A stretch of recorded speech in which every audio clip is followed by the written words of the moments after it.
Welcome to a beast-taming world where humans and monsters coexist. And you and I both know the golden rule here. Possessing a rare ultra-powerful beast literally means you have the world in the palm of your hand. Why? Because these epic creatures can summon massive storms or just casually wipe out entire landscapes in the blink of an eye. Standing right at the absolute peak of this crazy hierarchy is a young teenager named Liang.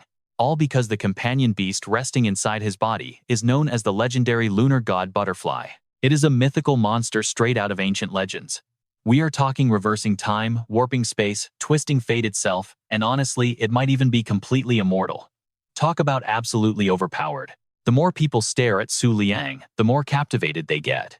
Why? Because right inside his pupils shines a brilliant ring of light glowing exactly like the actual moon.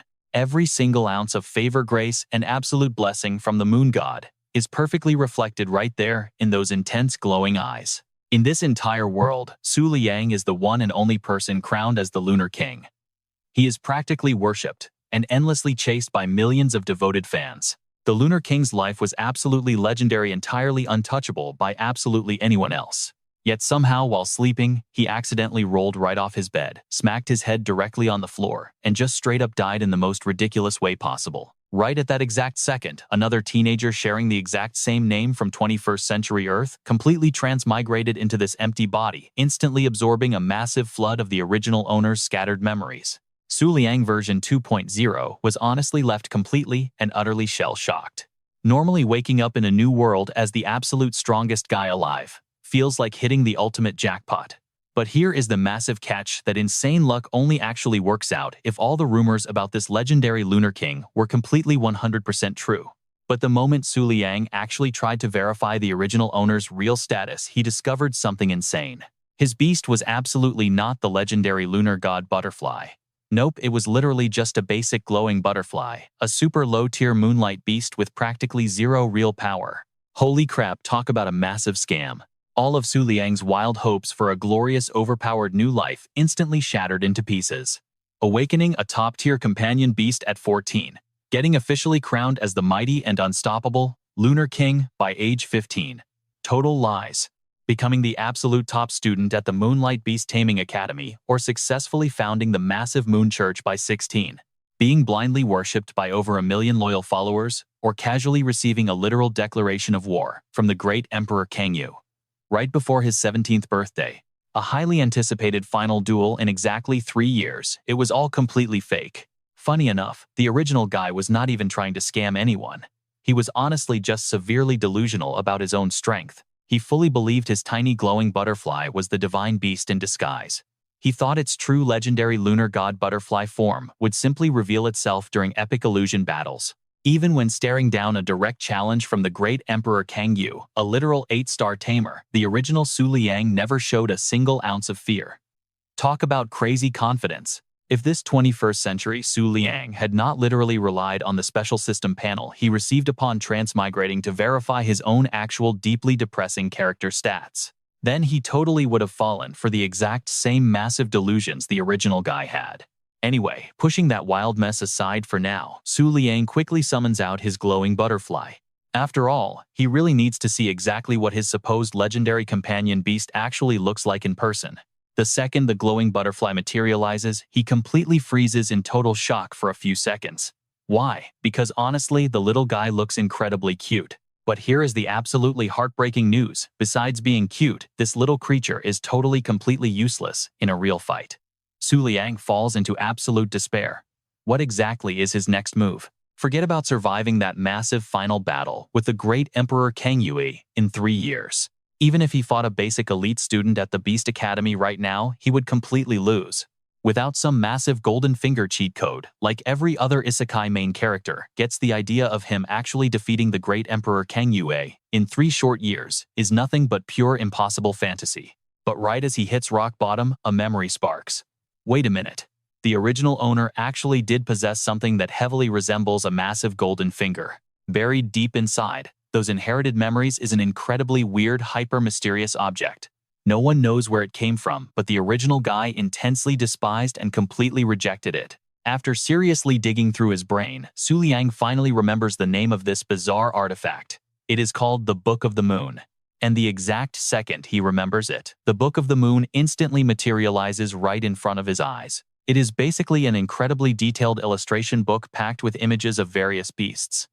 And Liang immediately figures out exactly how this insane cheat code operates. Every single time he physically touches a brand new beast out in the real world, its exact image gets permanently unlocked and added into this magical picture book. And here is where it gets crazy. Once the Book of the Moon collects a certain amount of unique beast images, it automatically triggers a literal gacha draw system.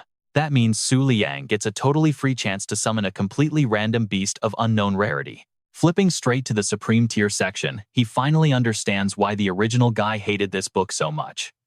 The specific slot meant for the legendary lunar god butterfly, completely empty, which basically means the Book of the Moon completely denied that this so-called ultimate beast even existed within him.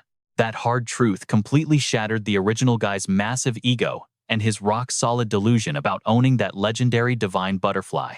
But for our new Liang, this magical book is the ultimate golden finger cheat code he so desperately needed. Think about it, they are at the Moonlight Academy. Moonlight beasts are literally everywhere, so just casually touching them is going to be incredibly easy. Who knows? After saving up 10 gacha draws, maybe he will actually summon the real lunar god butterfly. That war 3 years away. You and I know it is anyone's game right now. Right now, his top priority is leveling up fast. He has to actually prove he is worthy of the Moon King title he currently carries. With that in mind, Liang throws on his jacket and immediately heads out the door. Down in the elite dormitory courtyard of the Moonlight Beast Academy, we see student Devoured casually hanging out feeding a totally adorable little Moonlight Rabbit. Her best friend Jing finds this absolutely unbearable to watch. She snaps, telling Devoured that feeding these low-tier creatures all day is a terrible idea. Seriously, what if these weak little things actually get attached? Devoured just brushes it off. She tells Jing to relax, making it clear she would never actually sign a contract with a low-tier Moonlight Rabbit. It is just for fun. Why would that not be a huge problem? Jing completely loses it. She reminds her they are elite students. If she gets covered in low-tier scents, the truly powerful beast companions will not even look her way. To prove her point, Jing brings up the Moon King as the perfect example. She points out that he never bothers interacting with ordinary weak pets. Forget about just high-tier beasts. Even if an absolute supreme-tier companion walked right past him, the guy would not even spare it a single glance. She strongly suspects that this whole attitude is entirely because of his personal companion pet. His lunar flash butterfly absolutely despises the scent of anything lower tier. Right in the middle of their argument, the Moonlight Rabbit suddenly pricks its ears up and immediately bolts away. The two girls follow its gaze only to realize that Liang himself is walking right past them. Look at those eyes. A silver moon shining with absolutely overwhelming power. Just one single glance from him makes people involuntarily want to drop down and completely submit right at his feet. Jing and Devoured stare at Liang completely mesmerized. But he actually notices them too, or more specifically, he notices Devoured because she has literal cat ears on her head. He finds it weird. Cat ears and beast eyes. Could she actually be a fusion of human and beast? Liang wonders to himself, but he quickly shakes off the crazy thought entirely. The original Moon King rarely ever interacted with beast companions anyway, and he definitely was not known for being friendly. To avoid sparking any unwanted suspicion, he decides it is much safer to just stick to the original owner's cold personality. With that decided, Liang coldly turns away. He heads off alone straight toward the Moon Pavilion, a place absolutely packed with countless low-tier beasts. If he can manage to touch every single one of them just once, he might finally be able to trigger his very first lottery draw. Inside the Moon Pavilion, Liang has access to an endless supply of low-tier pets. This means he can unlock a massive number of entries inside the Book of the Moon, but here is the wild part we need to notice. The Book of the Moon can actually reveal hidden stats and combat skills. And to think the previous owner despised it. What a massive waste! As he walks deeper into the Moon Pavilion, the number of roaming beasts noticeably drops. More accurately, the low-tier beasts seem absolutely terrified to even go anywhere near a specific closed-off room at the end of the hall. Liang quickly puts it together. This has to be the territory of a mid-tier beast. Nothing else would make weaker pets so scared that they refuse to cross the line. Without hesitating, he pushes the door open and steps inside. The room is massive. Right in the center sits a large cushion, and yeah, there is a fierce beast resting there. Checking the information board placed by the entrance, Liang learns exactly what he is looking at. It is a white blossom deer, a mid-tier moonlight attribute beast. This creature possesses an absolutely unmatched elegance among mid-tier pets.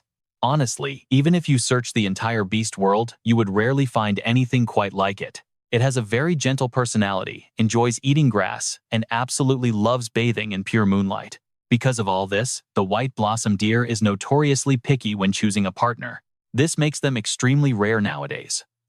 In fact, only the Moon God Palace still maintains a genuine breeding facility for the actual white blossom deer. Liang stares at the wall of text, feeling it is all a bit exaggerated. It is just a mid-tier beast after all. Right behind him, a couple of other academy students also wander into the room. The second they lay eyes on the white blossom deer, they are completely struck with amazement. Wow, isn't this moon pavilion free to enter? How do they even have the funding to keep a high-maintenance mid-tier pet like this? I have never seen any other beast get this kind of royal treatment.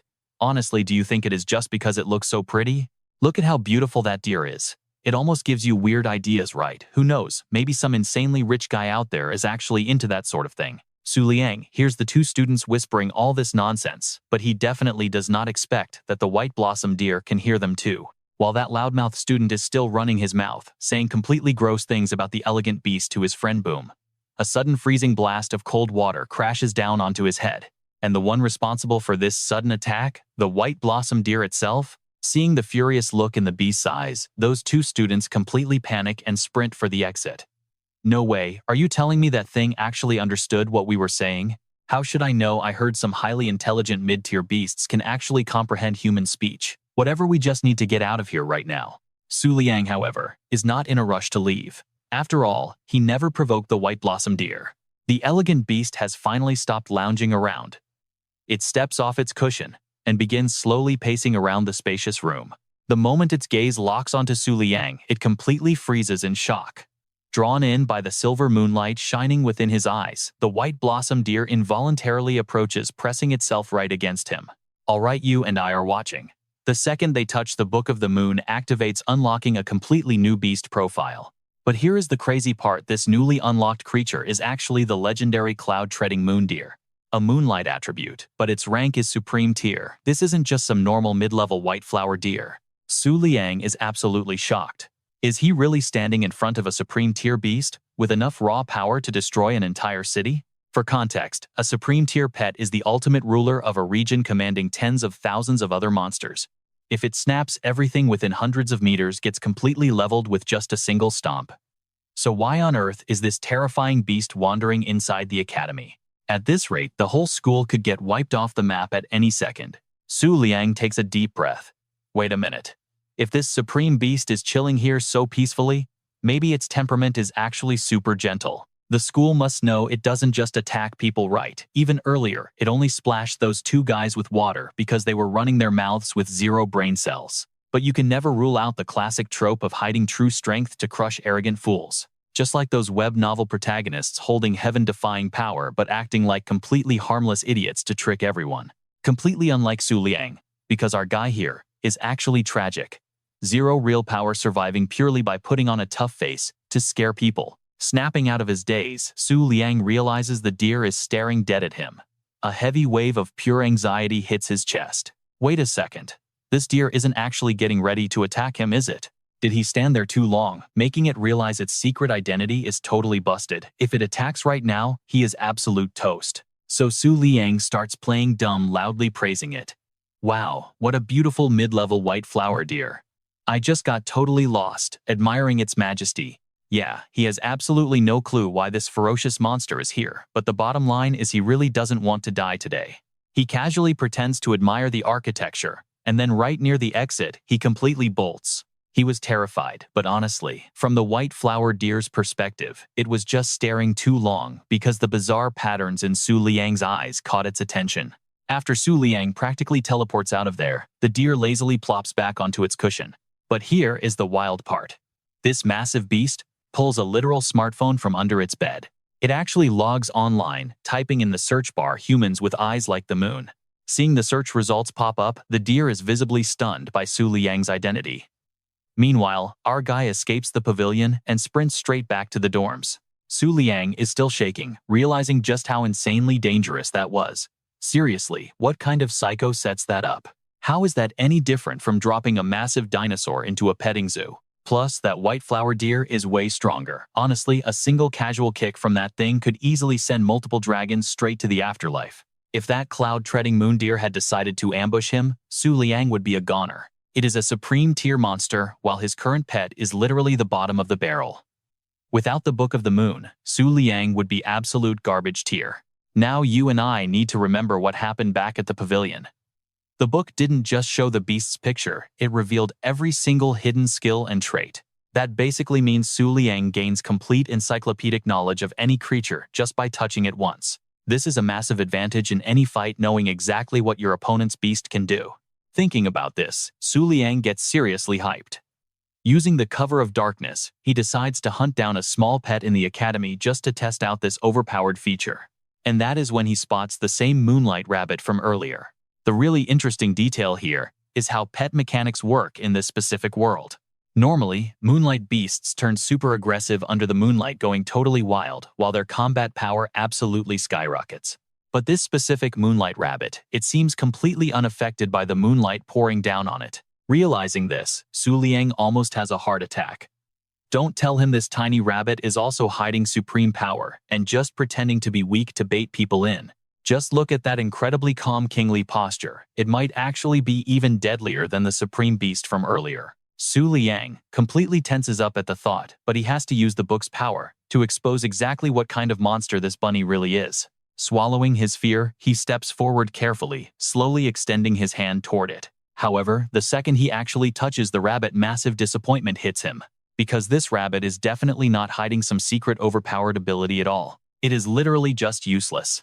A low-tier pet with a congenital defect, completely unable to absorb normal moonlight to boost its power like the rest. So what is the catch? It only gains any actual combat power during nights when the moon is absolutely full. Meaning compared to even the most basic bottom-tier pet, this rabbit is somehow much worse.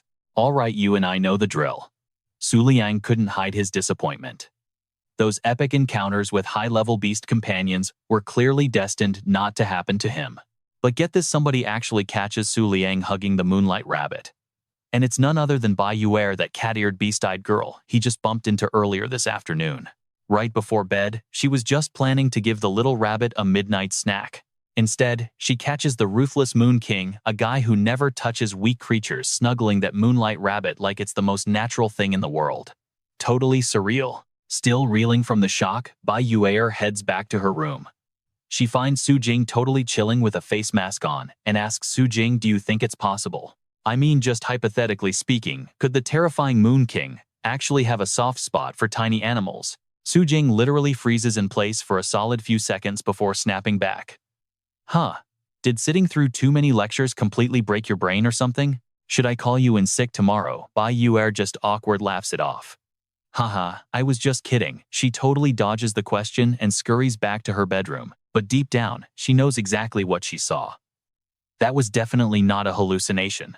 Turns out, the legendary unmatched Moon King actually hides a ridiculously warm and fuzzy side under all that terrifying power. Who would have guessed? The more she thinks about it, the more excited Bai Yuer gets. Especially realizing she might be the only person in the world who knows Su Liang's adorable little secret. Meanwhile, Su Liang, he totally knew Bai Yuer caught him red-handed playing with the bunny. But he honestly couldn't care less. In fact, he figured girls probably loved that kind of soft-hearted stuff. It has been an insanely long, exhausting day. Right now, Su Liang's only goal is to crash into bed and sleep like an absolute rock. But the second he steps into his bedroom, absolute jump scare, because there is a complete stranger just standing right in the middle of his room. Wait, scratch that. This figure isn't exactly human. It honestly looks way more like a humanoid beast. And the craziest part, the oppressive aura coming off them is even heavier than that human form cloud-treading deer. The stranger takes a slow step towards Su Liang. And our guy. He is completely frozen in place, too terrified to move. Yet somehow, Su Liang's outward expression still looks intensely powerful. He accidentally pulls off this dominant boss vibe that totally overwhelms the intruder. The mysterious figure steps closer, closing the distance. Then, just 2 meters away, they suddenly drop down to one knee. Greetings, Moon King. Greetings, Lord Moon God. Well, that was a plot twist.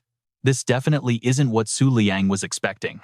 But hey, at least they aren't here to assassinate him, right? Now that she is up close, Su Liang gets a better look. Suddenly, a tiny memory fragment from the body's original owner clicks.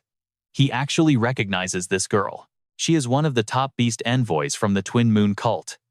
The only problem, Su Liang is racking his brain, and he still cannot remember her actual name. So while his mind goes totally blank, a heavy dead silence completely takes over the entire bedroom. Su Liang does not say a single word, and the envoy, she doesn't dare to move, barely even breathing. In her mind, she is actually totally amazed. The legendary Moon King, the strongest beast tamer on Earth. Even when perfectly silent, his majestic divine aura is absolutely terrifying to witness. After about a full minute of pure awkward tension, Su Liang finally accepts defeat. He just cannot remember who she is. He lets out a quick cough, then bluntly asks, "Who are you?" Hearing his voice, the envoy finally lets out a massive sigh of relief. She immediately delivers the Twin Moon cult's latest intel. Apparently their scouts found out that the remnants of the Black Moon cult are highly active again in the central continent. And worse, they have been working closely with the elite beast tamers from the Moon God Palace. Big trouble brewing. Su Liang hears all this and is completely utterly confused once again. The Black Moon cult, what the heck is that? Why doesn't that ring a bell at all? Confused, he turns around. When the girl finally looks up, she just sees his back. "Cult master," she calls out in total panic. Su Liang cuts her off. "All right, stop. Do not say another word." Su Liang yells, and the poor envoy immediately snaps her mouth shut. But in reality, he is secretly pulling up the internet to search what the heck the Black Moon cult is. Turns out they were some old organization stationed way up north.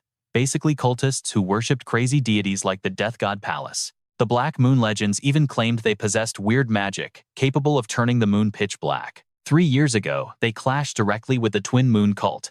And on a full moon night, they were supposedly wiped off the face of the earth. Su Liang finally absorbs the lore drop. Okay, so it was not an issue with his memory. The truth, that cult was just so pathetic that the original body's owner literally never cared about them. No wonder he drew a blank earlier. The envoy quickly adds, "Cult master, the Black Moon cult is honestly trash, but the Moon God Palace is directly involved now." That completely changes the stakes of this situation. Now here is where you and I need to pay attention. Hearing the Moon God Palace, Su Liang's face completely shifts. Unlike those random garbage factions, this group is entirely different. The Moon God Palace is the true overlord of the central continent. They literally used legendary beasts to unify and rule the world for thousands of years. Sure, their absolute dominance has slowly faded over the past millennium. But crazy enough, in just 3 short years, the Twin Moon cult has grown strong enough to threaten them. The 4 Moon envoys have already prepped their tactical battle plans. If the Moon God Palace declares all-out war, they can secure a safe retreat. The catch, Su Liang would lose one of his closest personal bodyguards in the process. So regarding this massive operation, the loyal subordinate came here specifically to get the cult master's final orders. The girl reassures him. "It's fine, you can go. As long as I still stand with the moonlight." Arthur speaks in riddles, sitting down with his back to the full moon. That pale glowing moonlight hits him perfectly, making those strange unique eyes of his shine brighter than ever before. Add that cryptic tone of voice. Right now, Arthur looks absolutely untouchable. He seems more reliable and powerful than ever before. "Yes, Lord Cult Master," the girl shouts with pure excitement. She honestly never thought she'd live to hear those exact words from the legendary King of the Moon. In her mind, as long as the Moon King still commands the Moon God Flash Butterfly, then absolutely nobody in this world would dare touch him. He doesn't need any bodyguards. He alone is the absolute most dazzling moonlight to ever exist. The girl quickly runs off, and the very second Arthur is sure she's gone, his cool facade shatters completely. He drops the act. He seriously cringes at his own dramatic lines. But hey, he has to keep up this crazy act. Copying the original body's owner perfectly is his only survival plan. The problem, the original owner always spoke in these weird, vague, half-finished riddles all the time. Yet every single time he spouted this absolute nonsense, his fanatical followers mistook it for divine wisdom. They actually thought his random babbling was the literal will of the gods. Arthur has to play along. He transmigrated into this guy's body, so he has to mimic his bizarre personality perfectly. Now, you and I both know the Moon God Palace situation is giving him a massive headache.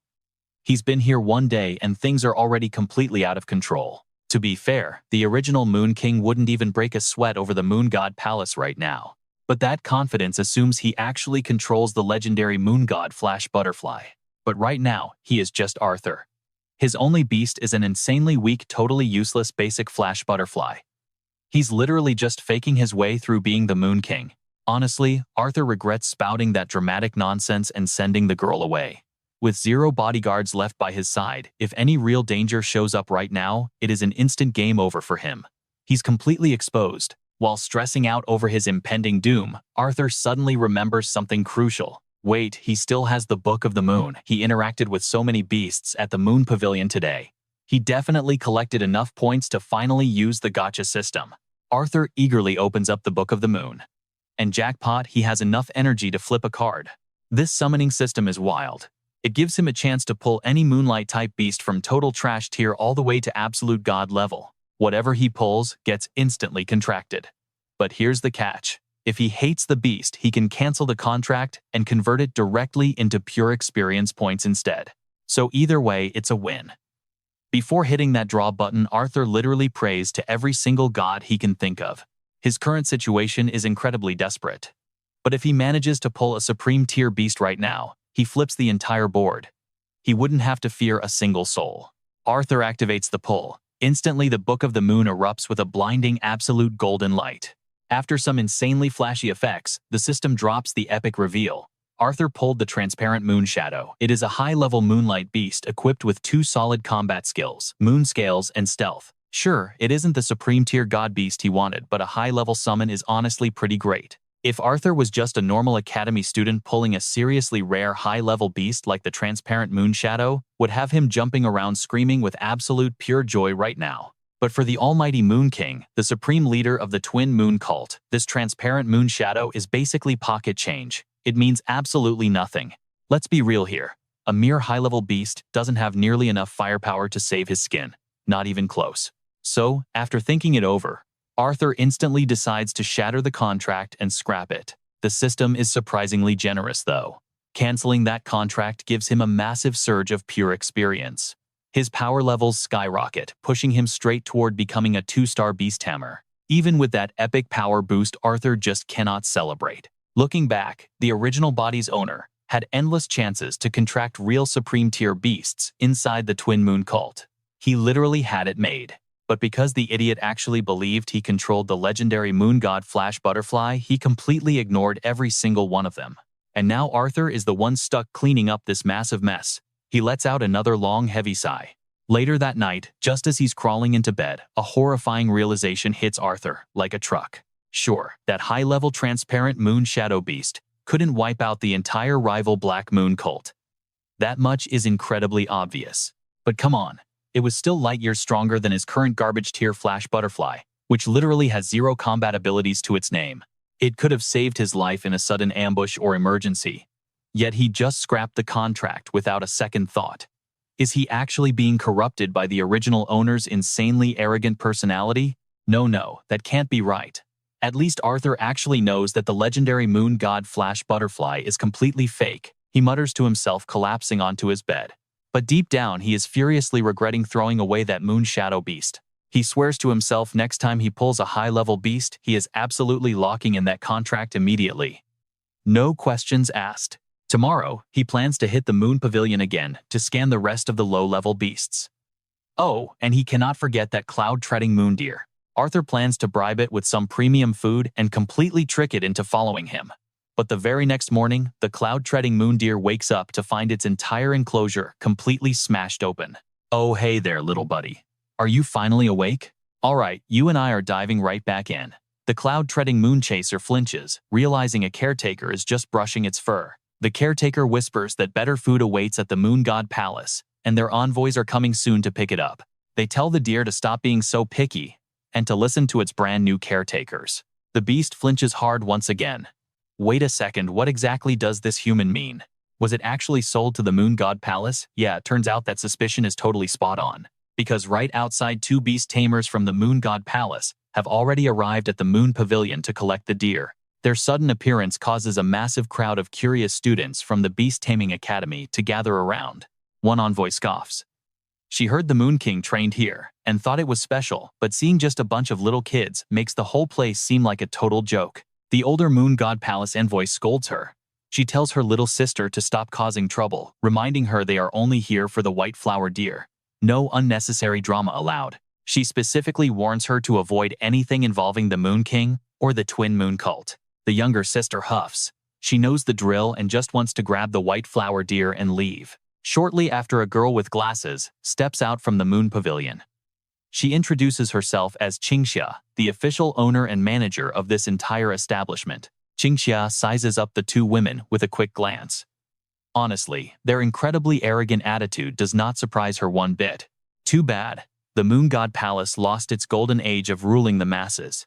All the arrogance in the world cannot change that harsh reality. Qingxia tells the two envoys to stop wasting time and invites them inside to check out the white flower deer. No need.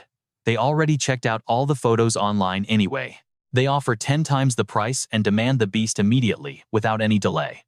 Hearing this crazy offer, Qingxia cannot hide her shock. The white flower deer is practically going extinct because it is incredibly picky about choosing mates. So even though it is just a mid-tier beast, its actual price rivals that of a high-tier one. Plus, this specific deer at the academy is absolutely gorgeous. The fact that the Moon God Palace traveled this far and offered so much cash means they are desperate to get it. Thinking fast, Qingxia decides to squeeze them for even more money while she has the chance. She tells the envoys they might not know, but this deer descends from the personal beast of the Academy's very first founder. Because of that royal bloodline, they have always raised it with supreme tier beast treatment. You and I know what she is doing.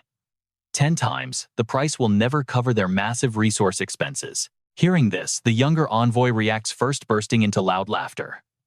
An emperor beast descendant, really? Is it not just a basic mid-tier beast, supreme tier treatment? In this rundown, poor excuse for an academy, she bets they have never even seen the real deal before. Shut your mouth. The older sister snaps, cutting her off, and casually offers 20 times the price. The younger one panics, asking what she is doing, since 20 times completely destroys their budget. Ignoring her sister's frantic complaints, the older envoy stays totally committed to paying the absurd 20 times markup. Why? Because her beast Moon Clarity is super rare. It has a special ability to avoid disaster, seek out luck, and sense danger before it hits. Ever since arriving here, the beast has been acting completely insane, clearly warning her that something terrible is about to go down. That is exactly why she is more than willing to pay extra, just to get the hell out quickly. But it is too late. Just as the thought crosses her mind, a crushing heavy aura slams right down onto her. Someone is approaching. And the only person with an aura terrifying enough to freeze people solid is the Moon King himself. The two Moon God Palace envoys turn and immediately spot Su Liang. Her entire body shakes violently. She has zero clue why someone like him would visit a place filled with low-tier beasts like the Moon Pavilion. The younger sister is worse off. Her mind is completely crushed by the Moon King's pressure. She cannot even hear her older sister desperately calling out, "Bow your head right now, do not look at him, snap out of it." Despite the frantic warnings, the red-haired envoy is totally out of it. She can no longer hear or see anything at all. She stumbles backward until her sister grabs her, and they both drop straight to their knees. Su Liang finally walks up, looking down on them with absolute untouchable authority. His cold, dominant presence treats everything in the world like absolute dust. It seriously feels like they are staring at a literal god standing right before them. The two envoy sisters are so terrified they cannot even lift their heads. The tension is suffocating. In reality, Su Liang is just staring slightly longer because he is genuinely confused about what the Moon God Palace people are doing here. But given his super intimidating status as the Moon King, he cannot exactly just casually ask them. Meanwhile, seeing Su Liang staring daggers at them just makes the envoys even more terrified. They fully believe he is in a bad mood and wants them dead. Good thing for us, Qingxia steps right up to save the entire situation. Lord Moon King Qinghe happily rushes right toward him. "I am the manager of the Moon Pavilion," she says. "Seeing your actual face today is honestly the greatest honor of my entire life." Then Qinghe excitedly brags about joining the Moon cult just 3 months ago. She also enthusiastically introduces the two envoys from the Moon God Palace, explaining they came specifically to buy a mid-tier pet, the exact same white blossom deer that Su Liang saw just yesterday. That deer's appearance is absolutely flawless. Even the prestigious Moon God Palace is willing to pay an incredibly high price just to get it. Qinghe just keeps babbling on, totally showing off. Hearing that the Moon Pavilion actually wants to sell the Cloud Stepper Moon Deer, Su Liang is clearly not happy. Plus, that luxurious treatment it gets, all based purely on its bloodline and looks. But here is the wild secret: you and I know its true nature is actually a supreme tier pet, and literally nobody except our guy has a clue. That is the kind of power no amount of money can buy. So Su Liang becomes even more determined not to let the pavilion sell it off. So Su Liang just turns his head casually, dropping a completely cryptic and sudden warning on them. Go back. This is absolutely not a place you should be. The moon is about to fall. Now, coming from anyone else, this would just sound like pure nonsense. But these exact words are spoken by the absolutely invincible King of the Moon. Everyone present instantly turns pale with sheer terror, especially those two arrogant envoys from the Moon God Palace, because they realize the horrifying implication. For the Moon God Palace, a statement like that could literally mean an unprecedented total disaster is rapidly approaching. The moon won't fall because the night is eternal. The younger sister suddenly blurts this out, completely losing all control over her own mouth. Her mind is probably just too terrified to think straight. She subconsciously blurts out the Moon God Palace's core motto as a direct reply to the Moon King. Oh my God, did she really just talk back to the Moon King? The crowd gasps loudly.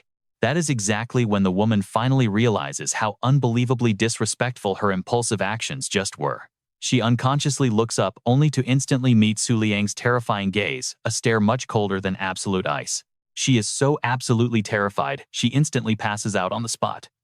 Only her older sister manages to stay somewhat conscious here. Right now, she realizes that White Blossom Deer doesn't even matter anymore. This insane situation has quickly escalated way beyond their ability to handle or even comprehend. They need to rush back to the Moon God Palace and report Su Liang's exact words to the 10 Pillars, because a massive catastrophe is probably coming. Thinking about this, she immediately grabs her passed-out sister and rapidly retreats. Seeing this humiliating retreat, Qinghe feels incredibly smug. She always hated how those Moon God Palace people walked around acting like they completely owned the place. The moon never sets because the night is eternal. What kind of absolute joke is that anyway? Their fake moon has already set.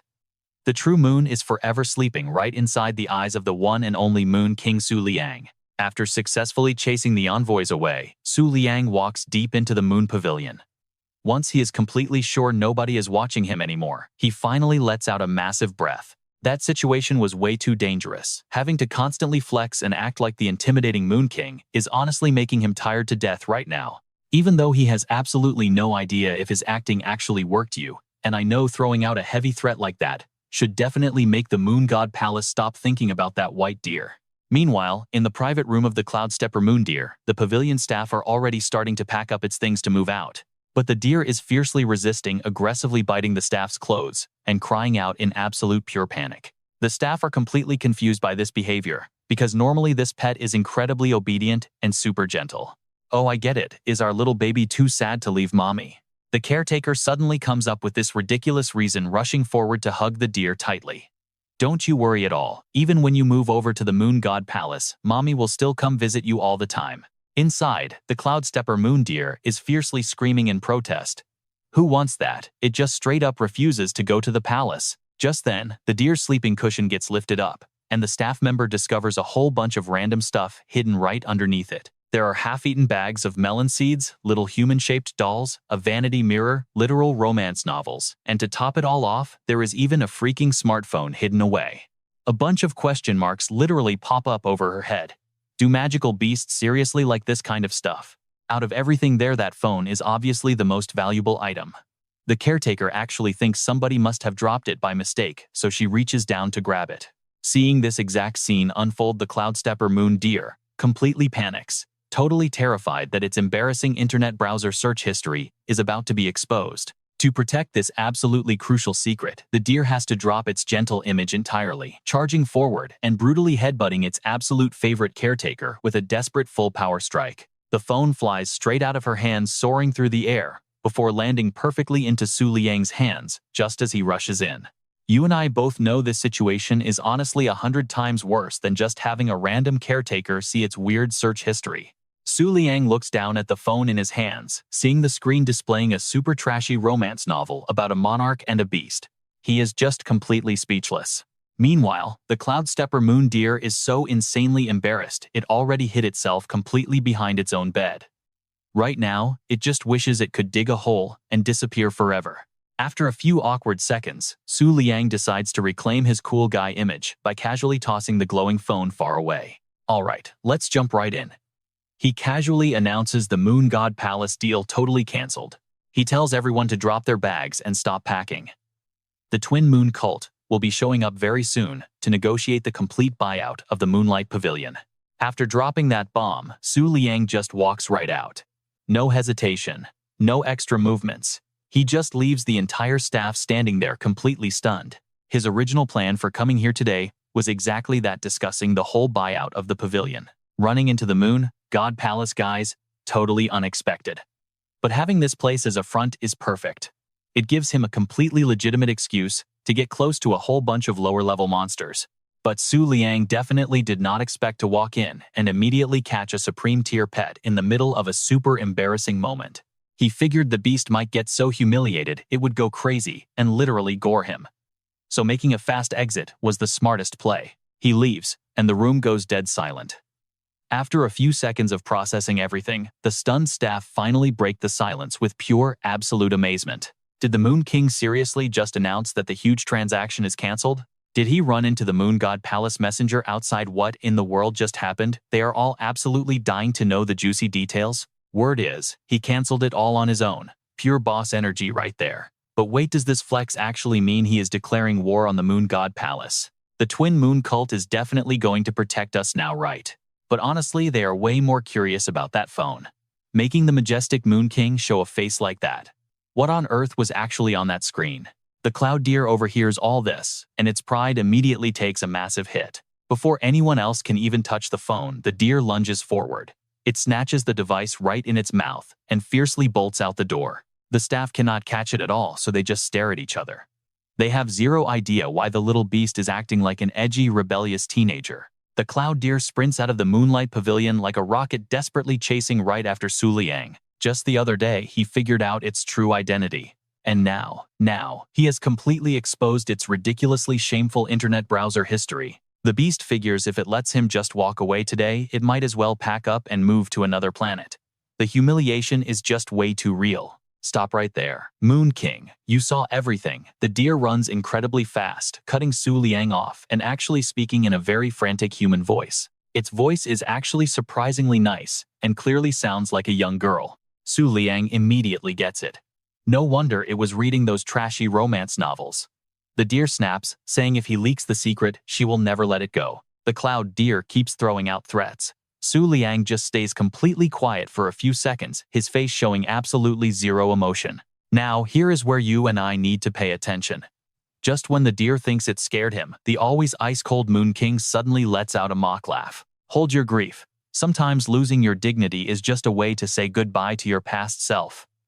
Isn't that right, little lady? Congratulations, you have now successfully managed to grab my full and undivided attention. Su Liang just keeps savagely repeating those exact cringy romance lines, making the poor deer so incredibly embarrassed it wants the ground to swallow it whole.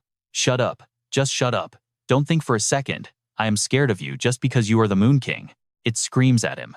If it ever hears that he told a single soul about its true identity or those cheesy lines, it will immediately bolt out of the pavilion. It threatens to run right to his front door, smash its head, and just die right at his feet, making sure blood splashes all over him. Honestly, these wild dramatic threats from the cloud deer really do not carry much actual weight at all, but they do suddenly remind Su Liang of one very specific detail. Here is the thing: if you call out a supreme pet's true name within a certain radius, the beast will literally feel that call echoing deep inside its core. This crazy telepathic connection is an absolutely unique sixth sense that only top-tier supreme beasts actually possess.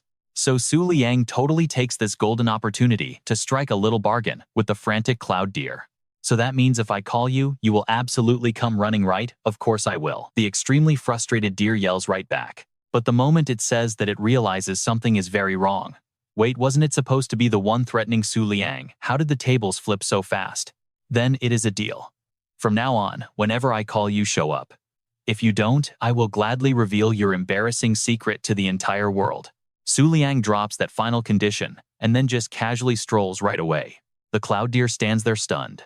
But just as Su Liang is about to vanish from sight, it snaps back to reality and yells, warning him to be super careful on full moon nights. To keep up his perfectly cool and detached image, Su Liang does not even bother looking back. He just gives a lazy nod and heads straight back to his dorm. Long after his shadow completely disappears, the cloud deer just stands there totally bewildered as it keeps replaying Su Liang's ridiculous words in its head. Maybe it is just the side effect of reading way too many trashy novels. But his words honestly felt exactly like a confession from a domineering boss. And yeah, her little maiden heart is secretly absolutely loving every single second of it. As for Su Liang, once he is completely sure he is safe, he immediately finds a quiet corner. He has to seriously catch his breath because his nerves are absolutely fried. Honestly, he just wanted to tease the cloud deer a little bit. Seeing that incredibly powerful beast get so flustered was just way too entertaining to pass up. So what do you and I learn here? He tried, acting tough, accidentally threatened a supreme beast, and crazily enough, the bluff actually worked perfectly. Looks like that deer really cares about saving face. But that final warning it dropped, watch out for the full moon. Su Liang honestly has absolutely zero clue what it meant. Still, an uneasy feeling washes over him. Is something massive actually going down on the full moon in 3 days? If so, you and I both know Su Liang is walking straight into a deadly trap. Because thanks to the Twin Moon sect and their recent staff changes, our guy currently has exactly 0 guards protecting him right now. To play it safe, he desperately needs to upgrade his beast lineup. So Su Liang pulls out the Book of the Moon, hoping to summon a decent new pet. Meanwhile, over at the Moon God Palace, the 10-pillar consorts are holding a meeting. These consorts are the absolute top beast tamers in the palace. Their identities stay hidden, but rumors say they are all insanely beautiful women. Those messenger sisters just returned to report Su Liang's cryptic threat. You know, the chilling warning about the moon falling from the sky. Well, even if we don't know the exact meaning, the Moon King's words definitely reminded me of something very important today. The seasons just changed, so the full moon schedule shifted too. Do not forget to adjust your clocks. The 4th consort speaks up to the silent room. She is clearly trying to ease the heavy tension right now. But honestly, it completely fails. Everyone in the room just keeps sighing anxiously. They all assume a massive shot like Moon King Su Liang would never bother with low-tier beasts. So, him showing up at the Moon Pavilion makes absolutely no logical sense to them. Someone immediately guesses there must be something at the pavilion attracting the Moon King. And the most likely answer, an Emperor-tier taming beast. That thought alone makes the entire room drop into suffocating silence. After a very long pause, a few nervous voices finally speak up. Wait, an Emperor-tier beast. But if the Moon King can actually control Emperor-level creatures, then that theory checks out perfectly. That also means the literal god resting inside the Moon King's body is finally awakening. If that god truly wakes up, our Moon God Palace will lose all ability to fight back. Alongside the meeting between the 10 consorts, the 4th consort represents the palace, calling the followers of the Black Moon sect. Facing this grim situation, those followers are frantically begging the Moon God Palace for backup to keep their own church safe. If the Moon King already signed a contract with an Emperor-tier beast, do you Black Moon sect followers actually think we can win? The 4th consort sharply asks. Hearing that Su Liang might have contracted an Emperor-tier beast, the guys on the other end go dead silent. They are completely terrified, out of their minds. The 4th consort calls out a few times, but nobody answers her. Just as she is about to hang up, a man's voice replies. Please rest easy, 4th consort. The Moon King is not the only one watched by the moonlight. The Twin Moon sect works with insane speed. So naturally, the Moon Pavilion quickly belongs to the Moon King. Su Liang wastes absolutely 0 time. He sends his followers everywhere to hunt down moon element beasts and bring them back to the academy. He is just doing this for his own personal needs. But this move throws the entire Northern Territory into total chaotic panic. Every major faction enters a state of pure dread. Nobody can eat, nobody can sleep. Crazy rumors even start spreading that the Moon King powers up by eating small animals completely raw to boost his own dark energy. And his aggressive moves are a clear sign that the god inside his body is waking. So many wild theories floating around. But basically, they just make the Northern Territory situation insanely chaotic. Meanwhile, stick with me here, the guy at the center of this storm is insanely calm. Su Liang unlocks new beasts daily, earning way more chances to draw. But remember on his very first draw, before he instantly scored a high-tier beast. Yet this time, 5 straight draws and he only pulls one single high-tier beast named Lake Moon. Even with the Twin Moon sect helping, these past 3 days have been a massive struggle. Just getting 5 consecutive draws was not an easy feat at all. He cannot contract low or mid-tier monsters. So he cancels all their contracts, turning them straight into pure experience points. As for that one high-tier beast, he planned to contract it, but it honestly just looks like a basic support-type creature. He highly doubts it can actually help him much. Plus, the original owner's memories have 0 record of any beast named Lake Moon. This makes Su Liang wonder if it is just some rare novelty pet. He searches the web and finds absolutely 0 information about this thing anywhere online. This makes no sense. Are there really monsters missing from the Great Encyclopedia? While completely confused, we are about to see Su Liang remember something huge. Alright, you and I are jumping right in. If the Lake Moon beast was unlocked, Su Liang could just check the Book of the Moon. Why search online? He did it instantly. And sure enough, Su Liang actually managed to find the detailed information for this exact beast. The Lake Moon was a rare mutant creature that appeared in the world exactly 13,000 years ago. It was automatically detected and recorded by the Book of the Moon before going completely extinct. It completely lacked reproductive abilities, and its ancestral bloodline remains totally unknown to this very day. Its primary combat skill was literally just sinking, combined with a highly unique natural trait that could absorb all nearby physical shocks and powerful vibrations. When pushed to its absolute limit, it would literally explode and die. But the book noted something completely crazy. Once it was officially contracted with a beast tamer, it would automatically revive itself a short while after dying. This specific incredible trait is actually one of the biggest reasons why the originally weak human race can currently coexist alongside these absolutely terrifying beasts. Su Liang was completely shocked. 13,000 years ago was way before the Moon God Palace even existed. No wonder the internet had absolutely 0 information on the Lake Moon beast. It turned out it basically wasn't even a creature from this current era. But wait, hold on a second. Not a creature from this era. He originally really didn't want to contract any high-level beast, mostly because he was completely terrified of being recognized. Because those famous high-level beasts simply didn't fit his hidden identity as the absolute strongest beast tamer in the world. But what if it was a high-tier beast that literally nobody knew about? The mysterious Lake Moon was exactly that kind of existence. Right now, literally nobody besides Su Liang could possibly figure out its true ancient identity. Plus, its unique abilities were perfect for countering sudden unexpected dangers, and its physical form was incredibly hard to detect. Even though it completely lacked offensive combat power, it was an absolutely perfect fit for Su Liang's current messy situation. With all those reasons in mind, Su Liang made a firm decision. He was going to form a contract with the Lake Moon. Right then, deep inside the beast space belonging to Su Liang's own consciousness. Originally, only the flash butterfly was sleeping there. But after he contracted the Lake Moon, a massive wave of water suddenly crashed right into the space. Before long, it turned into a vast, endless lake reflecting a sparkling crescent moon.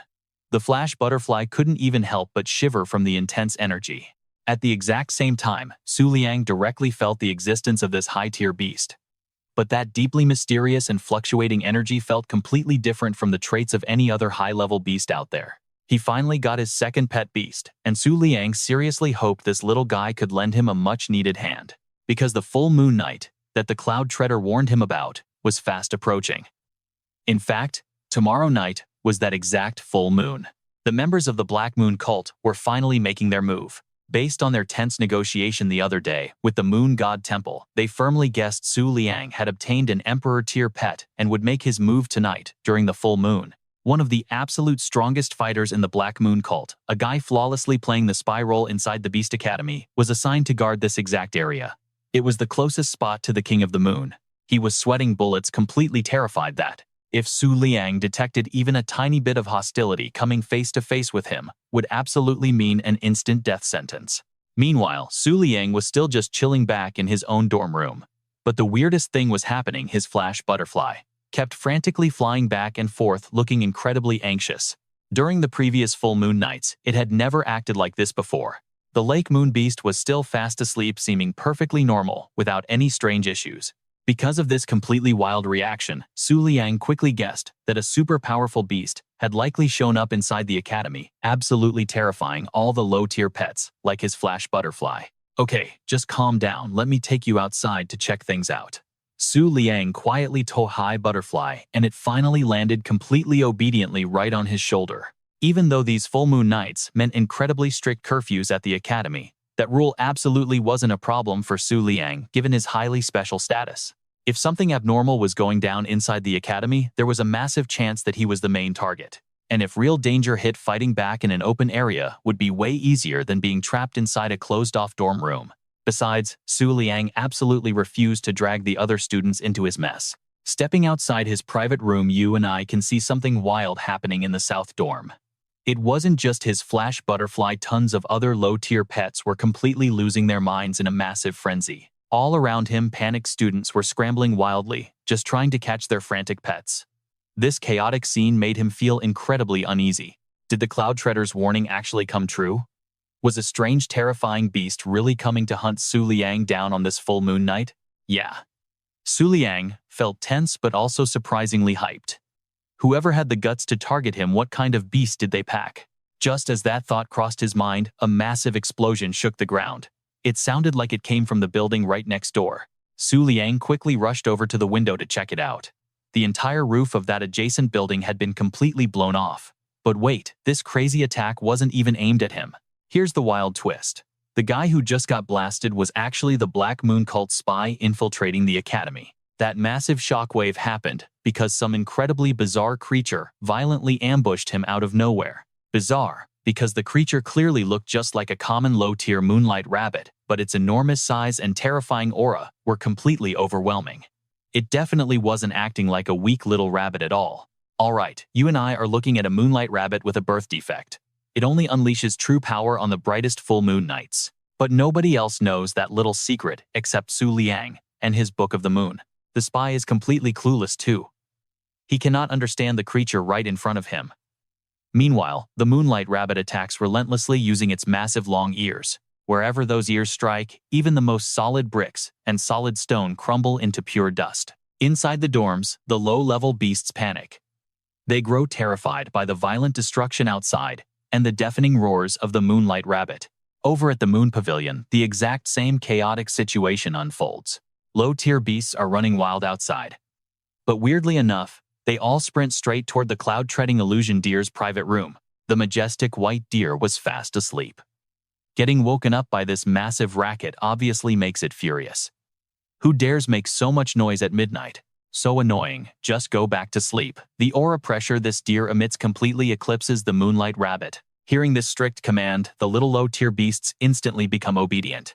Every single one voluntarily returns to its nest to sleep. But now the deer is wide awake and cannot fall back asleep. It suddenly remembers Liang's words from this morning and gets super embarrassed. If he truly is the Moon King, equal to the Azure Moon Emperor, why on earth would he ever need my help? The illusion deer thinks about this. Then it comes up with a theory: Liang is just too young. His power definitely has not peaked yet. So he clearly needs to borrow the deer's strength to survive these dangerous situations. This silly deer actually brainwashes itself with that logic, desperately wanting to believe it is super useful to him. Meanwhile, back at the academy dormitories, the Moonlight Rabbit is still in an absolute frenzy. The spy, considered incredibly strong within the Black Moon cult, is totally stunned. This raw power completely shatters his imagination. Watching this rabbit destroy the academy's facilities like paper, he guesses it definitely does not belong to the Twin Moon cult. It is just a wild, completely frenzied beast under the moonlight. He is terrified this chaos will alert the Moon King. If that happens, neither he nor the crazy rabbit will escape this place in one piece. Hey, listen, do you not realize this is the Moon King's personal territory? If we wake him up, we are both totally dead, the spy screams. He originally just wanted to negotiate a quick truce. But the Moonlight Rabbit has completely lost its mind. Those words go in one ear and right out the other. It does not even wait for the guy to finish talking before launching another brutal attack. Facing these fierce, murderous strikes, the spy scrambles. He quickly commands his massive pet, the spirit moonfish, to use its huge body as a meat shield. As a result, the two fish get completely battered and bruised. But shockingly, the Moonlight Rabbit's heavy attack is successfully neutralized. Great job, Spirit Moonfish. He pats his loyal beast, and the nasty wounds on its body slowly begin to heal up. Now watch closely. After that crazy exchange, he finally figured out his enemy's true strength. The rabbit has insane power, but it moves super slow. It acts nothing like a smart high-level beast.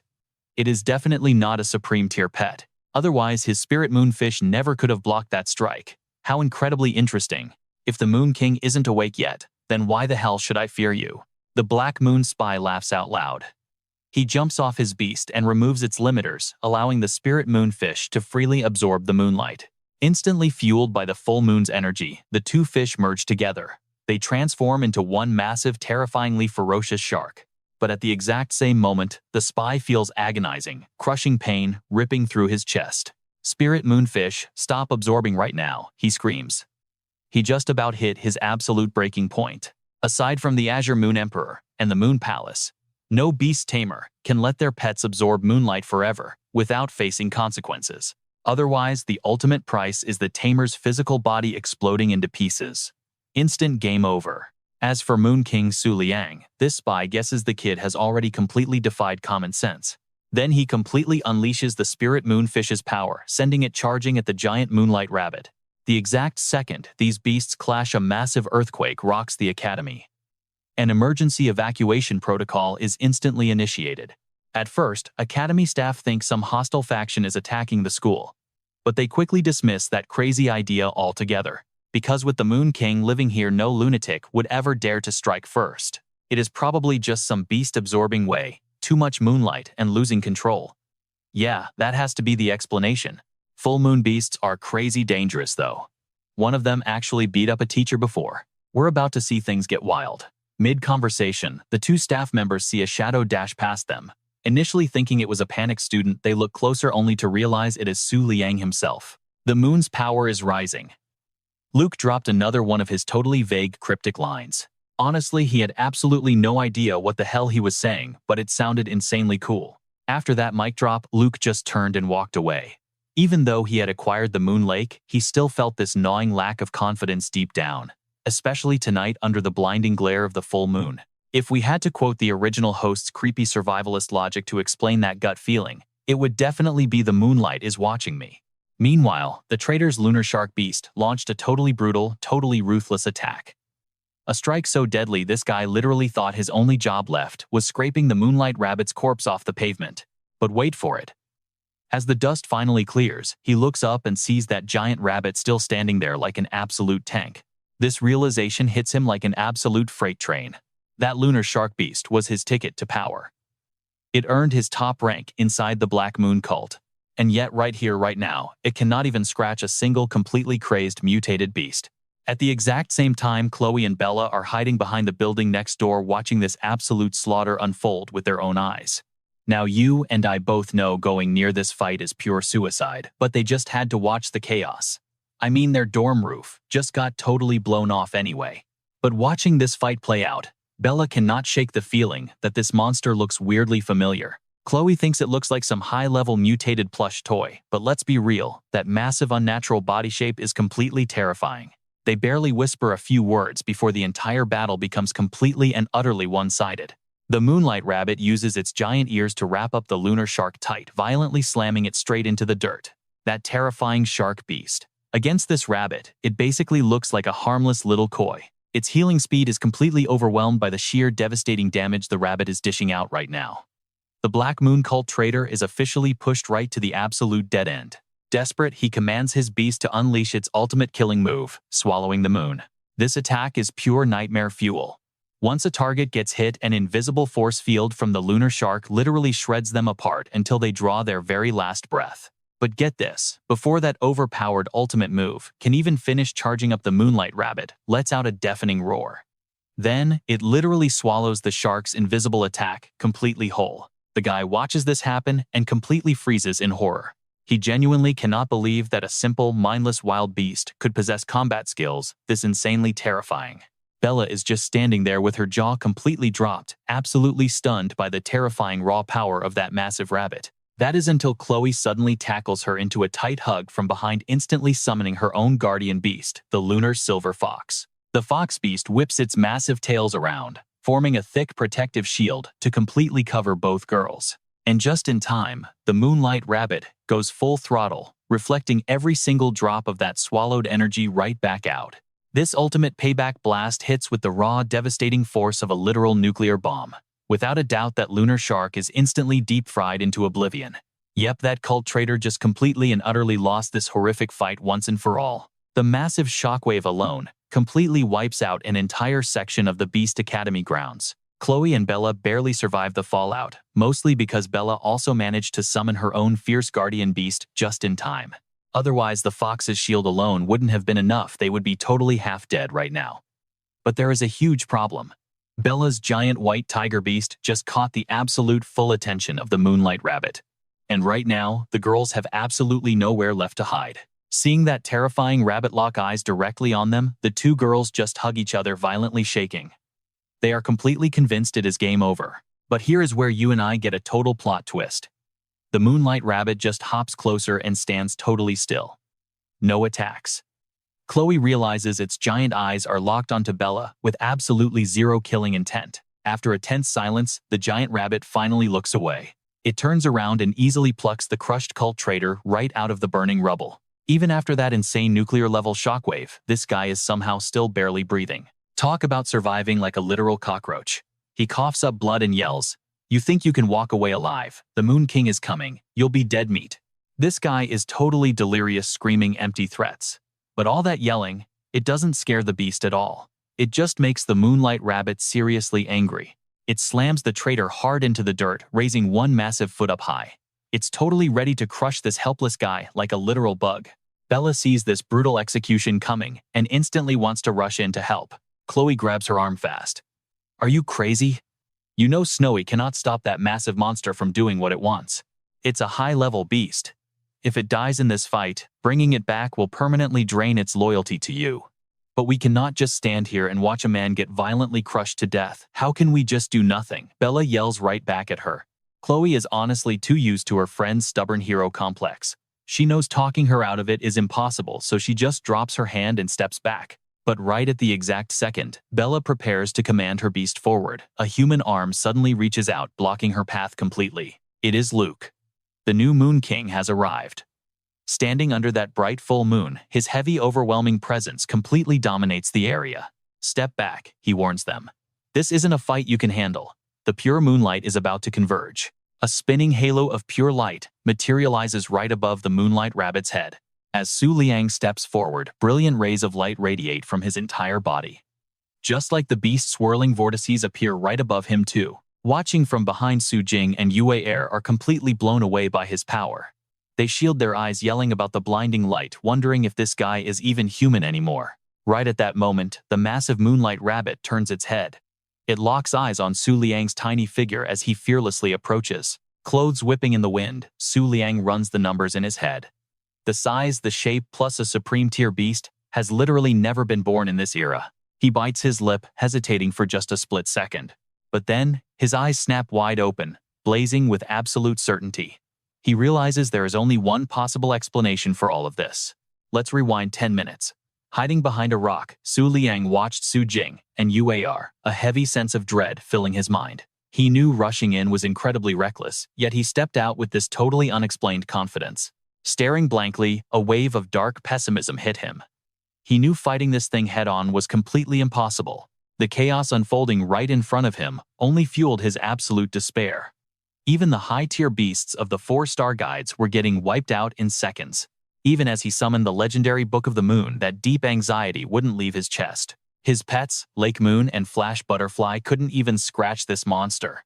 And to use the Book of the Moon to check its actual level, he would need direct physical contact. But right now, pulling that off was basically a death sentence.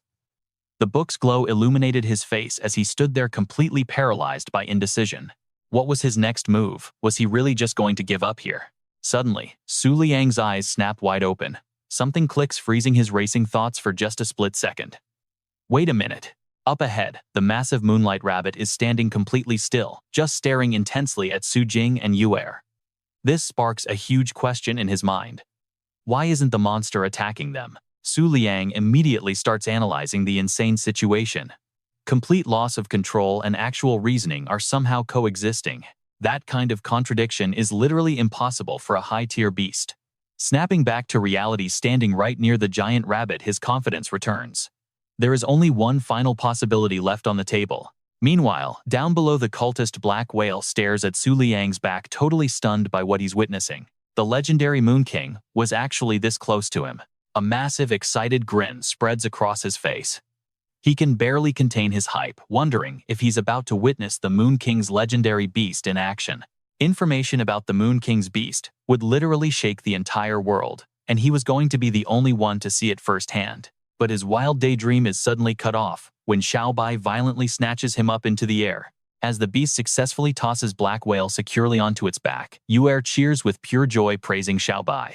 Su Jing wastes absolutely no time, shouting for them to take this golden opportunity and retreat backward immediately. As the group turns and sprints away, Black Whale completely panics, screaming out, "Hey, what are you girls doing? Don't take me away!" He screams his lungs out as Xiaobai bolts forward. "Stop, do not save me." Now left standing in the chaotic battlefield, it is only Su Liang and the Moonlight Rabbit. He looks up at the towering creature, whispering his theory.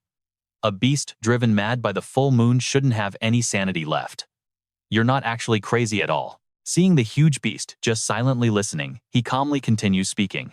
You are simply relying entirely on your basic instincts to act. A confident smirk spreads across Su Liang's face. He excitedly realizes the truth: only low-tier beasts operate purely on instinct. So the real answer here is already staring him right in the face. The very next second, without hesitating, he reaches his hand straight forward. Locking eyes with the massive Moonlight Rabbit, Su Liang softly asks, "You've been looking for me this entire time, haven't you?"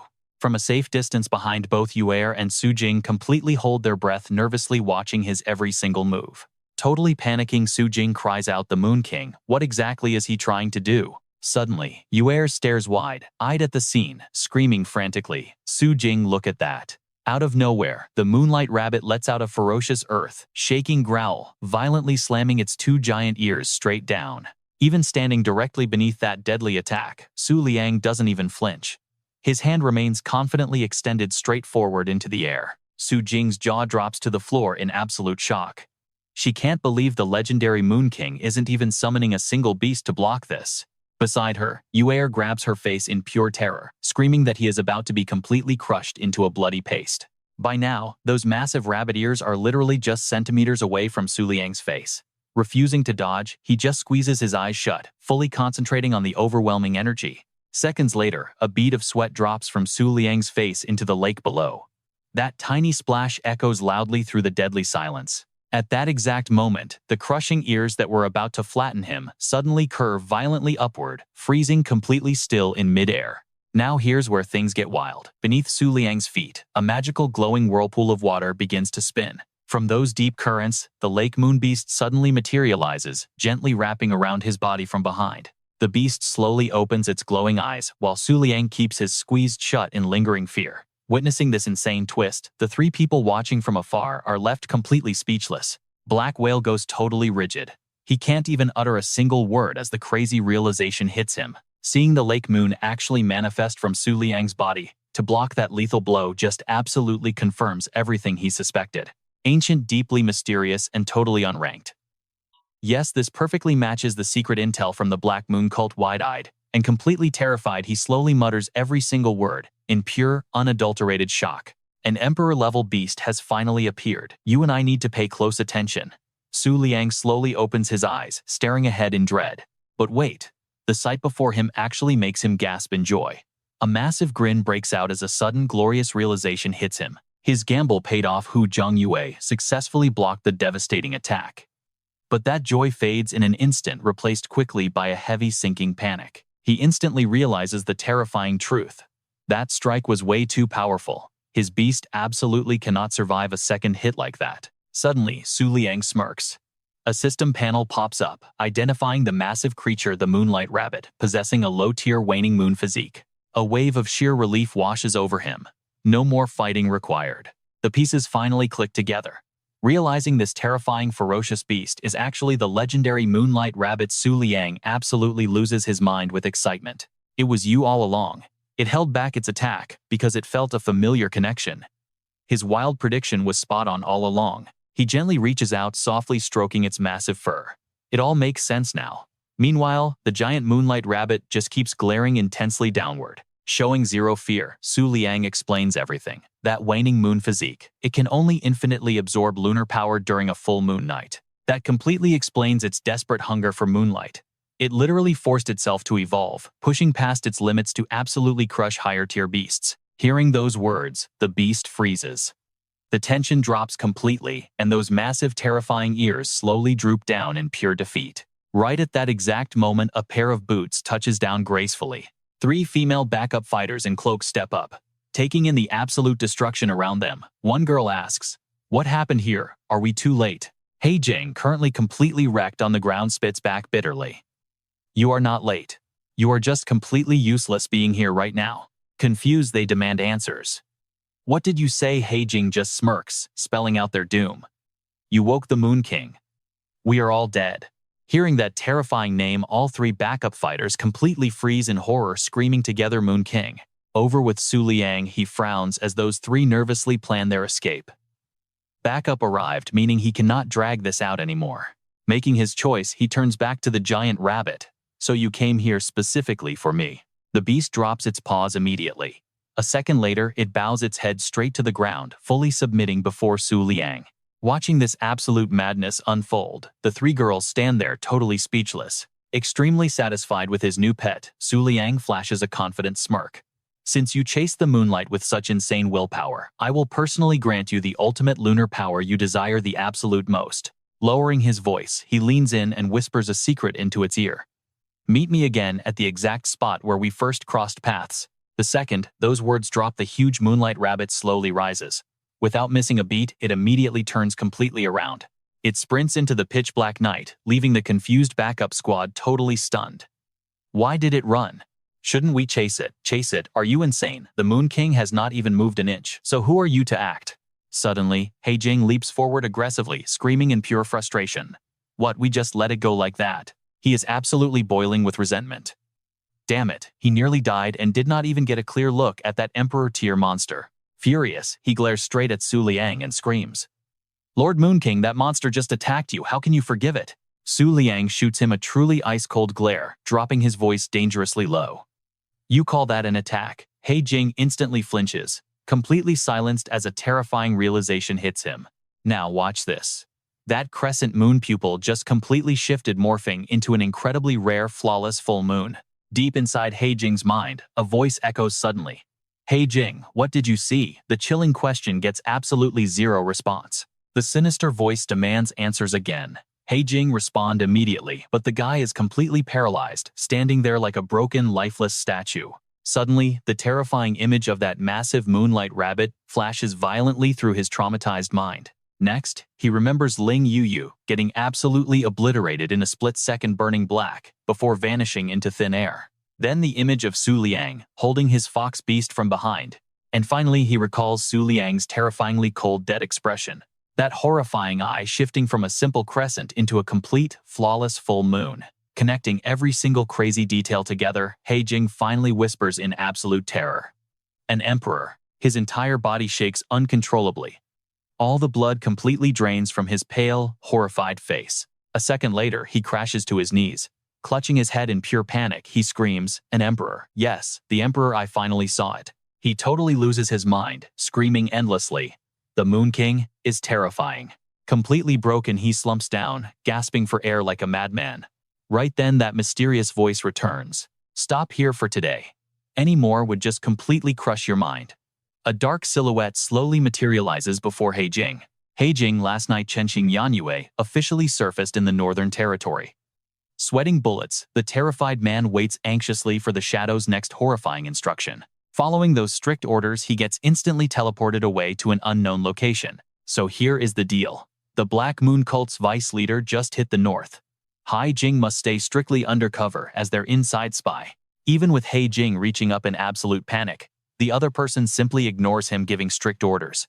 Watch the Moon King's every move and report anything weird immediately. Suddenly, Jing jolts awake on a hospital bed, hand still reaching out.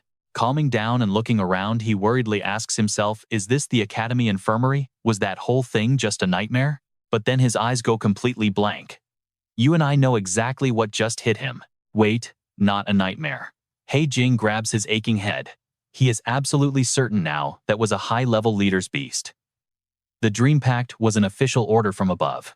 The star-sinking crescent has shown up in the Northern Territory, and a vice leader is already heading there. Remembering Liang, Jing starts panicking.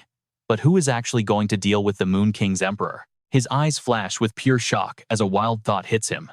No way. Could it be those guys? Jing snaps his head around, jaw dropping at the view outside. Meanwhile, back at the academy dorms, our boy Liang rubs his eyes, feeling something squirming near him. He snaps his eyes open, and the Moonlight Rabbit's cute face is right there making him scream. He panics and scrambles backward, while the rabbit looks confused. But then Liang freezes, letting out a massive sigh of relief as it clicks. Ah, right, he remembers now. Seeing the Moonlight Rabbit happily raising its paws, Liang thinks to himself he already signed a contract with this little guy last night. Heading to their meeting spot, Liang was pretty worried. He told it to meet where they first crossed paths. Did the rabbit actually understand him? But suddenly his jaw hits the floor as he looks ahead, eyes totally shining with pure surprise. Seeing the Moonlight Rabbit happily playing around with a butterfly, Liang smiles. You really did show up. He fakes a cough as a sneaky idea pops into his head. After all, he's been pretending to be an earth-shattering big boss in front of everyone. If the rabbit finds out the Moon King is actually weak and gets mad, total game over. So just to play it totally safe, it is way better to sign the contract completely in private. Thinking this, he puts on his majestic boss persona, reaching out to demand it. So Moonlight Rabbit, sign the contract with me. The rabbit stands completely still inside the energy stream, totally letting Liang tame it without a fight. Once it is completely done, he looks at the status screen and feels a painful wave of disappointment. This panel seriously doesn't fit the Moon King vibe at all. His 3 contracted beasts appear. First up is Flash Butterfly, a low-tier moonlight beast. Next is Lake Moon, a high-tier moonlight beast. And the newest addition, Moonlight Rabbit, low-tier, rocking that waning moon physique. But then he cracks a smile, quickly reassuring himself. Sure, it looks like a weak low-tier rabbit, but on a full moon night, it completely crushes high-tier beasts. Liang strokes his chin. You and I are definitely wondering what is its absolute limit, can it reach a higher tier? While thinking about this, his face suddenly goes dark, his whole train of thought completely interrupted. Down on the floor, the Moonlight Rabbit is relentlessly chewing on Liang's shoe. Then it looks up with those super cute pearl-like eyes staring right at him.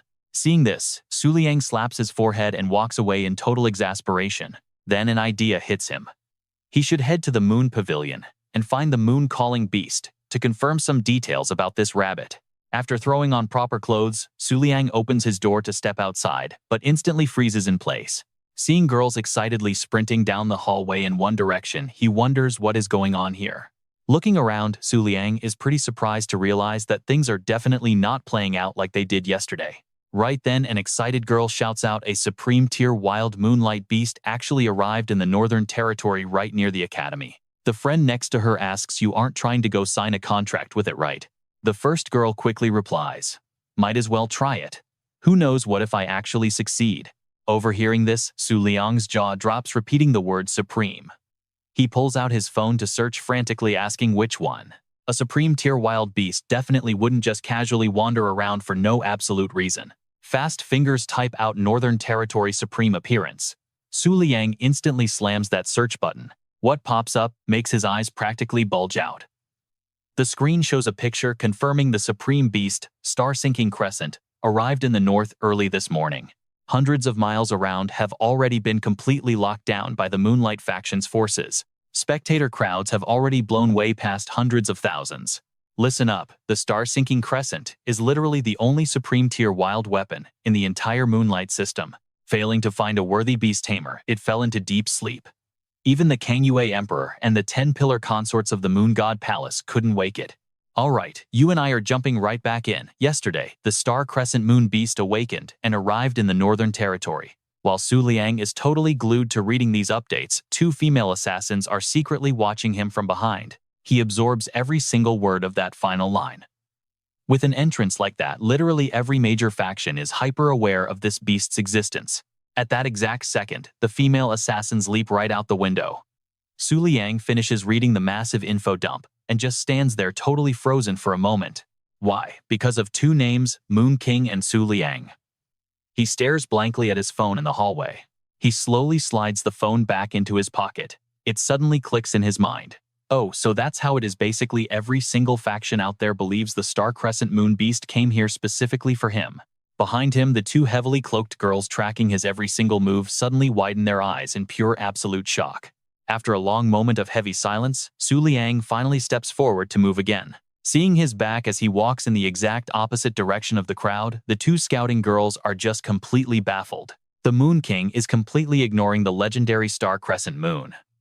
Meanwhile, Liang smiles a little, thinking to himself that he actually really wants it. But his face turns pale with dread as the reality sets in.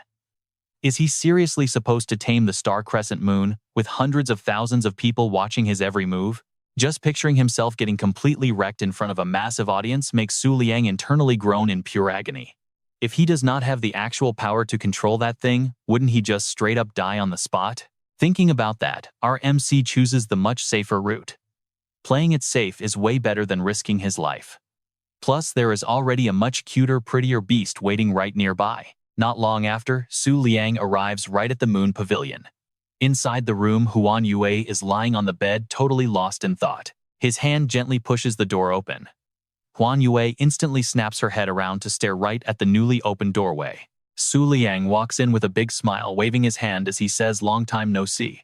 He is thinking to himself, why look so far away for a beast? She is super surprised by his sudden appearance, immediately asking him, "Why are you here of all places?" Liang casually steps closer. Huan Yue still cannot believe it and asks, "The Star Crescent Moon has appeared, aren't you going to check it out?" He chuckles softly at her question, immediately teasing her. As expected, even an internet addict like you already knows all about the big news. Huan Yue quickly turns her head away, grumbling back at him. "I could sense that thing long before your internet was ever even invented." Then she slowly peeks an eye over towards Liang. Huan Yue suddenly gets dead serious, asking him, "If you do not go, someone else might tame it. Do you not feel bad missing out?" Hearing that, Liang wags his finger with a smug look and replies, "Those people still do not get it at all." Then he drops a line that makes Huan Yue even more confused. Only someone with true vision understands that no giant monster is actually cute. Suddenly, remembering the main reason he came, Liang reaches into his pocket and pulls something out. Oh, right. He holds up a crescent moon-shaped food pellet and says, "This is a thank you gift for you." Staring at the super weird gift, Huan Yue gets curious and asks, "Thank you gift? For what exactly?" He looks away and lets out a fake cough, feeling just a little bit embarrassed inside. After all, it was entirely thanks to her tip that he managed to tame the Moonlight Rabbit, but he decides to keep that part quiet. For a deer raised as a mid-tier beast, Huan Yue is completely stunned by that glowing food pellet and has to ask him, "Is this seriously that special food made exclusively for supreme tier beasts? Isn't this stuff ridiculously expensive to buy?" Hearing this, Liang gives a cheerful smile and tells her, "It is nothing. If you like it, I will bring more tomorrow." He sounds super confident. And why not? After all, he still has thousands of these pellets chilling in his beast space, all gifted by the Twin Moons cult. Huan Yue holds the special food pellet in her hand, looking clearly hesitant. But then she suddenly just stashes it right into her food box. Standing nearby, Liang is pretty surprised and asks, "What is wrong? Can you not bear to eat it?" Slamming the box shut, she snaps back. No way, snacks are obviously meant to be eaten while watching movies and reading novels. Her incredibly bizarre attitude catches our MC off guard. With his business done, Liang stands up with a smile. "All right, I am heading out. If I stay too long, someone might discover your true identity." Right then, Huan Yue pulls out her phone, giggling away. And here you and I see his genius idea pop up. Hold on, there is clearly a much easier way for them to stay in touch. A second later, Liang whips out his phone and suggests it. "That is right, let us just add each other as friends." Huan Yue is slightly surprised, but then she agrees, saying, "All right then." Almost instantly, a tiny notification ding rings out straight from Liang's phone. On the screen, user Moon God Flash Butterfly has successfully added a new friend named Cloud Treading Huan Yue. But the crazy surprise, her profile picture is actually a white-haired goddess with brilliant purple eyes, shining just like actual diamonds. Looking at that face, Liang instantly recognizes the covenant between Cloud and Moon, the legendary founder of the Moon Beast Academy from centuries ago. He then silently starts theorizing in his head. Is this legendary Emperor tier beast actually her direct ancestor or something? Then he shoots a rather shady look right over at Huan Yue, a wild question burning in his mind. Could cloud-treading Huan Yue actually transform to look exactly like that? Seeing Su Liang staring right at her, Huan Yue tilts her head. "What's wrong?" she asks. And boom, Su Liang finally snaps out of his daze. Flustered, he quickly turns away, throwing up a quick wave. "It's nothing. I am heading back. See you tomorrow." Inside, he is completely panicking. What on earth is he thinking? Seeing him leave, Huan Yue just casually waves back at him. But the second he is gone, her face instantly turns beet red. "Now you and I know the legendary sinking star crescent just appeared." Yet he totally ignored it just to come see her instead. Suddenly, she slaps her hands together. A wild new theory just popped into her head, and it surprises even her. "I get it now. He is totally playing hard to get." She immediately imagines Su Liang as some evil mastermind and starts cursing his name. He is definitely trying to trick her into joining the Twin Moon Cult's faction. The very next second, she furiously jumps to her feet. She points forward, looking completely triumphant. "You cunning Moon King. I have totally seen right through your evil little scheme." But then she completely freezes up. Her pointing finger just hovers there in midair, completely motionless. After overthinking the whole situation, she flops backwards right onto her bed. Blushing again, she wonders to herself, "Wait, did he actually say he is coming back tomorrow?" 3 whole days pass. The Moon King still completely ignores the sinking star crescent, and the Twin Moon Cult has not made a single move. Because of this, the entire northern region is descending into absolute chaos. The massive line of people trying to form a contract with the sinking star crescent is practically endless. All that loud chattering makes one specific woman snap. "Stop crowding around," she yells furiously. "You are just here to broaden your horizons. Did you fools honestly think you could actually tame the sinking star crescent?" This angry woman barking orders, that is, Shang Ruyu, the strict vice principal of the Moonlight Beast Taming Academy. She holds up a paper, shouting a loud warning. "Anyone who registers gets basic safety guaranteed. But if you do not sign up, you face the deadly consequences all alone." Students line up one by one to register. She glares at them with pure disgust. Why the heck is she stuck here babysitting the safety of these pathetically low-level students? It is absolute torture for her. Suddenly, her eyes lock onto a specific person in the crowd. Pure surprise instantly flashes across her face. Turns out it is the spy He Jing. His hand is heavily bandaged. Ruyu looks completely puzzled. "Instructor He Jing, you really should be resting your injuries. Why come all the way out here?" He just flashes a faint smile. Then he politely steps forward and offers, "Please let me. I already had a top healer patch up my beast completely. Everything is perfectly fine now." Hearing this, she hesitates for a second, clearly thinking it over. "Is that so?" she finally mutters before stepping away from her chair and giving the spot to him. "Well, since you insist, I am leaving it to you." She smirks in total satisfaction, secretly mocking him in her head. Just another idiot chasing an impossible fantasy dream. The moment he takes a seat, a female student from the academy rushes right over. "Instructor. Hey Jing, are you really all right? Does it hurt?" Hai Jing just forces an awkward smile, stammering his response. "No, I am completely fine." While waiting for people to register, his expression turns dead serious. That mysterious VIP has finally arrived. Watching the powerful figures line up, he starts making a quiet bet with himself. Even though they have never met face to face, she will definitely send him a secret signal. Could this be the VIP? A girl wearing a heavy cloak steps right up to the desk. He Jing immediately clears his throat to speak. "Next in line. Name, student ID, and star rank. Fill it here." The girl gently reaches for the pen, and suddenly a strange glowing symbol appears right on her hand. It is a snake with open jaws wrapped completely around a perfect triangle. That is unmistakably the signature emblem of the legendary Black Moon Cult. He Jing locks his eyes directly onto that terrifying symbol. The VIP is none other than Serpent Seed herself, a fearsome beast tamer from the Black Moon Cult. At the same time, she stares right back at him with icy snake eyes. Terrified by the absolutely suffocating killing intent rolling off her, he quickly stammers out, calling the next person up. As soon as she turns away, he is drenched in cold sweat. "Now, you and I know how dangerous she is," and he just realized he barely survived meeting her. Gazing at the glowing crescent barrier shining in the distance, someone simply cannot hold back their awe. Is this really the mythical beast, known as the absolute destroyer of stars? Even the Shuishi sect from the Central Nine Hells, representing Tang Huangquan's power, steps up to comment. What an absolutely terrifying aura this thing has. She stares intently at the massive barrier right in front of her.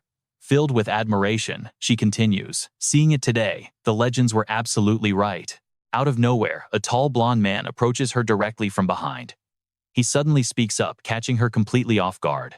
"Do you fully understand the danger here? This guy is Elder Jin Yue from the famous Moonlight Beast Taming Academy up in the north." He brutally lays out the grim reality of the situation. Any outsider beast stepping into that barrier will face an extreme repulsive force. A tamer charging in there is basically just begging for death. Just then the Ling Yue sect members walk up dripping with arrogance. An outsider actually thinks they can tame the sinking star crescent. What a joke. Yuan Yue joins the mocking, completely dripping with pure sarcasm. They are literally just daydreaming. Hearing their elitist garbage, the Shuishi girl shoots them a totally disgusted glare. Then she spins around and flashes an incredibly arrogant smirk. Listen to her tone, guys. She is completely mocking them. Fine, I understand completely. I will order all my sect disciples to pack up and leave. But me, I am staying right here. Let us jump right in. Shuishi glances back with pure contempt, wanting to see which absolute fools are marching straight to their deaths. Dropping those toxic words, Shuishi slowly walks away. Ling Yue just stands there, grinding her teeth, absolutely furious at that venomous insult. What an absolutely awful woman. She is terrified of dying, yet she desperately wants to watch everyone else fail miserably. Wei Yue chimes in with her own disgust.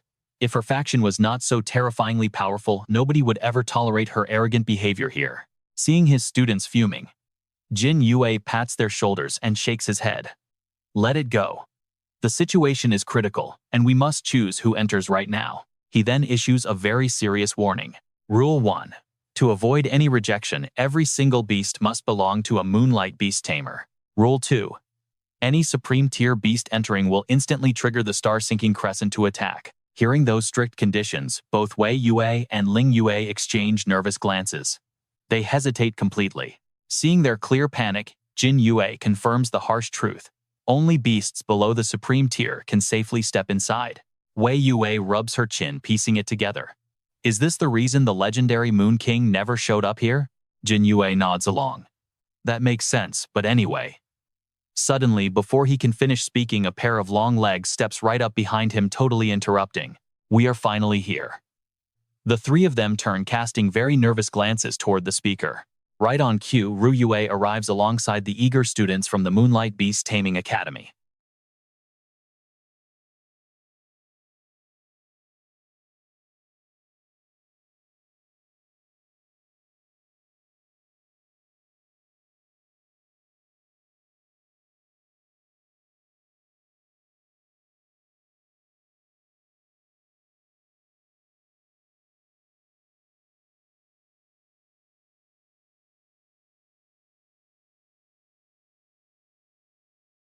Heavy anxiety gnaws at her heart.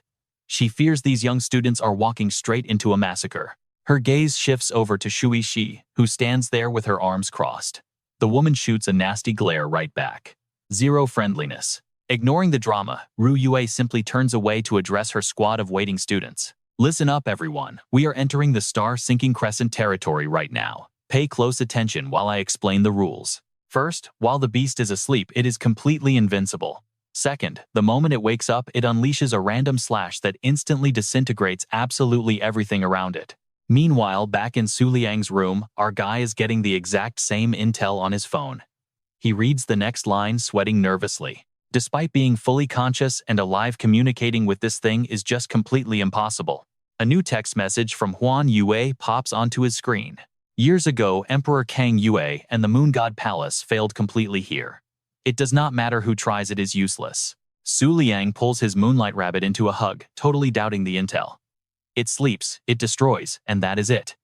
Are all supreme beasts really this arrogant? It is 10:30 in the morning, right in the middle of their group chat. Su Liang texts back a quick question.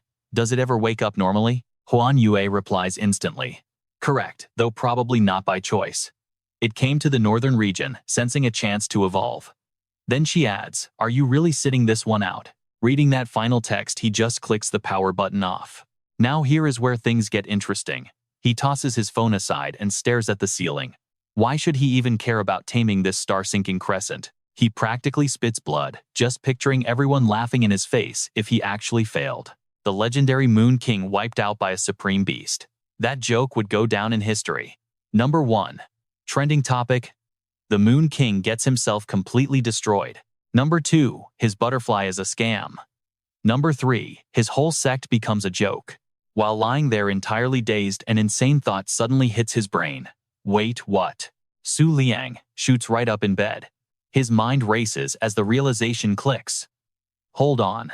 A second later, he snatches his phone and frantically turns it back on. He waits in absolute suspense.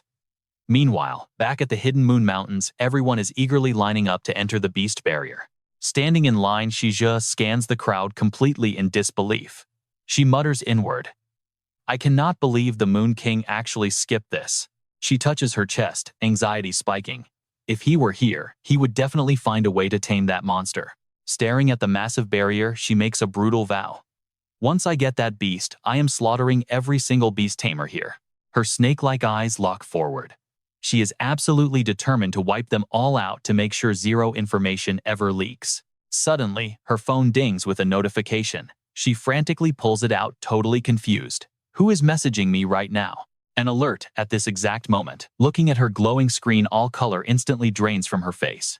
Wait, what is this? The image sends her into sheer panic. The Moon King just turned his live location on. This next detail makes her blood freeze. He is heading straight toward the Hidden Moon Mountains. We know what is coming. She stares at her screen, heart violently pounding. Why show up at this exact moment? All right, we are jumping straight into the chaos. Suddenly, Ru Yue marches over, pointing at Shiji's phone.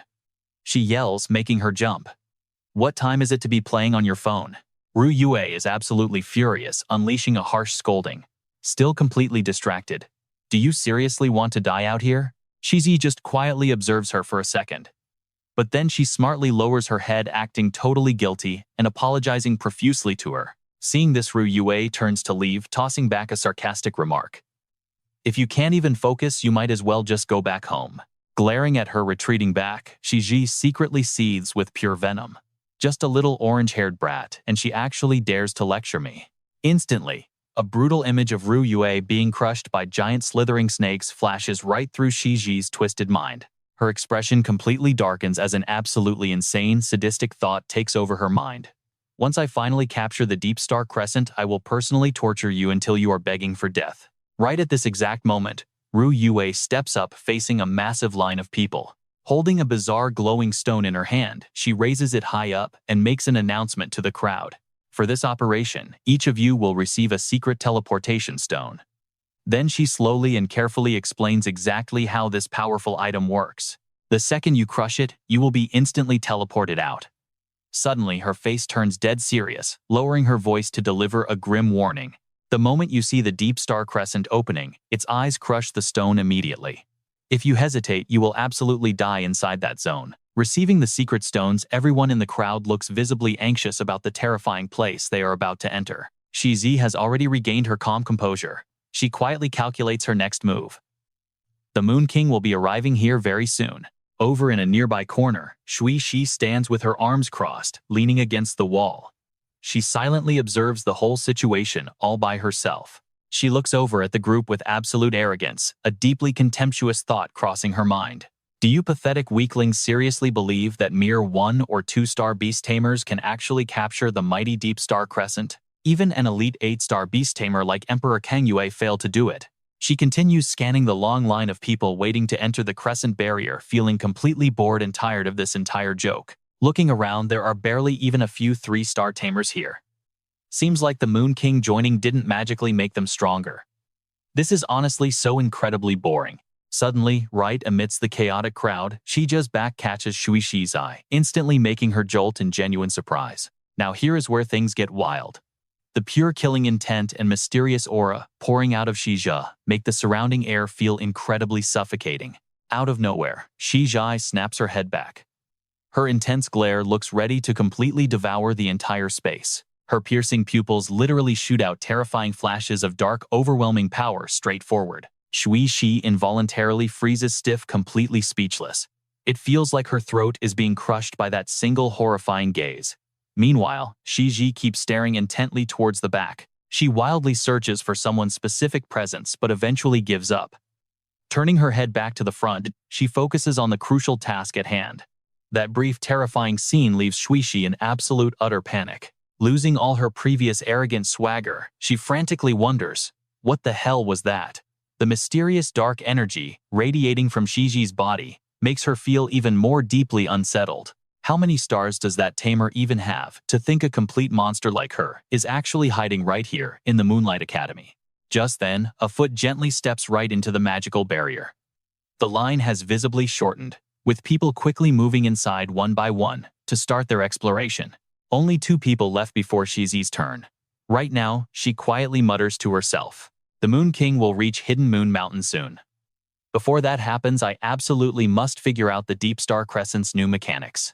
With the barrier's light glowing right in front of her, she silently whispers, "Silent Libra, block the entrance.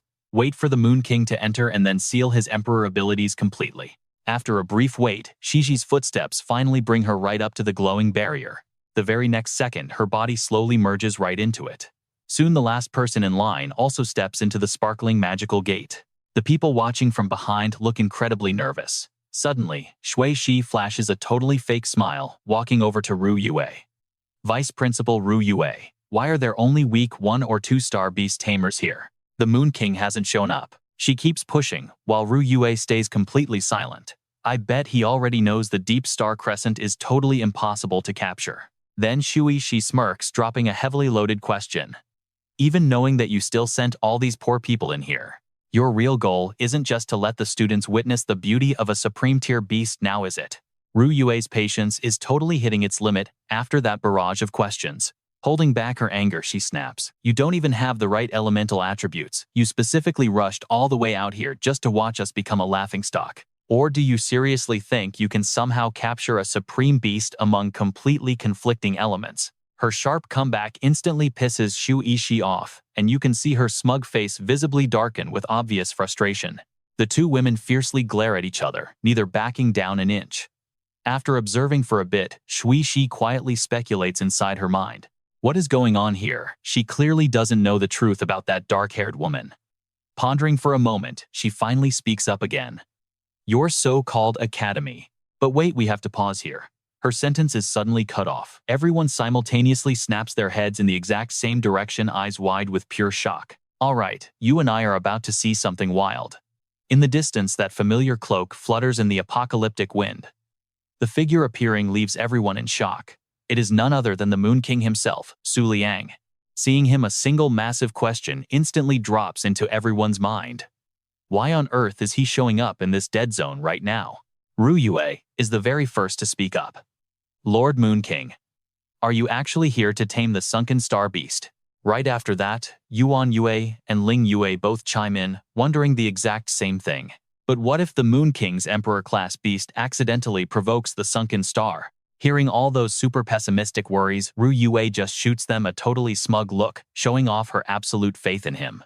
Such blind fools. If Lord Moon King is here, he knows what he is doing. Su Liang stands tall against the wasteland wind as she excitedly declares her point.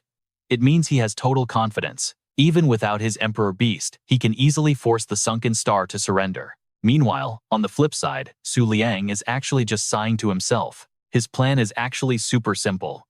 He just needs to physically touch the sunken star beast's body, and he can unlock its entry in the Moon Book. He locks his eyes on the massive barrier right in front of him, filled with pure determination. Once that happens, he will finally understand the beast's mechanics and exactly why it woke up. Who knows, maybe he can even tame the monster today. After thinking it over for a second, Su Liang drops his voice and gives an order. "You all stay hidden. Listen to my commands." Both Ru Yue and Shui Shi quickly bow their heads, answering with a sharp yes. The very next second, Su Liang steps toward the barrier. But suddenly his eyes shoot wide open, acting like he just sensed a deadly mutant nearby. Right then, the Moon Book materializes out of thin air. The pages rapidly flip like a crazy wind, catching Su Liang off guard. A brand new page opens up. The glowing text reads, "Silent Scales, a Supreme Purity type combat skill enabled. This is a wildly rare Supreme level beast, practically a myth in this broken world. It has absolutely zero direct attack methods, and it comes loaded with a massive amount of heavily restricted combat skills. It literally has to rely on stronger monsters just to survive. To be fair, only a Supreme Beast can launch its own attacks. Plus, whenever a Tamer enters the silent scale zone, they are blocked from summoning any Emperor-class beasts. Complete silence. It can perfectly hide its entire existence from stronger enemies right to their faces. Even top-tier Emperor-level beasts cannot track this crazy thing down. He freezes up for a second, suddenly remembering he is only sitting at a 1-star level right now. Supreme class. That is a nightmare. So Liang just lifts his foot toward the barrier and freezes completely like a statue, leaving everyone behind him holding their breath in suspense. A moment later, he slowly lowers his foot back down. He has zero intention of walking inside just yet. Seeing his totally bizarre reaction, every single person has the exact same thought. What the heck is going on? Why did the Moon King suddenly stop? The next second, Liang casually pulls out his phone to quickly look something up. Once again, his casual moves make it impossible for anyone to relax. Ru Yue cannot handle the suspense anymore, marching straight up to ask Lord Moon King. While everyone is sweating bullets, Liang suddenly smirks, dropping a completely cryptic line that changes the mood. How did a little bug from the Black Moon cult sneak in here so easily? Everyone absolutely jumps out of their skin hearing the Black Moon cult. Right after that, he steps straight into the barrier, giving out loud orders. From now on, the Twin Moon cult is taking over this area. Nobody else is allowed inside. A wildly confident smile flashes across Liang's face as he drops an absolute guarantee. I will handle the rest of this mess completely on my own. Back outside, everyone freezes in shock. The apocalyptic air instantly becomes thick enough to choke on. Every single person is practically panicking over those 3 terrifying words, Black Moon cult. Now, you and I need to pay attention. Shui Shi finally connects the dots. That terrifying woman was actually a beast tamer from the Black Moon cult. In the heavy silence, Ling Yue stammers her theory. Weren't they already chased out to the northern territory by the Twin Moon cult? Are they seriously crawling back just for the sunken star beast? Hearing this, an anxious Yuan Yue quickly replies back. The Moon King already said it was just a tiny bug. But what are the academy students supposed to do? Ru Yue instantly steps up to calm everyone down. They have teleportation stones, so it honestly shouldn't be a massive problem for them to escape. While the crew outside is busy throwing out wild guesses, Liang is quietly forming his own dark conclusion. The Silent Scales beast is specifically used to counter emperors. Does the Black Moon cult seriously think I have an emperor beast? A sudden flash of pure anxiety strikes his mind. In other words, walking in there means he is probably facing way more than just one supreme beast. This is about to be the deadliest survival situation he has ever faced. Thinking about this, he squeezes his eyes completely shut deeply, pondering his next move for a tense second. The very next second, Liang takes a slow step forward, thinking hard. If this was when he first transmigrated here, he definitely wouldn't have the guts. His face shows absolute determination. All that early anxiety and hesitation completely vanishes into thin air. Right now, his chest is overflowing with pure confidence. But today, he is not backing down. Without waiting a single second longer, Liang boldly strides right inside. His cloak flutters wildly in the wind, looking exactly like dark butterfly wings. And just like that, his entire body fully merges right into that terrifying glowing barrier. All right, you and I are jumping right into the action. Everyone is completely in awe of Lord Moon King's massive aura. But look at Black Whale just quietly observing from the back. He is sweating bullets right now. Pure panic is building up inside him. The Moon King has actually walked straight into the Serpent Seat territory. Suddenly, Black Whale steps right up and drops a line that startles everyone. He says the remnants of the Black Moon sect are inside, so they really need to go in and help. Right after that, he raises his hand, looking super determined, shouting every single word. After all, he says, the Moon King is one of our own students. That bold statement makes Ru Yue hesitate for a second. It actually makes sense. Elder Golden Moon nods in total agreement, asking what they should do next. Should we all go inside together and help out? Seeing everyone totally agreeing with this plan, Black Whale frantically shakes his head. No way. Their massive power levels would absolutely startle the falling star blade.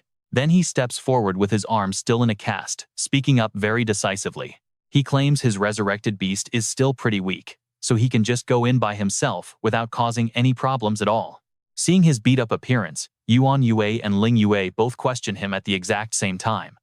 Can a guy looking like this really be trusted? Watching Black Whale walk right up to the glowing barrier, Ru Yue silently wonders to herself, why is this guy acting so incredibly weird today? He is not even a part of the Twin Moon sect. So why care about the Moon King's safety? Right now, Black Whale is hesitating hard.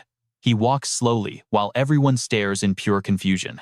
But the second he touches that sparkling barrier, a crazy bolt of lightning suddenly strikes right across his hand. The very next second, a meteor-level force smashes straight into his spot. Luckily, Black Whale jumps up just in time to dodge the hit. That wild scene makes everyone in the back scream in total panic. What in the world just happened? Black Whale rolls hard onto the dirt, coughing through the thick smoke before screaming out in pure shock. Suddenly, a random voice rings out and completely startles him.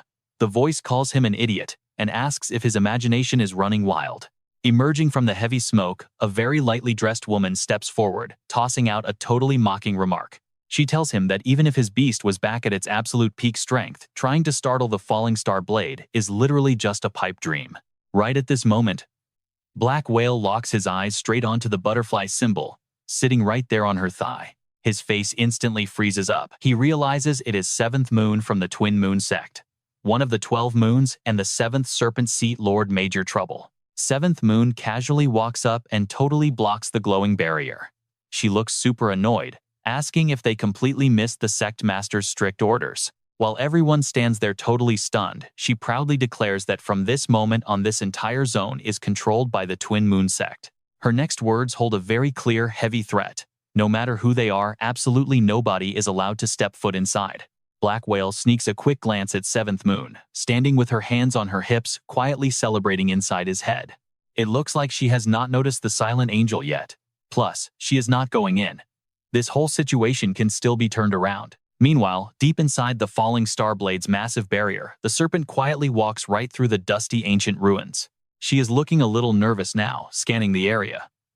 She thinks to herself that 17 whole minutes have passed without finding the falling star blade. Taking in the totally desolate and lonely scenery, she quietly figures that all the other guys who came in here have completely vanished into thin air. Suddenly, she smirks, letting out a dangerously wicked little laugh. A thought crosses her mind. Low-tier monsters stuck inside a supreme-level zone simply have absolutely zero chance of escaping. Now you and I know what happens next. Seeing those female students absolutely terrified just amuses her. These scared kids smash their teleport stones and instantly run away. After thinking it over, she finally decides to push forward. She feels relieved. It is better this way, with nobody around to annoy her.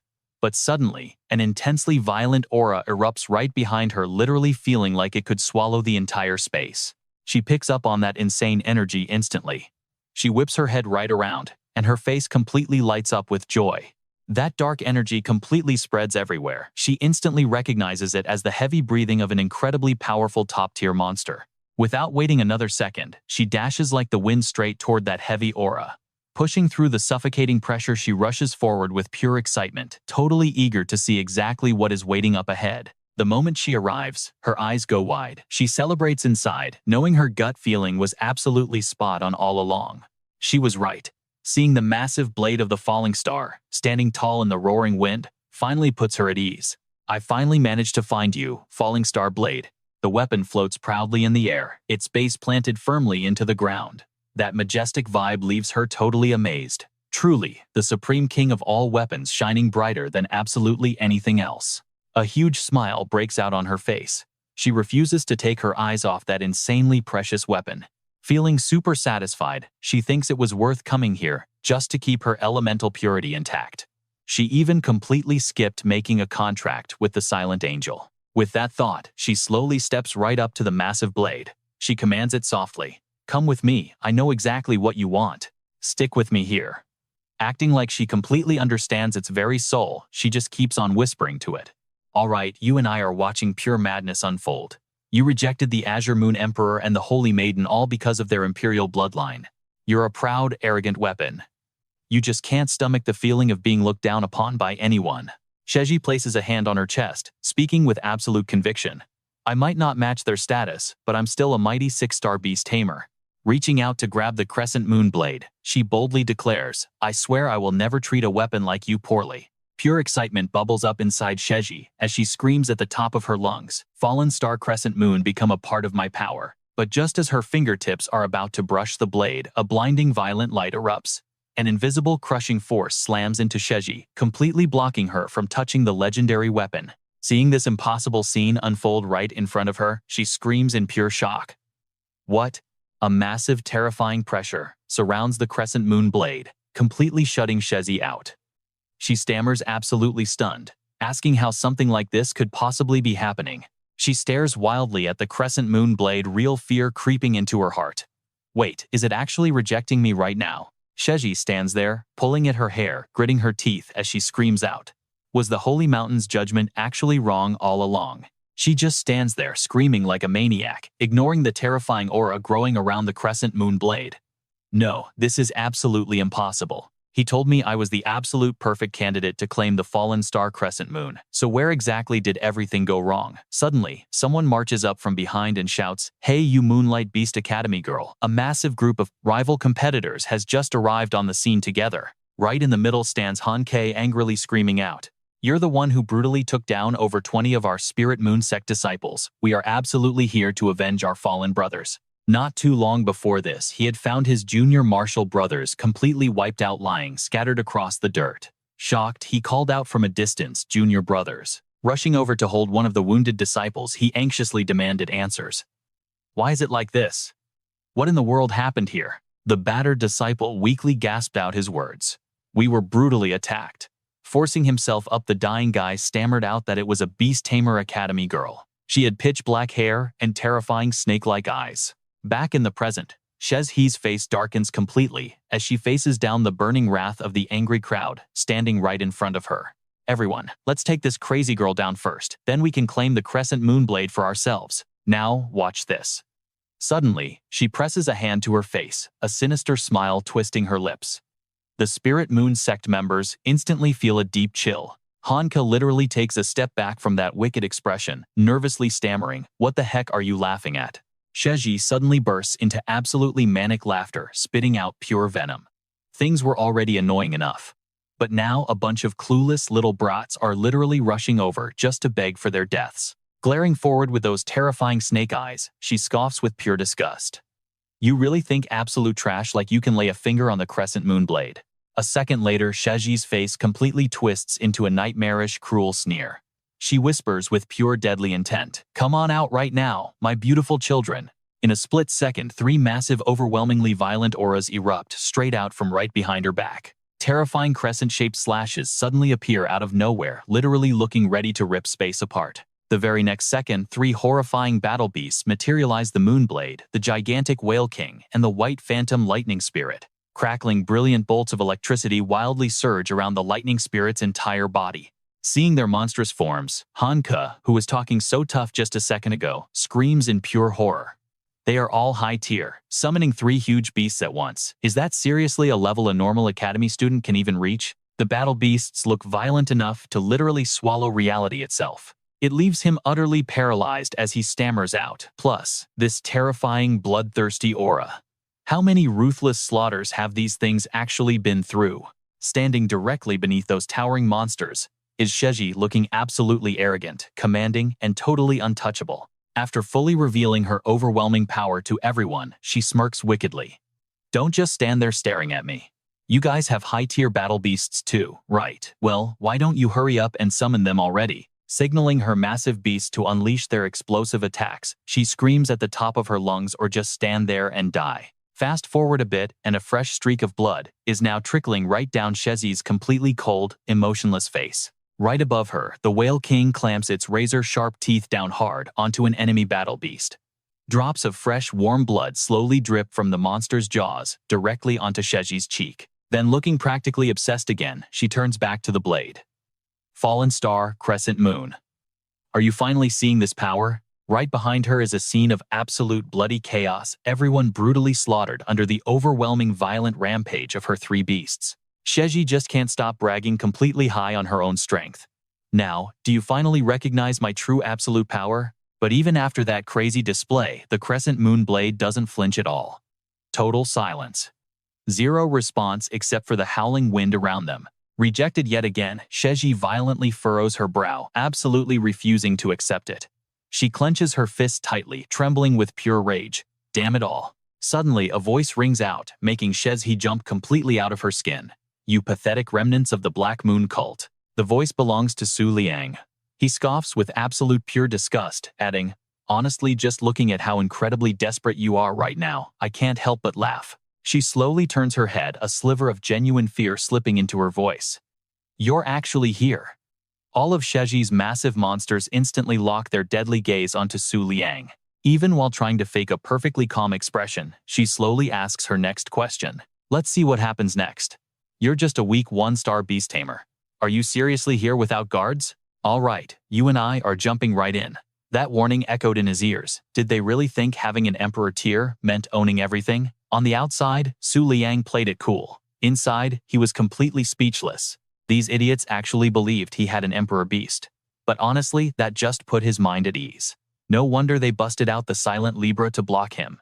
Right now, they definitely figured he was completely trapped entirely, unable to summon his emperor beast and totally helpless. Figuring that out, Su Liang lowered his voice. "Serpent seat." Keeping a faint smirk on his face, he spoke slowly, casually explaining it to her.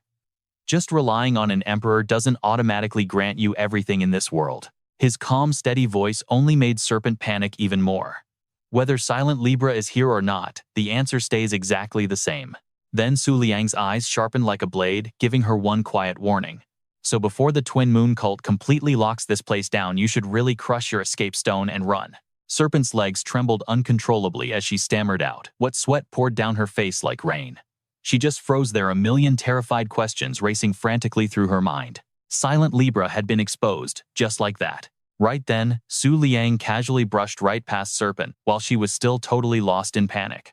He knew his emperor was blocked, yet he still came here alone on purpose. A flash of hesitation hit Serpent should she run or attack.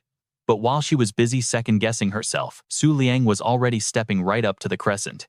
In his head, he was practically begging. "Just stay completely still like this. Be a good girl, and let me touch the star-sinking crescent." Moments later, the crescent appeared right in front of Su Liang. Staring at it in absolute awe, he whispered, "This is it." His eyes locked onto the legendary beast blade, the very weapon that once sliced stars right out of the sky. Without wasting another second, Su Liang reached out to touch the crescent's body. But his hand stopped mid-air, as a furiously angry voice exploded from right behind him. "Don't you dare touch the star-sinking crescent!" Serpent's three beast pets unleashed their power all at once, launching themselves violently forward. Below, she stood her ground with total arrogance, pointing forward and screaming at the top of her lungs, "Moon King." In a flash, they all charged straight at Su Liang. As the Whale King roared loudly, the Thunder Spirit clasped its hands together. A massive surge of fierce electricity built up before it threw its arms wide, blasting out a brutal curved arc of lightning. In a split second, the crescent slashed the Thunder Spirit's lightning, and the Whale King's heavy strike all rained down on Su Liang simultaneously. Exactly at that moment, a glowing blinking circle appeared under his feet, and a rippling current of water coated his entire body. In the blink of an eye, the moon in the lake threw up a massive shield, wrapping around him and totally neutralizing every single attack. Seeing this impossible scene unfold, Serpent's jaw dropped. What she gasped out. How was this even possible? Watching Su Liang stand there completely unbothered inside his shield made her mind spin. Neither the lightning nor the blade had moved him an inch. Now watch this. Staring at Su Liang's ice-cold expression, Serpent completely lost her cool. Her mind screamed in pure panic he hadn't even summoned a beast yet. From another angle, the glowing water shield slowly faded away. Su Liang panted heavily, whispering to himself. "Scared me to death." That looked totally terrifying, but turns out it was just a flashy bluff. He silently gave thanks. Even though it couldn't strike back, the moon in the lake's ability to intimidate people was absolutely off the charts. Right then, Serpent's body started violently shaking all over again.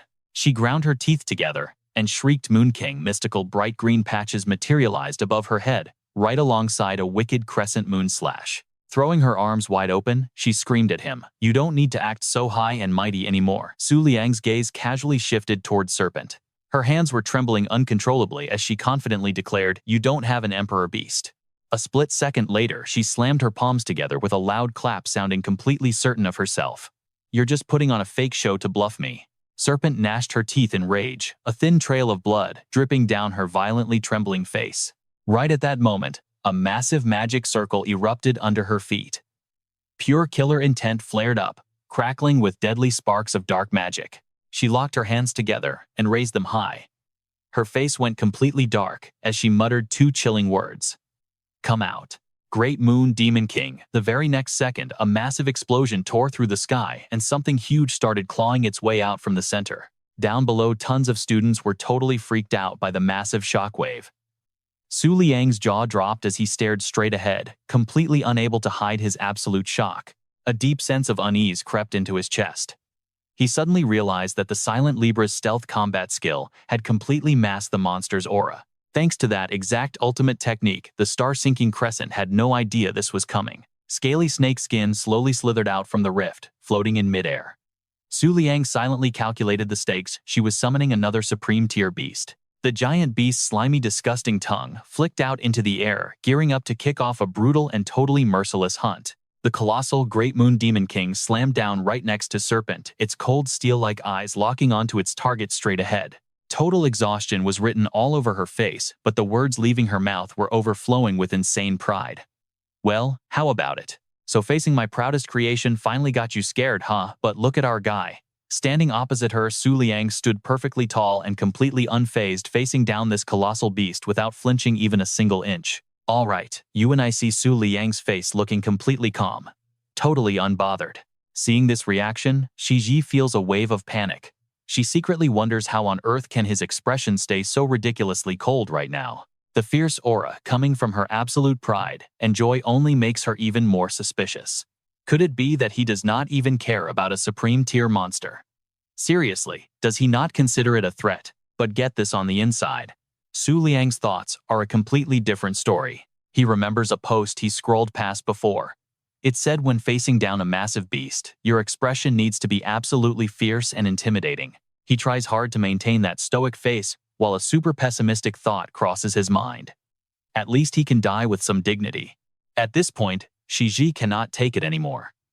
She points her finger straight forward and growls, "Moon King, are you still refusing to summon your own monster?" The Great Moon Demon King beside her simultaneously lets out a terrifying roar. Then it aggressively raises its massive tail high up and smashes it hard into a nearby boulder, clearly throwing down a violent challenge. The gigantic snake slowly lifts its sand-covered tail, and the huge boulder suddenly crumbles down.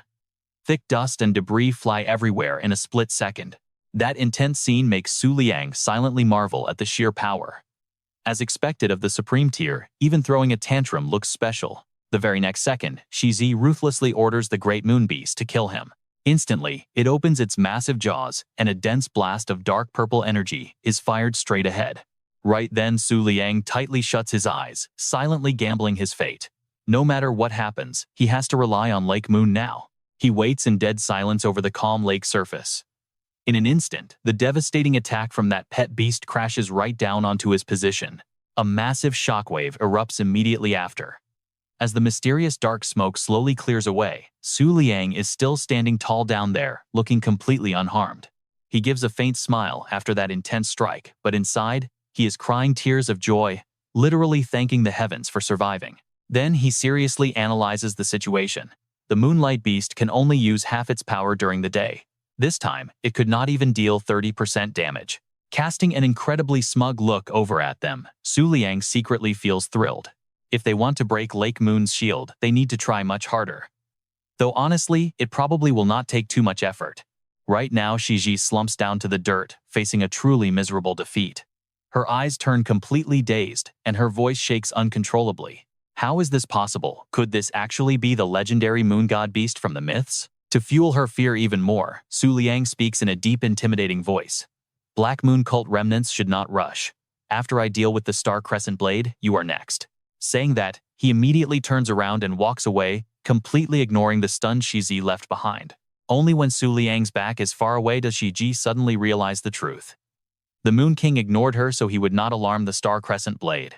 His figure keeps lingering in her snake-like eyes while she silently calls out to the Moon King, "Now you and I need to watch closely." As Su Liang reaches for the blade, she wonders. She wonders if his invisible shield, which completely defies common sense, can actually block the legendary blade that once sliced down the very stars from the sky. Her train of thought is sharply cut off as she suddenly screams, startling him. Silent Libra, cancel the skill right now. Immediately, a deadly dark aura erupts from the Great Moon Demon King's body. The crescent blade also flares up with blinding light and vibrant emerald energy, begins swirling around its entire form. Seeing that blinding light right in front of him, Su Liang panics and blurts out, "I am doomed." He secretly worries inside. If the shield is cancelled, his supreme tier aura will definitely be exposed. 1 second later, a tightly clenched hand appears on the crescent blade, and its base is completely lifted off the ground. Its awakened form finally appears. A young girl with flowing green hair holding the crescent blade high up. Her eyes slowly open, much to Su Liang's growing anxiety. The star crescent blade has awakened. At that exact moment, the blade suddenly shakes violently right in the middle of the air, and pretty soon the shaking gets even more intense. Then the awakened spirit form of that legendary weapon begins to grip it down with absolute force. The next second, she reveals a razor-sharp glare. The rocks and ground around them suddenly crack continuously, making the whole scene incredibly chaotic and terrifying. The massive tremors make all the students panic, asking each other what on earth is happening now. Then someone yells that it is the star crescent blade. The blade has awakened, run for your lives. All the students sprint outside as fast as possible. The crescent blade's immense power erupts violently, but Su Liang manages to use his shield just in time to protect himself. He grits his teeth, staring straight ahead with deep concern. The Demon King's attack was under 30% power. So the remaining defensive wall of Lake Moon can definitely block this one, right? Suddenly, a terrifying thought crosses his mind, leaving him completely stunned. Right now, inside the pet space, violent ripples are wildly surging across the usually calm water of Lake Moon. She is hugging Su Liang from behind. Seeing that terrified look, he thinks in shock. No way, the chance of blocking this is not even 1%. Completely unable to believe this harsh reality, Su Liang asks in total shock, "What?" We have to wonder, is the gap between supreme tiers really this huge? Su Liang quickly snapped his gaze backward. He was desperately searching for any sign of how that serpent woman managed to protect herself from the blast. The sight left Su Liang absolutely speechless, and honestly, you and I can see why. The Great Moon Demon King had coiled up tight, shielding the serpent safely inside. But while our MC stood there, completely stunned, Yan Yu was already raising her heavy blade. Su Liang's hope completely crashed. Panic set in as he thought to himself, what if there is literally no way to stop this thing? His clothes whipped wildly in the fierce wind. Suddenly, every single frantic thought in his head just stopped cold. Su Liang opened his mouth and screamed in absolute terror, "Huai Yue, save me." Meanwhile, just a few minutes earlier, outside the barrier, a voice filled with pure hatred suddenly echoed out. "Elder, are you listening to this? Everyone is saying that a crazy woman from the Moonlight Beast Academy actually attacked us out of nowhere. Turns out it was Han Ke." Blinded by pure rage, he just kept screaming his lungs out. How could the people from the Moonlight Beast Academy possibly do something like this? Ling Yue heard this and sighed in frustration. She explained, "Everyone calm down. That wasn't someone from our academy. It was actually a high-ranking zealot from the Black Moon cult." She let out a really tired sigh, secretly feeling relieved. Honestly, if normal students ran into a high-level cultist, just making it out alive was already incredibly lucky. With that thought, she turned to look at Chiyo, who had been completely silent this whole time.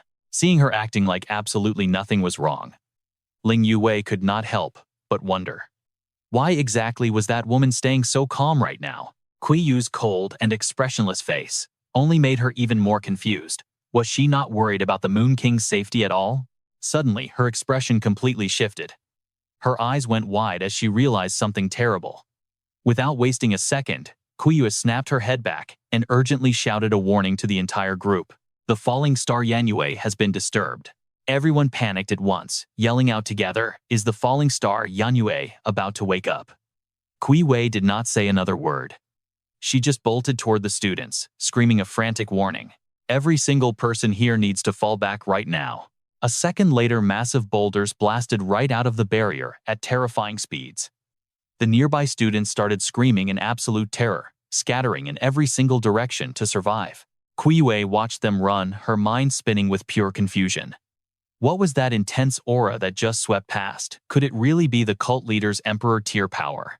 Back inside the barrier, Su Liang was currently pushing himself to the absolute limit, fighting against Yanyue's crushing pressure. He threw his arms up to block the fierce pressure, completely baffled. He had clearly called out the name, so why did nothing change at all? Could it be that this illusion combined with the silent leak? Watching Yan Yu wind up for a massive strike, Su Liang's anxiety spiked. He quickly calculated in his head. The falling star Yan Yu would break through in less than 3 seconds. As that 3-second countdown flashed in his mind, a slight smirk crossed his face. He thought to himself with a smug grin, the era has officially changed. With exactly 2 seconds left, Liang frantically whipped out his phone and started tapping the screen like crazy. The screen showed a chat log with the dream promise. Instead of replying to the old messages, he typed out a massive emergency text and immediately sent it straight to Huayue. At that exact moment, Yan Yue dove down aggressively, glaring daggers at Liang. Gripping her giant weapon tightly, she charged at him with the speed of a hurricane. In a literal flash, Yan Yue closed the distance, appearing right beside Liang. The second the distance between them practically vanished, he instantly dropped into an attack stance. Without hesitating for another second, Liang decisively thrust his hand forward. At the exact same time, Yan Yue was already bringing her heavy blade crashing down. Just as his arm extended fully, she unleashed her brutal attack. But right then, a blinding flash of overwhelming pressure suddenly erupted directly from the palm of Liang's hand. In a split second, that colossal burst of energy seemed to completely swallow his entire body whole. Instantly, an earth-shattering explosion detonated with insane force. Even the area far outside the barrier took a massive hit from the intense shockwave. Anyone caught near the blast zone got blown away instantly. Thankfully, Huayue managed to throw up a solid shield, just in time keeping the people behind her completely safe. She stared wide-eyed at the chaotic scene, wondering in disbelief. Was that an Emperor-level strike just now? The entire barrier has been totally wiped out by the flames. Ru Yue looked on in total panic and asked Lord Moon King is still trapped inside there, right? Qiyu felt deeply uneasy, secretly realizing something terrifying. If her eyes were not playing tricks on her, the situation inside was probably 1,000,000 times worse than it looked. A ruined wasteland slowly revealed itself through the thick smoke. Then a very familiar silhouette started to emerge from the heavy fog. The serpent desperately crawled right out of the Great Moon Demon King, coughing heavily before complaining. "This smoke is literally choking me to death." She slowly looked around in all directions. She secretly noted that the silent Libra's presence was gone, probably destroyed by the impact of the falling star Yan Yue's attack. Shifting her gaze to the giant weapon floating in the air, a look of absolute joy crossed her face. The falling star Yan Yue had completely calmed down. But then the serpent suddenly looked incredibly confused as a realization hit her. Wait a minute, where is the Moon King? She stepped onto the ground, frantically scanning the area in total disbelief. He was right next to Yan Yue a second ago, so why is he gone? Now you and I need to watch closely. The serpent's eyes suddenly lit up as a crazy theory clicked. Did the falling star Yan Yue literally chop him down until not even his ashes were left? Her entire body started trembling uncontrollably, her mind racing with the terrifying possibility. But wait, the falling star crescent was triggered by her own scheme. Realizing this, Zachi slapped both hands over her mouth. Trembling with pure excitement, she joyfully confirmed that she had actually defeated the Moon King. A wicked smile spread across Zachi's face as she let out a triumphant laugh. She gloated aloud that the legendary Moon King had actually been beheaded by the falling star crescent. The memory of Liang casually scrolling on his phone popped into her head, leaving her incredibly smug. That fool was just staring at his screen right to the bitter end. Absolutely hilarious. Then she threw her head back and screamed every single word. "I have defeated the legendary Moon King." Whipping her head around, her face twisted into a look of absolute unhinged joy as she declared her ultimate victory. "Now, the falling star crescent belongs completely to me." But unexpectedly, that ancient weapon let out another deafening, earth-shattering roar. Zachi froze, completely staring in shock as she mumbled, "What?" In the next second, the awakened energy form coiled tightly around the crescent blade once again. She was absolutely stunned by this. Why on earth was the falling star crescent being triggered all over again? Rooted to the spot, Zachi stood there totally dazed, whispering in utter despair. With the Great Moon Demon King in its current weakened state, doing this should be absolutely impossible. Suddenly, something chilling caught her attention, causing her eyes to widen in fear. A massive cloud of thick dust billowed out of nowhere, completely surrounded by these bizarre glowing streaks of strange light. And from right inside that smoke, Liang's confident figure slowly emerged into clear view. Sweating bullets, Zachi stared in pure disbelief and gasped. "Impossible. Forget being injured. This guy literally doesn't even have a single speck of dust on his clothes. Now you and I need to pay close attention here." Right behind Liang, a colossal shadow slowly appeared. Giant unfamiliar legs began stepping out from the thick swirling smoke. Staring blankly at the unbelievable scene unfolding, Zachi stuttered out, "What the hell is that?" As the sharp piercing eyes of the beast glared down, she frantically asked herself, "This thing is way too massive.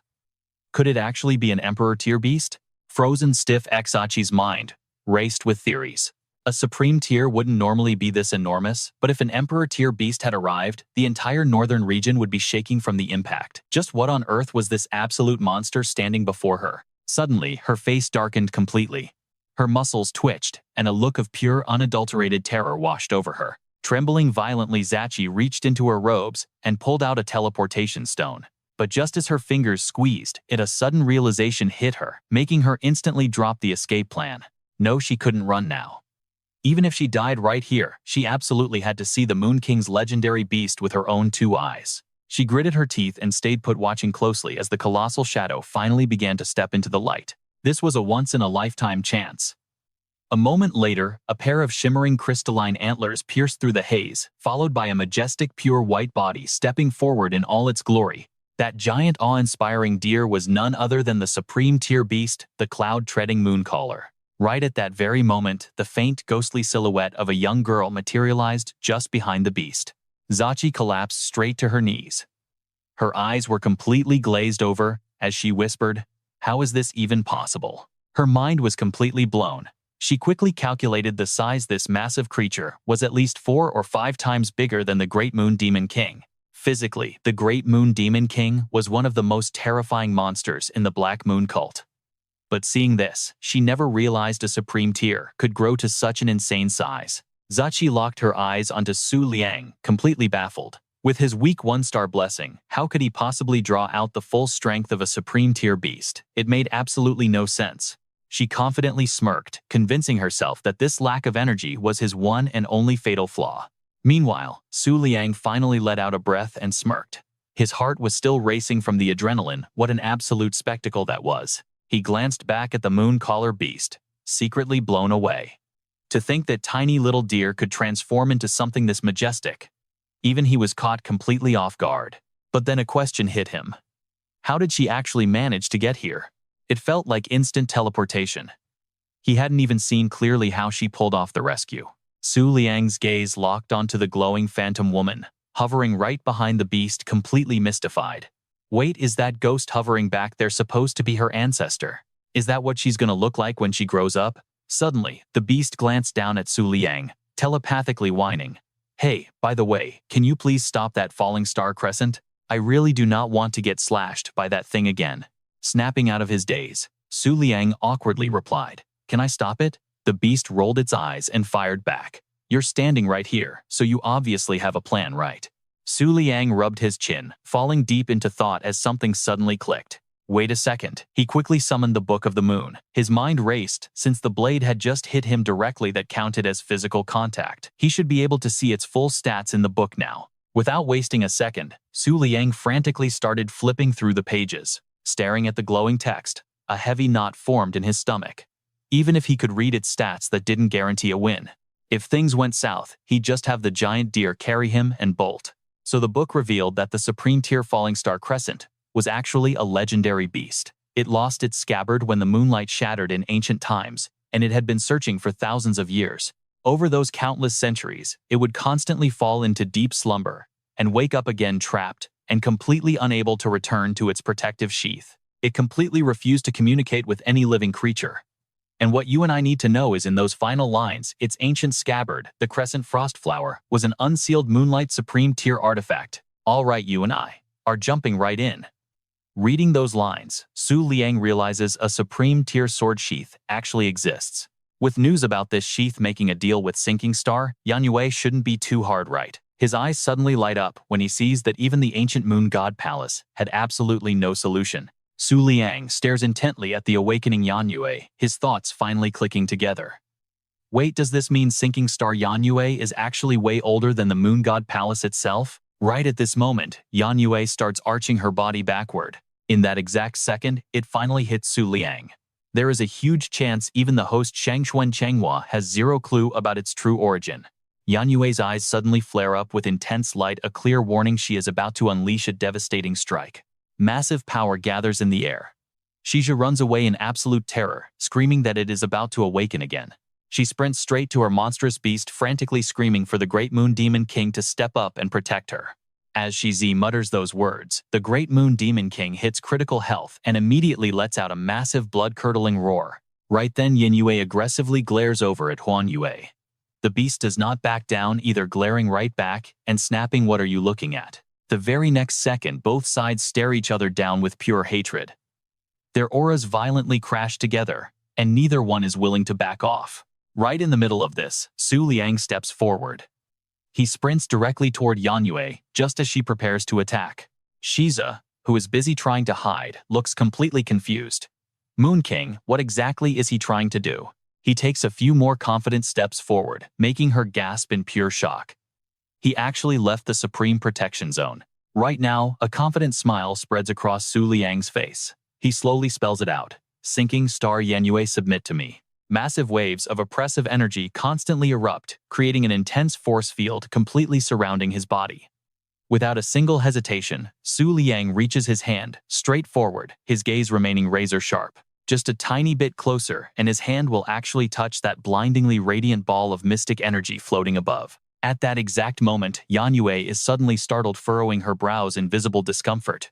The mystic energy grows larger, by the second clearly signaling a terrifyingly destructive wave is about to strike. Yet Su Liang stays perfectly calm, boldly speaking each and every word. The Sheng Xuan Changhua sword sheath. Those exact words strike, like a literal lightning bolt, leaving Yan Yue completely dazed for a moment. His voice continues to ring out loud and steady. "Sinking star Yan Yue, you are looking for her right now, aren't you?" She looks back at Su Liang with wide glowing eyes, total shock visibly painted all over her face. Down below, he maintains that majestic posture and continues speaking. "I swear on the name of the moon god Flash Butterfly, within 3 years that sheath will be brought to you."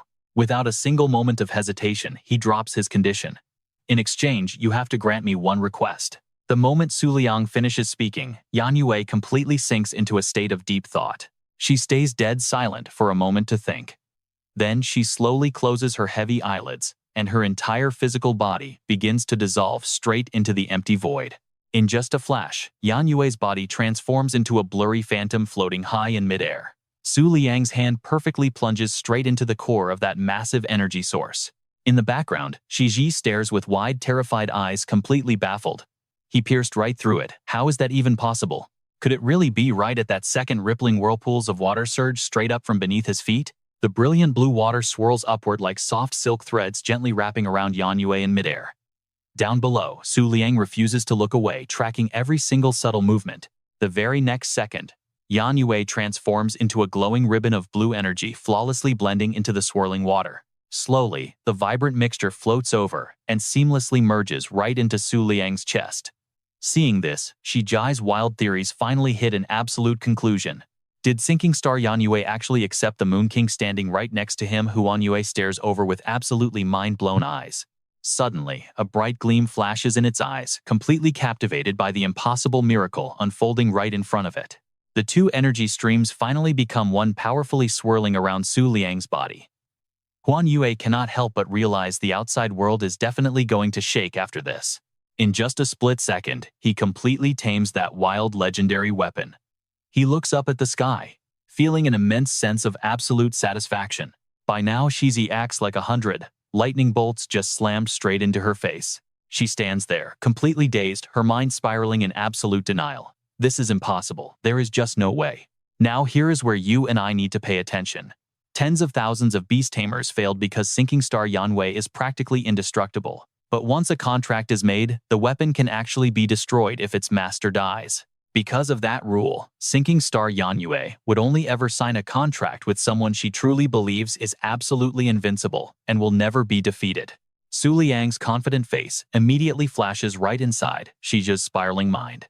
She is completely amazed, finally forced to admit that this guy is the true Moon King. After scrambling through her messy thoughts, Shiji dazedly stands up, whispering to herself. Turns out, you can only understand his power by seeing it yourself. Suddenly, her eyes go wide as a dark, absolute determination settles deep inside her head. If things are truly like this, she will gladly use her own death to transmit this intel straight to the Black Moon cult. Right after that, Shiji raised her voice, desperately screaming the name of the great moon demon king. And the moment the words left her mouth, that massive spiky pet monster came crashing forward to defend its master. Standing way off in the distance, Liang quickly noticed something was completely off. He locked his ice-cold eyes right on Shiji, casually muttering that this woman had seen way too much, even though he usually was not the type to silence people. Huan Yue totally understood the assignment. Stomping the ground with insane force, the beast unleashed a blinding beam of pure energy, blasting that intense glowing strike straight toward the great moon demon king.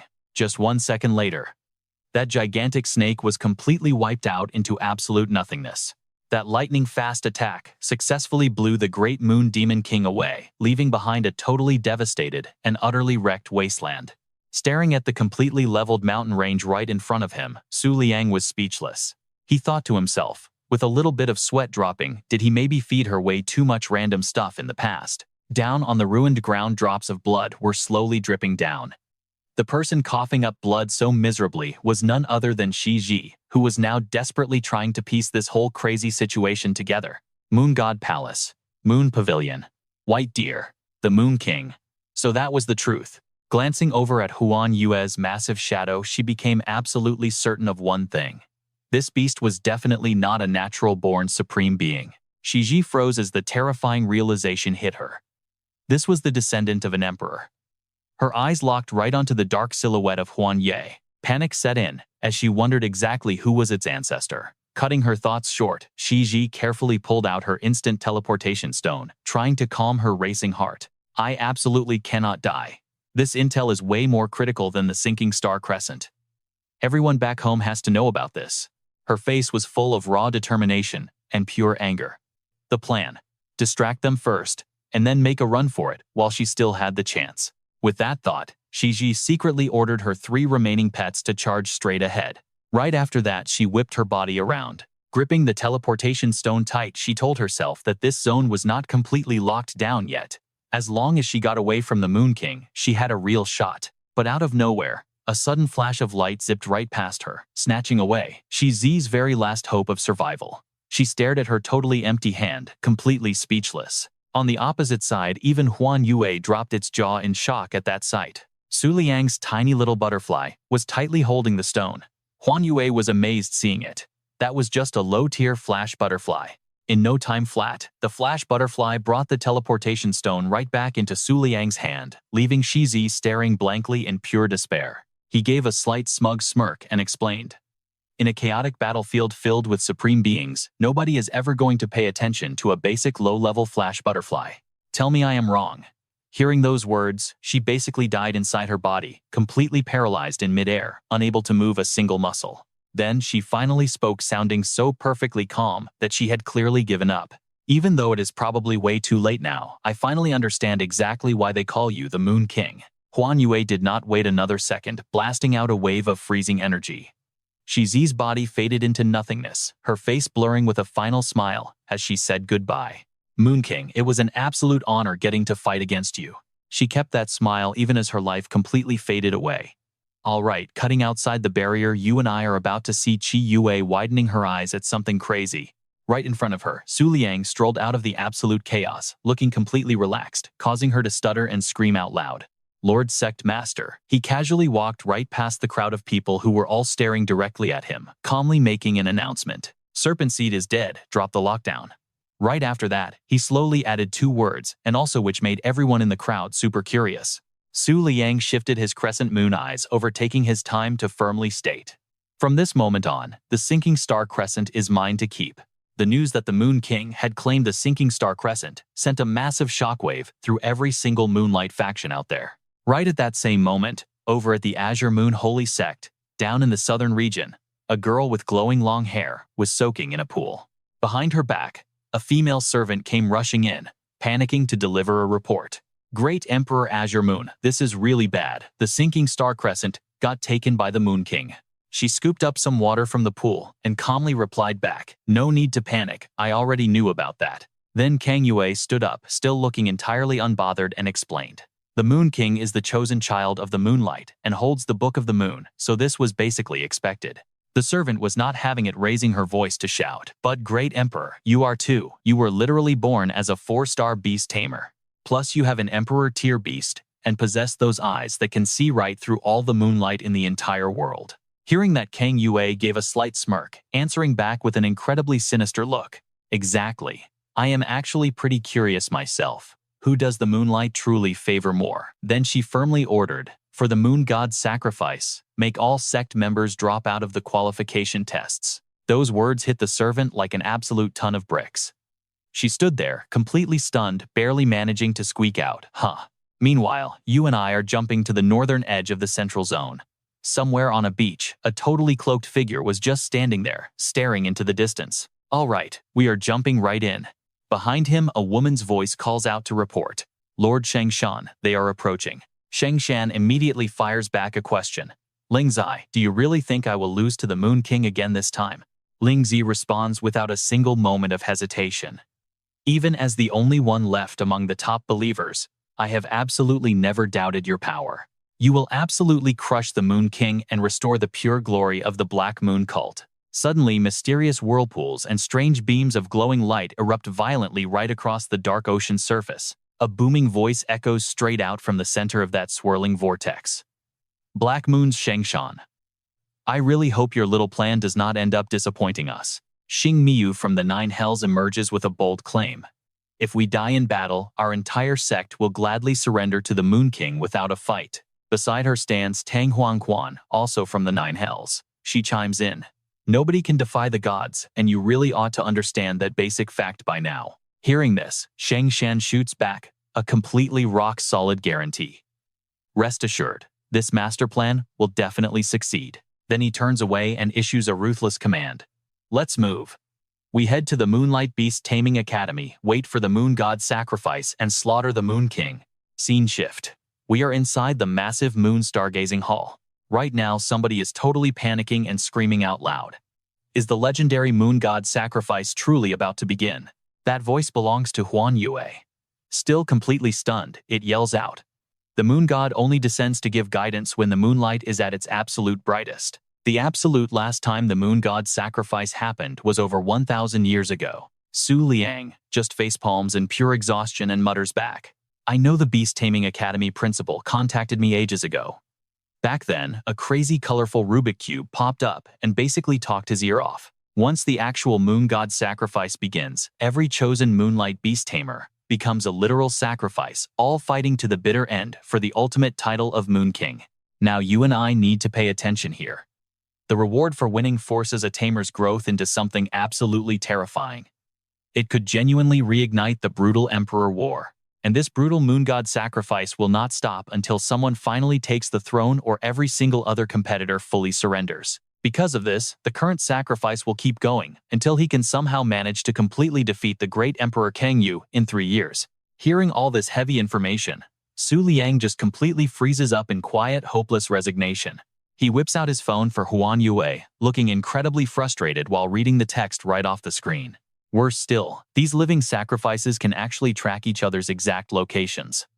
So following the principal's strict orders, he now has to personally protect 2 students acting as sacrifices. This hits him like a total lightning bolt. His mind spins in pure disbelief. Why on earth must he fulfill the promise made by his predecessor? Seriously, just how many poor people did his predecessor completely scam by using the mighty Moon God's name? Suddenly, Huan Yue drops a completely calm remark that freezes him solid. "There is no need to stress so much. Isn't there a massive reward for winning this battle? Who knows, in 3 years, maybe great Emperor Kang Yue will not even be fit to tie his shoes." Right when it mentions a super rare chance to actually win the missing pages of the Book of the Moon, Su Liang suddenly snaps fully awake with a wild realization. Catching the absolute shock on Su Liang's face, Huan Yue slowly begins to explain. "Wait, did you seriously not know this? Rumor has it, the owner of those missing pages can completely shatter standard contract limits, letting them form pacts with dozens of terrifying beasts at once." Hearing these words, he gets struck by another heavy wave of pure shock. His eyes go wide as the gears turn. If just the remaining pages allow that many contracts, what about him? He holds the entire actual book. But quickly, that anxiety creeps right back in. He wonders in pure confusion if the Book of the Moon is here with him. How could anybody else possess the missing pages? Seeing Su Liang lost in thought while rubbing his chin, Huan Ye just forcefully headbutts him straight forward. It firmly demands attention. Hey, stop overthinking things. Hurry up and tell the breeder to finally let me walk around freely. It hilariously clasps its paws together, making the most tragic pleading face imaginable. If I can just go outside to moon gaze, I can totally help you babysit those two little brats. Hearing absolutely zero response, Huan Yue curiously glances over. Whoops. Turns out that little headbutt actually sent Su Liang crashing brutally hard straight into the solid wall. He hurries out of the room rubbing his sore backside while furiously typing on his phone to search for something, grumbling the whole entire time. That supreme-level headbutt nearly ruptured a kidney. In petty revenge, Su Liang instantly shares an article titled 100 Ways to Cook Venison right into their shared group chat. Huan Yue can only bitterly reply with 3 dots. Suddenly, a shiny new notification pops up on the screen. Su Liang blinks in absolute surprise. Wait, did the files for those 2 students finally arrive already? He opens it up, and an image of a cat-eared girl appears alongside lines of crucial data. Bai Yuer, 16 years old. Hails from the Western Bai Sheng clan. Daughter of the Emperor, a human-tiger hybrid. She possesses a supreme beast, but for some unknown reason, it fell into a deep sleep. Likely because her own Tamer level is just way too low. Finishing the text, he rubs his chin with a sigh. So much for my expectations. I totally thought she was a cute cat girl, but she is actually a tiger. Swiping the screen, a beautiful blue-haired girl pops up framed by the exact same kind of detailed background info as before. Bai Yao, 16 years old. Coming straight out of the single most incredibly prosperous human kingdom in the entire Northern Territory. Alright, you and I are about to witness some madness. The 4th princess of the Bua Empire has been summoning supreme tier beasts to crush her enemies since she was just a kid. Reading over the intel on those 2, Su Liang just sighs and swipes his phone. He mutters that the princess and the emperor's daughter are seriously nothing but absolute trouble. He just hits send and decides to deal with the fallout later. In no time flat, all that info on the 2 girls gets forwarded straight to Huan Yu. Huan Yue is absolutely hyped. He shoots back a reply instantly. The one on the bed looks pretty interesting, so leave her to me. Cut over to the academy. Night is slowly rolling in, and we see Yuer looking super sleepy, just completely out of it. Rocking back and forth on a swing with Su Jing, she starts pouring out her thoughts. The Chengxing Yan Yue beast got tamed by the Moon King, just like that. I literally could not have imagined this even in my wildest dreams. Su Jing suddenly jumps up, totally buzzing with energy. Alright, let's hurry over to the teaching zone. Aren't they supposed to be making some huge super important announcements right now? So the 2 girls start marching together straight toward the lecture area. But hiding right behind them, Huan Yue's deer horns are poking out, creeping in the shadows. He quietly confirms it to himself. That is definitely the mixed blood girl from the Bai Sheng clan. His eyes stay locked right on Yuer's back. He mutters that her scent is super memorable, but she really does not seem that smart. Suddenly drops of rain start falling right onto Huan Yue's nose. He stares up and grumbles that it is about to rain. Then he slowly backs away, telling himself it is probably a smart idea to just head back early. His power drops a ton when it rains, so he has to be careful just in case something crazy goes down. But barely a second later, he freezes in his tracks. His eyes turn completely serious as he senses something totally wrong. A violent whirlpool rips right out of thin air. It explodes with insane force, sending massive rings of water blasting up like they are wrapping around the sky itself. Right after that, a supreme tier beast, the Rain Tyrant, spawns directly in front of Yuer and Su Jing. He places a hand on his chest and calls out, "Found it." One of the 5 supreme targets. The tyrant then opens its mouth like a massive black hole. Its voice rumbles with terrifying anger. "My child, I will give you exactly 10 seconds to summon all of your beasts. I have absolutely no interest in killing a beast tamer's true body with a cheap sneak attack." Down below, Yuer and Su Jing are gripping each other's hands, their eyes showing pure, absolute terror. Spotting the symbol on its shoulder, Huan Yu watches from afar, completely freaking out. He thinks to himself, 7 stars. Is this guy actually a 7-star tamer's beast? Pure panic is written all over Huan Yue's face the second he realizes he is dealing with a 7-star tamer. That proves the guy has emperor tier power. The scene shifts over to the path leading straight toward the academy's main gate. Right now, a few figures are walking along. a voice calls out. It is raining. The servants walk straight through the downpour, while Princess Bi Jiao stays perfectly dry under an umbrella in the middle. She groans, super annoyed.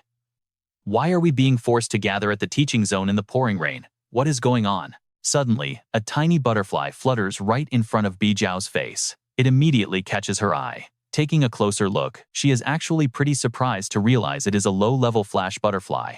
The little flash butterfly gently lands right on Bi Jiao's finger, and she actually just holds her hand, still letting it rest there. One of the maids rushes over to warn her. Princess, that is a low-level beast, you really should not touch it. But before the maid can even finish, she angrily cuts her off. So what, are we seriously following the Moon King's weird philosophy again? What is the harm in playing around a bit? For all we know, the Moon King is secretly playing with little beasts right now. Suddenly, a voice echoes from behind them, making Bi Jiao and her maid snap their heads around. Are you guys talking about the Moon King? A short-haired woman flashes a super wicked smile and gently asks them. My absolute favorite topic is anything related to the Moon King. Mind if I join the conversation? From the shadows in the distance, a figure with two long horns on their head slowly steps forward.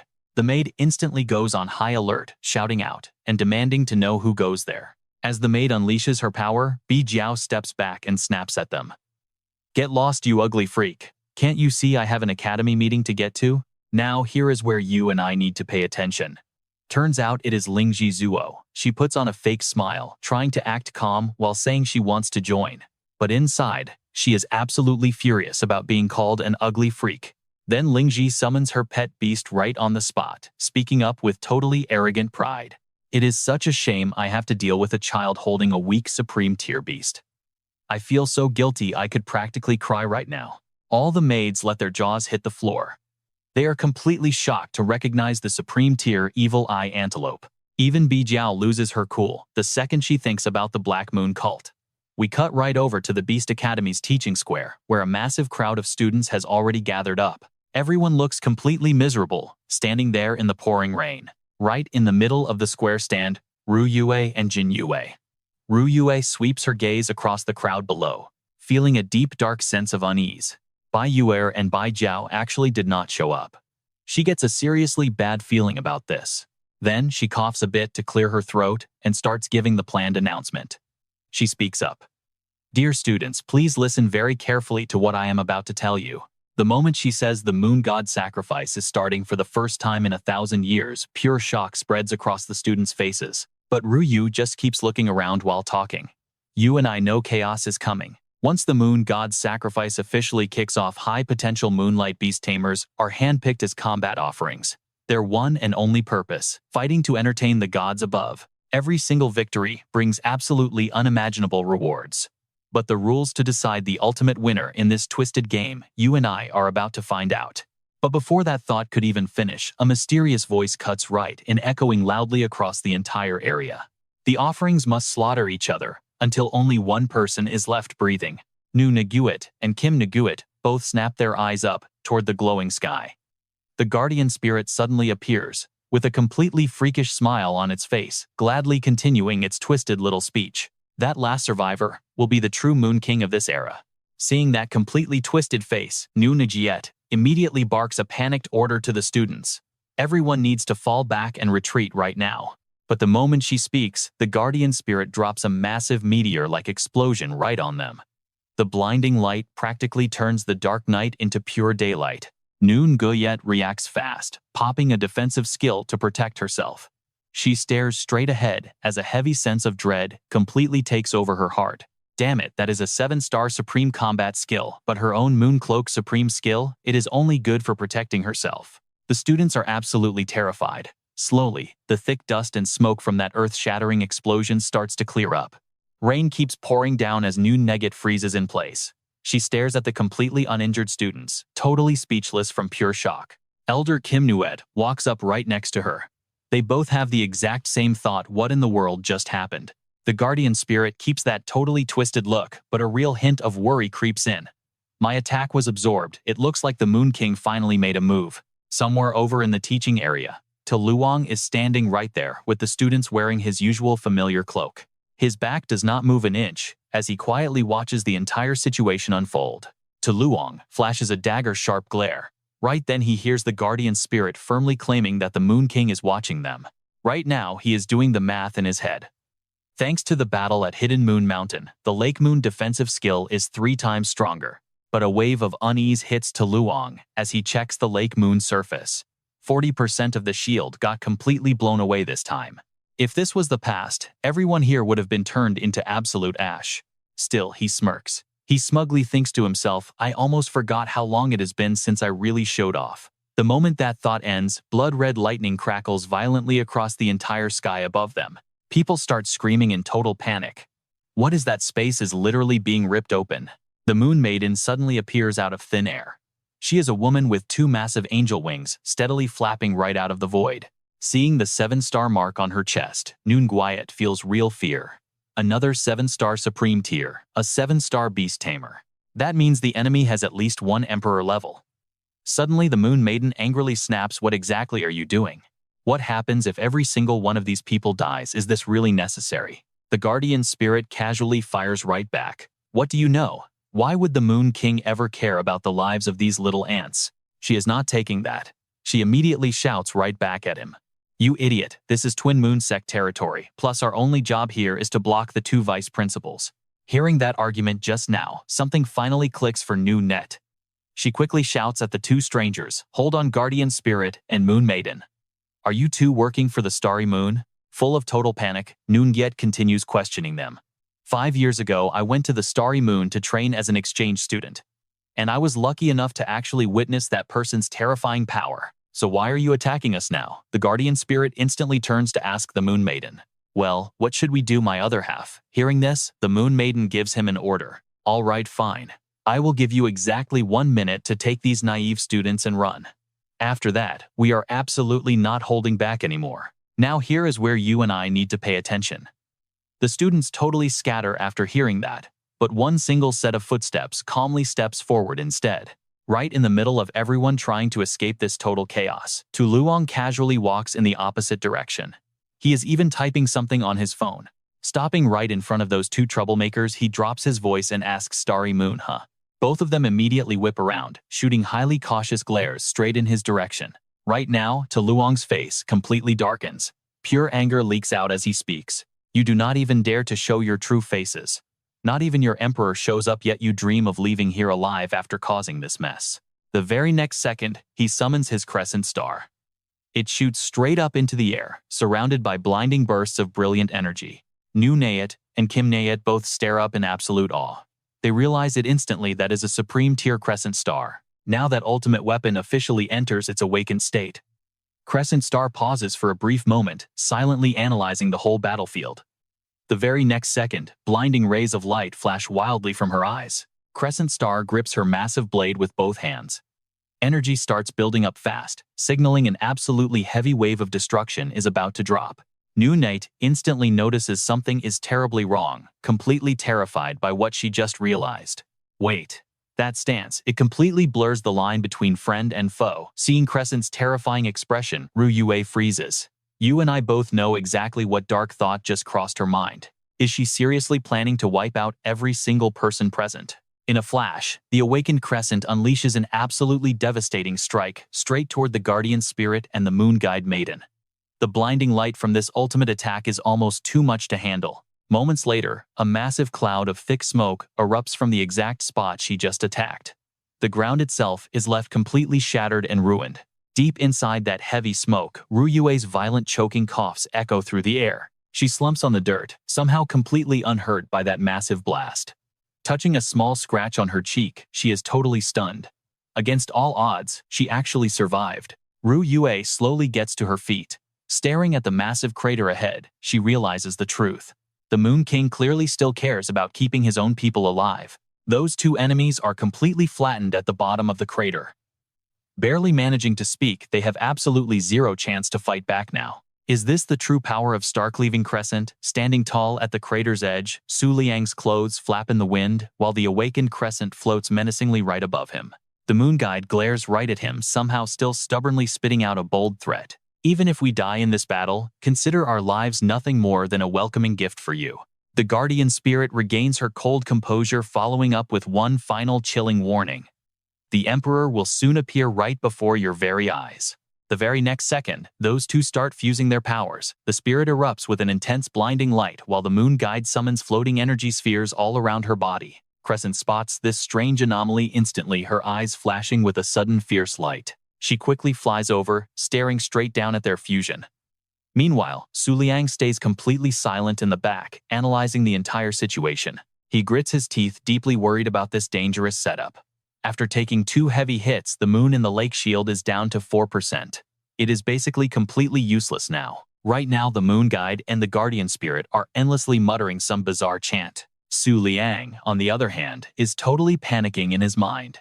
There are still 3 seconds before Star-Cleaving Crescent can draw her blade. If they do not stop, everyone turns to dust. His vision practically blurs as he frantically asks himself the big question: what do I do? But right at that exact moment, Crescent's fierce gaze burns noticeably brighter than before. The very next second she swings her blade. Now you and I need to watch this. A massive Crescent slash appears crashing down like a roaring meteor straight toward those two. The moon guide completely freezes at the incoming strike.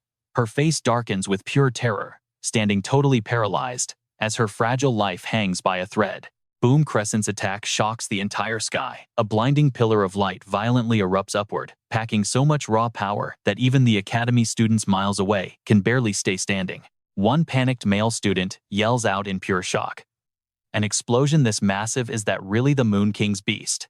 Suddenly, another guy standing right behind him frantically shouts out loud, "Hey, everyone, look! What on earth is that?"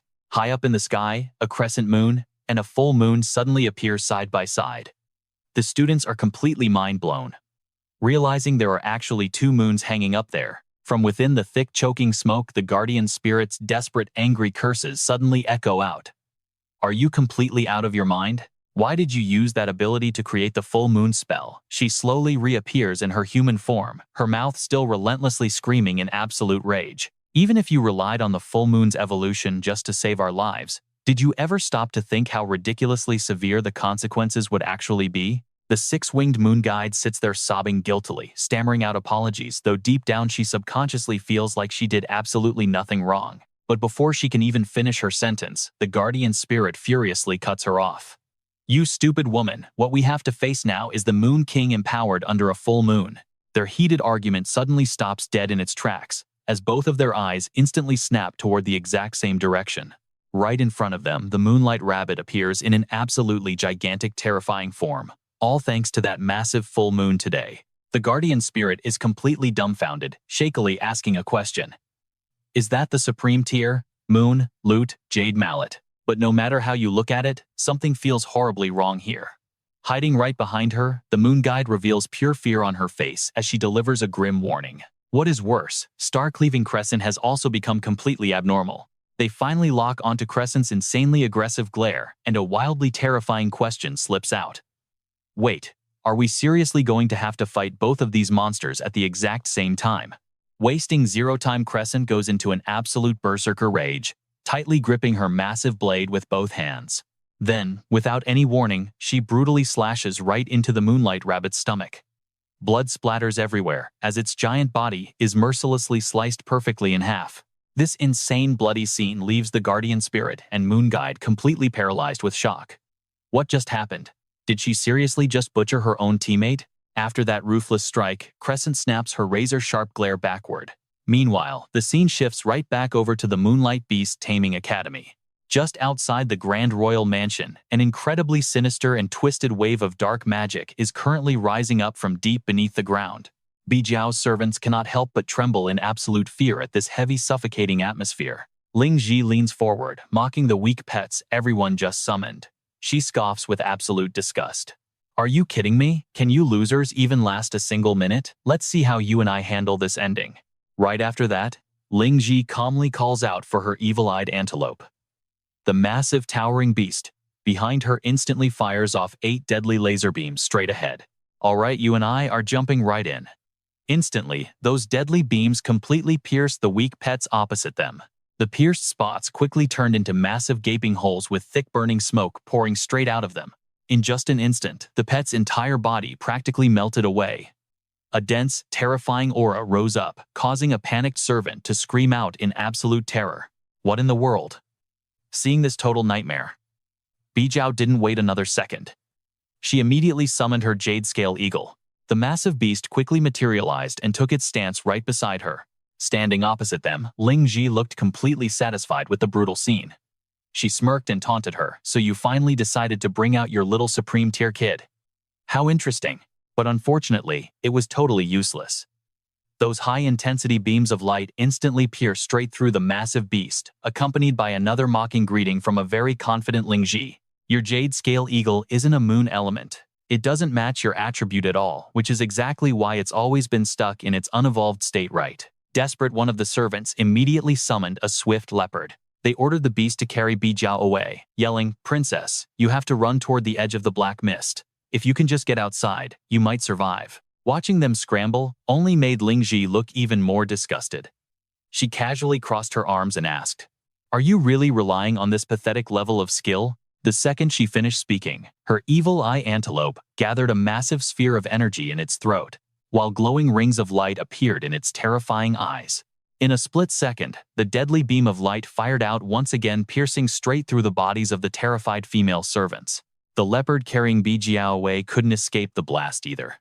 It instantly collapsed hard onto the ground, completely taken out by that devastating strike. Bijou's eyes shot wide open in pure shock. She just sat there with her mouth hanging open, so incredibly choked up that she couldn't even speak. Ling Ji stepped toward her slow and completely relaxed. Maintaining that arrogant vibe, she dropped a chilling threat. "Well, looks like it is finally time to end this." Suddenly, a tiny shining butterfly slipped right past Bijou's hand. It fluttered gently in the midair, leaving her completely stunned by its unexpected appearance. Ling Ji completely lost her cool, looking absolutely panicked when she saw that tiny beast. The evil eye antelope beside her suddenly stumbled hard. Its legs started trembling violently, shaking so much that it could barely even keep its balance anymore. A second later, Ling Ji completely collapsed onto the dirt in fear.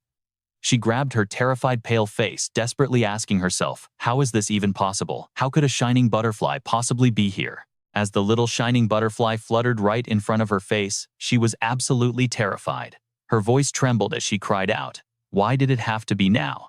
Watching Ling Zi absolutely lose her mind over a tiny butterfly, a sudden realization quickly flashed right through Bijou's head. Could this little butterfly actually be here to save her? Without hesitating, she spun around and bolted, trying to stay calm while thinking, "Whatever, I just need to get out of here first." Back there, Ling Ji was still kneeling pathetically on the ground, crying out nonstop, "I am so sorry, Lord Sacred Mountain. I cannot participate in the mission anymore." She desperately hugged her trembling evil eye antelope, tears streaming down her face as she completely broke down with absolute despair in her heart. All because members of the Black Moon cult are most terrified of the shining butterfly. Now, let's see what else is happening. Over with Su Jing and Yu Er, the two girls were hugging in pure fear as a countdown echoed 10, 9, 8, 7. The sinister Bao Jun just kept counting down from behind 6, 5, 4, 3. Huan Yue couldn't help but stare out of curiosity, wondering silently, is this the Supreme Rain Tyrant from the Yellow Springs? Does that mean the terrifying Water Element Emperor is actually here too? If they attacked the subordinate and drew out the boss, they were doomed. This was a massive problem. Right then, the final three numbers slowly slipped from the monster's mouth. 2, 1. After getting absolutely no response, Bao Jun immediately swung his hand forward. His voice carried a brutal warning, "What a pity.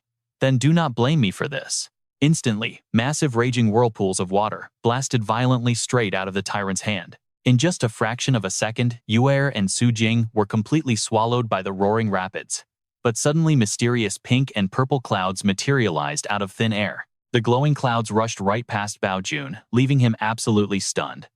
In an incredible stroke of luck, these unexpected clouds had completely saved Yu Er and Su Jing from certain death. Shocked by what just happened, Bao Jun aggressively demanded, "Clouds, this cannot be the power of the White Holy Family. It seems our intelligence reports were completely wrong about this. Who are you?" The two terrified girls were still in absolute shock, but they curiously followed the tyrant's gaze to see who had intervened. Right up ahead, elegant and light footsteps gracefully appeared atop the floating clouds. The incredibly calm and majestic figure of Huan Yue was finally revealed right before their eyes. The moment Su Jing saw Huan Yue, she was totally speechless. She gasped out, "Did a mid-level white flower deer seriously just save us from a supreme tier monster?" Meanwhile, the deer itself looked incredibly bored, just quietly trying to reassure its own mind. Since it made a promise to the Moon King, it had to fight until the end. Bao Jun immediately stepped right up to Huan Yue, putting on a highly respectful act as he introduced himself. From the Yellow Springs, I am the third commander under Emperor Qianqiu the Rain Tyrant. Hearing that dramatic title, the deer just glanced around casually and asked, so that completely cold and arrogant guy Qianqiu didn't even bother coming here with you? By now, Bao Jun was absolutely furious inside. How dare this beast call the emperor that guy? But on the outside, he tried desperately to stay calm while answering. According to the rules of the Twin Moon cult overlords, the emperor will not take the stage, especially since this is merely a battle between supreme-tier fighters. A calm smile bloomed on Huan Yue's face as he casually replied, "Ah, so that's how it is. Then there is nothing left to worry about." It stood there completely fearless and overflowing with confidence. Muttering under its breath, it claimed to be the type who yields to softness but fights back against force. The guy couldn't hold back his absolute rage. He slammed his hands together, growling a fierce warning, "Don't push your luck." With a loud clap of his hands, a brutal combat skill activated under the deep sea. Now watch this. A massive cube of water materialized high above, with raging violent currents, swirling relentlessly at its base. Huan Yue was caught completely off guard, instantly swept up into the massive ocean. But suddenly her body vanished from the raging currents. A second later, brilliant rays of light began gathering high up in the sky. In a flash, Huan Yue reappeared high in the air, completely surrounded by a gorgeous aura of glowing energy. The tyrant was absolutely stunned by her sudden reappearance. Wait, did she really lack a physical body just like him? But he quickly regained his composure. Crossing his arms over his chest, he muttered if that was the case he had to use that ultimate move. The very next second, a massive tornado-like vortex of swirling water materialized directly above Huan Yue's head. The tyrant's deadly ocean currents grew fiercer and infinitely more violent with every passing second. Once the energy maxed out, that massive whirlpool crashed down like a biblical flood, completely wiping out everything below. Moments later, the dense water vapor slowly evaporated right into thin air. Staring down at the massive ruined crater, the tyrant smugly assumed his enemy was completely vaporized without a trace. But suddenly a strange sight caught his eye, something he just could not look away from. High up in the sky, the unbelievable image of two full moons appearing together struck the tyrant's gaze. He seriously wondered to himself, what on earth is Xingmi Yue doing? Did he seriously just alter the moon's shape on his own? He nervously glanced around the area, feeling a sudden wave of panic. A territory absolutely crawling with this many moonlight attribute monsters was a massive disadvantage for a pure water-type fighter. But that deep unease quickly faded away when he remembered one crucial fact. Thankfully, his enemy was already defeated. With that thought, he casually turned around to leave. Still highly annoyed, he mentally swore to demand a full explanation the second he got back to base. But right behind the tyrant, long glossy hair suddenly drifted through the air, completely catching him off guard, accompanied by two chilling words. "I said." Hearing that familiar voice, the tyrant violently whipped his head around in shock. A stunningly powerful female figure slowly materialized right out of the gathering clouds. Huan Yu, now fully transformed, glided gracefully across the ruined ground, delivering a deadly calm warning. "Let's just wait until the full moon completely fades before we continue this fight. I honestly don't even need the full moon's power to easily defeat you. Trust me." That absolute disrespect pushed the tyrant over the edge. Enraged, he charged forward with a devastating punch, screaming in fury, "What the hell did you just say? What if I want to crush you right now during the full moon?" But just a few seconds later, his arrogant smirk completely vanished. Right then, massive, horrifying deer antlers brutally impaled the tyrant's body, tearing straight through him and the unlucky rooftops below. His body slowly began to disintegrate into the void. On the brink of death, he couldn't help but question, how was this even possible? This power completely eclipsed a sovereign. Was this the legendary Emperor bloodline? Staring blankly at Huan Yue's totally unfazed expression, the dying tyrant finally realized the terrifying truth right then and there. He was facing an untouchable sovereign who simply couldn't be scratched. She glared down at him, spelling out every single word clearly. "I genuinely did not want to use the full moon to bully you, got it?" Barely clinging to life, the fading tyrant desperately tilted his head up toward the sky. He silently sent one last message. "Master, you must be extremely careful with your next move." With that, his entire body fully vaporized into the void, ending his final transmission. Not too long after the chaos, a massive crowd of academy students started gathering to carefully observe Huan Yue. Hearing all the frantic whispering behind her back, she quietly wondered to herself, was I a bit too obvious?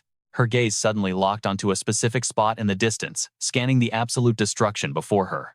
Huan Yue quickly deduced the terrifying truth. Both the mastermind and the Moon King were hiding over there. She slowly tilted her head to the side, deeply concerned. Just how was she supposed to handle this absolute mess? All right, you and I need to rewind 3 minutes. Back at the teaching square, a devastating scene unfolded, completely swallowed by blinding dust and smoke. Down on the crushed ground, the guardian spirit and Yin Yu lay totally unresponsive, completely knocked out cold. Off in the distance stood the menacing pitch-black silhouette of Yan Yue. Right now, Yan Yue had completely lost her mind. She was wildly out of control, recklessly throwing absolutely devastating strikes everywhere. But then her crazed eyes suddenly locked onto the empty void, as if she just spotted something highly unnatural. Meanwhile, the Moonlight Rabbit's bisected body was actually pulling itself back together.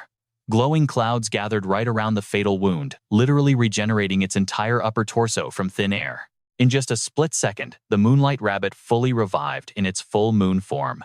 Low-tier status, crescent moon physique, and wielding insane combat skills like high-speed regeneration and physical enhancement. Suddenly, both of its long rabbit ears shot straight up. Moving at terrifying speeds, the Moonlight Rabbit reached out and clamped tightly onto Yan Yue's blade. Yan Yue looked absolutely disgusted by the bold move, her face twisting in pure visible annoyance. Without any warning, the Moonlight Rabbit grabbed Yan Yue and leaped into the sky, frantically dragging her away toward some unknown location. Meanwhile, deep inside the forest, near the Academy, Xingmi Yue questioned Sheng Shan, who was leading the way. Hey Sheng Shan, are you absolutely sure the Twin Moon cult will not track us on this path? The old man just let out a highly arrogant smirk. Brimming with pride, he scoffed, you really underestimate my skills way too much. He kept on, aggressively bragging, completely and utterly clueless that a terrifying apocalyptic beam of light was crashing right down beside him. All right, you and I are checking out top-secret intel from our insider, Xingshan insists. Absolutely flawless. But then blinding light explodes across the ground, flashing right in Xingshan's face. Instantly, he freezes, totally stunned into absolute silence. From the thick smoke, the massive silhouette of the Moonlight Rabbit emerges. It stands tall, gripping Yan Yue and its glowing weapon with terrifying strength. Seeing this terrifying beast appear, Xingshan cannot even form a single word. Beside him, Miyu and Huangquan stare in pure shock as they deliver the bad news. Damn it, the Moon King found us. After a brief moment of pure panic, Xingshan finally manages to scrape together a little bit of composure. He quickly tries to calm everyone down. Stay sharp. With all this chaos, we cannot be entirely sure it is actually the Moon King. Before he can even finish that sentence, Xingshan chokes on his words. Right in front of them, the giant Moonlight Rabbit reaches into its own mouth, pulling something out. In a flash, a majestic cloak flutters in the wind like butterfly wings. The imposing figure of Su Liang is slowly pulled straight from the beast's giant mouth. The moment they recognize his familiar face, those three villains freeze in absolute terror. They are paralyzed, completely unable to move a single muscle. On the flip side, Su Liang casually glances over. He looks a bit surprised to spot the Black Moon sect, noting Miyu and Huangquan standing right there. Right now, Huangquan is spiraling in pure panic. She desperately asks herself where she is and who she even is. As a water-type beast tamer, why on earth is she facing the Moon King under a full moon? Terrified out of her mind, she decides to swallow her pride and yield. She desperately pleads, "Respected Moon King, my mission here was only to protect Sheng Shan of the Black Moon sect. I have absolutely no intention of fighting you." But Sheng Shan arrogantly steps up and boldly declares the opposite. "Moon King, I came here tonight to declare war against you." Hearing this, Huangquan freezes completely stiff. She just mutters under her breath, "Forget it, we are totally doomed." Su Liang hears this bold claim and glances down with genuine curiosity. He silently ponders something to himself for a moment. Seconds later, the crescent moon symbol inside his eyes begins to shimmer brightly. He softly repeats those two bold words, "Declare war." Xingshan does not hesitate for a single second, fiercely declaring his intentions. During the next full moon, right after the moon god's sacrifice, officially begins the Emperor, and I will end this. Carrying the dying wishes of all our fallen believers, we will destroy you. After saying that, he clenches his fists tight, his whole body trembling with unbridled rage. He secretly remembers how the Black Moon sect headquarters was completely destroyed 3 years ago. My very own eyes were blinded simply because I faced some unimaginably terrifying entities. The frustrating memory of Su Liang, looking so incredibly calm and untouchable on that fateful day, flashes vividly through his resentful mind once again. Back then, just like today, you looked down on us with absolute pity. You stared at us like we were nothing but pathetic bugs. This arrogant nature is exactly who the Moon King truly is. As Shengshan finishes his bitter train of thought, Su Liang just looks slightly confused. Now you and I can see Su Liang is totally baffled. He secretly asks himself, what is this crazy guy even saying? Why doesn't his original body have any memory of this?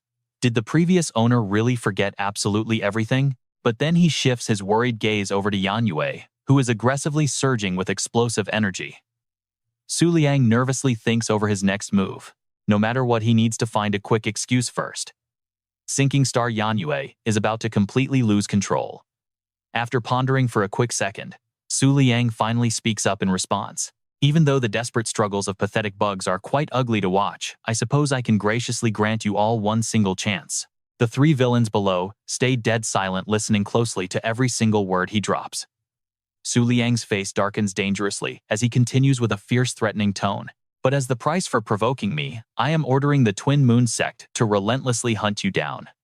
Let us see if you can escape with your miserable lives. Hearing this terrifying bounty, Shengshan's entire body violently shivers in pure terror. Beside him, Mi Yu and Huangquan completely fail to hide the absolute fear washing over their pale faces. Without another second wasted, Su Liang turns his back to leave, tossing out one final promise. When that day finally arrives, I will accept your challenge. The moment he finishes speaking, he loudly summons Sinking Star Yan Yue. As if waiting forever for this exact command, the enraged Yan Yu swiftly raises its massive glowing blade high into the air. In a split second, a terrifying strike completely lights up the night sky. The explosion looks like a meteor crashing down. 10 minutes later, a crescent moon still faintly hangs above. Down in the forest below, the thick smoke has not fully cleared, and the trees are burnt to ash. Someone violently coughs, before shakily asking, is the Moon King finally gone? Those three villains slowly dig themselves out from the scorched dirt. Dusting herself off, Mi Yue nervously points out that Sinking Star Yan Yue's raw power seemed completely unnatural and extremely weird. If our emperor had not secretly intervened from the shadows, we absolutely would not have survived that blast. Then she quickly stands up furiously, suggesting her next strategic move. But that breaks the rules. Plus, the Twin Moon Sect overlord might have already seen right through us. From now on, we definitely need to split up and move separately. Hearing this, Huangquan lets out a heavy sigh and frustratedly replies, next up, we need to use our brains to figure out how to dodge the Twin Moon Sect's relentless hunt. After saying that, she nervously glances at the distant mountain range. A heavy, suffocating sense of deep unease slowly rises inside her heart. Not to even mention Sinking Star Yan Yu. Against a 7-star supreme being like the Rain Tyrant, we wouldn't even have a single chance to run away. Right after that, Huangquan firmly drops a massive claim. She believes that a completely unknown mysterious faction is still hiding inside the Moonlight Beast Taming Academy. What do we learn here? After leaving the forest, Su Liang confidently strides around the academy. All right, you and I are witnessing absolute destruction. Looking at the heavy ruins, Su Liang sighs. This battle really wrecked the academy completely. He pauses, filled with heavy doubts. Could his Sinking Star Crescent Moon and Cloud-Chasing Moon skills really defeat a 7-star Supreme Master that easily? Despite the doubts, he cannot help but feel a sudden surge of joy. Without even forming a contract, he somehow accidentally crushed a bunch of terrifying figures. Suddenly, a frantic, desperate scream from the distance catches his full attention. A fast shadow suddenly sprints over, crashing directly into Su Liang and knocking him completely off balance. Huan Yu, now in human form, sits on his stomach, hitting him repeatedly while crying her absolute eyes out. Listen to me, I just ran into a 7-star beast tamer back there. I was almost defeated. It was so terrifying. She keeps whining while Su Liang stays silent. If not for me, the entire academy would be sunk. That white saint girl would have drowned for sure. After a long crying session, Huan Yue suddenly goes dead silent. She freezes completely, suddenly remembering something incredibly important. Did I just forget to transform back? Before she can react, Su Liang gently pats her head. He looks at Huan Yu with such gentle, pampering eyes, which quickly helps her calm down. Then he suggests they return to the Twin Moon Sect in a few days. He has important matters to discuss with that specific overlord. Huan Yue stays thoughtful for a moment, silently repeating the word.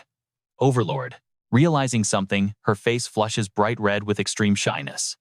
Is this the legendary meeting of the parents? Acting all bashful, she softly asks, isn't this a bit too fast? But deep down, her inner voice is screaming with pure joy. Cut to the next morning at the Twin Moon Sect headquarters. This is Tianfu Island, a butterfly-shaped island floating high above thick layers of dense clouds. Down below, a group in white cloaks stares up at the island, whispering excitedly. Is that island really modeled after the legendary Emperor Silverdream from all the ancient tales? What a massive masterpiece. The Twin Moon Sect is truly a power rivaling the Blue Moon Holy Sect. The only one without a cloak is Dao Xiaozhou of the Blue Moon's Peach Moon Temple. She glares at the group behind her, barking. You didn't forget our purpose today, right? Then she pivots forward, declaring clearly, the Eastern Emperor's ultimate treasure is hidden right here inside the Twin Moon Sect. Xiaozhou clenches her fists with absolute resolve. Today, no matter the cost, I will get it. Soon after, Xiaozhou and her attendants step onto Tianfu Island. Seeing the crazy view before her, her jaw drops in pure shock. Now, here is where we need to pay attention. Seeing bustling crowds and massive buildings, she gasps. This place is way too busy. Xiaozhou bites down hard on her white handkerchief, feeling completely unwilling and intensely frustrated. She thought the Twin Moon Sect would be extremely strict, but it is just a scenic tourist spot. How much money do they make daily? After that, she and her group continue their long journey. Right behind Xiaozhou, someone stands wearing a black cloak and a butterfly mask. It is our guy Su Liang. He turns his head slightly, staring at Xiaozhou with doubt. Why is a beast tamer from the Southern Peach Moon Temple appearing here? Hearing this, Huan Yu pokes her head out curiously to look. Who are you talking about? Seeing Xiaozhou's back, she blurts out in total shock. Is that girl not Dao Xiaozhou? Instantly, Huan Yue tugs on Su Liang's shirt, angrily blurting out all the juicy information. Peach Moon Temple's holy maiden candidate, a crazy fan of Blue Moon Emperor, and an insane online troll. She firmly clenches her fists with absolute resolve. I got blocked when I cursed her out in private messages. I must use this chance to make her apologize. Hearing this, Su Liang feels completely exhausted. He wonders inwardly, demanding an apology after an online internet fight. What kind of absurd logic is this? Seeing her constant anger, he suggests gently, forget it. Anything else you want to play instead? Inwardly, he thinks we still have plenty of time before the moon rises. Opposite to Su Liang's enthusiasm, Huan Yue boldly answers with a single word. No. Right then, a sign catches her eye. Beast Eating Challenge Unlimited Anonymous Participants Registration ends at 5 o'clock. It instantly grabs her attention. She immediately points at the sign and excitedly declares, I am joining. Su Liang is utterly speechless, suffering internally. The Moon King's beast joining an eating challenge. If word gets out, his reputation is completely ruined. Suddenly, a loud voice rings out, catching his full attention once again. Hurry up, time is almost over, register quickly. That voice comes straight from Xiaozhou. She is insanely excited at the registration counter right now. You and I know what comes next. After registering, Xiaozhou boasts, if I win the championship, my power will totally outshine all other Holy Maiden candidates. All right, stick with me here. Su Liang catches wind of the chatter, muttering the word prize to himself. His eyes quickly lock onto the massive prize board for the Ultimate Eater competition. First place A. Drop of fluid from the legendary Crimson Cherry Blossom Emperor. Second place, face masks. Third, hand cream.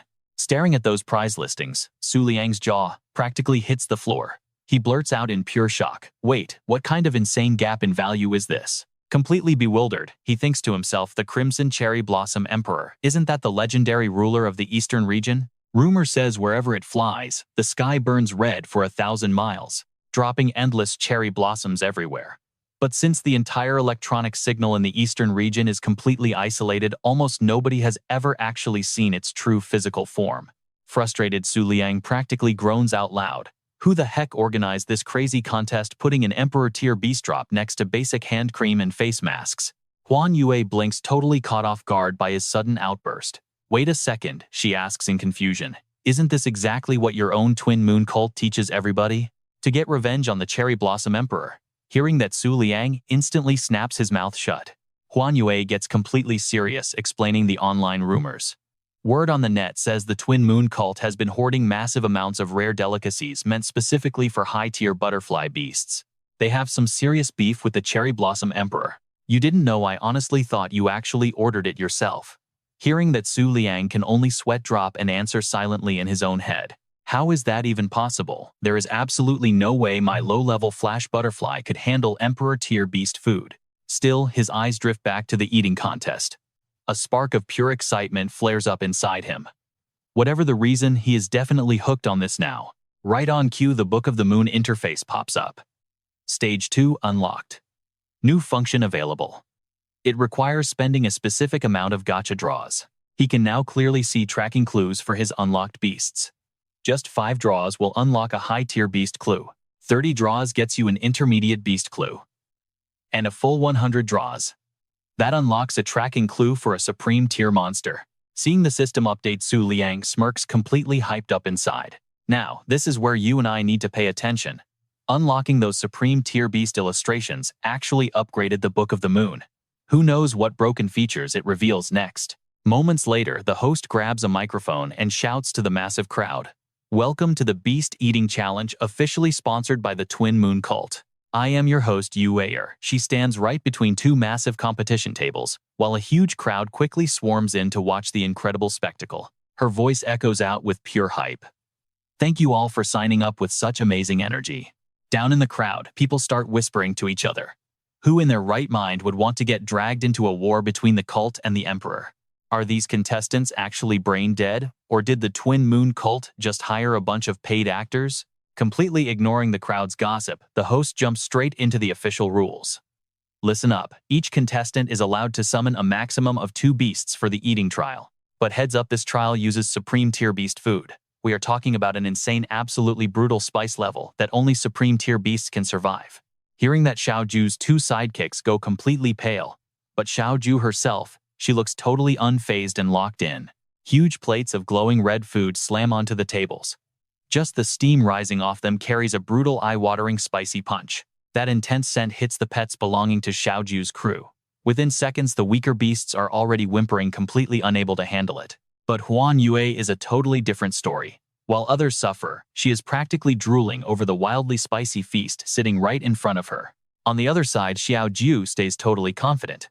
Don't force yourselves, she sneers out loud. I am not going to lose this anyway. Without hesitating, she instantly summons her main beast. Come out, Heavenly Flame Butterfly. It is a supreme tier fire-type beast with glowing pink wings. Holding her powerhouse pet, Xiaoju flashes an arrogant smirk right at the terrified audience. She gloats to herself, guessing that even inside the mighty Twin Moon Cult, owning a supreme tier beast is a massive flex. But then her smug gaze freezes. Her eyes shoot wide open, staring straight across the table. Seeing Su Liang and Huan Ye casually standing behind 3 plates of violently red food completely stuns her. What the heck is going on? This random guy is actually using a mid-tier beast for this? Xiaoju lets out a relieved sigh. Pure disrespect flashes in her eyes as she wonders, does he want his pet to literally die from spice? Meanwhile, Su Liang is dead serious. He carefully sizes up the situation, calculating his next move. Even though that girl only brought out 1 supreme tier, anyone confident enough to chase this prize is absolutely not a pushover. He glances over at Huan Yue, who is currently drooling puddles. He mutters internally. I do have my sinking star crescent moon beast, but I definitely cannot risk exposing it for a contest like this. But you and I know, our boy always comes prepared. A confident flash lights up his eyes. He still has 1 more trump card hidden away. Directly across the table, Xiaoju glares right back at Su Liang, the competitive tension basically sparking. Yue throws a giant timer high into the air. Listen up, she announces clearly. The challenge is sudden death. 1 single round. 10 minutes on the clock. The second the host screams, let the match begin, both competitors lock eyes. Nothing but absolute unshakable confidence coming from both sides. That raw desire to win floods the entire arena. In a flash, the Heavenly Flame Butterfly grabs a violently spicy cake literally bigger than its own head, unhinging its jaw for the first bite. 1 gulp. That is all it takes for the beast to devour the massive spicy cake. Meanwhile, the lower tier pets are absolutely struggling. Tears are streaming down their faces as that intense spice burns their tongues. But over on the other side, Huan Yue is just scarfing down cake after cake. The beast is looking completely satisfied with the fiery flavor. Watching this insane eating speed, Xiaoju starts getting a little nervous. She cannot help but wonder, is this beast actually at the supreme tier? She shoots an arrogant glare at her heavenly flame-pink butterfly. She thinks to herself, who still plays the whole hiding your strength trick in this day and age? Then Xiaoju screams at the top of her lungs, no matter what happens here, I am absolutely not going to lose this. 3 minutes later, every single low-tier pet belonging to the cloaked women is flat on the ground. They just cannot handle this ridiculous level of spice. Even the heavenly flame-pink butterfly is completely exhausted now. It is panting heavily with a bulging stomach, barely managing to hit 30 pieces. Seeing her main pet looking this incredibly sluggish, Xiaoju cannot hide her absolute shock. She realizes the heavenly flame-pink butterfly cannot take another bite. She shoots a quick, nervous glance over at her opponent. Panic starts setting in. As for Su Liang, on the other side, even he is totally shocked by Huan Yue and its crazy appetite, nervously offering a suggestion. Can you actually still eat? Did you not just finish a mountain of snacks? Hey, you really do not need to force yourself here. The beast just casually grabs another spicy cake and explains that it is totally fine. Apparently, it uses completely different stomachs for regular snacks and proper pet food. Watching Huan Yue still tearing into the food, Xiaoju starts fully panicking. How is this even possible? That thing is completely unfazed by the spice. Then she finally forces herself to calm down. She does the math with her 4-star beast Tamer rank. Keeping 2 supreme pets out will only last 5 minutes. She violently grits her teeth together. Her desire to win is burning bright. For that Emperor tier liquid, she absolutely has to win this match no matter what. Not wanting to waste another second, Xiaoju yells out to summon her next pet. Come out right now. The Azure Spirit Moon Soul, a completely massive and muscular supreme tier moonlight beast, instantly materializes right behind her in a flash of light. The beast does not hesitate at all. It grabs a full plate of spicy cakes, pours them straight into its mouth, and swallows everything down instantly. Seeing this absolutely terrifying eating speed, even Huan Yue gets a little worried. It asks, hey, are you not going to get serious stomach problems eating like that? Xiaoju has her total confidence back now. She clenches her fists tightly, her whole body trembling with pure excitement. The amount eaten just doubled. She is definitely winning this. The host grabs the microphone and loudly announces that there is only 1 minute left. The Azure Spirit Moon Soul has already smashed through an insane 72 cakes. Meanwhile, Huan Yue is completely stuck, hovering right around 34 pieces total. The situation flipped faster than anyone could blink. But Su Liang, he stays totally perfectly calm. He just mutters that the right moment has finally arrived. The second that thought crosses his mind, he loudly calls out for Moon in the lake. Streams of water explode from Moon in the lake, rapidly wrapping around the plates of spicy cakes. Freezing whirlpools hover right in the air, swallowing up every single cake in a flash. Just outside the fighting arena, the entire crowd is left completely stunned by what they are seeing. The whole place instantly erupts into massive cheering. What is going on? What just happened down there? All right, you, and I need to see this. Every eye locks onto Su Liang's 5 completely empty plates. Someone yells out in shock. Hundreds of pet food portions just magically vanished into thin air. Xiaoju is so violently shocked that her entire body freezes up. She stammers, struggling just to speak. This is absolutely completely impossible. Just a few seconds later, the host slams their hand down and the final time bell loudly rings out. Announcing the end of the competition, she points right at Su Liang and his completely bloated pet. With massive excitement, she declares that they are the grand winners of the match. That final declaration feels like 100 sharp knives stabbing straight into Xiaoju's chest. She collapses straight to her knees, painfully whispering out a single no. Right after that, Yue immediately turns away, her expression suddenly growing incredibly dark. As she walks away, she drops her voice and tells Su Liang to follow her to the backstage area. It is time to claim his grand prize. Fast forward just a bit. Night falls and a hazy crescent moon slowly appears behind one of the nearby houses. Inside the room, Yue hands the bottle of liquid over to Su Liang. She asks, Cult Master, we still have over 10 drops of the flying cherry pink pupil liquid in storage. Do you need all of them? Taking the incredibly rare liquid into his hands, Su Liang looks genuinely surprised.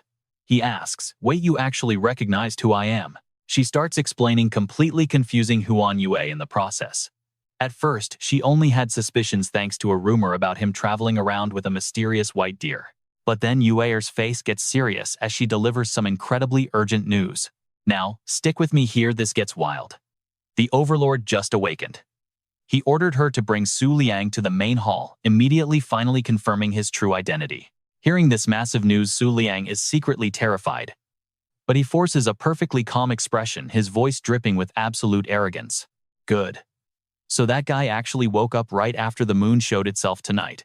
After examining the bottle for a second, he pops the cap off. He slowly brings it up to his nose to test the scent. Suddenly, his eyes shoot wide open. Something is horribly wrong here. Seeing Su Liang violently spin around, his entire body suddenly convulsing in spasms, Yue completely panics. She screams out, "Cult Master!" Su Liang's body just wouldn't stop shaking. In his hand, the Book of the Moon glowed with fresh data. Sky Attribute. Emperor Tier. The Cherry Blossom Phantom was finally unlocked. The reward for 50 consecutive pulls. It completely changed the unlock rules. Now, any Moonlight Attribute beast caught in his sights would automatically unlock in the Master Index. He read the glowing text. An Emperor Tier beast locked down in the East City continent. It had survived over 10,000 years. This was one of the 3 main targets, boasting combat power, practically rivaling the Overlord Gilo. Su Liang couldn't hide his absolute shock. If it was almost an Overlord, then this wasn't just some ordinary Emperor Tier anymore. This was massive. He nudged his mask back into place, muttering under his breath. The screen was spamming way too many notifications. It was completely frozen, but then a sharp smile crept onto his face. His mind raced with pure excitement. In other words, wasn't it a bit too early for the Twin Moon Cult to clash with the Cherry Blossom Phantom? A few moments later, inside the Twin Moon Cult's main headquarters. Right now, inside this massive hall, Su Liang and Huan Yue were casually strolling through. They kept their cool, but their eyes constantly scanned every single detail around them. Huan Yue noticed the cloaked women standing with their heads bowed in total submission. She couldn't help but marvel. Is this the true weight of the Moon King title? Shortly after, the two of them arrived right at the main temple's grand entrance. A blinding light spilled from the doorway. Without wasting a single second, you and I watch as Su Liang stepped right through the portal, ready for anything. He closed his eyes, bracing himself for the final destination. When the blinding flash finally faded, he snapped his eyes open. Su Liang and Huan Yue were standing right on top of a perfectly still lake. High above them, a mysterious figure sat with their back turned against a glowing crescent moon. Huan Yue couldn't look away from the distant figure. She gasped in absolute awe. So this is an overlord. Su Liang kept his cool perfectly intact. He calmly explained it to Huan Yu. Exactly right. This is the supreme overlord ruling the entire northern region. The guardian beast of the Twin Moon Cult and the 12th protector of the moonlight. Her true name is Gong Yue of the Azure Sea. After a long, heavy silence, Gong Yue's voice echoed through the thick, misty air around them. Moon King, it seems you have finally made your decision. Her expression visibly darkened right as she spoke. She spoke slowly. To wait for your response, the moon god sacrifice had to be delayed for 3 entire years. Down below, Su Liang listened closely to every single word Gong Yue said. That old fool from the western region is furious, and the gods are incredibly displeased with this outcome. As soon as her words faded, our main character tried his hardest to look completely calm, even though his mind was panicking. Right, then Su Liang grew super worried inside. Based on the Moon King's memories, he was waiting for a specific timing, but Su Liang had totally forgotten what it was. Even so, he faked a couple of coughs and boldly declared his stance. That is exactly why I came here. The moon god's sacrifice can now begin. When she heard him add, but I have a question first. Gong Yue looked visibly confused by his sudden hesitation. She slowly turned her head to look down. Meeting her gaze, Su Liang asked loudly and clearly, "How exactly am I supposed to win a battle against the emperors?" She replied, almost instantly, "Tell me which emperor tier first. Just so you know, during the moon sacrifice I absolutely cannot interfere." Hearing this, Su Liang rubbed his chin in deep thought, then replied, "I am not totally sure, but probably the Black Moon Cult." Gong Yue's eyebrows furrowed together. She was completely baffled, silently repeating those 3 words to herself. The Black Moon Cult. A second later, she fired back a response that made Su Liang freeze. Honestly, you'd freeze too. Moon King, please stop joking around with me. You are the miracle of the moon. You really shouldn't waste my high expectations on something as incredibly boring as this. Deep inside, our guy was completely miserable, since he couldn't just speak the absolute truth. But I am not joking around. A one-star beast tamer like me literally cannot fight an emperor. Just as he felt completely hopeless, a strange ring suddenly materialized in midair, floating right in front of his eyes. Both Su Liang and Huan Ye stared curiously at the mysterious floating item, while Gong Ye's calm explanation echoed in their ears. This is the moon god's sacred token. It proves your status as the Northern King. Once you put this ring on the moon god's sacrifice will officially begin. The ring instantly zoomed over to Su Liang's hand, but weirdly enough, it just refused to slide onto his finger. It kept persistently signaling him to take off the ring, already sitting on his middle finger. Seeing this, he just played along, sighing, as he pulled his old ring off. Alright, fine. In a flash, the new token slid perfectly onto Su Liang's middle finger. A second later, a blinding beam of light erupted from where he stood. Colorful halos of energy started spinning wildly all around him. In a flash, an eerily quiet landscape suddenly materialized around them. It was an ancient, mysterious town, resting right at the foot of a mountain. Right on, cue the system screen popped up. Moon God Sacrifice initiating. Scanning the Moon God Sacrifice token. Verifying the ultimate representative of the northern region's moon. Suddenly, the entire system flashed a glowing red. A massive error warning appeared across the screen. Running secondary scan. Su Liang slowly opened his eyes. A brand new system prompt floated right in front of his face. Detected that the Moon Tome holder's authority level has been massively upgraded. The true identity of the Moon Tome's master can now be concealed. Do you wish to activate camouflage? Yes. No. After reading those floating words, he quickly glanced around the empty space in all directions. All right, let us dive right in. Glowing system panels surround him. Su Liang looks around, wondering if he just teleported. Right then, one specific notification forces him to read closely. It displays his face alongside his stats. His name, Su Liang, can be hidden, but his weak one-star realm status. That cannot be concealed from anyone. Gender male, but that can be modified. His overall appearance is also fully customizable. This is a character template. 3 powerful templates have been detected ready to be inherited for a complete disguise. But there is a massive warning. If he refuses to choose one, the other representatives will instantly expose his true weakened realm. Reading those harsh lines, he just smirks in absolute frustration. Being a one-star representative for the northern region is basically a massive joke. This system is basically exposing his real identity right from the start. The 3 ultimate disguise templates suddenly appear in order. First up is the Emperor Tier Azure Sea Crescent Moon.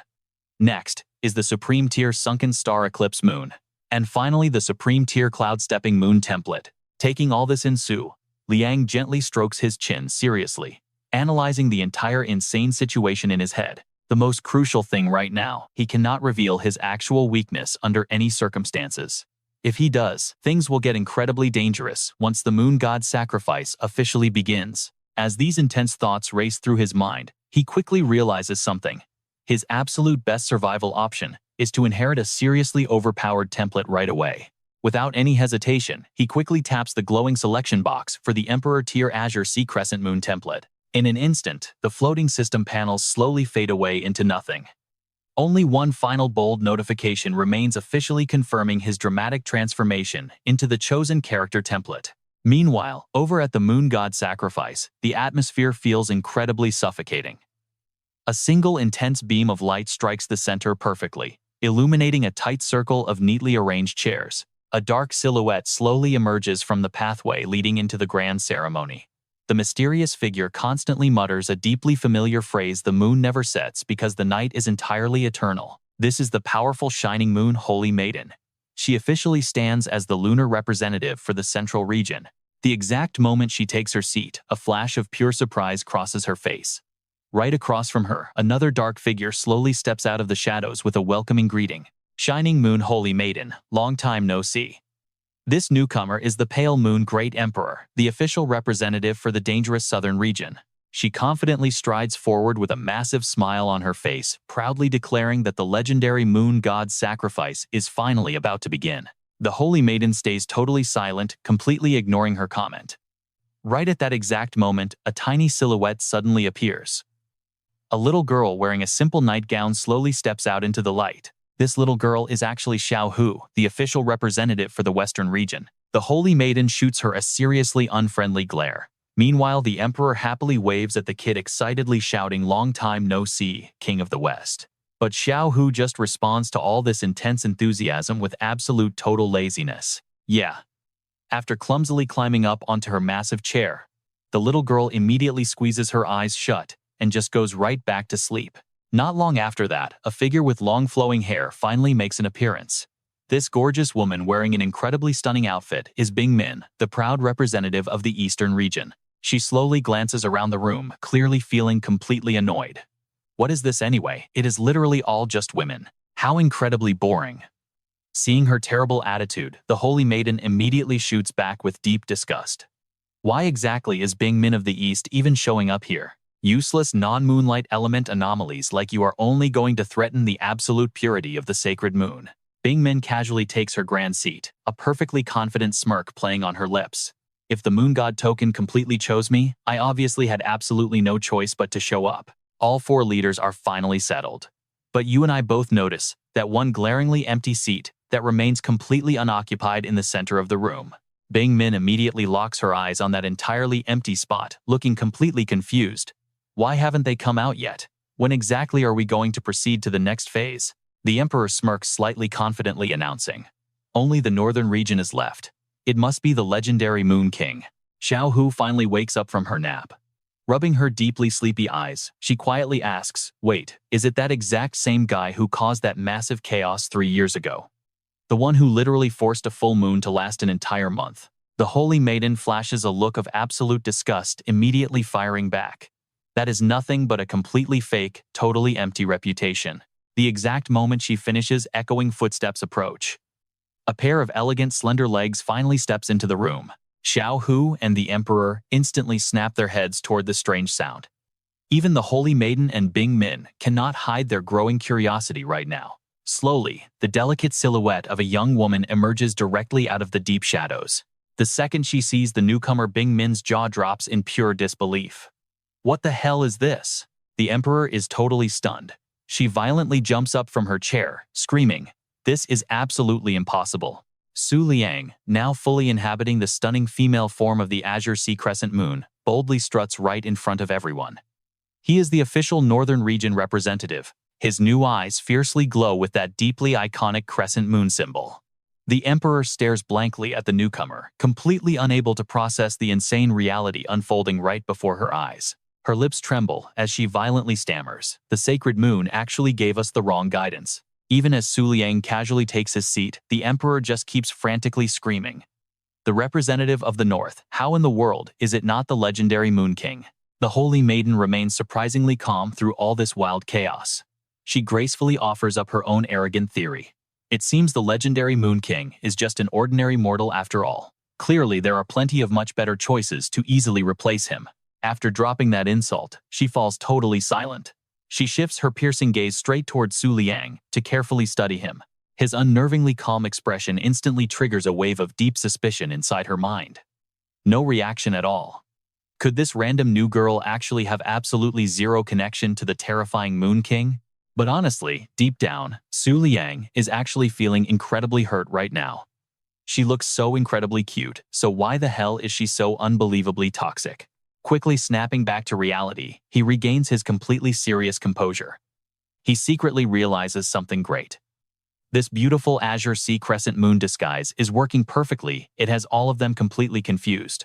Alright, looks like the authority of the Book of the Moon actually completely outranks the Moon God's own token. With the representatives from all 5 domains finally gathered together, the official system announcement rings out loud and clear.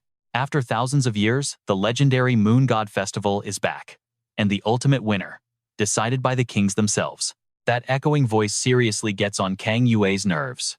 But before the final bloody showdown, it seems the Moon God wants to throw in a fun little twist.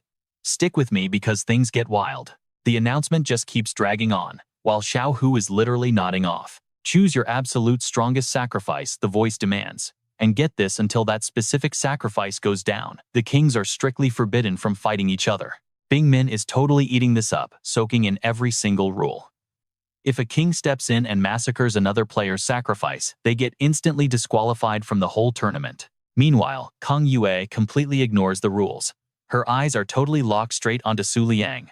Oh, and one last thing, no Overlord tier beasts allowed as sacrifices. The monster has to belong to your faction, or you get an instant reject and reset. After all that long boring exposition, the final call to action finally echoes out. Alright, time to officially announce your exclusive sacrifices. Hearing this, Liang is absolutely panicking right now. He suddenly realizes a massive problem. To announce an exclusive sacrifice. Does he even have any other choice right now, besides the monsters from the Twin Moon cult? Absolutely not. Sweat is literally pouring down his face like a waterfall. Pure crushing humiliation just completely takes over him. His perfect disguise, the one he worked so hard on, is about to get exposed instantly. Talk about embarrassing. Bing Min lets out this massive yawn, looking completely unbothered. So boring, she complains. I only came here to check out exactly how strong their sacrifices really were. And now turns out I can't even join the actual fight myself. Without missing a single beat, she instantly summons her own exclusive sacrifice to the field. A glowing system panel immediately pops up. The Eastern Domain's exclusive sacrifice is locked in a literal Emperor tier beast from the Sky class. The flying cherry pink eye. Seeing this absolute monster just makes Liang panic even more. An Emperor tier beast right out of the gate. That means there is a huge chance she has a contract with something way more terrifying hiding in her arsenal. The very next second, the Central Domain locks in their sacrifice. An Emperor tier from the Moonlight class, the legendary Falling Full Moon. Reading those glowing system words, our guy is stressing hard. The Falling Full Moon. That is a famously powerful Emperor tier beast, literally the symbol of the Moon God Palace. Even the half-asleep Xiao Hu manages to summon her sacrifice. She just groans, completely bored out of her mind. This is so annoying. The system screen flashes instantly. The Western Domain's sacrifice is officially locked. Another Emperor tier from the Moonlight class, the first-generation White Saint. Liang's eyes go wide in shock. He just keeps muttering that name over and over. First-generation White Saint. His heart basically drops into his stomach. That is the literal first-generation ancestor of the White Saint family. Its power has to rival an actual Overlord, right? Meanwhile, Cheng Yue hasn't even made a single move yet. Her intense gaze is still completely glued directly onto Liang. Suddenly, the system's warning bell rings out loudly across the area. The remaining kings have exactly 1 minute to present their exclusive sacrifices. And right at this intense breaking point, Liang finally remembers something incredibly important that could save him.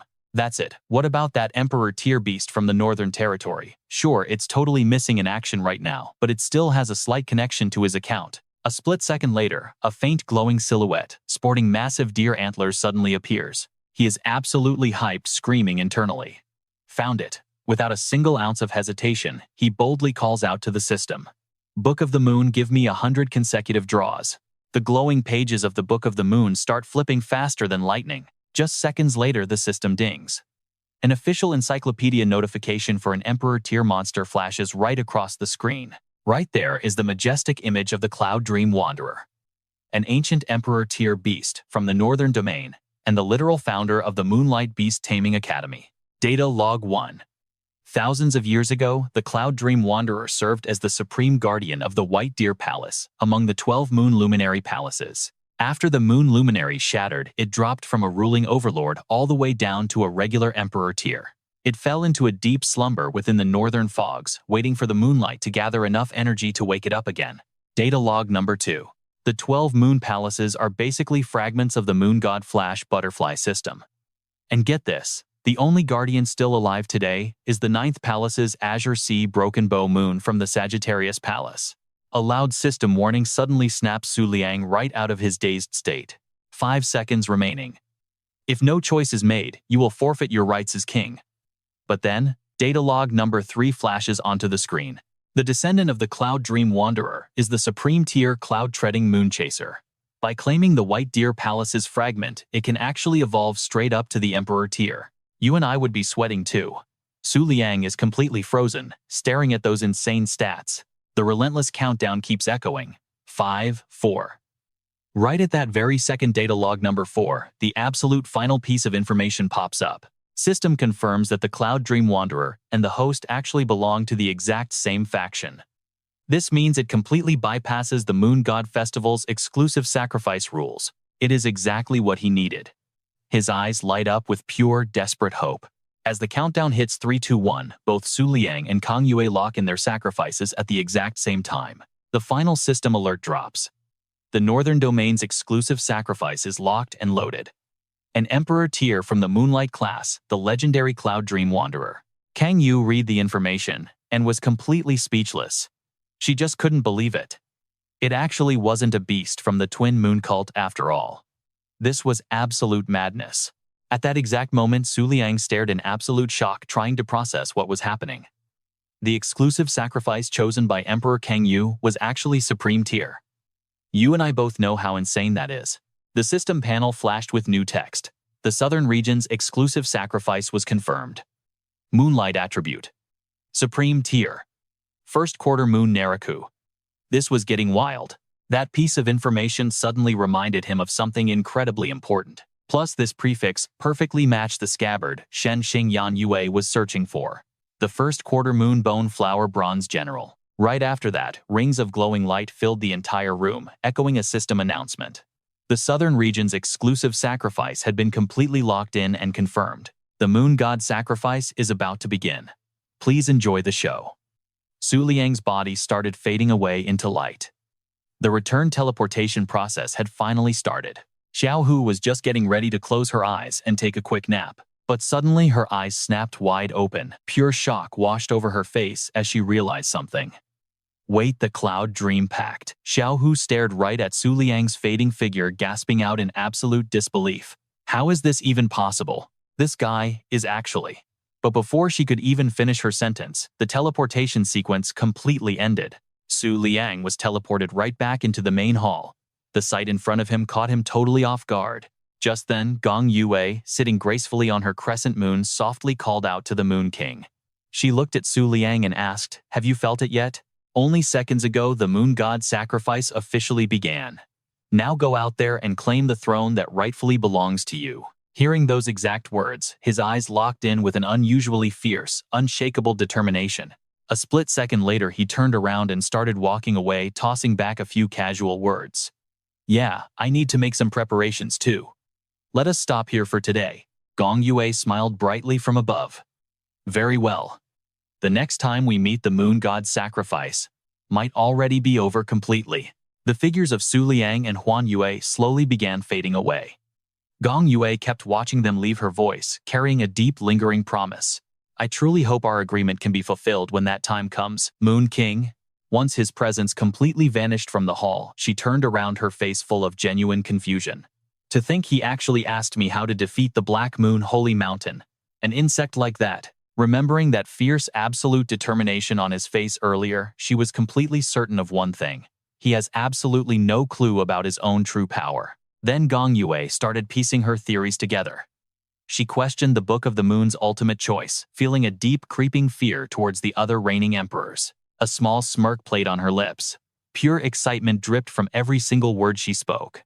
Looks like his memories are finally returning. I wonder how those fools at the Moon God Palace will react to this. I can hardly wait. Meanwhile, right at the Twin Moon Cult Center, a massive pillar of light suddenly blasted into the sky. Energy shockwaves exploded violently everywhere. That insane sight threw everyone into absolute chaos. People were completely panicking and running wild. "What is going on?" From the frantic crowd, a girl stepped out, pointing straight up at the sky and screaming out, "Look up there." A crimson crescent moon appeared, glowing brightly against the pitch-black night. That terrifying light mixed with endless echoing screams. The moon had literally turned blood red. Right then, a glowing crescent moon seal, looking like carved bloodlight, branded itself onto the girl's hand. She shrieked in total terror. "What in the world is this?" Suddenly, every single person there had the exact same seal. Amidst the pure terror, they frantically started guessing. Could some kind of massive world-ending disaster be happening? Now stick with me here, because this is where the tension spikes. Over with Kang Yue. While she was casually bathing, a maid rushed in frantically. "Emperor, the Moon God sacrifice has officially started," but she barely even registered the panic. She just stared blankly, muttering, "That is impossible." Chang Yue's face went completely dead. Her eyes looked empty as she kept repeating to herself, "The Moon King is the moon's final answer. If that is true, haven't I just become an absolute joke?" The nervous maid cautiously spoke up again. Great Emperor, you said earlier that once the sacrifice began all sect disciples should just forfeit? Is that still the plan? She slowly turned her head.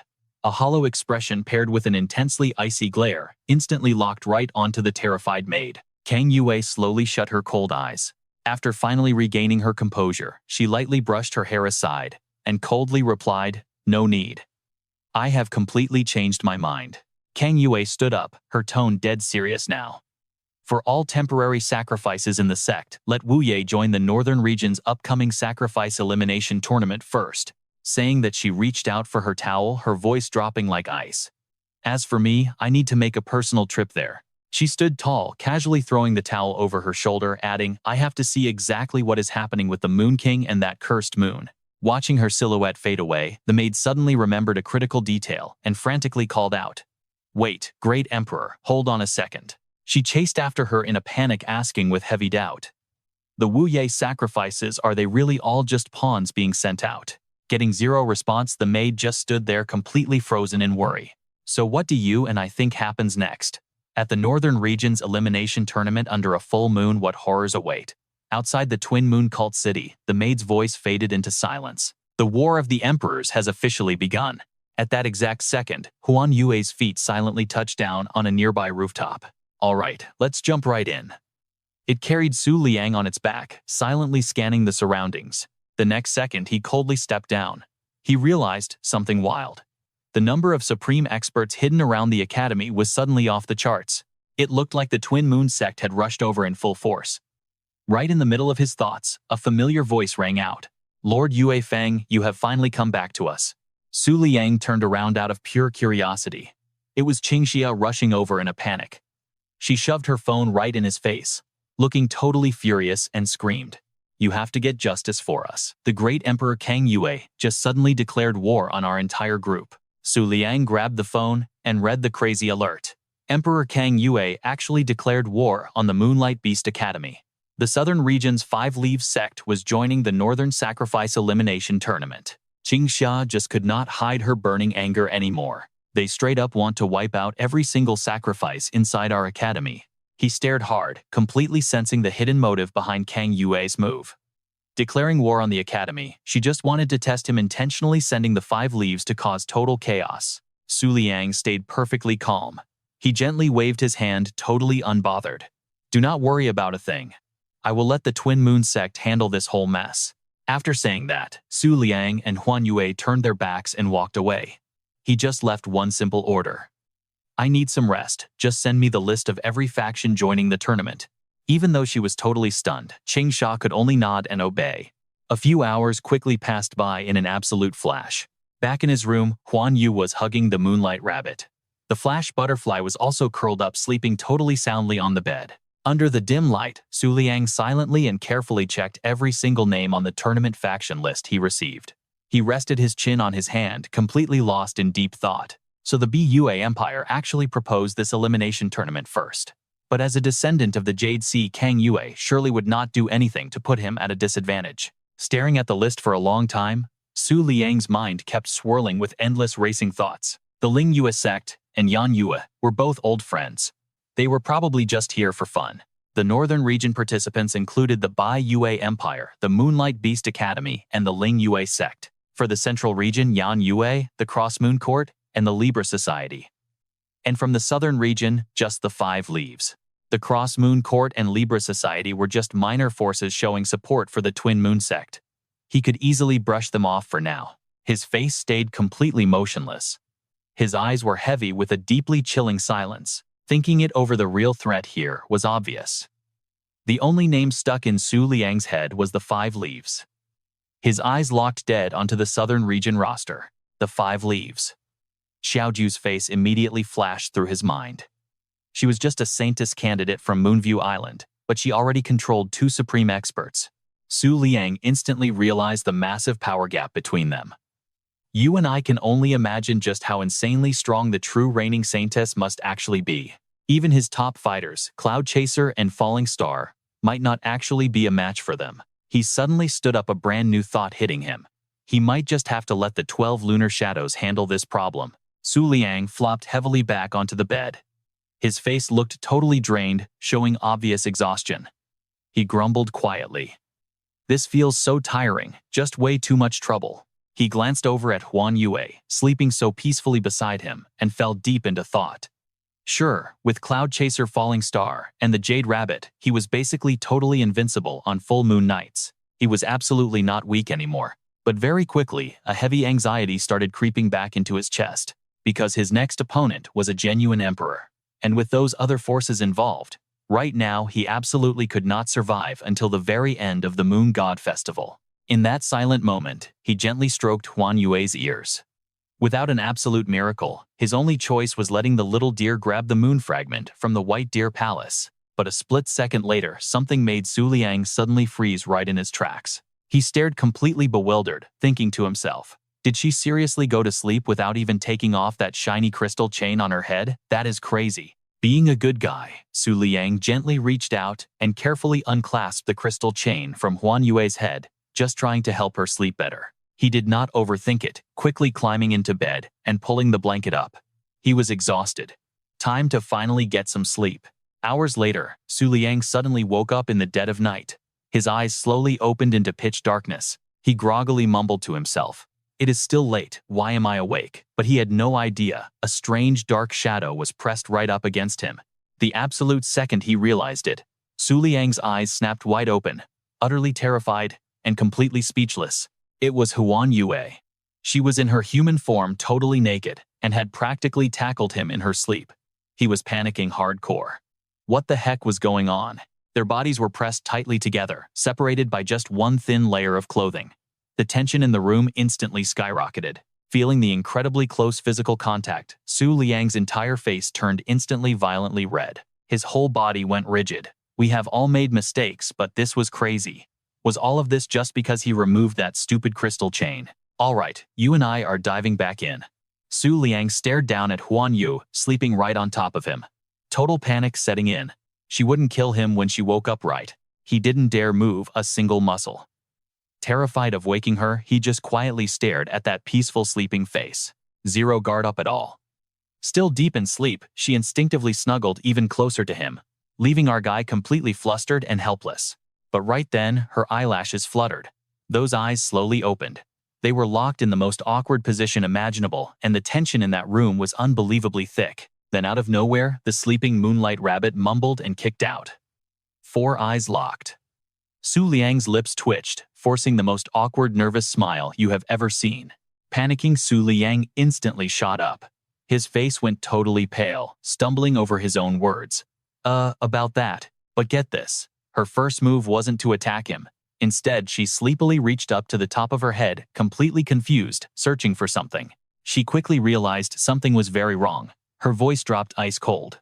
"Where is it?" He internally panicked. Taking off that necklace was a huge mistake. He was totally dead meat now. Stuttering, Su Liang nervously pointed. On the table, hearing that Huan Yue's expression stayed completely blank. She just stared right at him in absolute dead silence, not saying a single word. Finally, as she slowly woke up properly, she just let out a quiet little sound of acknowledgement. Her face was still completely full of sleepy, groggy confusion. Then, she literally just rolled over and went right back to sleep, leaving Su Liang standing there absolutely baffled. Wait a minute. Was she really not angry? He had actually removed her necklace entirely on his own. Hearing his panicked questions, she groggily cracked one eye open and mumbled, "I will just put it back on later."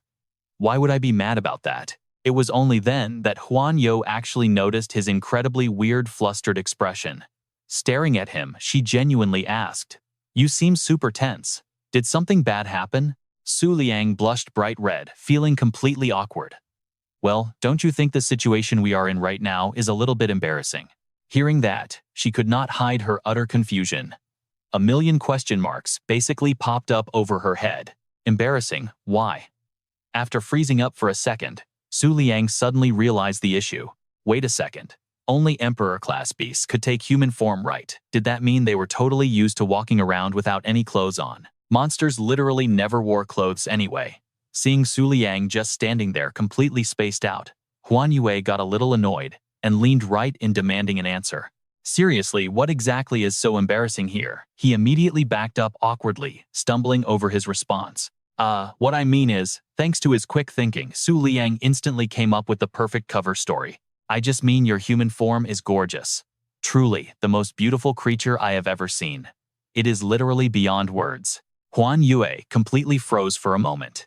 She clearly had not expected an incredibly direct answer like that at all. In an instant, both of her cheeks flushed bright red, which only left Liang standing there, feeling even more deeply confused. So what is embarrassing about that? Alright, stick with me here.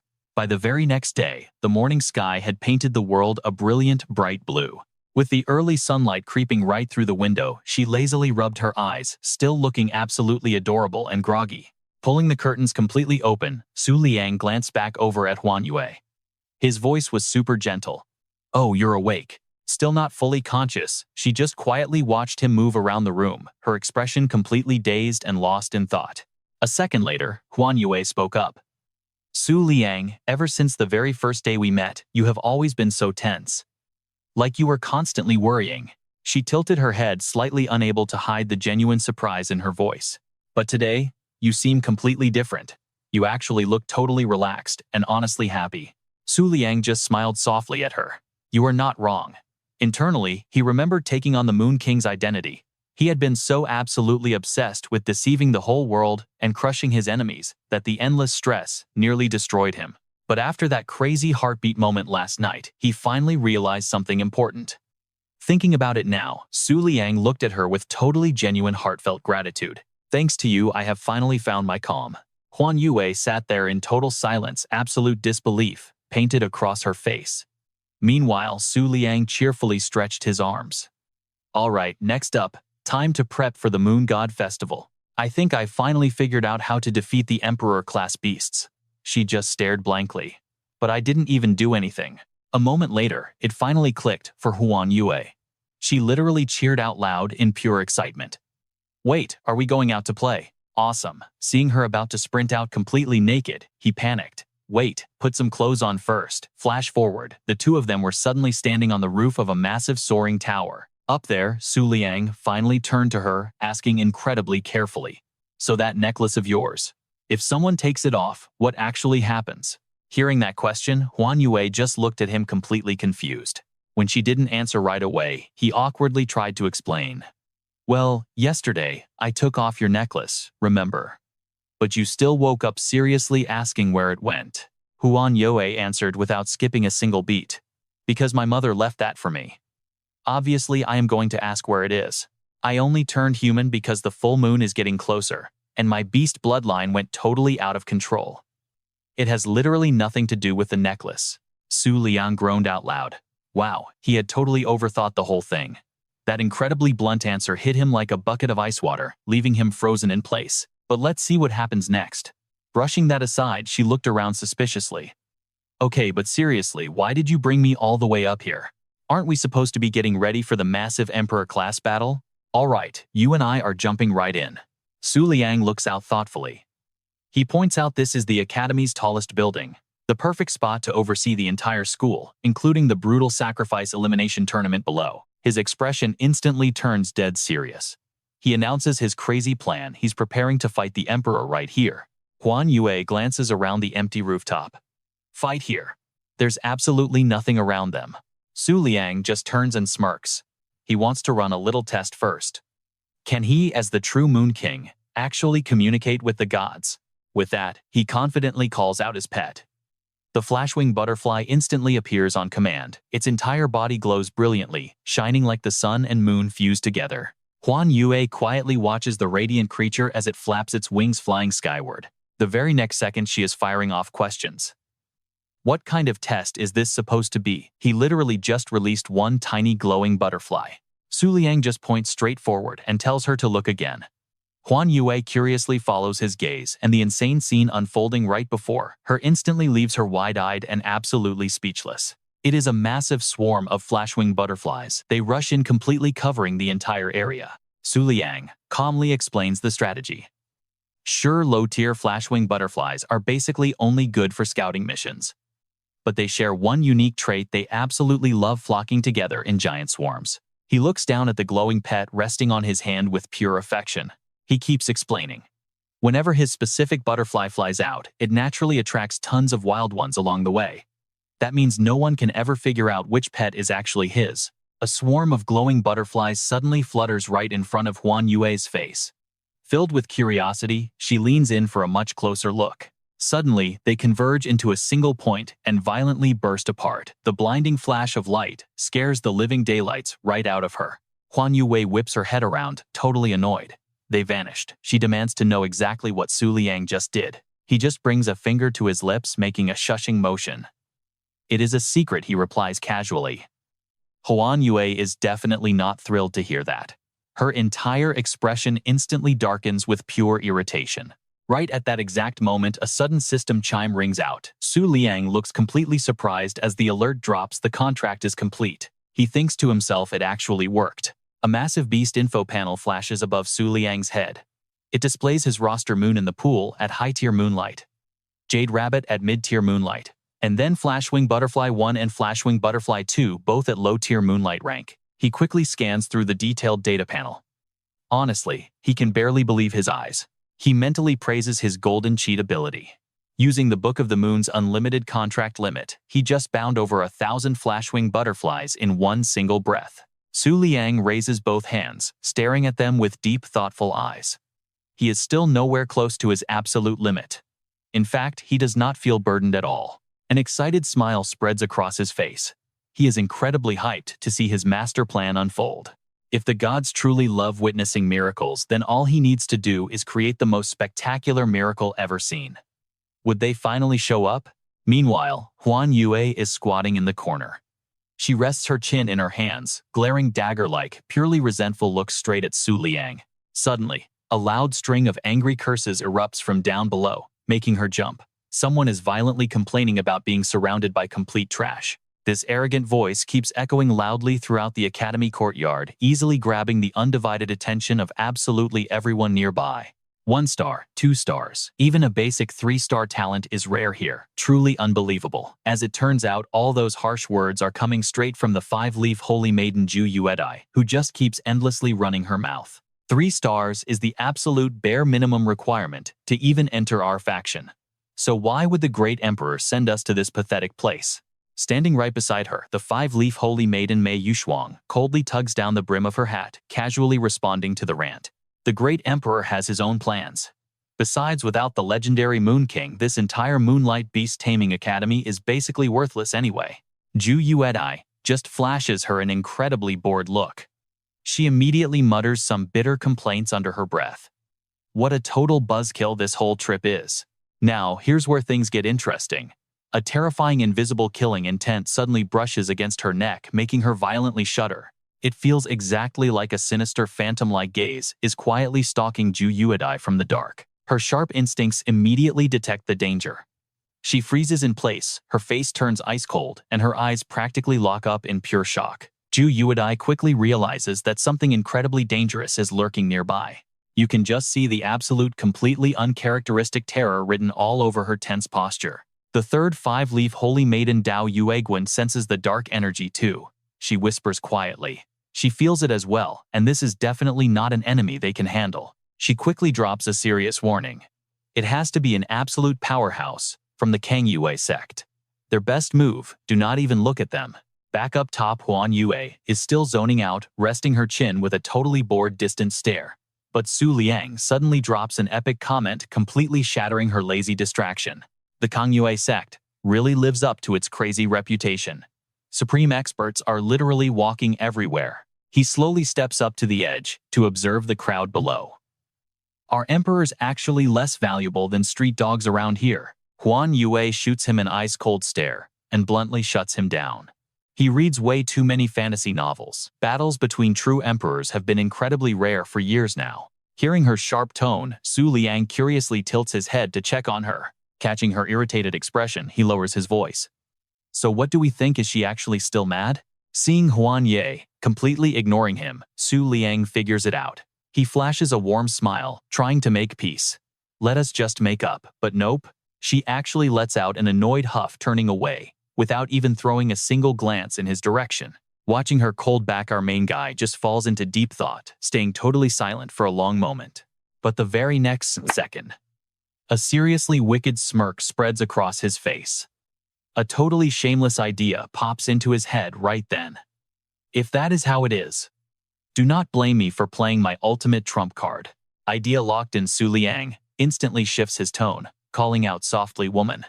Hearing that cringe line, she subconsciously flinches quickly. Recognizing that super familiar, over-the-top vibe, he is absolutely loving his little prank right now, continuing to tease her relentlessly. "You have successfully caught my attention." And yeah, that cheesy line literally makes Huan Ye shake with pure, unfiltered anger. She turns around furiously, her face completely flushed red.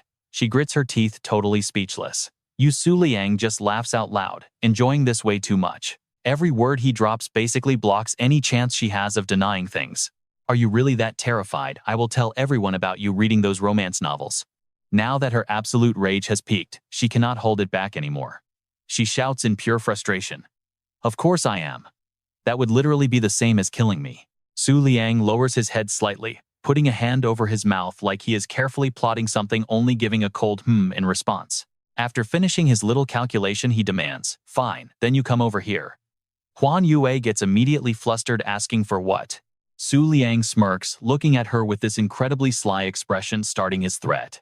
"Come stand over here. I want to take a little advantage of you. If you dare to refuse me, that secret is getting spread all across the academy." The moment he says that, Huan Yue is completely stunned. Her face turns as red as a tomato. He curls his lips into a light smile, feeling slightly helpless watching the awkwardness of the girl he just heavily teased. In absolute extreme embarrassment. "All right, you and I have to see this. Things are getting super awkward." So Liang quickly waves his hands. "All right, I was just joking." Just then, a gentle breeze rolls through, catching Huan Yue's stunning long hair and making it flutter perfectly in the wind. Out of nowhere, Huan Yue lunges forward. She pulls Liang into a tight hug before he can even blink. He completely freezes, absolute shock written all over his face. They both tumble right onto the ground. He just stares down at her, totally dazed. His brain is completely short-circuiting right now. When reality finally hits him, Liang's face turns tomato red. He stammers, barely managing to squeeze out a single word. "You?" They are tangled up in the most compromising position imaginable. The tension is crazy. Neither of them dares to even make eye contact right now. Suddenly, Huan Yue shyly leans in. She gets right up next to his ear, her warm breath sending a shiver down his spine. Liang's ears are burning red. Grabbing his shoulders, she slowly pulls back. Every single move she makes just leaves him even more hopelessly confused. What is happening? Huan Yue pouts, looking visibly annoyed. "You really know how to take advantage of people. So annoying." Without missing a beat, she spins around and marches off. "I am going back to the Moon Pavilion," she snaps. Liang is left sitting there completely dumbfounded. She leaps into the air, but her blushing face totally gives away how shy she really feels. "Do not come looking for me." With that, she turns into mist and vanishes. Liang helplessly gets to his feet. He watches her fade away, thinking to himself, man, she runs fast. His head is just spinning with thoughts about Huan Ye. Why was she even still hanging around here? Did she actually care about that stupid little threat? He is so distracted, he does not even notice the dark figure suddenly dropping in behind him. Liang is completely clueless to the presence behind him, totally lost in his own thoughts. I mean, going without clothes was not a big deal. I seriously do not get her shyness. Just then, the mystery figure bows respectfully. "Sect Master, I am not interrupting anything important, am I?" Hearing that voice, Liang freezes dead in his tracks. A slight shiver runs down his spine. It is the Twin Moon Sect. Rank 2 of the 12 Moons Silver Rabbit. Liang quickly snaps back to his cool boss persona. "It is fine," he answers coldly. "Speak." He looks completely unbothered on the outside, but internally, he is panicking. Thank God she showed up, or that awkward situation would have never ended. Silver Rabbit bows her head. "We dealt a massive blow to the Black Moon Holy Mountain," she reports. "But the target managed to escape before the Emperor's battle on the full moon." Before she can even finish her sentence, Liang just completely cuts her off. "Not an issue. We just wait for the full moon." She bows deeply. "Understood. You and I are jumping right back in." Silver Rabbit wastes zero time and instantly leaves.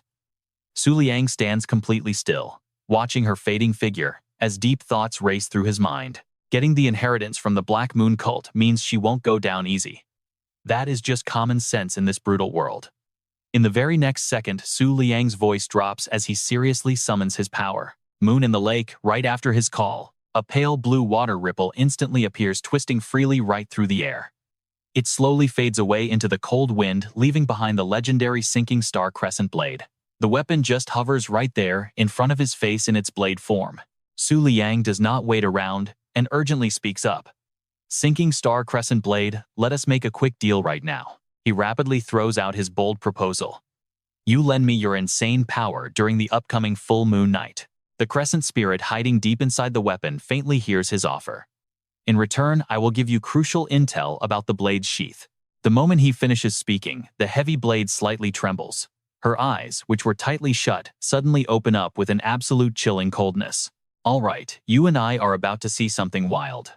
A blinding light suddenly erupts from the tower, peak flooding the sky with massive spiritual energy. Down below, the Five Leaves group spots the strange noise.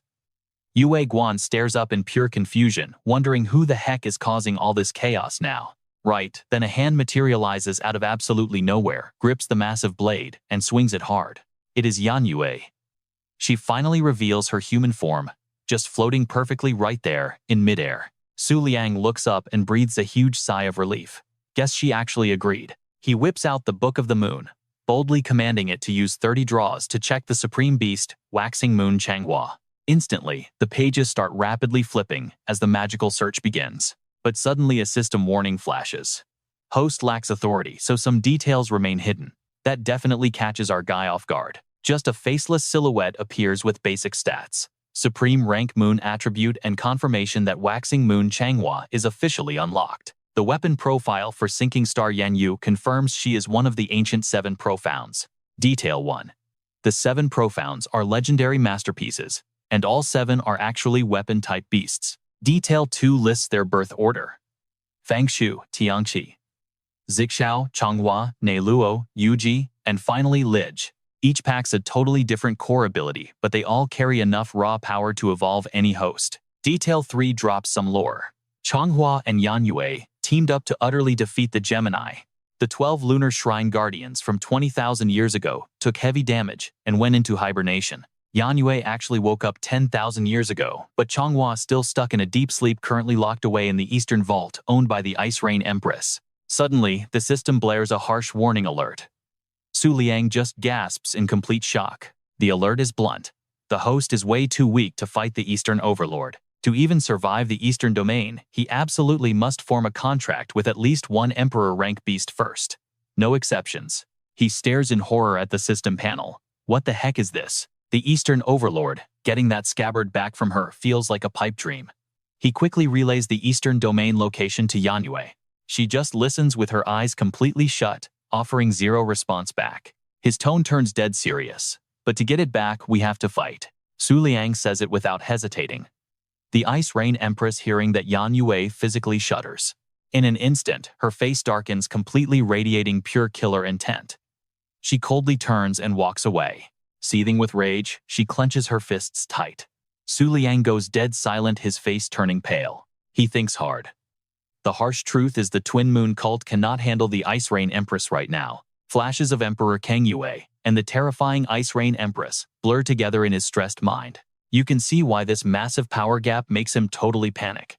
Honestly, this new enemy is 10,000 times scarier than fighting Emperor Kang Yue 3 years from now. Watching Yan Yue act so cold, he gets lost in his own racing thoughts. Why does she suddenly feel so quiet and distant today? Su Liang looks incredibly tense, gulping hard, just to calm his own nerves. After a brief pause, he bravely speaks up. 3 years. Those words make Yan Yue turn around in pure curiosity. Looking perfectly determined, he puts a hand over his heart. Give me 3 years, and I will defeat the Ice Rain Empress. Yan Yue just stands there completely frozen, stunned by the massive promise Su Liang just made. But under her intense stare, he awkwardly stumbles for a second, totally doubting himself. What did I just say? He nervously asks her. If I promise, that would you believe me? She stays totally silent like always, but a second later, she actually opens her mouth. Su Liang, back in ancient times, the 7 Profounds and the Moon God faction were sworn enemies. I have always held a grudge against you. Su Liang completely freezes in panic, but then she softly adds, but still, thank you. In that beautiful moment, Yan Yue slowly opens her eyes, looking misty and emotional. She flashes a gentle smile. Even if it is just for a moment, let me dream. Meanwhile, Liang internally explodes with rage. He clenches his fists, cursing in his head. Wait so you can actually communicate normally. Past memories of Yanyue flash through his brain. Was all that crazy slashing earlier just to scare me? He thinks to himself, if not for the Moon Lake I would have been shredded completely. Alright, let us dive right in. Liang sighs helplessly, pushing his worries aside to calm himself down. Forget it. Things have already reached this point, so trying to investigate further is completely useless anyway. He casually steps forward, calmly brushing past Yue, while dropping a massive promise. No matter what happens, he swears to keep this dream going for as long as humanly possible. Just total confidence. A sly smirk creeps across his face as Liang looks back. He casually asks her, if this actually becomes real, is she willing to offer herself to him? She lowers her head slightly, answering him with absolute seriousness. The era of war between the gods ended a long time ago. If he can find her sword sheath, then a marriage alliance actually is not completely out of the question. But if he wants to make babies right now, she physically cannot do it without that sheath. Hearing this completely unfiltered answer, Liang just stands there, jaw dropped in pure shock. He cannot believe his own ears. This girl is seriously not joking around. The scene then cuts straight to the guest hall of the Moonlight Beast Taming Academy. Yuadai is absolutely furious right now. She curses loudly, demanding the little brat repeat what she just dared to say.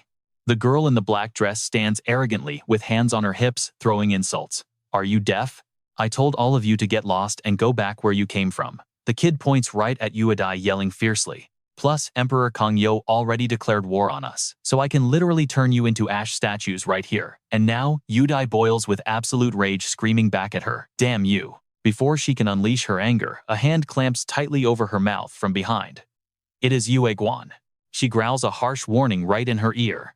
Shut up. You can kill her, but you cannot insult her. Staring at the kid, Yue Guan whispers a serious warning. This brat is a branch descendant of the Blue Sea Moon Palace. Watch your mouth before you get us killed. Even Emperor Kang Yue could not save us from that. She steps forward to speak, but her tone is a heavy, calculated threat meant to crush the opposition. You are Shangxi, the 7th princess of the Grand Blue Moon Empire. Even with your holy moon body, you need another 10 years before challenging me.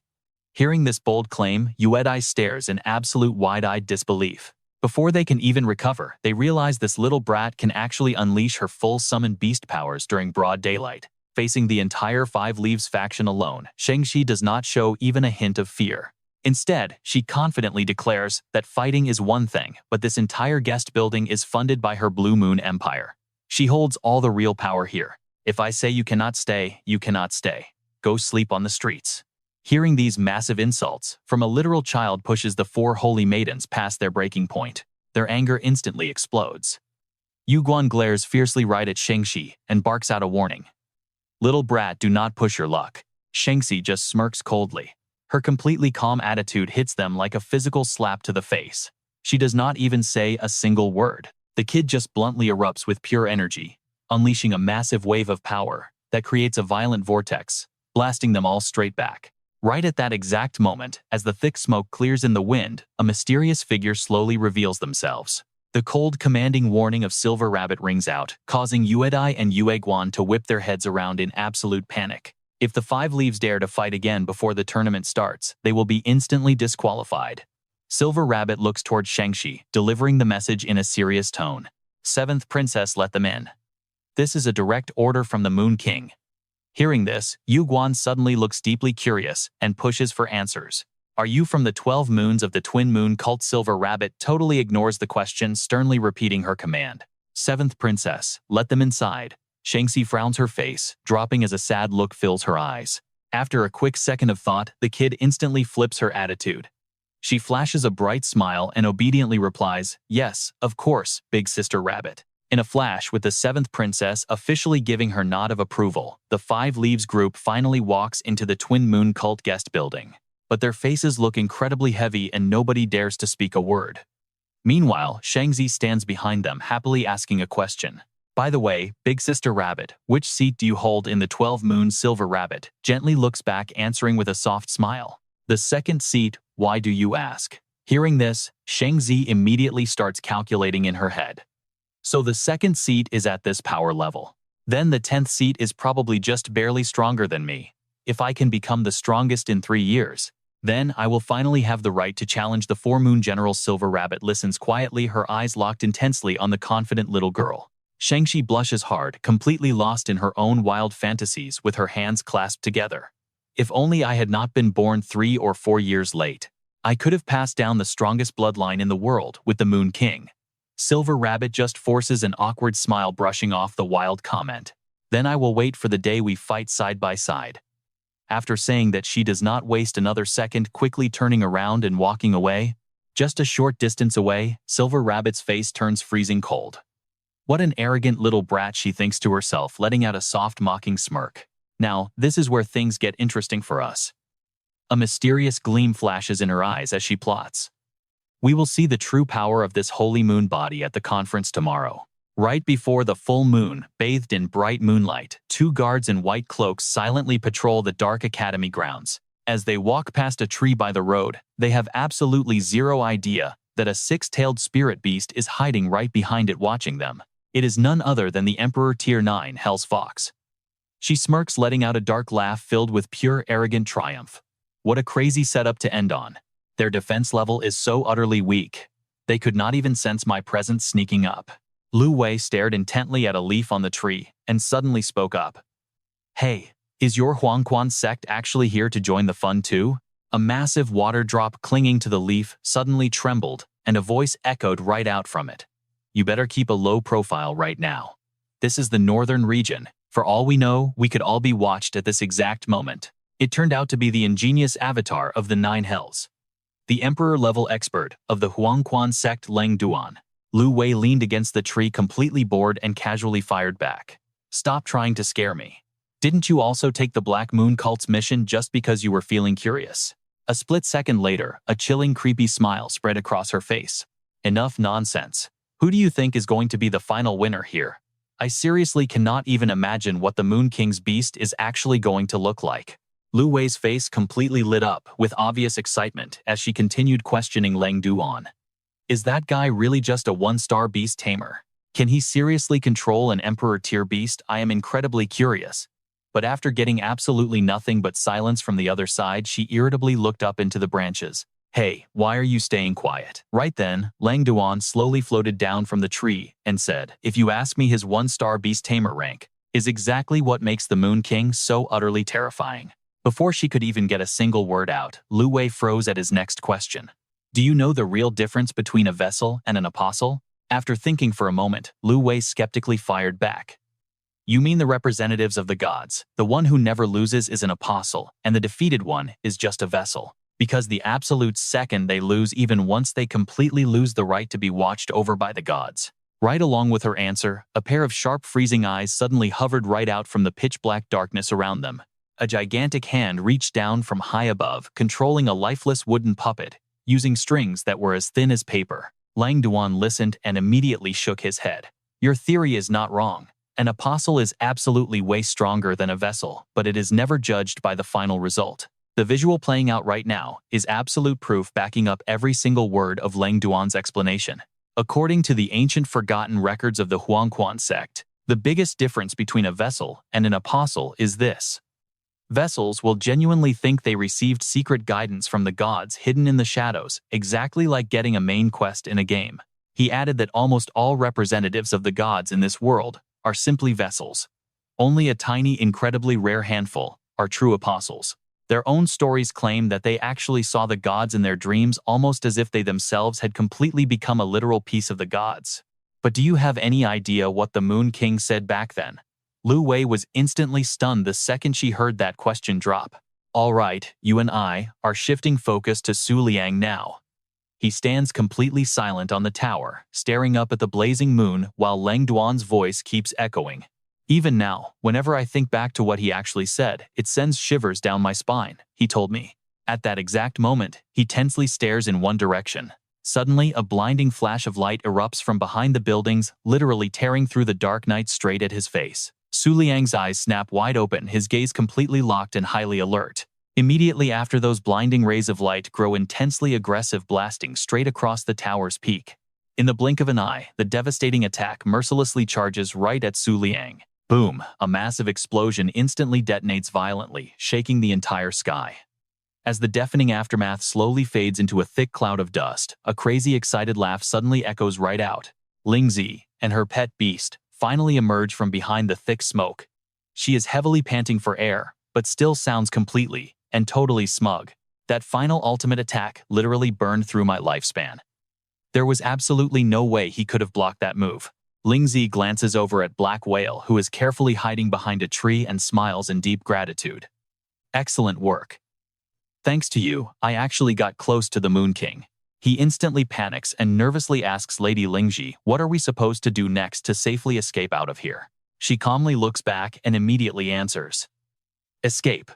Why would we run away? I just defeated the Moon King. Lingzi totally collapses to her knees. She throws her arms wide open, completely lost in her own crazy delusion. From this moment forward, the gods and the moon will watch over me. But her celebration gets cut short. You and I can see her eyes blast wide open in pure terror. Over by the tower, the dust is finally starting to clear.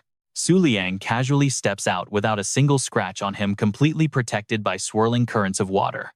He just smirks and whispers, "You did an excellent job, Moon in the lake." Then, he boldly gives his next command. Open your eyes. Instantly, Yanyue materializes into human form, her entire body wrapped up by the moon in the lake. He shouts out her name, star-slashing Yanyue. At that exact second, her eyes snap completely open, locking a freezing cold deadly glare straight onto Lingzi. Yanyue furiously tightens her grip on her heavy blade, dropping right into attack stance. Intense, bright green lightning arcs start violently flashing all around her body. The moment Lingji sees this insane power, she jumps back in pure horror, gritting her teeth while sweating literal buckets of fear. Right in that split second, she violently slams her bare hand straight into the dirt. A glowing blood seal instantly summons right beneath her. In an absolute flash, it successfully teleports Lingji far away without leaving a single trace behind. Black Whale screams out in absolute panic and despair. Lady Lingji. He stares in utter disbelief, thinking to himself, she really just abandoned her beast and me to save herself. At this life or death moment, you and I are seeing something wild.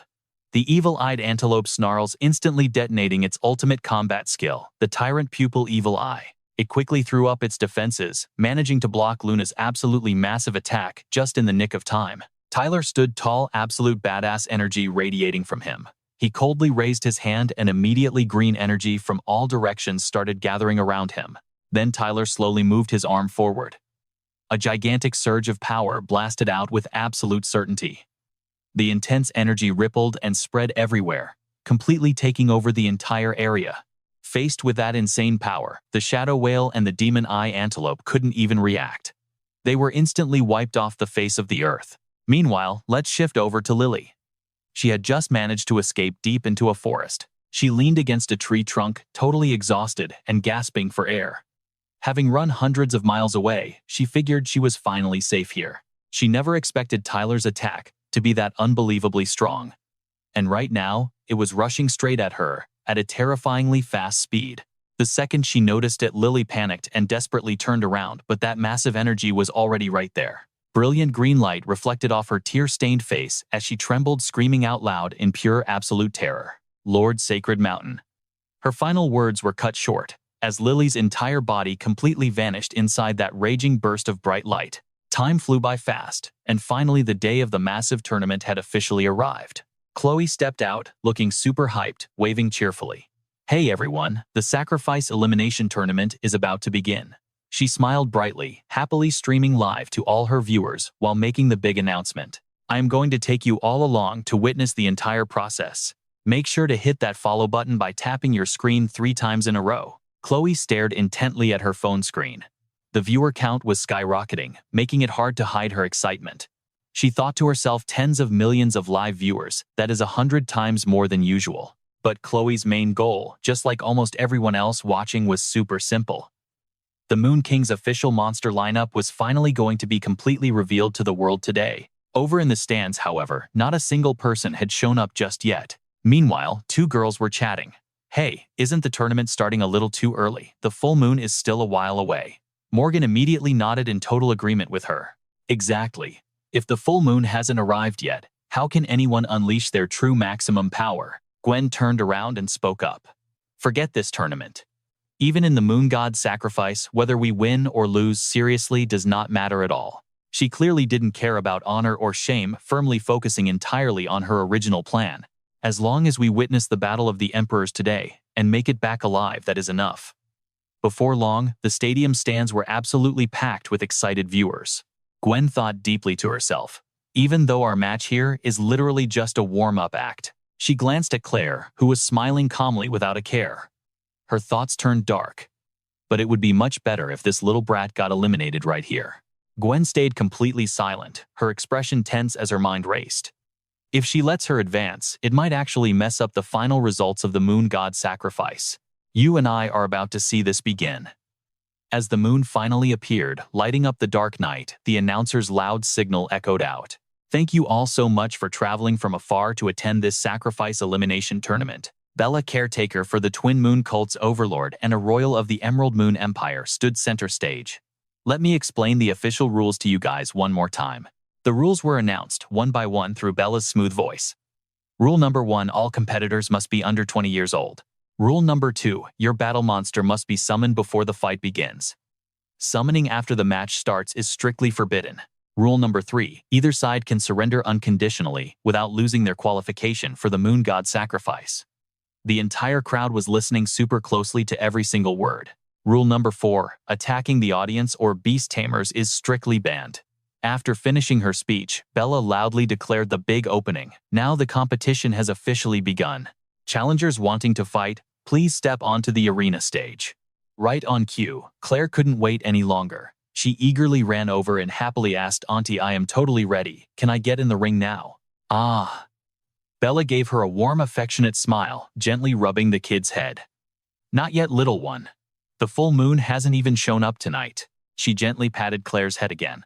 Her calm voice continued to echo, but every single word she spoke held an absolute, unshakable sense of total confidence. You are the one who will help the Moon King defeat the Pale Moon Emperor in the future. Meanwhile, Tyler was quietly watching the tournament unfold from far away. He thought to himself in deep silence. The battles had already started, but the real actual threat wasn't even down there in the arena. With his insanely sharp senses and just one quick glance, Tyler instantly felt several massive auras closing in. These definitely had to be the absolute emperors among the monster hordes. He immediately figured out exactly what they were secretly planning. They are definitely here to watch the epic showdown between him and the Black Moon Cult's emperor tonight. While he was thinking, footsteps approached. The person spoke up first. Tyler, did you feel that just now? It turned out to be Luna. Hearing this, Tyler made a rough guess. You mean those emperors? She closed her eyes tightly, tilted her head up and quietly replied to him. No, I mean. Luna paused for a second and then, using an incredibly serious tone, she continued. The gods are watching you right now. Stick with me, this gets wild. Back at the tournament, the battle was raging fiercely. A massive explosion erupted, completely shaking the entire area. After the shockwave, thick dust billowed up. A heavily muscled beast emerged from the fading smoke, aggressively opening its huge jaws. A ring of energy blasted out, expanding across the whole space. All right, you and I are dropping right into the action. The man across the field collapses at the crater edge. He is sobbing, absolutely screaming in pure agony. My beast, he yells. And right at that exact moment, the glowing moon seal on the back of his hand just fades away completely. Meanwhile, Yue Dai finally wakes up. She looks super groggy, yawning wide, and complaining loudly. The massive clash between the Libra Society and the Spirit Moon sect was way too loud. It totally woke me up. Half awake, she casually asks, which high-level beast battle are we on right now? Murong answers her right away. Match number 5. Yue Dai stretches her arms out, looking incredibly sluggish, like she is barely even conscious. What a massive waste of time. It is almost our turn, right? She curls her lips, flashing a super wicked villainous smile. That noble-blooded brat cannot sit still anymore. The second those words leave her mouth, Yue Dai launches herself straight down into the arena. She hooks her finger with zero respect, looking totally provocative. Wiping out the rest of those Azure Moon Empire brats should not be a problem at all, right? Shang-Chi grinds her teeth together. She is absolutely furious at that insanely arrogant trash talk. But before rushing in for a fight, the kid holds back. She steps over to ask Yi Yu for permission. Her sister immediately raises a hand, stopping her. No way, the timing is not right yet. Suddenly, a white-bearded old man appears out of nowhere, confidently speaking up. "Just leave this one to me." He places a hand on his chest, bowing with deep respect. The chrysanthemum moon saintess ranks 4th in the 5 leaves. Giving her to the 7th princess is a waste. 5 minutes later, seeing the brutal scene play out, Yi Yu and Shang-Chi are just completely speechless with frustration. That white-bearded old man who was acting so tough earlier, now he has slumped weakly in the arena, alongside his badly beaten pet beasts. Holding the clear upper hand, Yue Dai stands tall with her 2 beasts. First, the Supreme Tier Moonlight Type 6-star Moon Basin Flower Emperor, and her Supreme Tier Moonlight Type, Beauty Under the Moon. She stands right over him, flashing a fiercely mocking smirk, definitely not missing the chance to rub it in. "Hey, is this really your best level?" A highly competitive grin shows up as she casually drops some heavy sarcasm. This tiny bit of reward is not even worth 3 or 4 days of meditation. Something blurs past Yi Yu at absolute light speed, making her flinch hard in surprise. Her face turns pale as she finally notices it, quickly screaming a warning. "No, we still need to wait." Turns out, Shang-Chi could not hold back anymore, and jumped straight down. She replies, "It is totally fine dragging this out. A little works perfectly." Right now, the kid is standing firmly in the arena. Her expression is still proudly arrogant. She is just worried the Black Moon Holy Mountain might show up if they delay. Yue Dai shifts her gaze to Shang-Chi, sounding incredibly provocative. "Little brat? Do you seriously want to fight me for real?" The kid chuckles, softly responding calmly. "The moon is almost full anyway. If I do not step in now, we run completely out of time." Shang-Chi glares at her with obvious disgust, holding back zero insults. "How could I ever miss the perfect chance to shut up you southern region punks?" Yue Dai freezes up her face, turning pale with rage, unable to even think of a comeback. Just as she is about to explode, a hand lightly touches her shoulder. Yue Guan steps forward coldly, dropping just 2 simple words to the group: "Switch out." Yue Dai frowns in confusion, blindly asking back. She is just a 3-star brat. Why do you need to handle this one by yourself? Her eyes widen in sheer terror, thinking to herself, could it be? She sees Yue Guan looking incredibly tense, staring with absolute freezing cold eyes. Yue Dai instantly starts doubting things. She thinks Yue Guan wants to accidentally kill the brat right here to avoid any massive future problems. Thinking about this, Yue Dai anxiously warns her. Doing this, even if you are the leader of the 5 leaves, is just way too arrogant. But the only response she gets is a terrifying silence. That bone-chilling glare from Yue Guan makes Yue Dai flinch hard, too scared to speak another word. Standing right behind her, she just swallows her anger while glaring bitterly at her opponent. Meanwhile, Yue Guan is glaring sharply at Shang-Chi. Her intuition picks up something weird. There is definitely something super wrong with this little kid. She firmly tells herself the 5 leaves absolutely cannot get wiped out early in the Moon God Festival. "I have to check this out myself." Shang-Chi just smiles calmly. Using a goading, threatening tone, she says, "Smart choice. I will eliminate all that pathetic trash talk from earlier right now." Hearing that, Yue Dai goes completely crazy and lunges forward. Getting blocked, she screams furiously. "You damned brat, what did you just say?" Shifting her gaze to Yue Guan and her emotionless face, the kid actually looks pretty highly amused. "Now you and I need to watch closely. If it is you, maybe I can play a bit longer." Suddenly, 3 differently colored light beams shoot out from Yue Guan. Sure enough, it is the powerful aura of the beasts she controls. First to appear is a blazing, fiery orange sphere, the Supreme Tier Moonlight Type, Moon Spirit Pearl. Next up is her humanoid beast, the Supreme Tier, Fate Moon Witch. And the final beast is literally sitting right on top of Yue Guan. The Supreme Tier Plant Type Green Leaf Heaven Breaker. Staring at her opponent, she asks curiously, "Are you not summoning your beast? Do not tell me you are too scared and backing down." Shang-Chi giggles innocently, answering back, "My beast is constipated right now, so we definitely need to wait a bit." Hearing that ridiculous excuse, Yue Dai is stunned silent. Her face stiffens in absolute shock. Wait, is that actually allowed? Yet Yu Guan stays strangely calm. She agrees without hesitation. "No problem," she says. "Take as much time as you need to delay." The whole arena goes dead silent. Then, out of nowhere, Shang-Chi casually pulls out a strange brown pill. Let's see what she does next. Without hesitating, the kid swallows the pill right in front of everyone. And she's just smiling like it's no big deal at all. Yuan Tai panics for a second, then immediately points his finger. "Hey, why are you using drugs? That's cheating." But Yue Guan calmly explains the situation. "No, that's not a power-boosting pill. It's just for cultivation support. The effect isn't actually that strong." Standing right next to him, Murong figures it out too. Shang-Chi was stuck at a bottleneck.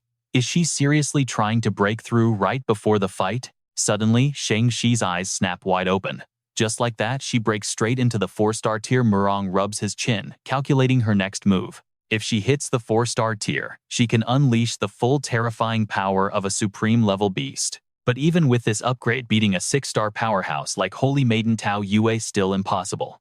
Shang's eye just smirks, overflowing with pure confidence. "Alright, that's good enough."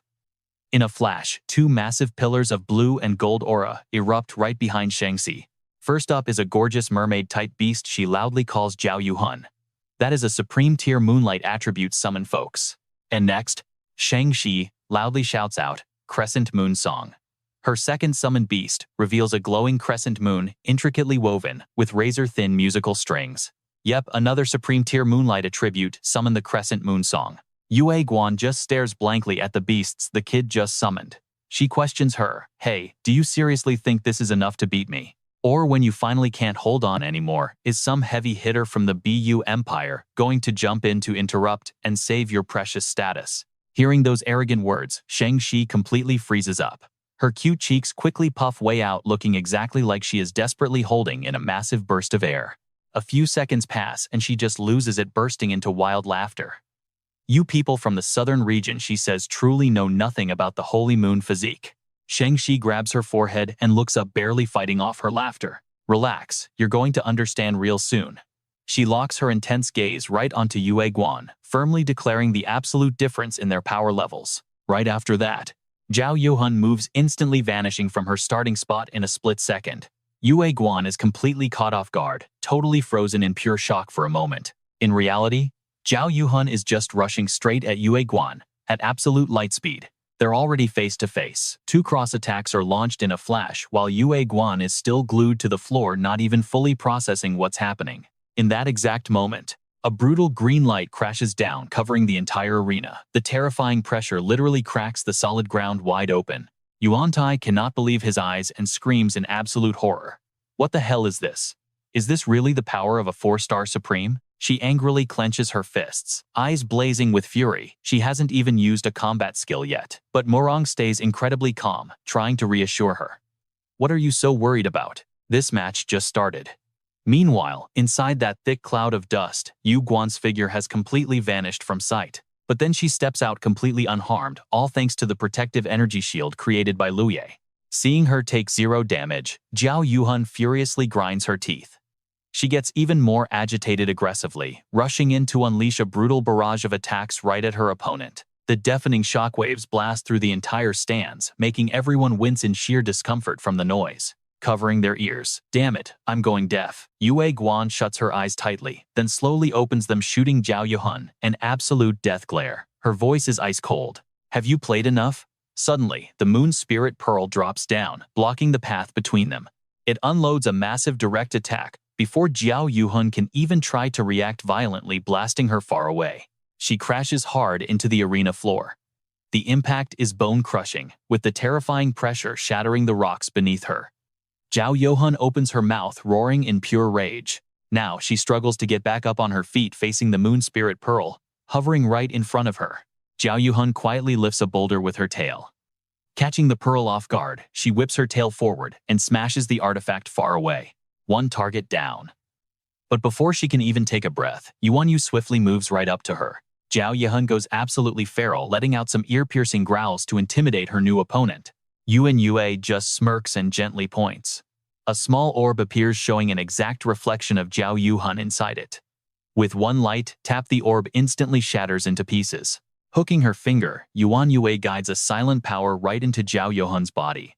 It eats her from the inside out, making her writhe in absolute agony and struggle in total despair. In no time, Zhao Yuhun's entire body crumbles away into dust.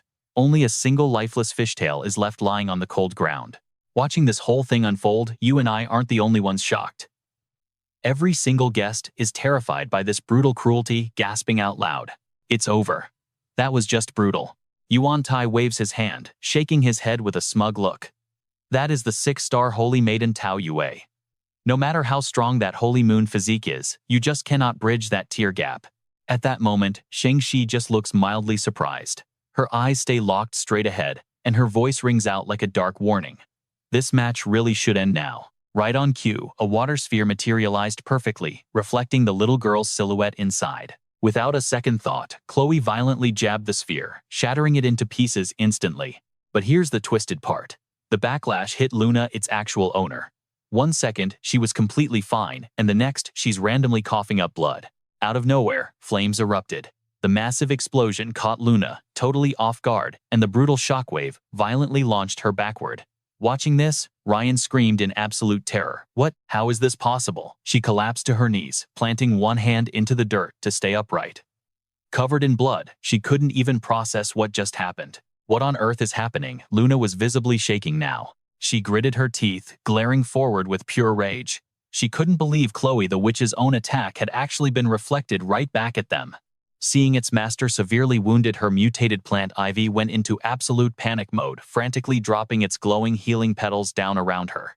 It swooped low, generating a strong gust of wind to force those healing petals to perfectly merge into Luna's battered body. In just seconds, the horrific gashes across her chest closed up. Safely inside the barrier that Ivy constructed, Luna slowly regained her original stamina and strength. Seeing her finally safe and sound, Ryan let out a massive sigh of relief. But the crowd was already buzzing. Healing and defense. That was clearly not a standard moon-type beast. How on earth was it packing that much crazy power? Staring dead ahead at Sarah, Luna knew she had to be extremely cautious now. Since Chloe the witch was temporarily out of commission, she decided to send her lunar orb out to test the waters. Her face darkened as she furrowed her brow in heavy tension. She knew the lunar orb carried some seriously terrifying explosive power. There was no way to easily block it. The lunar orb ripped right through the air, like a blazing meteor, dragging a massive wave of devastating destruction behind it. Suddenly, that severed fishtail buried under the rubble started twitching. It thrashed around wildly like a zombie injected with fresh life. Right before their eyes, Kelly's ruined body began to regenerate chunks of dead flesh, violently weaving back together. She resurrected in a heartbeat. But this time around, she looked entirely twisted, mutating into a totally demonic and wicked monstrosity. Luna couldn't even believe her own eyes. She screamed out in total shock. How is that even possible? The mutated Kelly lunged forward like a rabid beast facing the lunar orb head-on. She unleashed a brutal fatal slash that completely crushed the powerful attack. Instantly, countless deep cracks spider-webbed across the glowing sphere's entire surface. Luna was losing her mind. To think a completely dead zombie beast could just resurrect itself this fast, it defied all common sense. Watching Sarah quietly tilt her head up toward the sky, Luna spiraled into another deep panic. The holy moon mutation. Can it really do all this? Meanwhile, the girl just calmly smiled. Now, the real fun finally begins. Without warning, Sarah began taking slow, deliberate steps toward Luna. Her dark hair whipped wildly in the wind, entirely illuminated by the silver moonlight, giving her an absolutely terrifying aura. This little game is officially over. And right on cue, the long-awaited full moon finally hit its peak in the sky. Kelly let out an ear-piercing, monstrous shriek. In the blink of an eye, she triggered a massive evolution, her entire body visibly mutating into something far worse. It was like she just injected a massive dose of pure chaotic power. Ryan practically bugged his eyes out, pointing a trembling finger. Yeah, everyone knows a full moon obviously buffs the stats of moon-type mutants, but scaling up this drastically, this is completely and utterly rigged. Luna bit her lip hard, desperately trying to calculate the odds.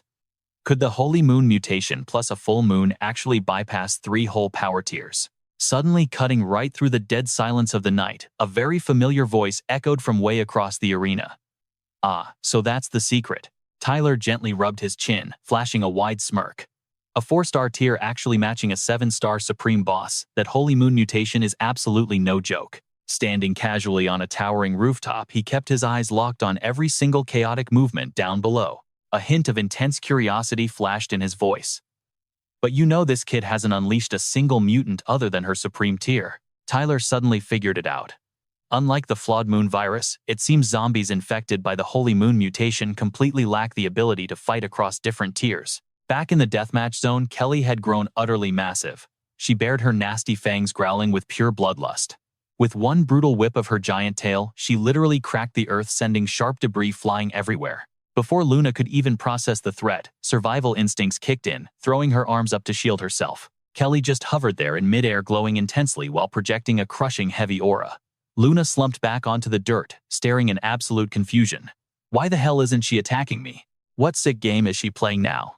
High above, Kelly didn't hesitate for a second. She violently swung her tail, launching a furious shockwave of pure pressure. And right then, as the chaotic energy cleared, a complete stranger wrapped in a dark cloak slowly faded into view. Damien stood tall and absolutely fearless under the blazing moonlight.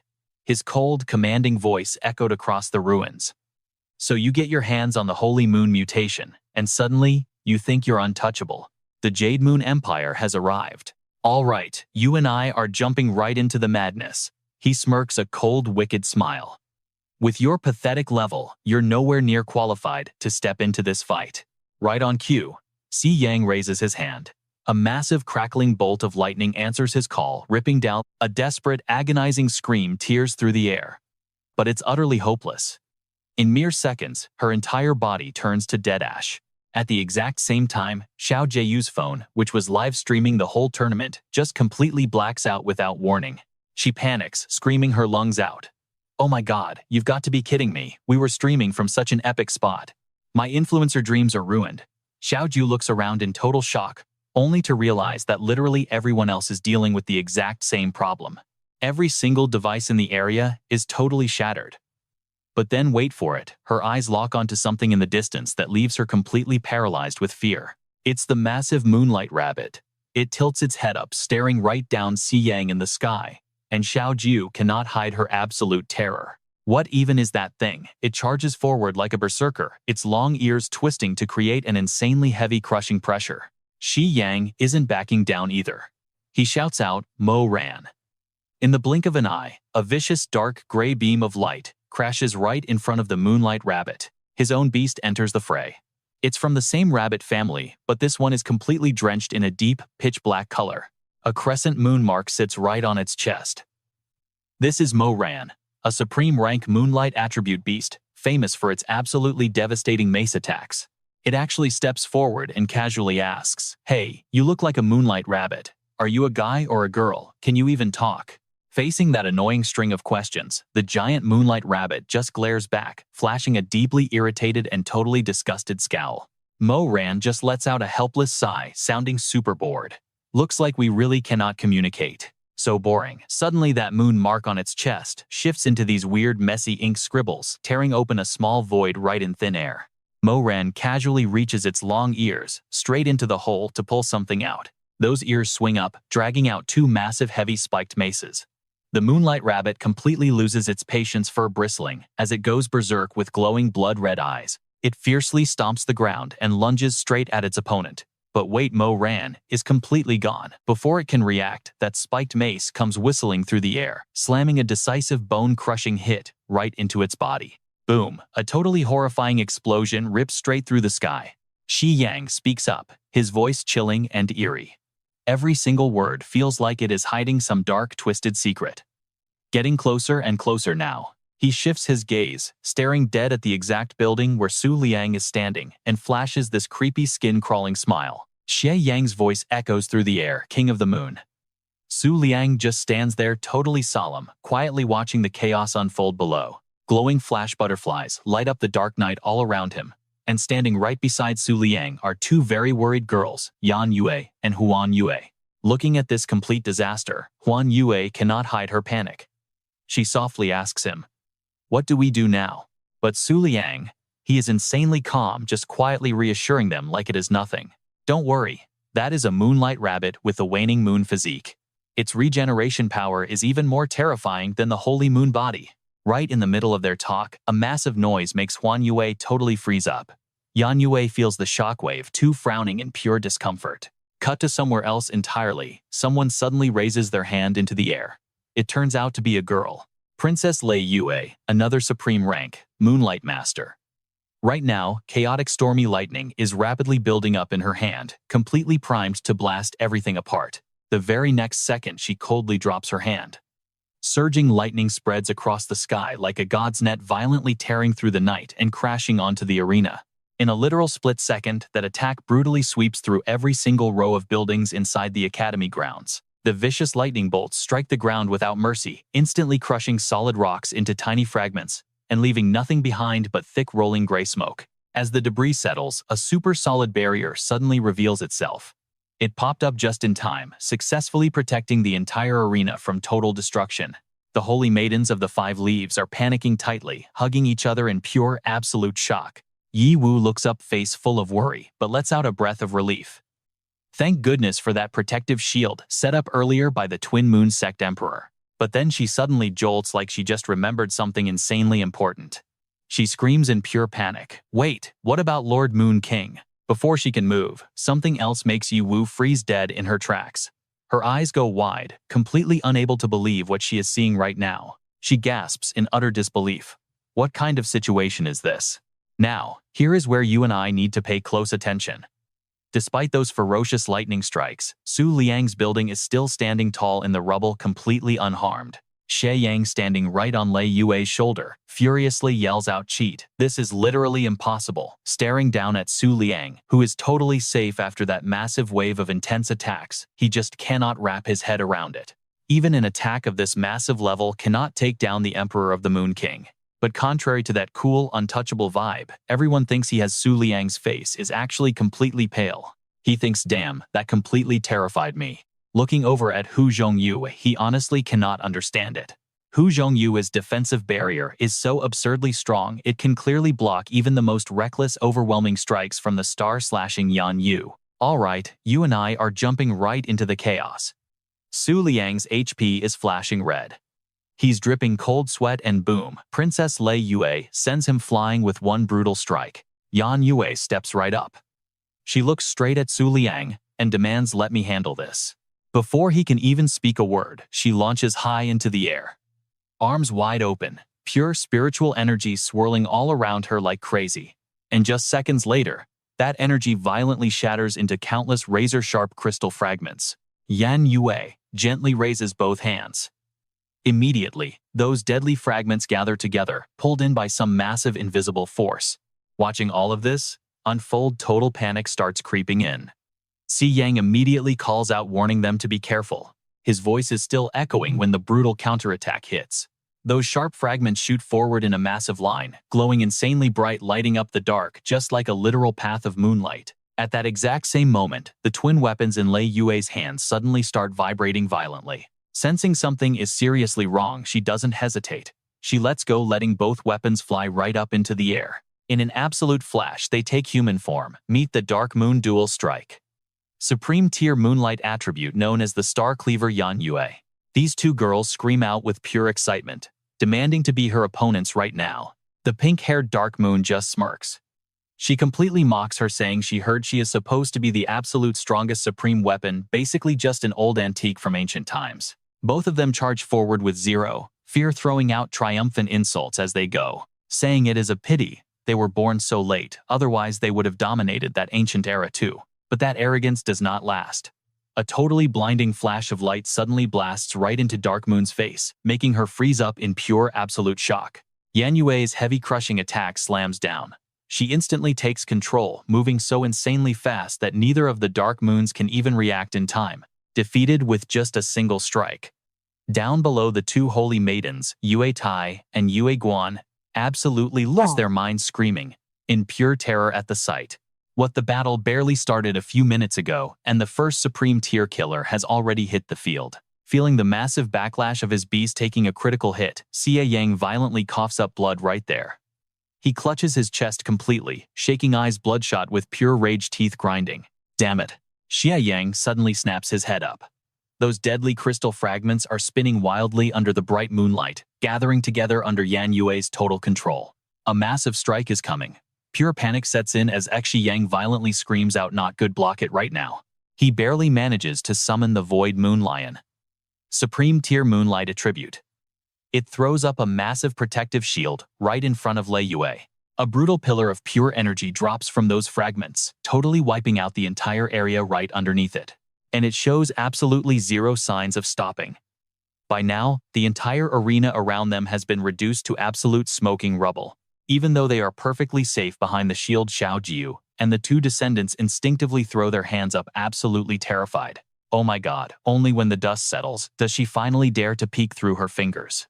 And outside the arena, the once bustling, prosperous city is literally reduced to ashes. Nothing left but pure destruction everywhere. The Void Moon Lion is completely wrecked, too, its shield cracked and jagged everywhere. Meanwhile, those deadly fragments start gathering together once again. Yet somehow, they are obediently flying right back to Yan Yue. They instantly get absorbed right back into her own body. Now you and I need to pay attention here. Su Liang stares in amazement, realizing her combat skills aren't just about swinging a blade. Maybe her ultimate form combining body and scabbard isn't meant to be a weapon at all. Yue Guan completely freezes up, muttering in disbelief.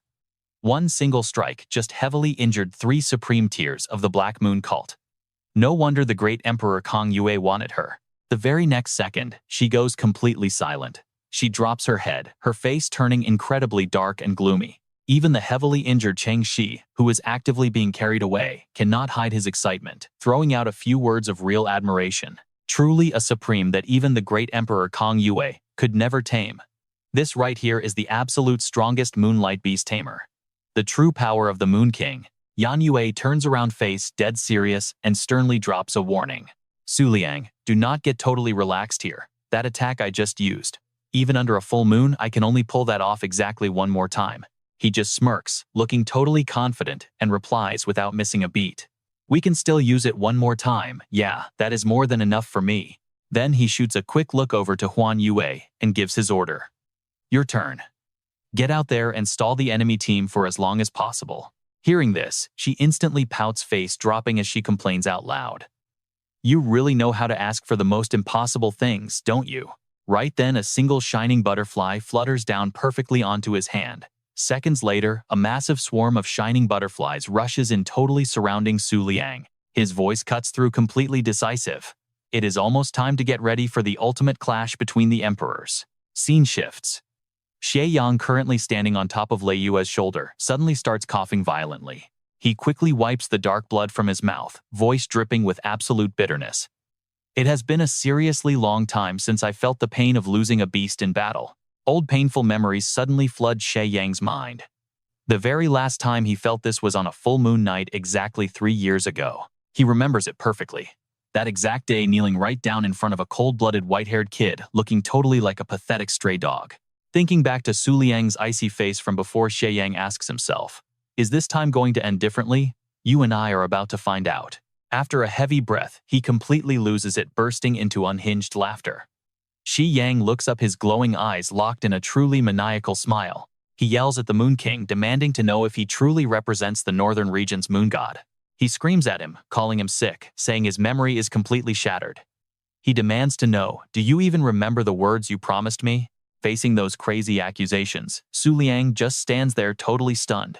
He has zero clue how to react. His eyes go wide with absolute shock as the rapid-fire questions echo around him. Why did you spare my life? What the heck happened after I blacked out that day? Following our epic clash, how did the northern region lose a whole third of its territory? Why is one of your main combat beasts totally missing? Could it be that the gods have actually abandoned you? Suddenly, a splitting headache hits him out of nowhere. Su Liang grabs his head, bracing against the intense pain. The pain is absolute agony. He literally cannot comprehend what that crazy guy is yelling about. He has zero impression of it, absolutely no memories linked to any past life. Soon Su Liang forces himself to stay calm.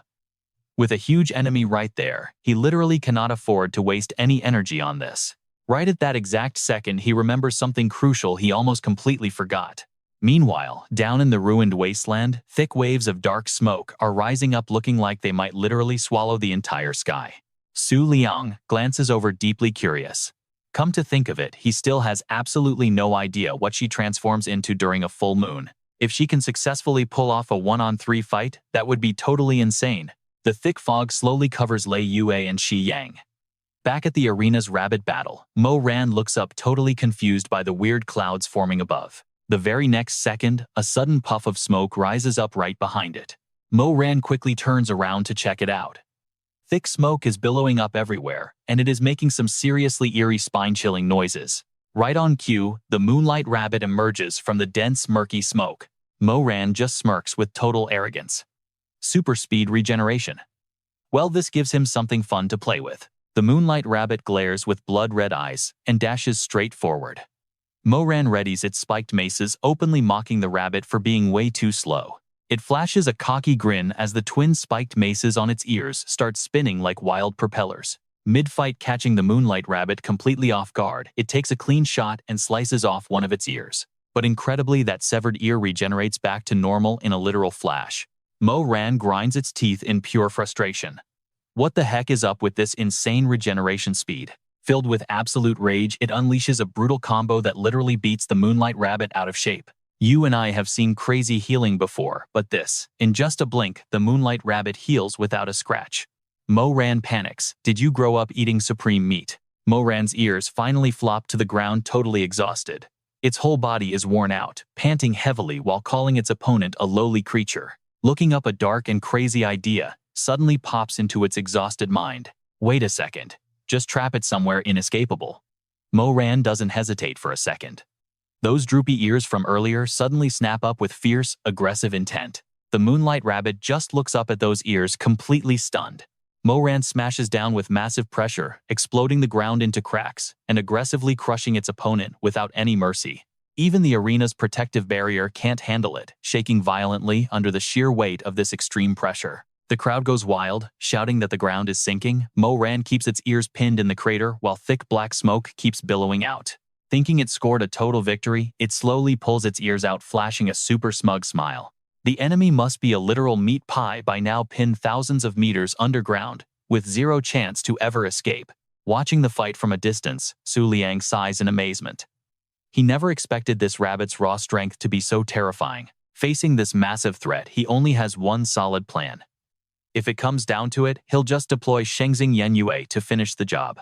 Before he can even process that thought, the ground violently shakes beneath him. Liang completely freezes. Back in the arena, Mo-Ran stumbles from the earthquake, totally shocked. What now? From the crater, something grips the edge, clearly gearing up to climb out. In a wild new mutated form, the Moonlight Rabbit uses the full moon's power and rockets into the air. Mo-Ran is dead in its tracks, immediately realizing the awful truth. How did it evolve into a mid-tier jade tail rabbit already? It can't help but seriously doubt absolutely everything. Seeing the Moonlight Rabbit's pure berserker rage makes it even more confused. Was this guy really just a low-tier Moonlight Rabbit before this whole crazy fight? Liang flips the Book of the Moon, frantically checking out the rabbit's crazy sudden mutation. Here we go, Jade Tail Rabbit, mid-tier waning moon body, phase 3 full moon state. Combat skills, super regen, body boost, hardened skin, and massive power enhancement. Alright, you and I are about to see something wild. The system warns him the waning moon physique specializes during the full moon, meaning its evolution power skyrockets the longer it stays under the moonlight. Combine that with emotional spikes, and the evolution cycle gets cut way down. He just stares at it in total shock. It actually evolved. Who knew the waning moon physique would just keep getting stronger and stronger over time? Meanwhile, Mo-Ran is completely refusing to accept this reality. His face tightens up, teeth grinding hard in pure frustration. No way, this kind of nonsense could never happen. Just looking at the Moonlight Rabbit's new form, it is already standing on the exact same power level as him. Mo-Ran loses his mind. He roars, charging straight at the Moonlight Rabbit with a frenzied attack. You really think you can surpass the supreme boundary? Pure arrogance. But even facing these earth-shattering strikes, the Moonlight Rabbit does not flinch. It literally takes zero damage from the hits. Suddenly, a voice echoes right next to Mo-Ran. As long as the moon is full, why not? Wait, what? A month is way too long. I just need one single night. Is that impossible? Hearing this, he freezes in his tracks. Absolute confusion washes over his face. What? Right then, the Moonlight Rabbit's ears silently rise. Mo-Ran snaps back into a total rage, violently lunging forward to continue this insane high-stakes battle. But suddenly, he stops dead in his tracks. His eyes snap wide open. In a flash, the ears on top of his head completely vanish, leaving Mo-Ran absolutely stunned and horrified. Fresh blood drips down his face. Panicking, he stares at the Moonlight Rabbit's ears, which are now locked right onto him. He questions everything right now. What in the world are you anyway? But before Mo Ran can even get an answer, the Moonlight Rabbit decisively unleashes a brutal, critical strike right at him in the very next second. Shay Yang tightly grips his cloak. He curses under his breath. Damn it, even Mo Ran was defeated. Suddenly, a new silhouette steps into the battlefield, and he immediately senses its terrifying presence. Huan Yue appears right before Shay Yang and Lei Yue, leaving both of them completely paralyzed with shock. She looks down with freezing eyes, radiating an overwhelming aura. Shay Yang's jaw drops, refusing to believe his own eyes. He screams in his mind, is this really a magical beast that can transform into a human? Then it finally clicks in his head. So, that is what happened. The one who defeated the martial tyrant earlier was actually you all along. An emperor-class bloodline Si Yang stares at Huan Yue with extreme caution. Beside him stands Princess Lei Yue, a supreme tier of the Moonlight system. In her hands, she holds the Supreme Tier Night Sky Book and the Supreme Tier Void Moon Roamer, both perfectly aligned with the Moonlight element. Si Yang speaks up with absolute disdain. But you cannot defeat me all by yourself, as you can plainly see my powerful companions are. Before he can even finish his arrogant sentence, Huan Yue interrupts him with total superiority. Save your useless breath. She does not even consider them a threat, speaking with pure confidence. I do not want to waste my time with 3 pieces of trash. Bring out your strongest fighter. That exact level of arrogance instantly pisses off Yi Tian. It shouts loudly, such crazy and bold words. The book automatically turns its pages, revealing bizarre symbols as it speaks. Any supreme tier I have ever defeated. Their combat skills are fully mine to use. However, I please. Now, listen closely, because Ye Tian's next sentence leaves the entire audience completely stunned. Which basically means, you are fighting 10 supreme tiers all at the exact same time. It keeps on rambling non-stop. After I crush you, I want to see if you actually have what it takes to replace one of them. But all it gets in return is Huan Yue's dismissive glare. So noisy, she closes her eyes, focusing her spiritual energy, and then speaks. If that is the case, let me broaden your horizons a bit. Huan Ye raises both of her hands. A massive surge of power materializes right alongside her. Her voice echoes through the space, a technique that can only be executed on a full moon night. Qi Yang and Lei Yue quickly throw their arms up to shield their faces. Neither of them can hide their growing panic. Lei Yue is so utterly shocked, she cannot even form a sentence. Huan Yue is standing proudly wielding the fog elephant and cloud machine blades in her hands. Lei Yue instantly recognizes the terrifying blades and panics in her mind. Those are undeniably emperor-class weapons. Huan Yue exhales softly, seemingly adjusting the internal energy flowing through her body. She lightly twirls the sword, brushing past Lei Yue like a phantom breeze before raising her blade for a devastating attack. She ruthlessly brings the strike down on her opponents. Just one single move is enough to nearly obliterate Xie Yang and Lei Yue. The spectators cannot hide their total shock. Someone yells out, "It ended in just a split second. That has to be it," she guesses out loud. The Emperor Cloud Machine on the ground is now covered in thousands of glowing cracks. Yi Tian and Lei Yue can no longer hide their absolute terror. The purple fragments of the Moon Roamer begin to fade away rapidly, ultimately vanishing into almost nothingness. Huan Yue looks genuinely surprised and speaks up. A self-sacrificing type T skill to redirect the incoming damage. But Ye Tian refuses to submit, yelling out loud, "Do not get too cocky." A butterfly pattern reveals itself glowing brightly. Huan Yue's eyes widen, not fully processing what is happening before those exact beams of light launch a counterattack at her. Thanks to her lightning-fast reflexes, Huan Yu effortlessly dodges that incoming surprise attack. But suddenly, another streak of light appears right behind her. Even though she managed to dodge, a corner of her dress gets sliced clean off. Huan Yue looks down at her torn dress, visibly annoyed. Stick with me, because next an earth-shattering explosion absolutely rocks the entire battlefield. All right, you and I are about to see something absolutely wild. Huan Yue appears right behind Ye Tian, out of nowhere. Her voice drips with disgust. So this is the limit of those stolen combat skills. No wonder you beat them. Yi Tian freezes, completely unable to process what he just heard. Wait, what? Raising her blade high into the air, Huan Yue does not hold back. Why rely on the pathetic strength of someone weaker than yourself? And with one perfectly clean slash, Ye Tian is sliced entirely in half. Shay Yang grips his cloak tightly, muttering in pure shock. Wiped out in seconds.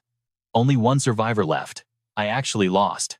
Hovering high in the air, Huan Yue stares down with absolute authority. If you had just listened to me from the start, you wouldn't be looking so utterly pathetic right now. Sneaking a spirit talisman into his hand, he forces his voice to sound completely defeated. You are right. I overestimated myself foolishly, believing I could actually take down the legendary Moon King. Xie Yang suddenly throws the talisman, shouting at the top of his lungs.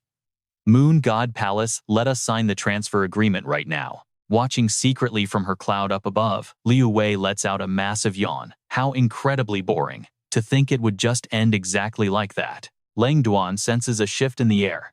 He stares at the kid, silently guessing she might actually become the next Ice Queen. Liu Wei laughs it off, completely refusing to believe it. Wait, what? There is no way a mere supreme tier could ever touch an Ice Queen of that legendary caliber. Suddenly, Liu Wei violently flinches.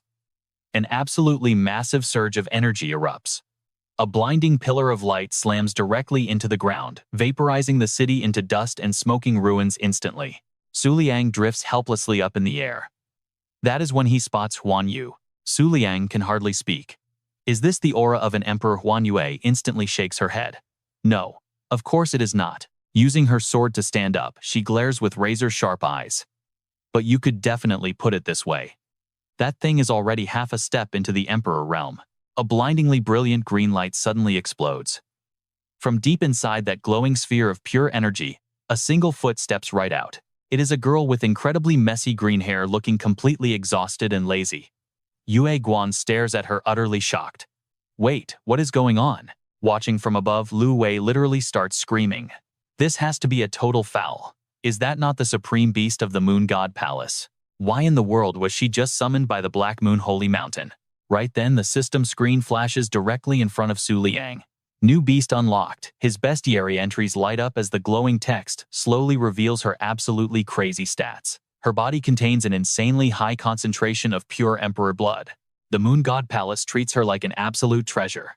Not even the current Holy Maiden can easily form a contract with her, boasting limitless combat power that borders on emperor tier. The whole world literally calls her the absolute strongest, supreme beast in existence. This green-haired girl is none other than Yulin, a supreme tier beast of the Moonlight attribute. Shang-Chi, still stuck on a stretcher, starts cursing wildly. The Moon God Palace dares to interfere. Shameless cowards. In that case, everyone from the Twin Moon cult needs to attack together. But Yi Yu quickly jumps in to shut that down. No, hold on. If the Black Moon Holy Mountain actually made a contract with her, then they broke zero rules. From this exact second forward, she is officially a beast belonging to the Black Moon Holy Mountain. Yulin lets out another lazy yawn. But as she looks up at something, all the color instantly, completely drains from her face. Standing right on Lei Yue's shoulder, Shi Yang gets curious. Hey, what is wrong? Yulin narrows her eyes. The moonlight here is incredibly strange. And then she begins explaining. The way these flash butterflies are swarming is completely bizarre. No matter how crazy intense this moonlight is, it should never be able to attract over half the butterflies in the entire northern region. Hearing that, Shi Yang connects the dots immediately. Wait. Over half the flash butterflies in the northern region? Yulin totally drops her shoulders, completely annoyed. Forget it. Whatever insane thing happens next is way beyond my control anyway. She locks eyes on Huan Yu. First, we need to deal with the opponent right in front of us. Huan Yu tightly grips her blade, her eyes glowing with absolute killer intent. Across from her, Yulin just smirks like she is having fun. Yunji, so that is how it is. She instantly starts gathering a terrifying amount of power. Lethal razor-sharp claws suddenly extend straight from her hands. Wild lightning bolts appear out of absolute nowhere, aggressively striking all around Yulin's body. Huan Yue digs her heels in and launches the very first strike. Boom! Two ridiculous levels of power violently crash together, exploding into a constant flickering light show of pure destruction. Ru Yue yells out in shock. They are way too fast, I cannot even see them. Yue Guan is stunned. To think the Moon King's beast is actually matching blows with a near-emperor tier like Yulin. Watching all this, Su Liang feels deeply terrified. Since the day they met, this is the very first time he has ever seen her fight going completely all out like this. Stick with me here. Su Liang cannot look away. It is his absolute first time ever witnessing a top-tier, high-stakes battle on such an insanely massive scale. The harsh reality finally hits him. As a normal human, he cannot even slightly intervene in this clash. Meanwhile, Huan Ye gasps for breath after heavily blocking that last terrifying blow. But Yulin is not slowing down at all. She summons an ocean of power, forming a blinding green energy sphere, literally 100 times her size. It completely lights up the battlefield. Huan Yue is completely caught off guard by that impossible level of power. Her entire silhouette is violently swallowed by Yulin's blinding green blast. That insane spiritual pressure feels like it is literally tearing the sky apart. Somehow, Huan Yue blasts out gear totally shredded. She furiously grits her teeth, while Su Liang watches in pure horror. Stick around you and I need to see how this ends.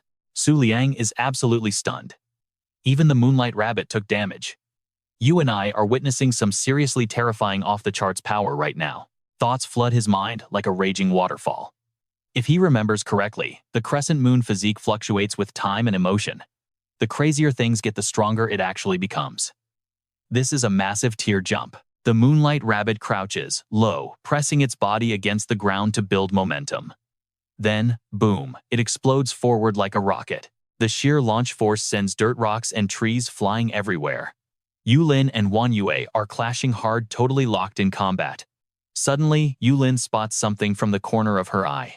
Out of absolutely nowhere, the Moonlight Rabbit pounces straight at her. Panicking, Yulin screams out, "Hey, wait a minute, why are you sneak attacking?" It grabs her with its massive ears, hoists her high into the air, and slams her straight down. A massive crash echoes, sending thick dust swirling up. Huan Yue glares down from above, eyes glowing with pure intensity. She crosses her blades into an X shape, gathering immense spiritual energy. Raising her sword high, violent currents of spiritual energy swirl and intertwine around the massive blade.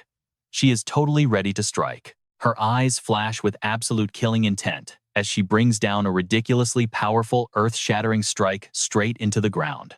Boom! Another massive explosion rips right through the entire battlefield. Xie Yang panics, shouting out, "This is bad. Princess Snowmoon, hurry and help." Lei Yue quickly raises her hand, summoning a massive surge of power. She desperately chants the incantation Ultimate Thunder Peak Heavenly Crescent Moon. Faint purple lightning crackles across the sky as dark, heavy thunderclouds rapidly start gathering together above them. Suddenly remembering something, Lei Yue violently snaps her head back. Yen Yue is slowly walking toward her. Her eyes look completely dead, yet they are overflowing with terrifying, absolute killing intent. Lei Yue grits her teeth. Sunken Star Yan Yue. When did she even get here? Unleashing her spiritual energy, she resolves to protect the holy mountain first. Yan Yue just keeps silently walking forward like nothing insane is even happening. A deafening sound erupts as Huan Yue lands hard the Moonlight Rabbit right beside her. Yulin furiously screams out, "You dared to sneak attack me." Lowly bugs, she fully transforms back into her monstrous original form. Yulin shrieks with absolute rage, telling them to feel true terror. Roaring like a maniac, she unleashes limitless jade wind. Countless crescent moon blades explode from her body, tearing fiercely forward. 3 massive streams of violent power erupt outward, instantly shattering the ground into pieces. A blue crescent blade strikes her, but Huan Yue instantly dissolves into thin mist. In her mist form, she twists and dodges every single brutal attack stream. But the Moonlight Rabbit, yeah, it isn't quite as lucky. Huan Yue touches down, letting out a breath. That was way too close. Her mist speed couldn't match the blade formations. She was literally 1 second away from being ripped to shreds. She decides she just has to hide behind this giant rabbit for a minute. Thoughts race through her mind. Thankfully, no matter how badly this crazy beast gets injured, it can always perfectly regenerate and recover. Hiding safely behind the Moonlight Rabbit, Huan Yue calculates her next move. This endless loop won't work. If she can just stall for 1 minute, it's perfect. Wait, she suddenly spots something. Razor-sharp arrows are violently shooting forward out of nowhere. Yulin stares in absolute disbelief, yelling out, "What the heck?" Yulin curses under her breath. Damn it, is that Sunken Star Yan Yu? She grits her teeth furiously. So annoying, she was literally seconds away from finishing this. Huan Yue immediately seizes the opening. The perfect chance is here to finally end this. Closing her eyes, she swings her mighty sword. She raises both hands high rapidly, channeling every single drop of her internal energy. Su Liang watches, thinking, what kind of embarrassing pose is that? But hey, you and I can see massive waves of spiritual energy gathering around her. Yulin is totally bewildered by this bizarre scene. The Moonlight Rabbit just stands there, while a towering massive tornado of pure spiritual energy forms right behind it. Yulin shouts out, Who exactly are you? Speaking like an absolute dictator, she demands her to state her name right now. Hovering in the sky, Huan Yue calmly replies, cloud-treading moon chaser. She raises her voice, declaring, if you somehow survive this next strike, I might consider taking you in as my loyal subordinate. Yulin lets out a mocking laugh, violently snarling back, I am your mother. Then Yulin claps, both her hands together loudly chanting her ultimate technique, destructive jade wind. Yue Guan stares in absolute shock at the massive, terrifying black hole above, shouting out that this is the 9-turn Jade Keelan's absolute strongest combat skill. Her warning voice echoes right in Huan Yue's ears.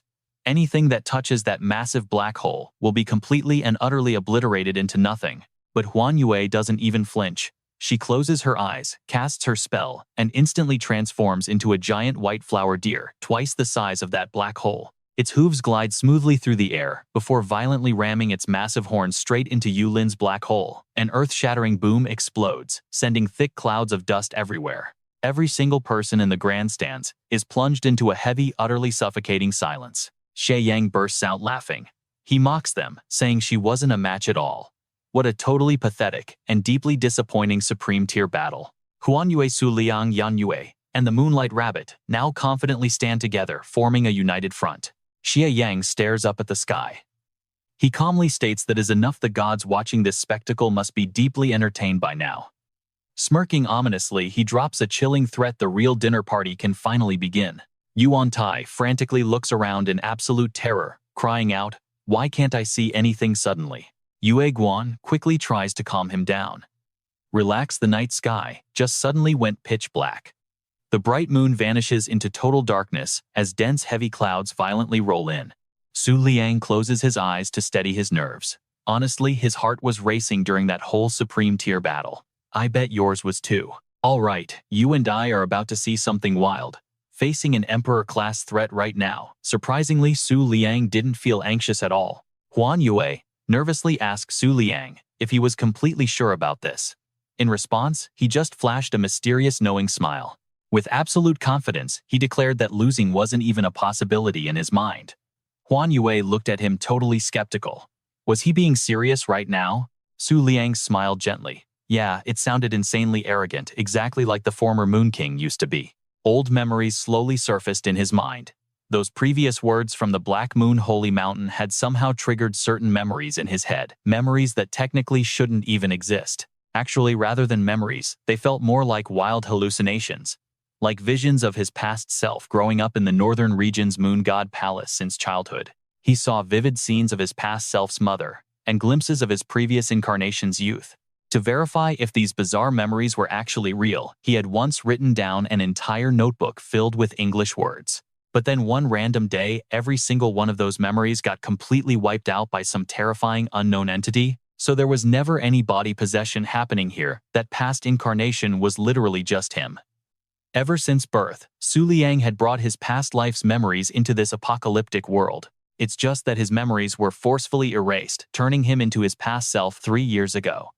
He only managed to recover a fraction of those memories 2 months ago. Snapping out of his deep thoughts, Su Liang's expression instantly shifted into absolute seriousness. If that was true, that unknown entity was definitely way beyond his current power level. He glanced up at the full moon, which had finally escaped the dark shadows. He silently calculated his next move. Plus, it was exactly like Black Moon Holy Mountain said. 3 years ago, he had genuinely forgotten an incredibly crucial beast. And honestly, that was the exact reason why he had ultimately become an apostle of the gods.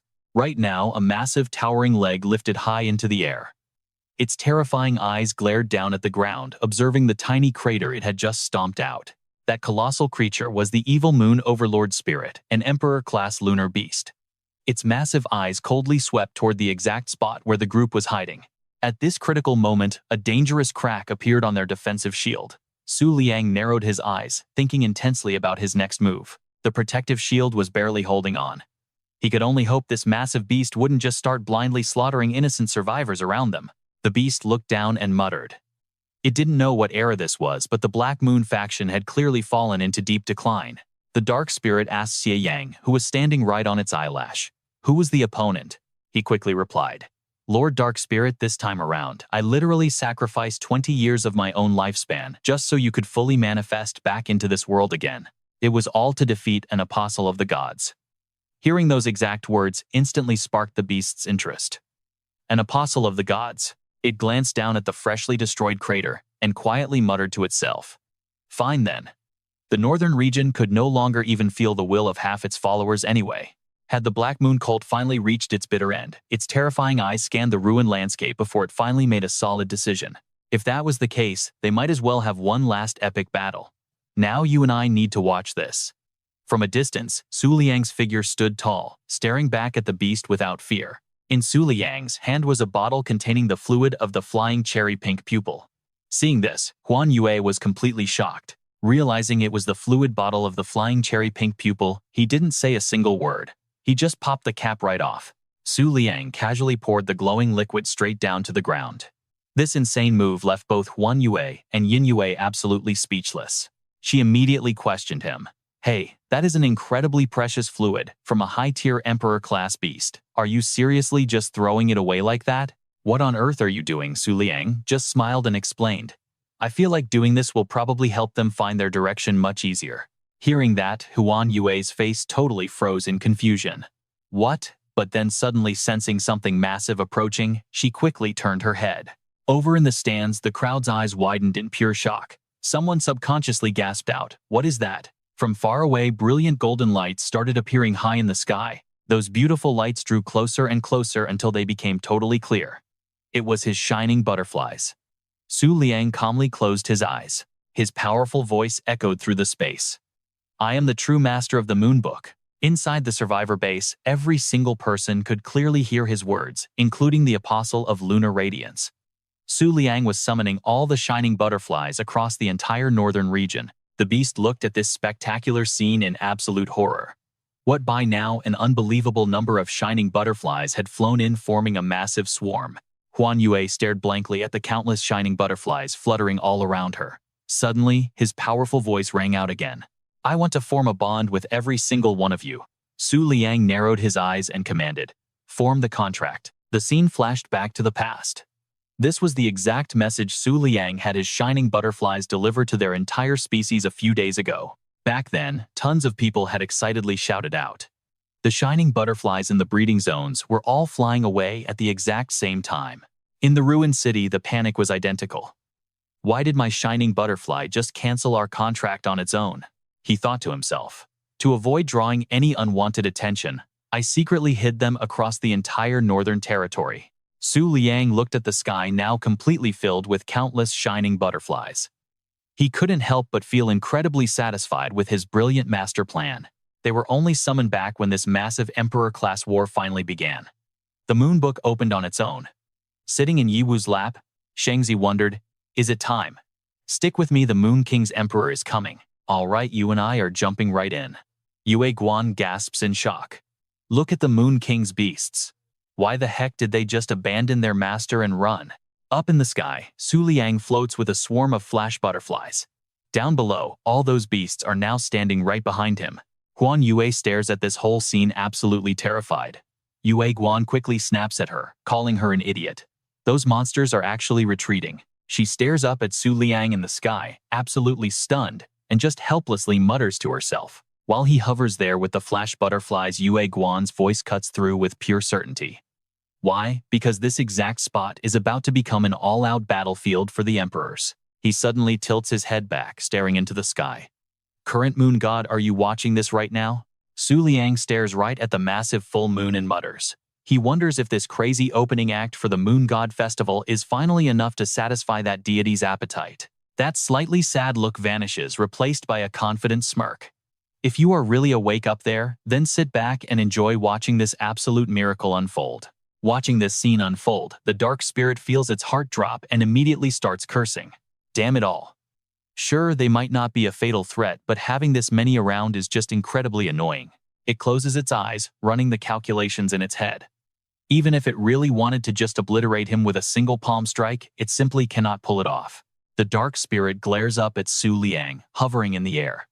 It knows it cannot ruin the god's entertainment right now. Meanwhile, our guy is just floating there, flashing the most satisfied smile ever. Almost there, the system just keeps spamming those endless notifications. He just officially signed a contract with the 130,037,486th low-level Flash Butterfly. The Book of the Moon is flipping its pages like crazy. Then it suddenly slams to a stop right on the Emperor-level category text. Su Liang looks totally confused. The pages just won't turn anymore. His expression darkens as he realizes he is still a tiny bit short. This has to be the hardest page to ever turn in that book. He remembers the contents inside the Book of the Moon. His mind is just a total chaotic mess. He honestly used to believe the Book of the Moon could actually summon a literal god. Su Liang suddenly realizes the truth. That forcibly hidden intel from Qixuan was a massive warning. It reminded him that the Book of the Moon is basically just a simple tool used by the gods. He grits his teeth, feeling totally unwilling to accept this. Even his own original base power should easily be way stronger than this Book of the Moon. Suddenly, a single flash butterfly flutters right over to him. At that exact moment, massive thunder and lightning rip across the sky. Su Liang's eyes go wide with absolute disbelief. The Book of the Moon flips to a new page. A huge pillar of light erupts around Su Liang, shooting straight into the high heavens. Lu Wei is so incredibly shocked that she completely loses her balance. She collapses hard onto the ground, muttering about how this insane pressure is enough to terrify their own emperor. What in the world is happening? Suddenly a voice echoes right behind her. No wonder the Southern Territory is experiencing a massive riot right now. So this is the real reason. Lu Wei goes on high alert and spins around. She sees Kang Yue standing there, smiling with amusement as she finally speaks.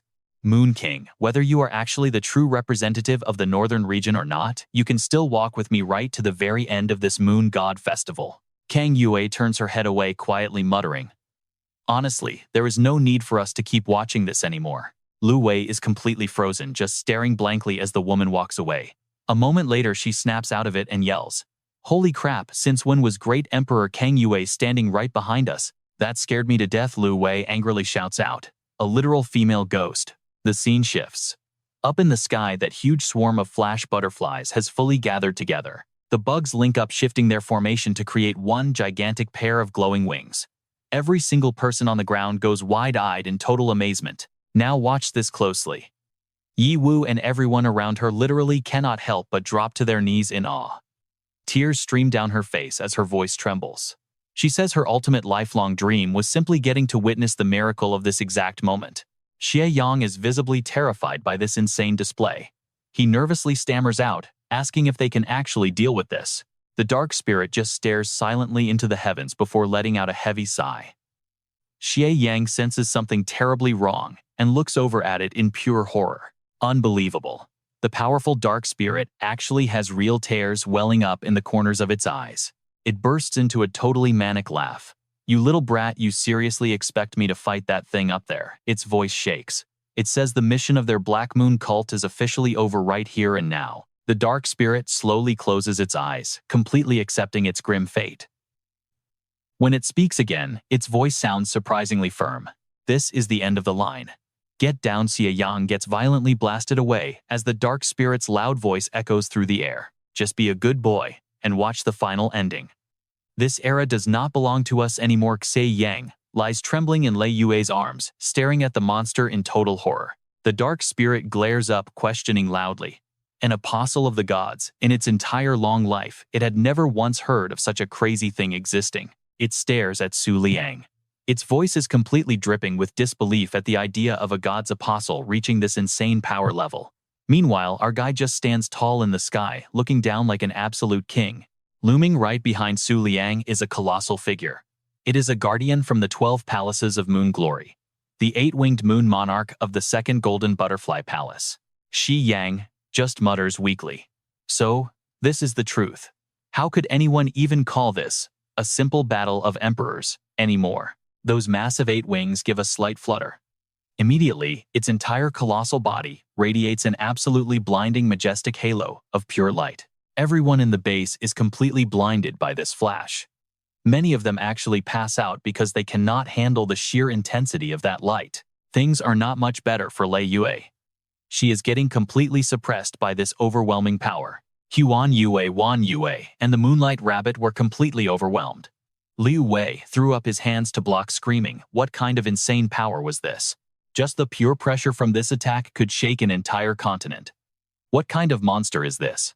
She gets blasted backward by the impact, screaming in absolute despair that not even the Central Territory possessed this level of strength. The Dark Spirit just watched this apocalyptic scene unfold in total silence.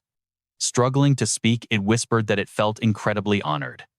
Zero regrets left in this life. It just stared straight into the blinding light rushing toward it, muttering quietly, hoping its soul would become part of the moonlight after death. But the light showed zero mercy, sweeping completely over it. The spirit's physical body slowly faded into absolutely nothing. Right before taking its very last breath, the Dark Spirit forced out one final haunting vow, forever eternal. Its eyes went completely blank, looking like it had fully accepted its ultimate tragic fate. Finally, that devastating wave of light completely swallowed the Dark Spirit. It vanished from this dimension without a single trace. A dead, heavy silence fell over the night. From behind the thick black clouds, a lonely crescent moon quietly revealed itself. Let's look at the aftermath. In the middle of this ruined battlefield, Huan Yue and Wan Yue lay completely motionless inside massive, terrifyingly deep craters. Su Liang floated silently upward, looking so incredibly small up in the sky. He lowered his head, letting out a heavy, painful sigh. It ended exactly like this again. Painful, dark memories suddenly rushed back. 3 whole years ago, Su Liang woke up completely bare in the middle of a desolate wasteland just like this one, with absolutely everything destroyed. Back then, the absolute worship from the people had completely caught him off guard. For literally no logical reason, the entire world had suddenly crowned him as their Moon King. Snapping back to reality, Su Liang stared down at his own palms, deeply confused. He had his memories this time. That meant the past disaster had absolutely nothing to do with the 8-winged moon monarch. Suddenly, his eyes shot wide open in pure shock, like he had just figured out a massive secret. With that wild theory spinning in his head, Su Liang rushed straight back to their base. Finding absolutely nothing but total wreckage waiting for him, he yelled out the defensive shield had actually been completely shattered. He stood there dead silent, staring at every single motionless face scattered on the ground. Judging by their condition, the people inside thankfully hadn't suffered any actual fatal casualties. It must have been blocked by the Azure Sea Crescent Moon. Su Liang muttered this to himself while slowly walking over to the unconscious Moonlight Girl. She probably had no idea about his previous amnesia, which explained why she thought it was so weird when he worried about the massive war between the monarchs. You'd honestly think he would bend down to help her, right? Nope. Su Liang just coldly walked right past her without a second glance. Calculating his next move, he told himself the ugly truth. If he ever wanted to become his true original self again, he had to recover those missing memories first. No exceptions. Su Liang's fading silhouette drifted further and further away into the distance. Su Liang's piercing gaze locked onto Xie Yang. The defeated guy was sprawled out violently on the dirt, his entire bruised body shivering non-stop. This crazy guy. Su Liang let out a breath and thought back. Come to think of it, burning up 2 whole years of lifespan for a power boost was an ancient forbidden technique used by the Black Moon cult. With a dead serious face, Su Liang pieced it together. Win or lose today, this guy wasn't leaving here alive anyway. So what was the actual point of fighting like this? Right on cue, Xie Yang slowly regained consciousness. Breaking through Su Liang's intense thoughts, the defeated cultist weakly admitted that the gods definitely weren't watching over him today. Su Liang didn't hold back. He bluntly asked why he threw away his life just for one fight. Was he really banking on the Moon Nod Festival's ultimate reward to save him? That heavy, sudden question caught the guy off guard, forcing him into a long, awkward moment of pure silence. But then Xie Yang cracked a bitter, mocking smirk. For the mighty Moon King, that was a seriously pathetic and ridiculous question to ask. His incredibly weak voice echoed softly through the destroyed battlefield. As a true member of the Moonlight faction, what was so wrong about desperately wanting to surpass the absolute strongest? Xie Yang stayed pinned to the ground, but kept talking tough. If it meant crushing Su Liang, tossing his own life away was a price he'd happily pay. Groaning in pain, he struggled to roll onto his back, tossing out another sarcastic jab. But the power gap was just too insane. Even the gods probably thought this entire fight was nothing more than a totally boring, pathetic joke. Then Xie Yang dropped a massive, rebellious bombshell of a question. Why exactly did they need to please the gods in the first place?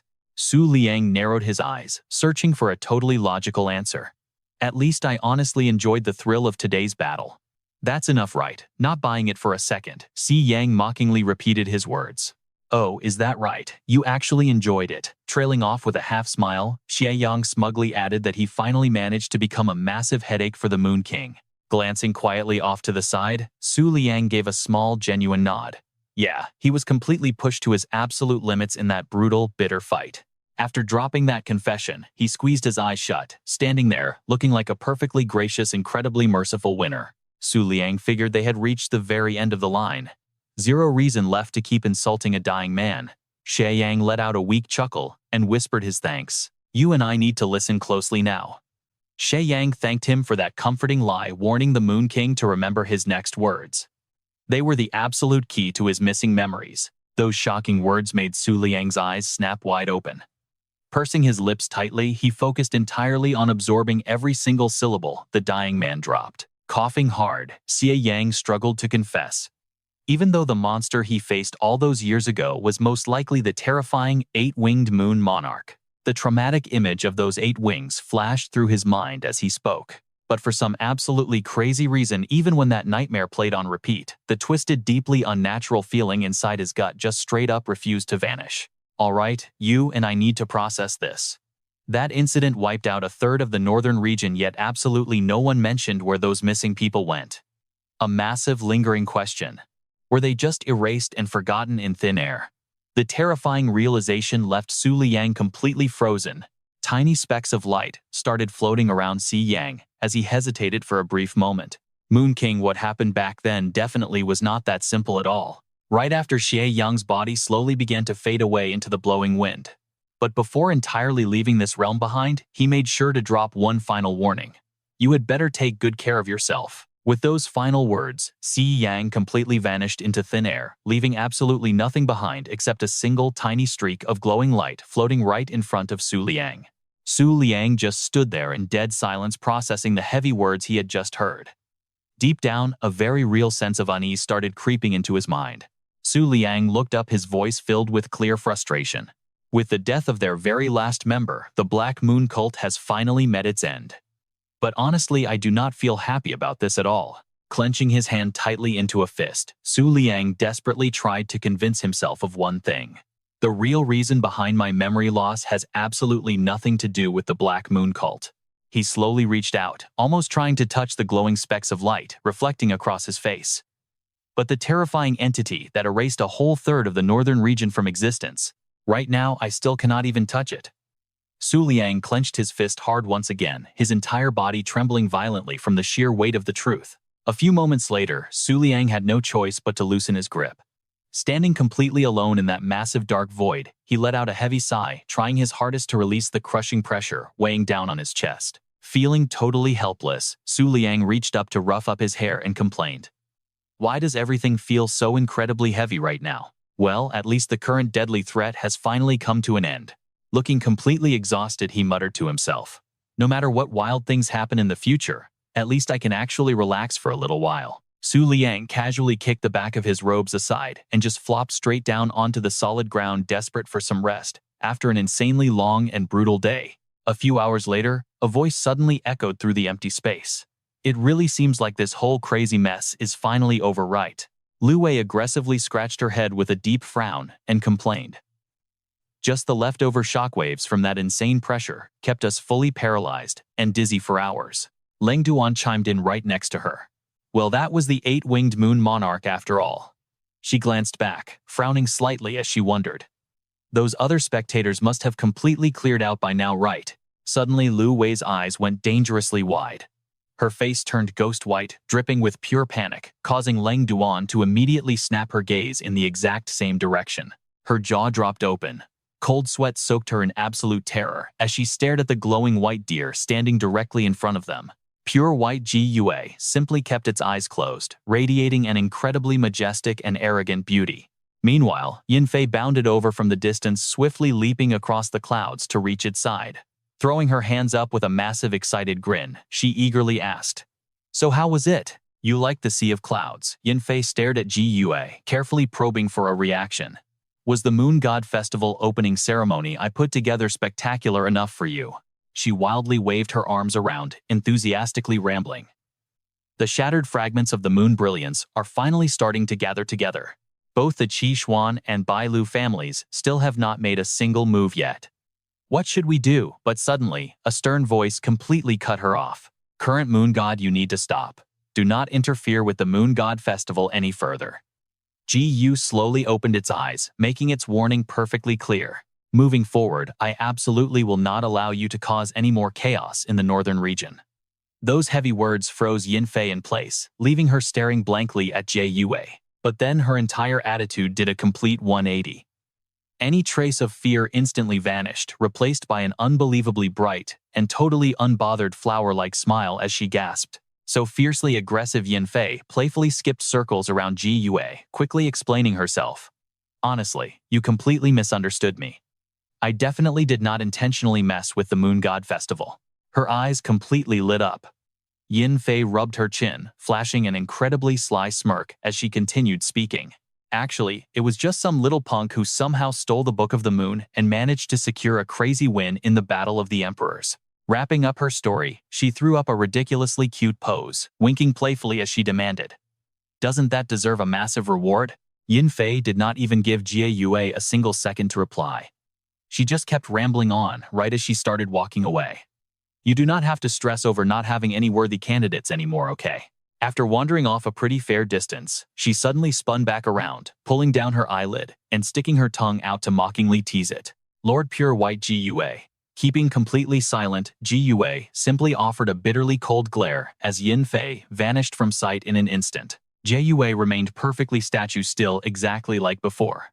It slightly narrowed its eyes, its cold gaze faintly carrying a very subtle, almost unnoticeable hint of purplessness. Just a brief second later, that intense gaze slowly drifted downwards. The specific target suddenly catching Jue's full attention was none other than Huan Yue, who was left lying completely motionless and limp across the freezing solid ground. And just a short distance away, the handsome Su Liang seemed completely lost in a deeply peaceful dream. That sheer peace on his face made anyone truly hesitate to even disturb him. The corner of its mouth suddenly curled up into a slight smirk, as if it was hiding some massive unspoken secret. After standing totally silent for a while, Jue gracefully turned away its majestic figure, slowly fading into the thick white clouds. Half an hour passed. Lu Wei was actually still pouring buckets of cold sweat, her pale lips trembling violently, without a single second of stopping. She pressed her lips together tightly, aggressively gulping down her own fear while looking completely panic-stricken. Lu Wei dared not move an inch. Absolutely stunned by the wild situation, she whispered. Are we seriously still alive right now? Let's be real, you and I would be terrified too. Lu Wei finally pieced it together. That was the Cloud Sea Lord, the Divine Spirit Bai Lu, the creator of Qi Xuan Pure White Jue, alongside the current moon god Silent Moon Tai Yinfei. Alright, you and I are jumping in. Pure White Calamity Moon has been completely missing for 20,000 years, skipping even the last moon god festival. Luke Vi nervously whispers. Just listening to them talk, it is super obvious these two gods still seriously hate each other. Lan Don stands nearby looking absolutely panicked. He stammers out that these divine beings clearly do not care about our existence at all. He quickly comes up with a plan and tells her, let us just pretend nothing happened here. Seriously, do not say a single word to anyone about this. Luke Vi nods hard, obeying immediately. But suddenly, a massive surge of spiritual power violently whips right past both of them. That absolutely terrifies them. We are talking full panic mode, hair standing straight up in fear as they both snap their heads around to look. Luke Vi drops her jaw and screams, who is it this time? Waivu and Kung Nuyet suddenly materialize right in front of them. She demands to know, was a god really just here? Luke Vi squints her eyes, secretly amazed that regular humans can actually sense the terrifying presence of a literal god. Lan Doan is completely baffled too. When did they even arrive? He literally sensed absolutely nothing. Kung and Jayet, standing right on Waivu's palm, looks up and confirms they are gone now, so no need to worry. Luke Vi awkwardly points a finger right in their faces and loudly demands some answers. Enough of this nonsense. Stop playing mysterious gods and ghosts. Who exactly are you two? She closes her eyes and calmly introduces herself. Honored emperors of the 9 hells, I am Bitch Waivu, the beast manager of the Twin Moon sect, just an ordinary mortal. Luke Vi and Landon frown, but they are still forced to listen closely. I apologize on behalf of the Bitch Nuyet Empire for not welcoming you to the northern region properly. Wai Vu gently lifts Kung Nuyet up, smiling as she adds, "Next up, this great master in my hand seems to have something to say." She is still in her bird form, silently widening those glowing green eyes to stare them down with serious intent. That razor-sharp glare literally sends shivers down their spines. Their faces turn completely pale, leaving them totally helpless. Suddenly, Lukvi drops hard to both knees, like she just met a supreme master. She panics, face completely drained of blood, thinking to herself, "Just from one look could this be? Now you and I need to watch closely." Kung Nuyet spreads her wings and flies off Wai Vu's hand. In a flash, her whole body erupts into blinding light in midair. The glow is absolute madness, leaving Lukvi completely shocked. Beautiful green hair instantly appears, blowing wildly in the wind as Kung Jiet speaks. Did not even bother to say hello, that guy is still as annoying as ever.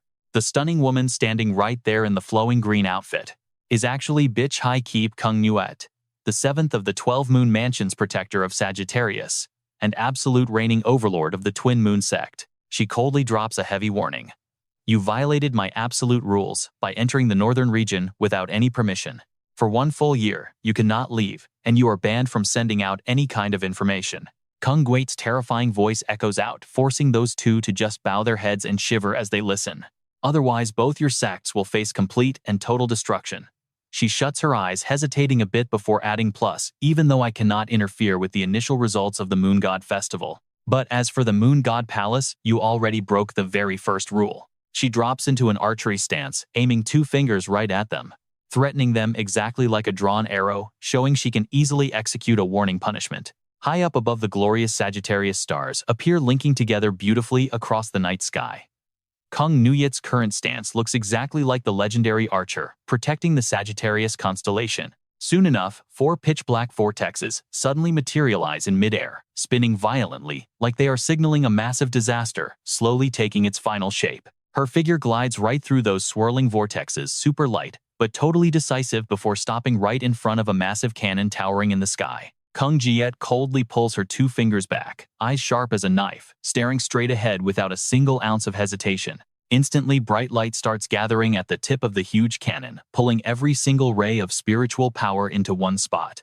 In a flash, a blinding white beam of spiritual power blasts out, spiraling through the air with sky-shattering pressure, rushing straight forward like crazy. That crazy energy source shoots off at literal light speed, blasting continuously through multiple towering mountain peaks along its path. Right in front of it is the Moon God Palace.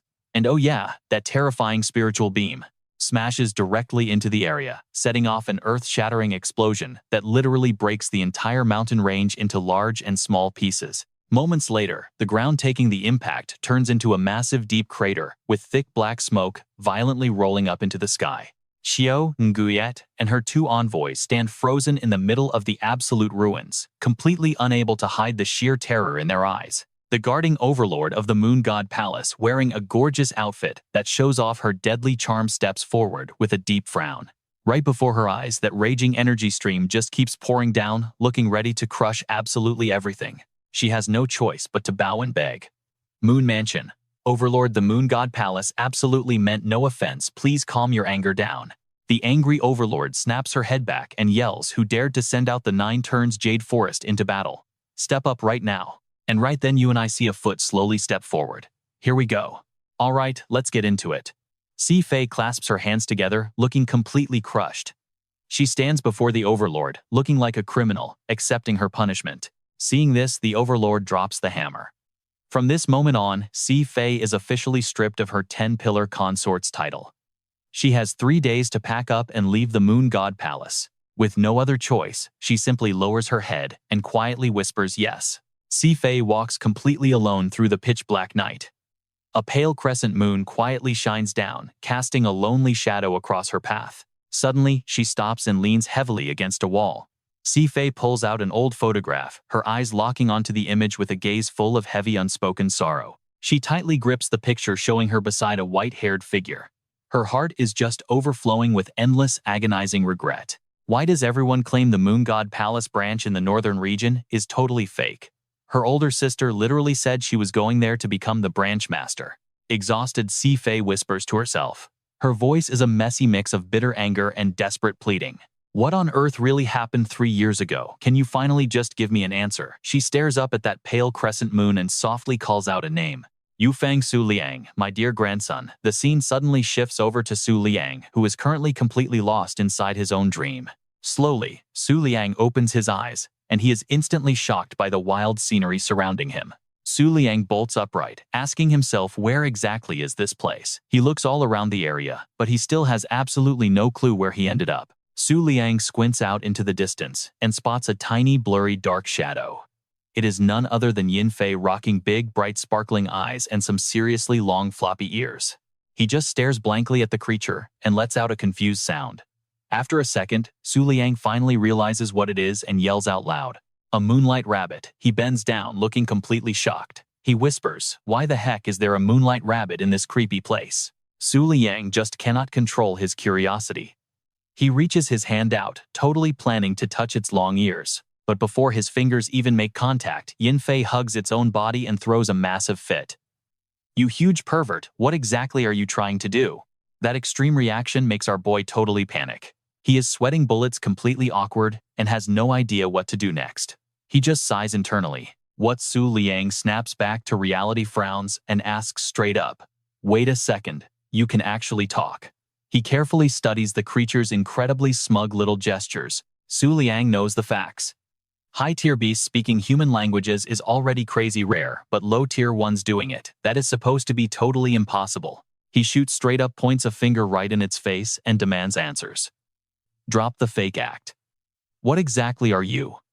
And where the heck are we? Yin Fei thought it was getting praised, but after Su Liang's harsh rant, it just sighs. So rude. I came all the way out here, just to give you a gift.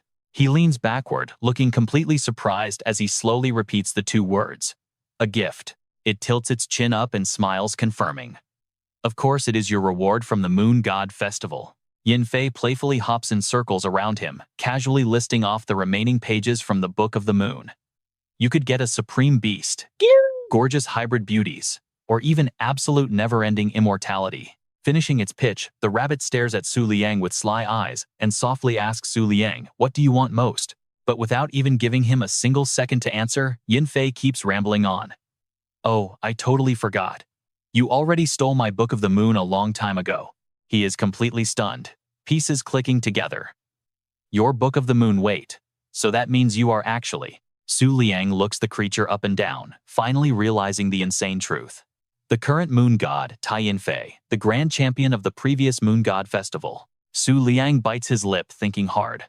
So this is the guide from his dream. But he definitely isn't the guy supposed to replace the current moon god. Yin Fei looks up, dropping the cute act and getting straight to the point. All right, enough joking around. Host of the Golden Butterfly Palace, I will shoot straight with you. It completely drops any shame and makes its recruitment pitch. Join my faction and take home the victory in this Moon God Festival. The twists just keep coming. Su Liang immediately pushes back, asking, "What did you just say?" "I am an apostle of Yue Yao. We are literally on opposing sides." Yin Fei just flashes a soft smile and whispers, "Son, do you really still not understand? Now watch this."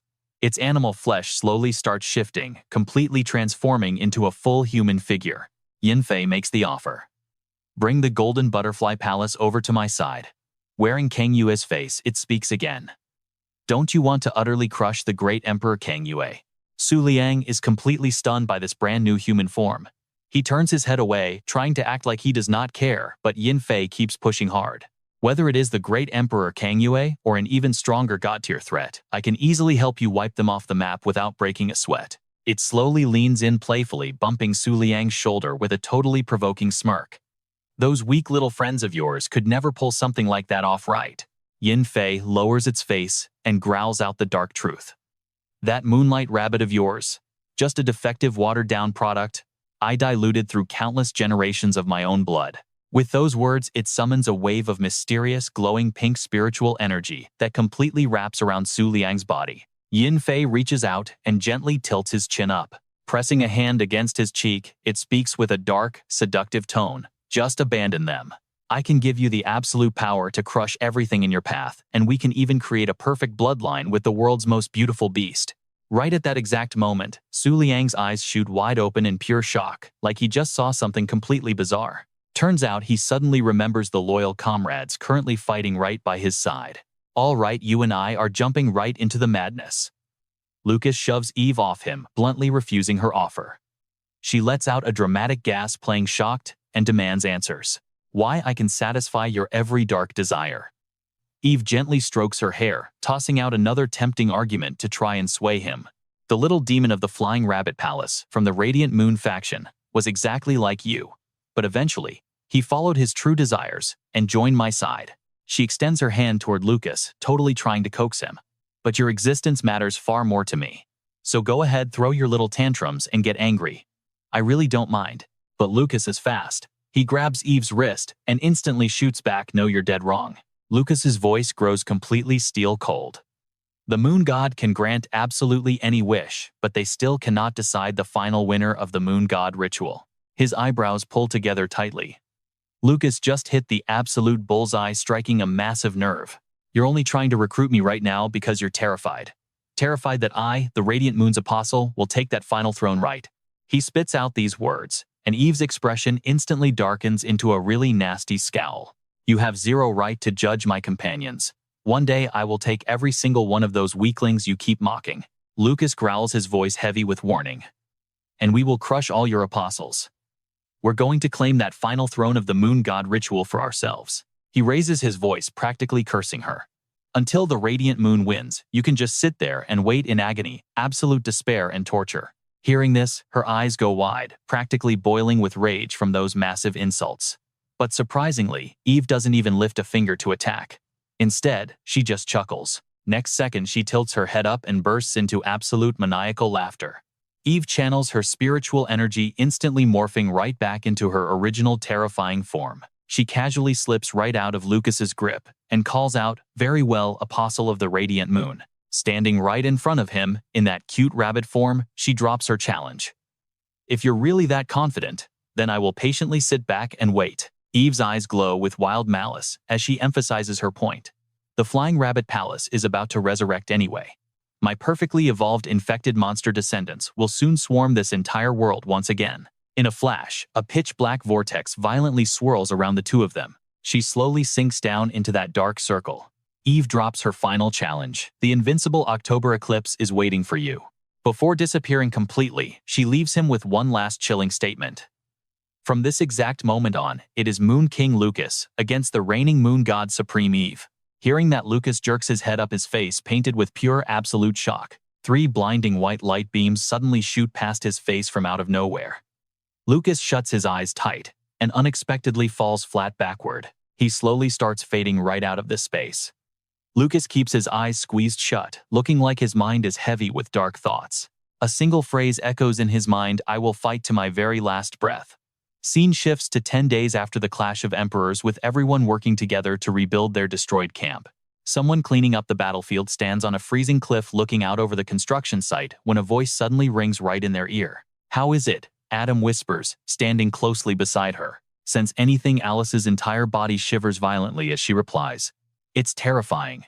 10 days have passed, but the aura of those 2 overlords still hasn't faded away. He looks up at the sky, setting a clear goal. Before this moon god ritual hits its peak, we need to finish our investigation and evacuate as soon as possible. Adam makes his assessment. The 10 yin pillars guarded by the moon god palace have already fallen to the enemy. The Flying Rabbit Palace leading the 10 eclipses is about to descend. From here on out, it is the era of infected monsters. He turns to his side and drops a heavy question. Based on your judgment, what are the exact odds for Lucas, our current Moon King? Hearing this, Alice stays silent for a few seconds, mentally calculating the numbers. Then she whispers in a low voice, 0.08%. Adam hears that and completely freaks out, shouting, "What? How could it possibly be that high?" Alice doesn't say a word. She just opens her book to check the records. Now you and I need to pay close attention to these stats. West's Gemini Blake 0.018%. South's Pale Moon Emperor 0.03. Center's Holy Maiden 0.001. North's Moon King Lucas 0.08%. Plus Princess Victoria. He instantly swallows his doubts. Replacing that shock is nothing but absolute total trust in her numbers. If it's your judgment, then it definitely won't be wrong. Adam suddenly flashbacks to 3 years ago. The full moon hung in the sky for 30 straight days and nights. Ever since then, our gods have fallen into a very deep slumber, even though the odds are incredibly slim. But the culprit is definitely hiding somewhere among their group of lunar apostles. Lucas confirmed it himself. Yes, those numbers represent the exact probability of defeating a god. Snapping back to reality, Adam suddenly feels a chilling wave of unease. No matter who it is, once discovered our divine cult in the other world, will absolutely hunt them down. Those chilling words, "hunt them down," echo obsessively, serving as a dark omen for the impending monster-filled tragedy about to strike them.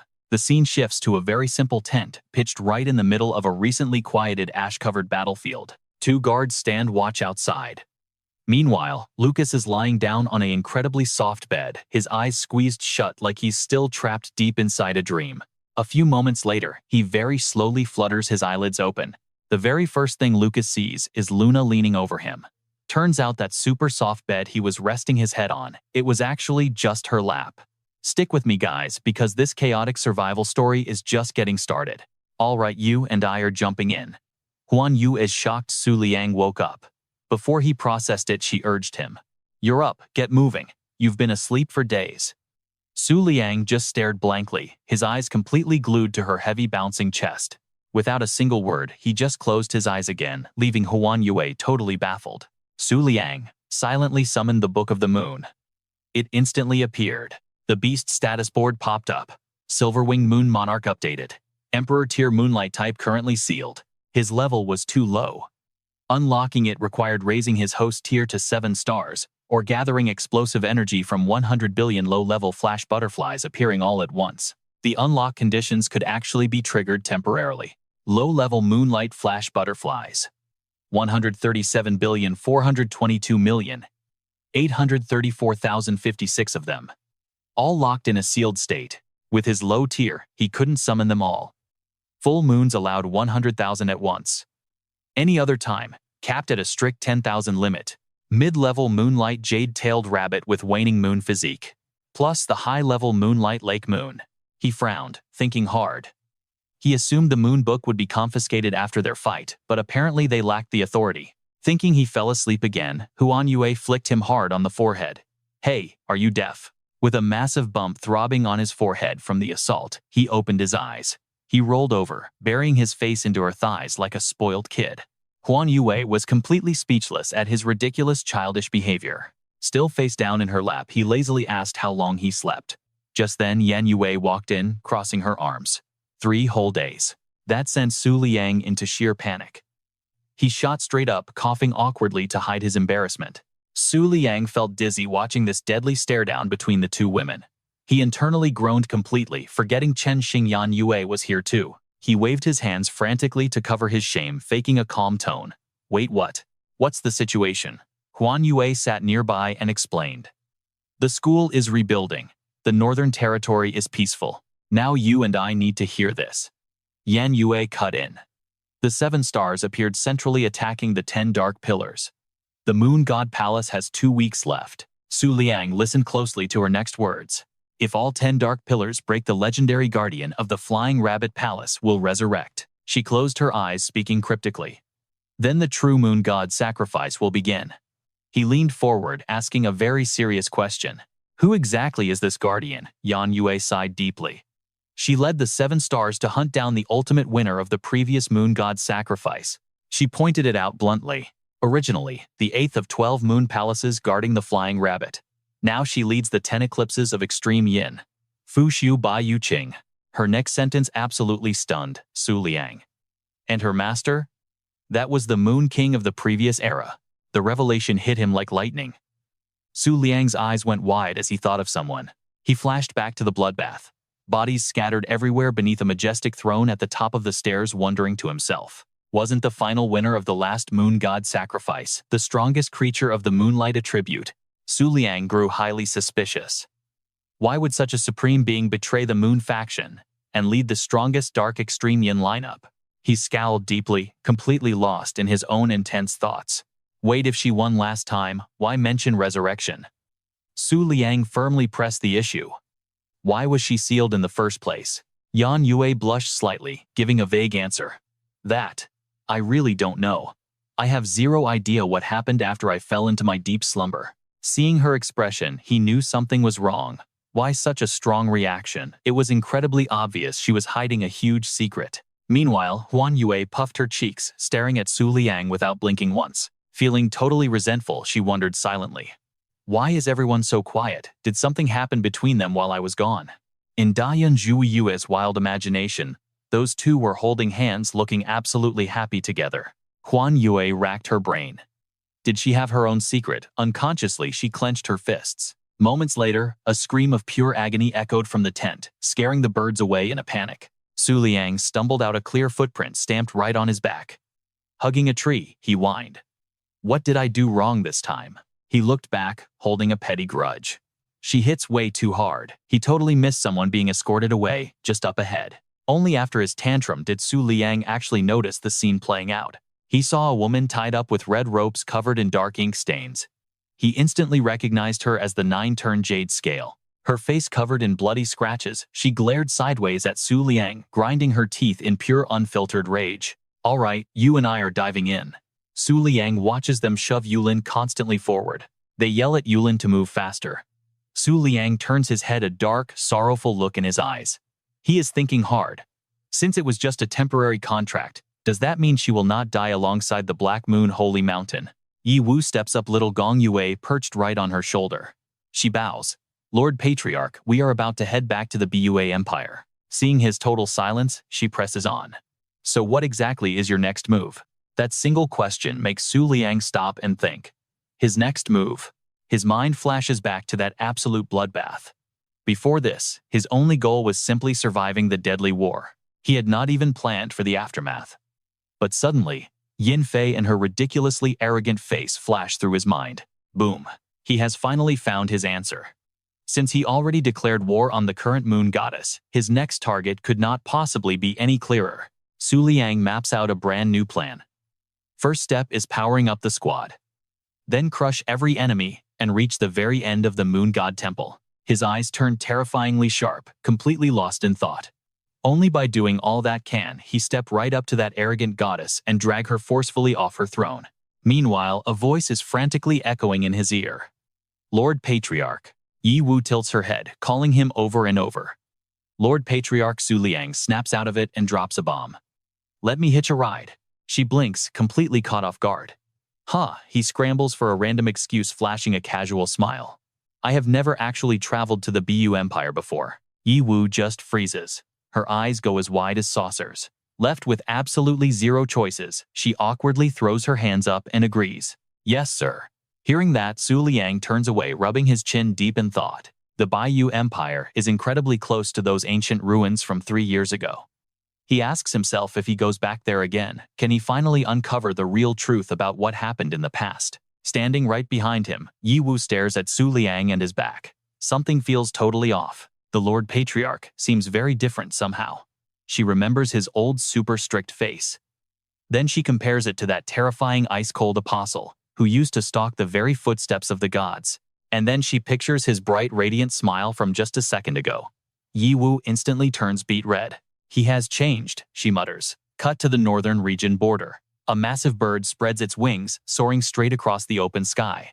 Yi Wu politely rests her hands on her stomach and bows. Sorry to bother you all for coming all the way out here. She brushes her hair back, speaking with total tact. Even though the Lord Patriarch definitely does not need our protection at all. The woman wearing the bird mask nods her head. I understand. Our duty is to make sure the Lord Patriarch does not get totally bored during this journey. Silver Rabbit completely agrees. All right, we need to stay on high alert from here on out. The three of them stand on the bird, gazing off into the far distance. Now, get this. Su Liang stares wide-eyed at the crazy scene in front of him. Wait, beast girls can play like this. Seeing the hot spring, Su Liang is totally stunned. Besides a restaurant and inn, they built an entire hot spring. Right now, Yan Yue is leaning back on a red chair. She closes her eyes, fully enjoying the vibe. Down in the hot spring, Zhang Yue is soaking in the water, looking unbelievably relaxed. He quietly walks in while Huan Yue is goofing off. She splashes water all over the white rabbit, forcing it to literally raise a white flag. She turns her head, spots him right there, and happily calls out, "You finally made it." But Su Liang is still lost in thought. Should he build something else on the cloud-treading moon chaser later on? Huan Yue looks a bit confused by his staring. She yells out impatiently, "What are you just standing there for? Take your clothes off." His brain short-circuits. Huh. Su Liang blankly stares suddenly, realizing the obvious. Wait a minute. Even though you guys are beast pets, you are all still girls. He shuts his eyes tight and steps forward heavily conflicted. But avoiding it means missing out on the hot spring. Besides, it is not like there are any secrets between a master and his beasts anyway. Su Liang slowly takes off his coat. He tosses his clothes right onto the ground and quickly jumps straight into the steaming hot spring. Soaking in the warm water, Su Liang lets out a massive sigh.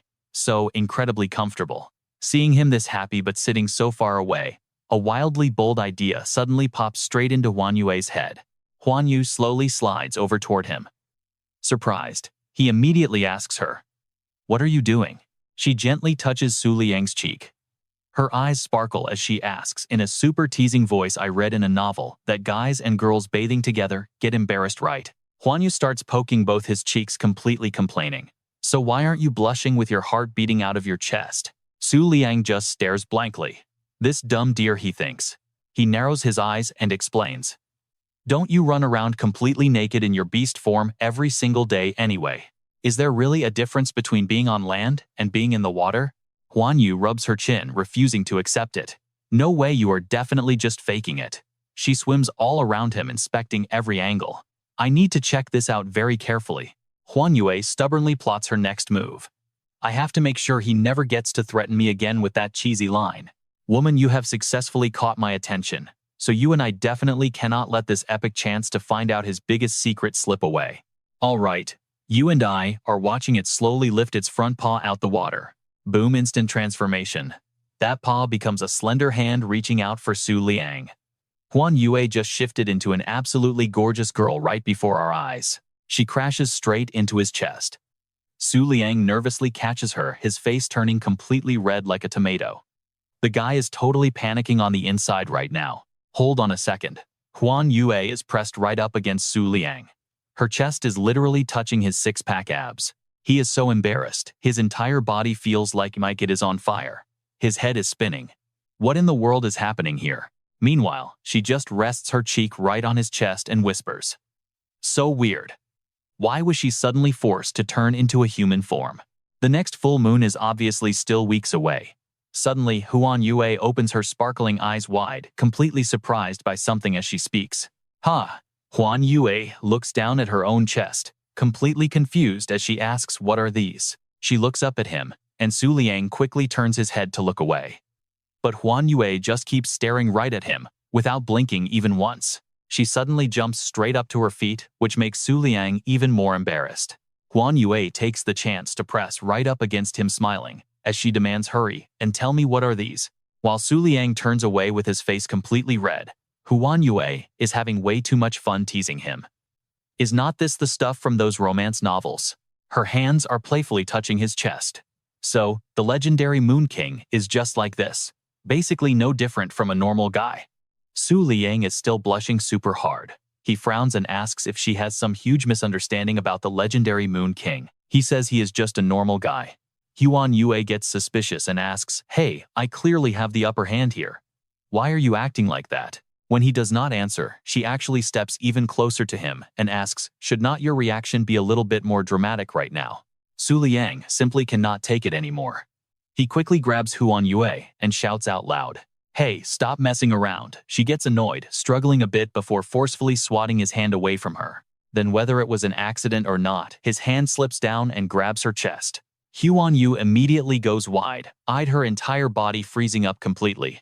Su Liang just stands there, totally stunned for 3 whole seconds, slowly realizing the heavy weight of what his hand is actually holding onto right now.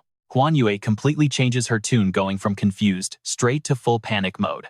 Her face turns bright red, and she stutters, completely unable to form words. Su Liang is shocked, staring wide-eyed at his pet beast. Seeing her panic, he grinds his teeth with a frustrated look. Then he suddenly wraps his arms around Huan Yue, pulling her into a tight hug. Su Liang leans in and whispers in her ear, "Do not act so wild. Do you not know the crazy charm of the Three Beauties tribe better than anyone?" Right now, Huan Yue is looking pretty anxious with just a little hint of actual fear. Su Liang suddenly lowers his voice, speaking with heavy emphasis. After pulling a stunt like that, did you really think you could just walk away so easily?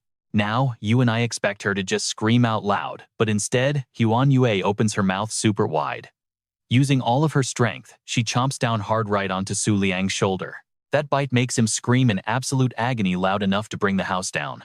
Yan Yue, who was just relaxing, jolts awake from that ear-splitting shout. She wonders what in the world is going on, only to see Su Liang walking out slowly. He looks incredibly frustrated and disappointed. Seeing Yan Yue stare at the huge bite mark on his neck, he quickly lies, claiming it is just a big mosquito bite. After dropping that terrible excuse, Su Liang just turns around and walks right out the door, completely ignoring her obvious confusion. Yan Yue just sits there, staring blankly before finally calling him super scheming. Stepping outside, Su Liang crosses his arms and thinks hard. He really wants to sign a contract with her right now, just to show her the true dynamic between a master and a magical beast. But there is a big problem. With his 1-star cultivation realm and already being bound to a supreme beast, he simply cannot summon her anymore. He touches the fresh bite mark on his neck and lets out a deep sigh. Close contact like today is pretty much his only option. Now let's shift scenes over to the northern region Bayou Empire. This place is packed with massive modern skyscrapers touching the clouds. Su Liang lands his giant crane right on a rooftop. The flashy futuristic skyline of this city leaves him completely amazed. The Biwei Empire is seriously thriving. Meanwhile, his silver rabbit and white crane are entirely focused on staring at Su Liang and his collar. Sir, why do you keep pulling your collar up? Yi Yu finally speaks up to answer his previous questions about the city. Actually, the Bu Empire only managed to reach this level of modern development within the last few recent years. It is all thanks to Lord Sagittarius and his Emperor Ban. He once said that technology from 10,000 years ago was actually hundreds of times more advanced. Hearing this crazy detail, Su Liang turns around, giving her his full attention. Yi Yu continues. But because of a massive all-out war between two legendary overlords, every single electronic device got destroyed. Global technology was set back tens of thousands of years. Su Liang is shocked. He stares at her in surprise and asks every electronic device in the entire world. She slowly nods her head and replies, yes, and that war also caused the deaths of billions of innocent people. Of course, both of those powerful overlords faced severe punishment afterward. So, what are we left with? Standing aside, Yan Yue gets totally annoyed.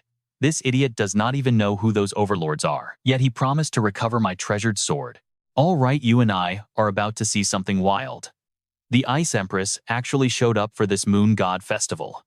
Probably because she couldn't crush the Flying Rabbit Palace before. Holding onto that 10,000-year grudge, just thinking about the upcoming chaos made her let out a heavy, anxious sigh.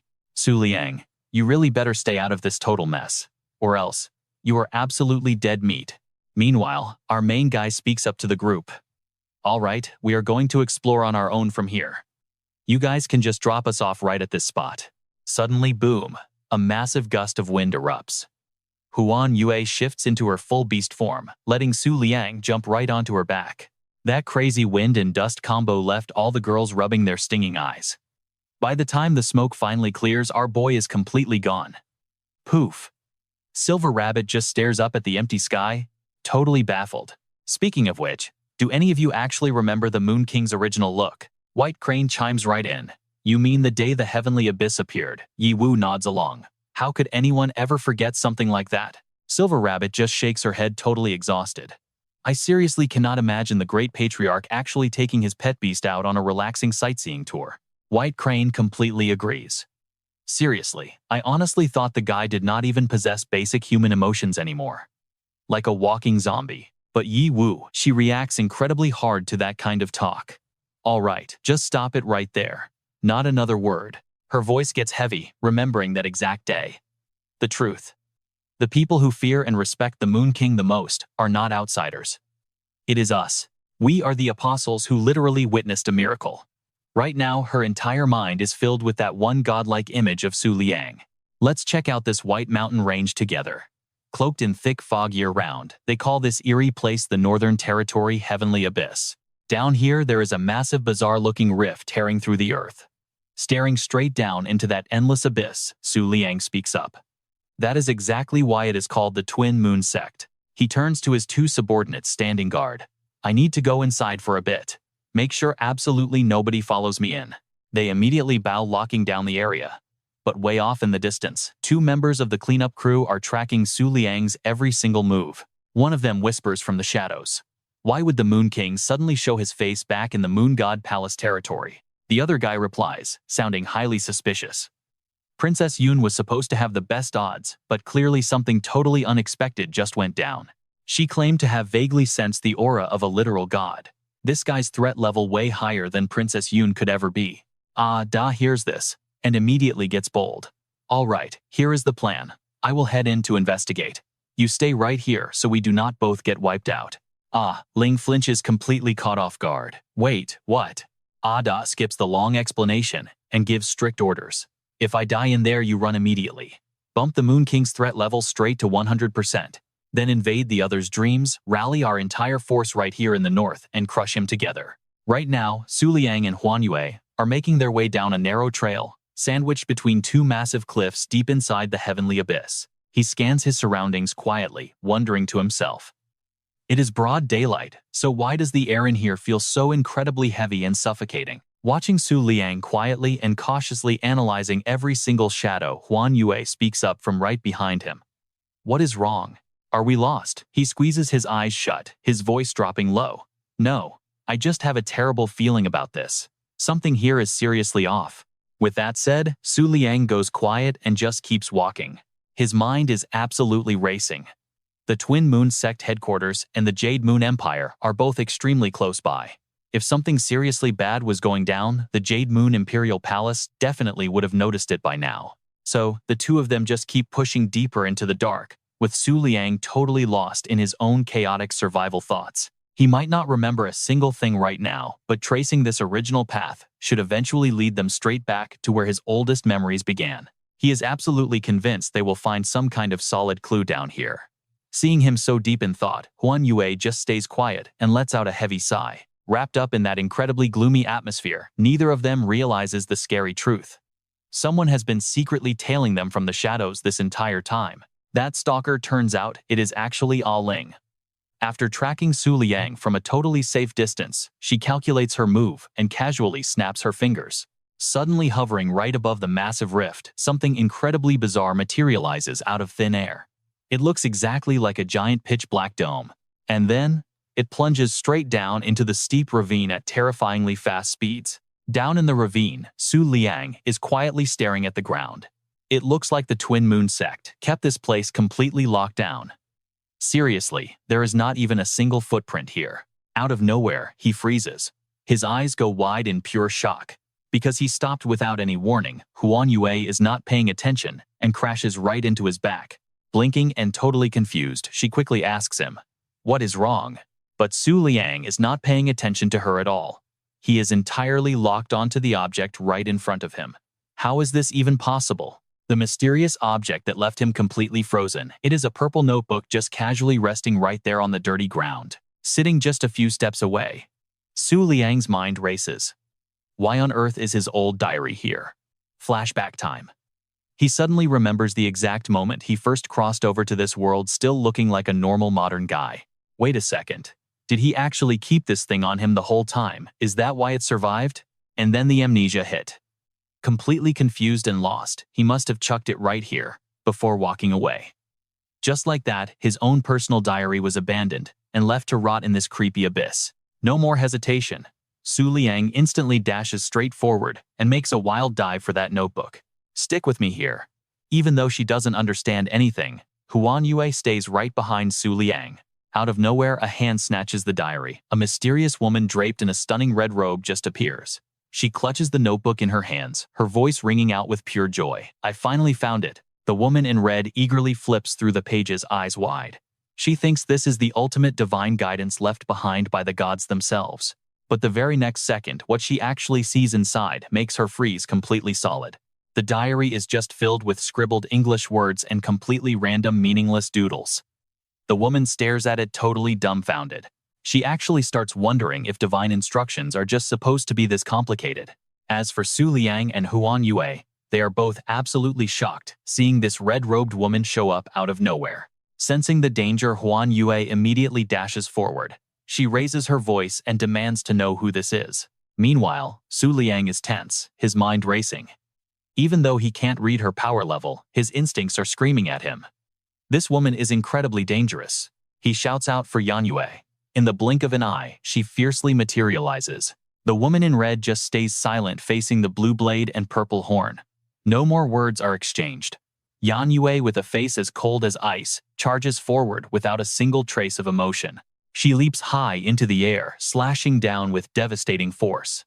A massive blast of golden light smashes right into the ground, sending dust and debris flying everywhere.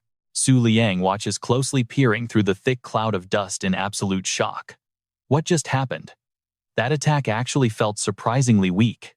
The red-robed woman is still standing exactly there, completely unharmed. She puts on an innocent face and asks what they are doing. You don't actually want to fight me during the daytime, do you? Our trio looks incredibly tense right now. You and I both know they just met a terrifying opponent. Liang thinks to himself. She is completely right. This is the exact weakness that every single Moonlight attribute Beast Tamer desperately wants to avoid. He looks up at the harsh, glaring sunlight filtering down through the cracks above. Liang silently asks himself the ultimate question. If we are forced into a daytime battle, what can we even do? Then the woman in red speaks up again. Moon King, we have no real reason to fight you right now, so I will be taking my leave. Seeing this, Yue loses her cool and charges forward. You can leave, but drop what is in your hands. Liang also screams out, wait a second. But in that exact moment, he freezes, completely unable to believe what he is sensing. This aura easily surpasses the supreme rank. This person is an actual Emperor-tier expert. Liang stands there paralyzed, watching the red-robed figure fly away, while a million thoughts race through his mind. The Book of the Moon didn't react, meaning she isn't a Moonlight user. So how did she bypass the Emerald Seabow to get here? Who exactly is this? Suddenly, the woman turns back around and asks, wait, do you actually know what is written in here? As she speaks, her expression slowly twists into something sinister and absolutely terrifying. She asks if he knows what happened in this place. The bone-chilling aura radiating from her leaves Liang completely stunned, totally speechless. The woman gleefully screams out that she changed her mind. She wants to check his memories. She thrusts her hands straight forward, unleashing countless pitch-black tentacles that violently shoot out toward where Liang is standing right now. Reacting fast, Yue immediately dashes over to shield Liang. She generates a bright purple energy barrier, fighting back against the dark aura closing in on them. But those black tentacles suddenly harden into razor-sharp spikes. They pierce right through Yue, causing so much agony that she can't even fight back. Liang desperately screams out Yanyu. The true form of the Yanyu blade instantly materializes right in his hands, barely managing to block that massive incoming strike in time. These two massive forces violently collide, creating an absolutely massive and earth-shattering shockwave.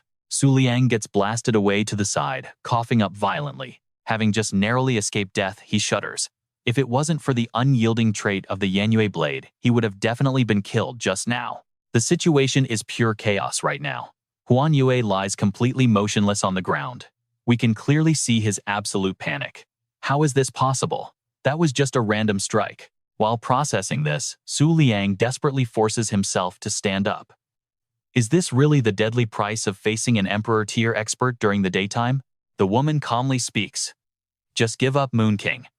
The true miracles of the Moonlight system only ever bloom under a full moon. She casually pulls her hand back, her voice dripping with pure arrogance. Right now, you are absolutely no match for me.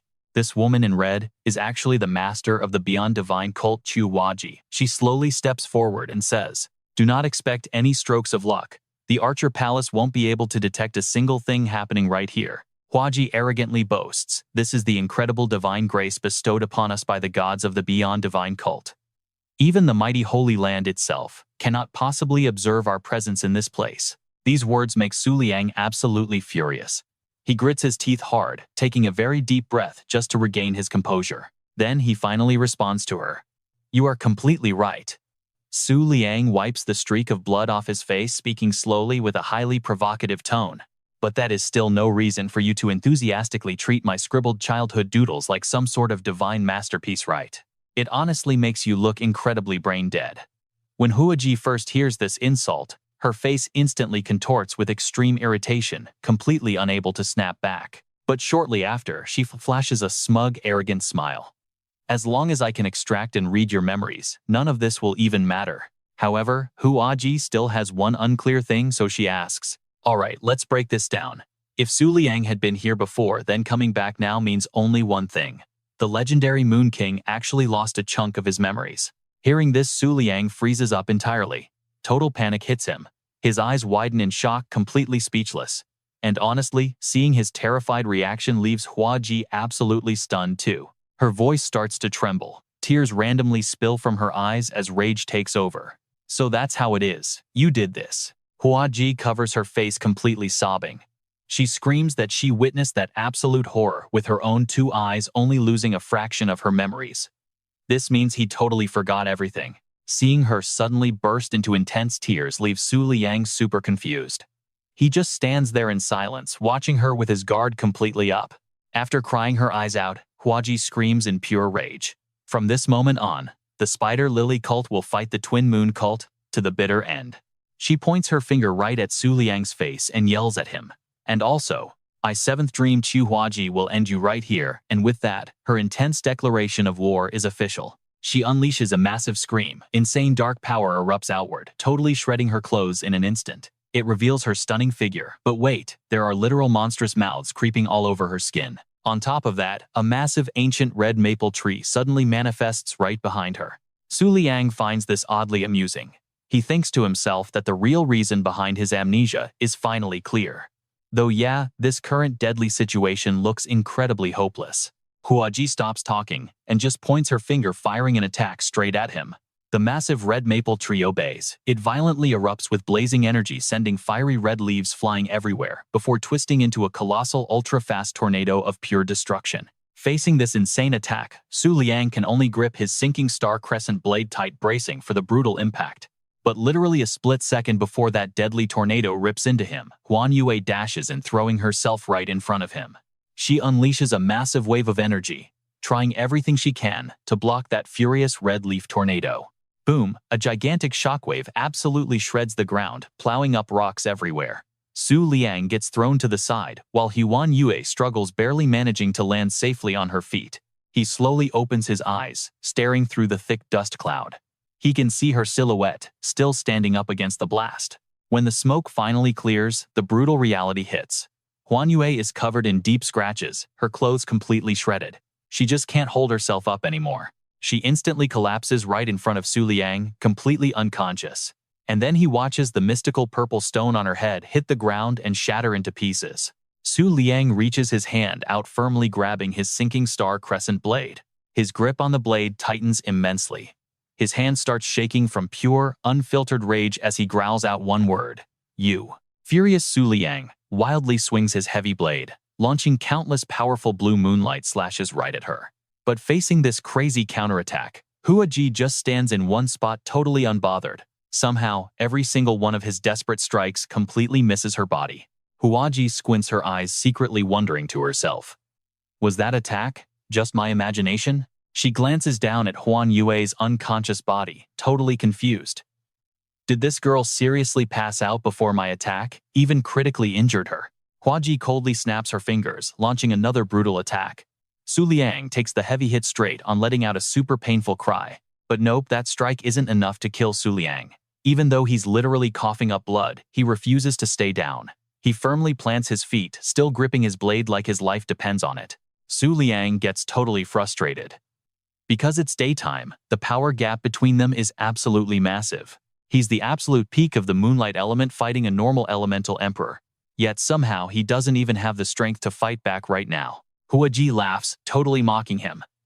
Just stop struggling, Moon King. You are never going to defeat me in this state. Honestly, killing an apostle like you isn't exactly easy for me either. Then she completely changes her tone, trying to talk sweet to him.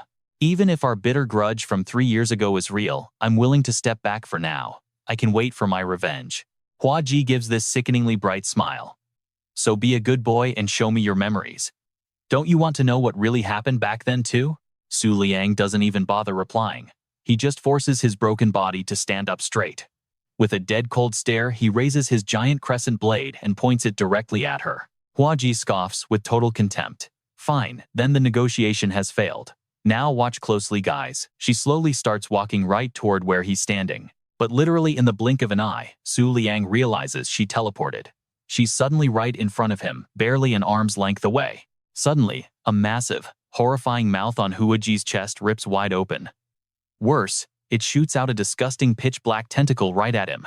That thing endlessly lashes out, launching rapid attacks. Su Liang is barely scraping by, desperately trying to block. But looks can be totally deceiving here. Just when Huaji thinks she has the upper hand, she suddenly realizes something feels super off. Meanwhile, Su Liang flashes a secret smirk. His risky plan actually worked perfectly. Thanks to her non-stop villain rambling, he thinks I actually had enough time to figure out a solid defense strategy. Let me explain what's happening. Back during that intense monster food-eating challenge, his special artifact, the Moon Gourd, actually stockpiled a massive amount of that exact beast food in secret. By absorbing all that monster food, the Moon Gourd's defensive shield energy is rapidly restoring itself. We're talking a crazy recovery rate of 5% every single second. Refusing to be played, Huaji takes to the sky, raining down even more vicious attacks. The massive clash of their powers violently shatters the rocky ground below them again. Su Liang keeps blocking while his mind races. Pure defense is totally useless here. He needs to figure out a way to completely defeat her in the next few minutes. Huaji looks like she's completely losing her mind.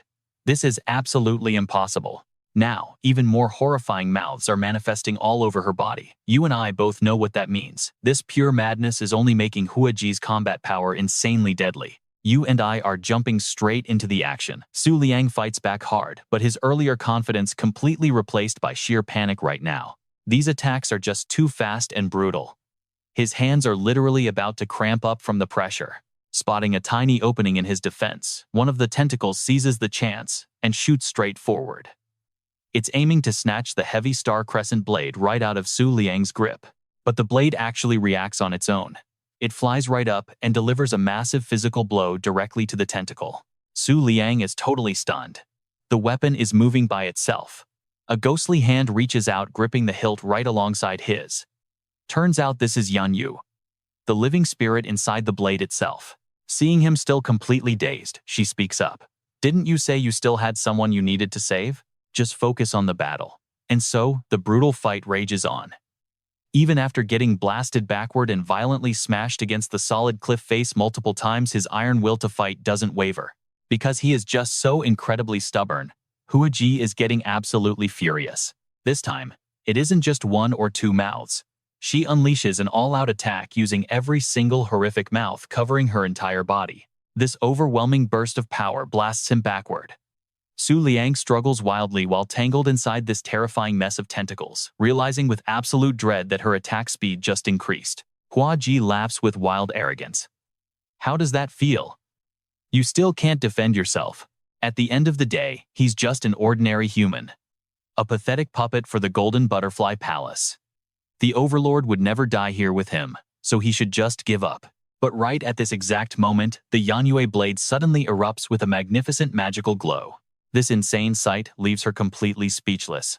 She just stares, entirely unable to believe her own eyes. Regaining his fighting spirit, Su Liang confidently swings the brightly glowing blade and delivers a massive slash. A surge of intense moonlight violently erupts. It shoots high out of the deep ravine, shining with absolute brilliance. Down in the ravine, the ancient red maple tree gets cleanly sliced apart, right in front of Huaji's completely bewildered eyes. Right after that, all those horrifying black tentacles just vanish. Every single mouth covering her entire body violently coughs up blood at the exact same time. Yan Yue sounds deeply saddened. She tells him that the very last shred of power remaining inside the scabbard is now completely gone. She turns away, refusing to even glance at his face. Then, she coldly asks Su Liang, how much longer are you going to just stand there and let her talk? Aren't you supposed to be the Moon King? Don't we still have to crush the Ice King and take down the Flying Rabbit Palace? But at this pathetic level that is completely impossible, she is truly disappointed in him. Hearing these harsh words from Yan Yue leaves Su Liang totally speechless. Deep down, he starts questioning himself. What the hell is he even doing right now? He is acting like nothing more than an absolutely average emperor. Despite being heavily injured, Huaji still runs her mouth. She screams in fury, demanding to know if he seriously thinks he can defeat her during the daytime. She starts screaming vicious curses, yelling her insults so loudly, it almost sounds like singing. She screams that she absolutely despises the Moon King and the entire Moonlight faction for always acting so damn superior. Ever since the Solar faction completely shattered, they never respected anyone else. But didn't all of those incredibly arrogant overlords just end up dying while hiding away like cowards anyway? Truly ridiculous. But Su Liang's reaction is completely indifferent. Get this, she just curses even louder. She tells the kid to wake up because the era where the lunar faction ruled everything ended a long time ago. Despite hearing all of these incredibly harsh words, Su Liang remains totally indifferent and unbothered. It looks exactly like his mind is completely focused on some other problem right now. Seeing herself getting completely ignored, Hua Ji loses her mind and screams, "Hey you!" But the only response from her opponent is dead silence. She explodes with pure rage, her whole body literally shaking as she grits her teeth. He is pissing her off. Hua Ji violently launches her horrific tentacles forward once again, screaming for the Moon King to just die. Finally, he speaks up. He admits she might be right, but that is exactly the reason why he is standing here right now. Su Liang speaks softly, slowly, emphasizing every single word. He declares he will stand upon the throne and return beneath the moonlight. That way, filthy creatures like her will never dare to show their ugly faces ever again. These epic words leave Hua Ji completely bewildered and utterly confused. Suddenly, he shouts at the top of his lungs, confidently declaring that this is exactly why he was born into this era. His powerful shout echoes into the sky. Suddenly, a massive pillar of light tears through the clouds, shining straight into the ravine. This brilliant glow totally envelopes Su Liang, surging him with immense power. At the same time, Hua Ji's terrifying tentacles shrink back in absolute fear. She stares in total panic. What the hell? But he doesn't even bother answering her. He just stays completely silent, slowly absorbing the sheer power of this glowing light. Without wasting a second, Su Liang pulls out the Book of the Moon and immediately starts calculating. Because he managed to save up 700 draws, he has finally figured out how to defeat the Emperor. He raises his hand straight up into the air and shouts out loud, 700 consecutive pulls. The Book of the Moon immediately flies up and dramatically fans open.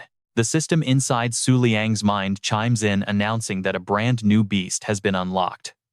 The total number of illuminated illustrations has just increased. The Prime Mystic Wheel Supreme Rank Moonlight Type. Next up, the Absolute Sound Heavenly Lute. Supreme Rank Moonlight Type. Then the Frozen Sleep Moonstone. Supreme Rank Moonlight Type. And the Withered Crescent Supreme Rank Moonlight Type. Suddenly 700 glowing purple cards form a massive circle around him. Staring at all those system notifications, Su Liang realizes something. Sure, he didn't pull an emperor, but he definitely scored some incredibly rare ancient beasts. A wildly confident smirk finally crosses his face. Now watch exactly what he does next. Su Liang shouts loudly to cancel the contracts and convert everything into privilege points. All right, watch this. He finished speaking, and every purple card ripped into shreds. They merged together, pouring straight into Su Liang. Instantly, his entire body erupted in a blazing magical flame that looked completely unreal. A crazy power surge right there. Su Liang checked out his body's reaction, secretly thrilled. If he actually absorbed all this raw energy, he could almost instantly break through to the 6-star realm. A massive power jump. But honestly, he still felt it was not enough. Relying on just 5-star realm power, zero chance of taking down an Emperor tier boss. Suddenly, a wild idea clicked right in his head. He threw his arms wide, staring at the sky, and screamed, "Golden Butterfly Palace! I do not want any of this. I am returning it all back to you." That shout actually made the magical light react instantly. Su Liang just stood there, frozen, watching, as every single fragment slowly faded into absolute nothingness right before his eyes. He felt pretty smug, thinking all this energy would finally upgrade the Golden Butterfly Palace. But guess what? The system fired back with a result that absolutely nobody saw coming. Winged Moon Monarch Unlock Progress 0.001%. Su Liang froze completely solid. His whole body locked up, while his mind absolutely screamed in pure panic. How is that even possible? Only 0.001% unlocked.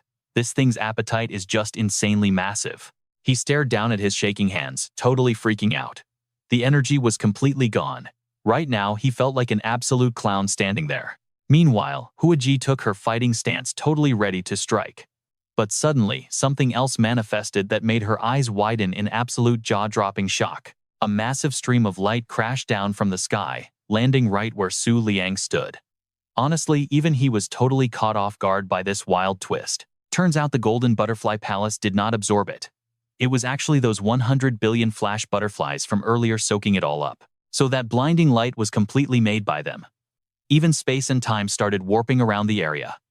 Huaji tensed up and screamed. What is happening right now?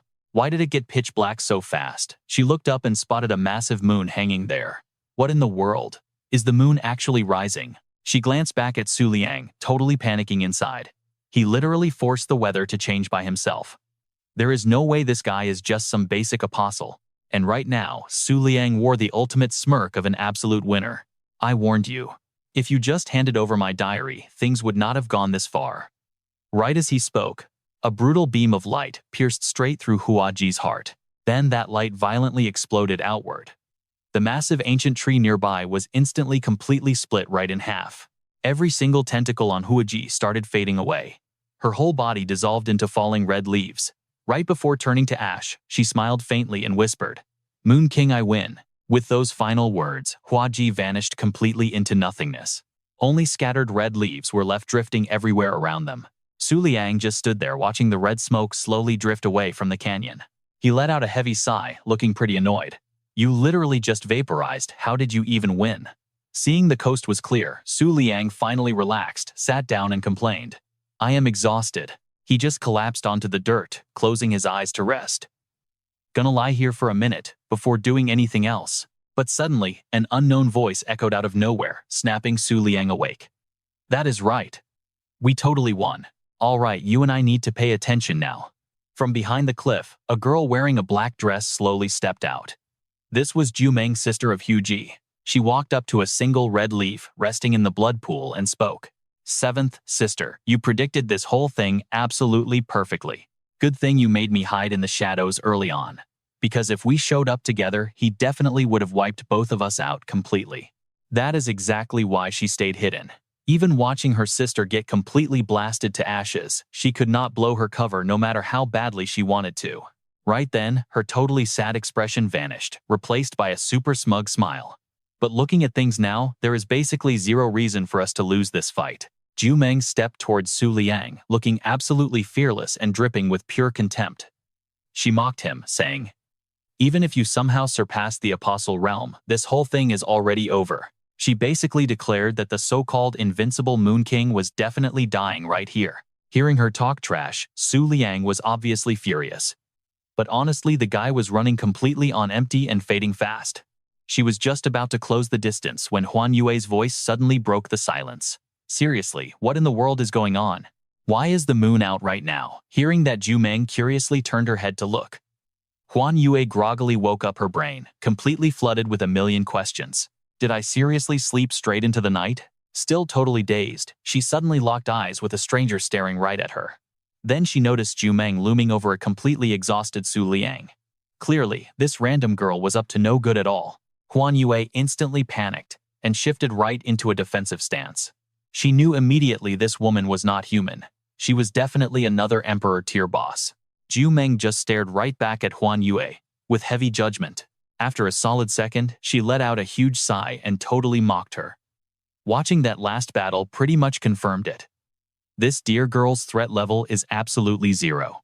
She then shifted her gaze over to the crescent blade, scoffing at it next. This blade completely drained all its remaining power. It is basically harmless now. Then she started running some quick calculations in her head.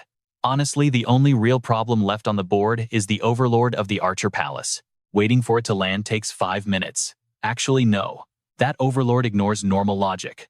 Based on the risk level, I need to wrap this up in under 1 minute. But honestly, you and I know 10 seconds is more than enough. With those words, she raised her hand and snapped her fingers. Alright, stick with me here. Out of nowhere, a massive black umbrella suddenly appears, completely blotting out the bright moonlight. A few drops suddenly fall on Huan Yue's cheek. She looks up totally confused. Is it raining? Yep, a sudden downpour is now crashing right over Huan Yue and Su Liang. The newcomer boldly steps up and declares, I am Jumeng, of the Bayan cult, the Supreme Ming Ye. From this exact moment, the era of Yue Yao will be completely destroyed by me. Turns out this sudden rainstorm is actually coming straight from that giant umbrella. But get this, it is not a normal rain. The water is boiling hot acid, instantly melting and corroding absolutely everything it touches. The sinking star crescent blade lies there on the ground, completely soaked in rain. Wherever the cursed rain hits Huan Yu, her skin starts burning up. Liang is suffering from exactly the same painful effect. He grits his teeth against the pain. But honestly, the physical wounds hurt far less than the pure helplessness he feels inside. Damn it, he just does not have the strength left to fight back. Suddenly, a streak of white cloud swoops in and wraps right around Liang.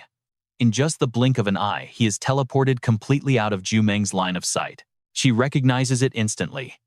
This is the mist realm of the White Deer clan. Huan Yue erupts with massive energy. Her eyes lock right onto Jumeng, totally overflowing with pure rising killing intent. She stands completely silent for a second, then decides to drop some harsh truth before attacking. You made two very big mistakes today. That bold statement actually makes Jumeng freeze up. She clearly has absolutely no clue what she could have possibly done wrong here. Huan Yue speaks up. First, you said I am absolutely zero threat, and that actually ticked me off. Second, you really should never stand in front of the White Deer clan at night. As she talks, she reaches up to grab her usual purple jade hairpiece, but she suddenly flinches, realizing that it is completely gone now. Looking at her totally empty hand, Huan Yue just mutters to herself, "It's shattered to pieces. Whatever, forget about it."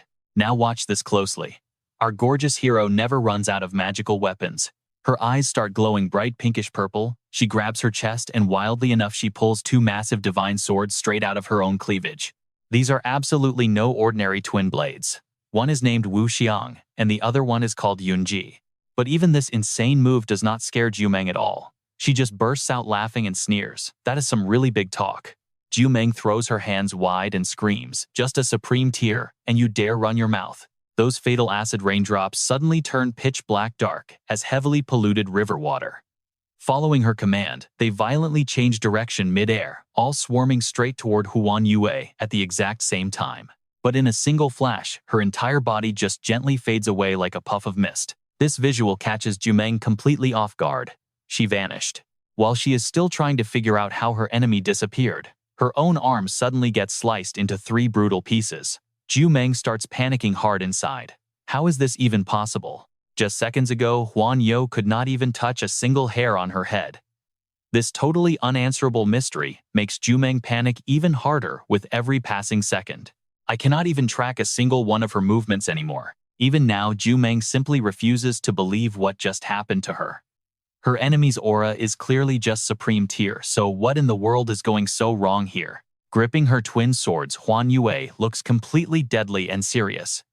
Seeing her like this really messes with Jumeng's head. What on earth is going on? How could a mere supreme tier possibly overpower an emperor tier? Heavy suffocating tension hangs between them. Jumeng tightly clutches her freshly severed arm and tries to rationalize it. Maybe she is just putting on a big show to look tough. Somehow, Jumeng's missing arm starts regenerating and growing back. She quickly cracks her knuckles, completely warming up her brand new limb to prepare for the next round of combat. This insane sight leaves Huan Yue totally stunned. She just stares forward in sheer horror, frozen in place, tightly gripping her twin swords in her hands. Seeing her shock, Jumeng just smirks and confidently unleashes her dark skill, the Nether Night Strike. Huan Yue slowly raises her swords, visibly shaking and totally losing her cool. Just as she tries to strike something, suddenly pulls her back, leaving her completely shocked. Jumeng gets incredibly cocky. How about that? Looks like you cannot do a single thing this time around, right? Huan Yu is actually suspended in midair, right in front of a glowing barrier, completely trapped by sharp black thorn vines, viciously wrapping all around her body. Rumor says no one can actually break the White Deer clan's Mist Realm domain. However, an Emperor tier fighter can pierce straight through the Mist Realm without breaking a sweat. A split second later, Huan Yu vanishes completely. Now all that remains is that chaotic glowing barrier, those black thorns, and Jumeng's incredibly arrogant voice, loudly echoing out. If I were actually facing another emperor, sure I could not fight back. But a lowly supreme like you do not stand a chance of pulling that off. That creepy dark mass slowly takes over, completely swallowing absolutely everything in its path, before dissolving into swirling clouds of toxic dark purple energy. Watching her enemy get utterly wiped out by her own attack right in front of her, Jumeng is absolutely thrilled. She totally gloats. You are nothing but a tiny ant, and you still dare act arrogant with me. Jumeng strokes her chin, with an incredibly smug, arrogant look. How terribly rude of me. Honestly, defeating a mere supreme tier really is not anything to proudly brag about anyway. She turns around completely full of herself and smirking. The Mist Realm is totally shattered. This time, the Moon King definitely has nowhere left to hide. But suddenly, you and I can see exactly why her confident face turns completely pale, with absolute mind-numbing terror. Alright, you and I are about to see something wild. Huan Yue is standing right there fully alive. She stays completely silent before speaking. 10 seconds have passed, and you still haven't kept your promise, she says. Honestly, I am getting a bit bored. Huan Yue steps forward like magic, her feet planting firmly on the ground. Huan Yue closes her eyes, absorbing the surrounding energy.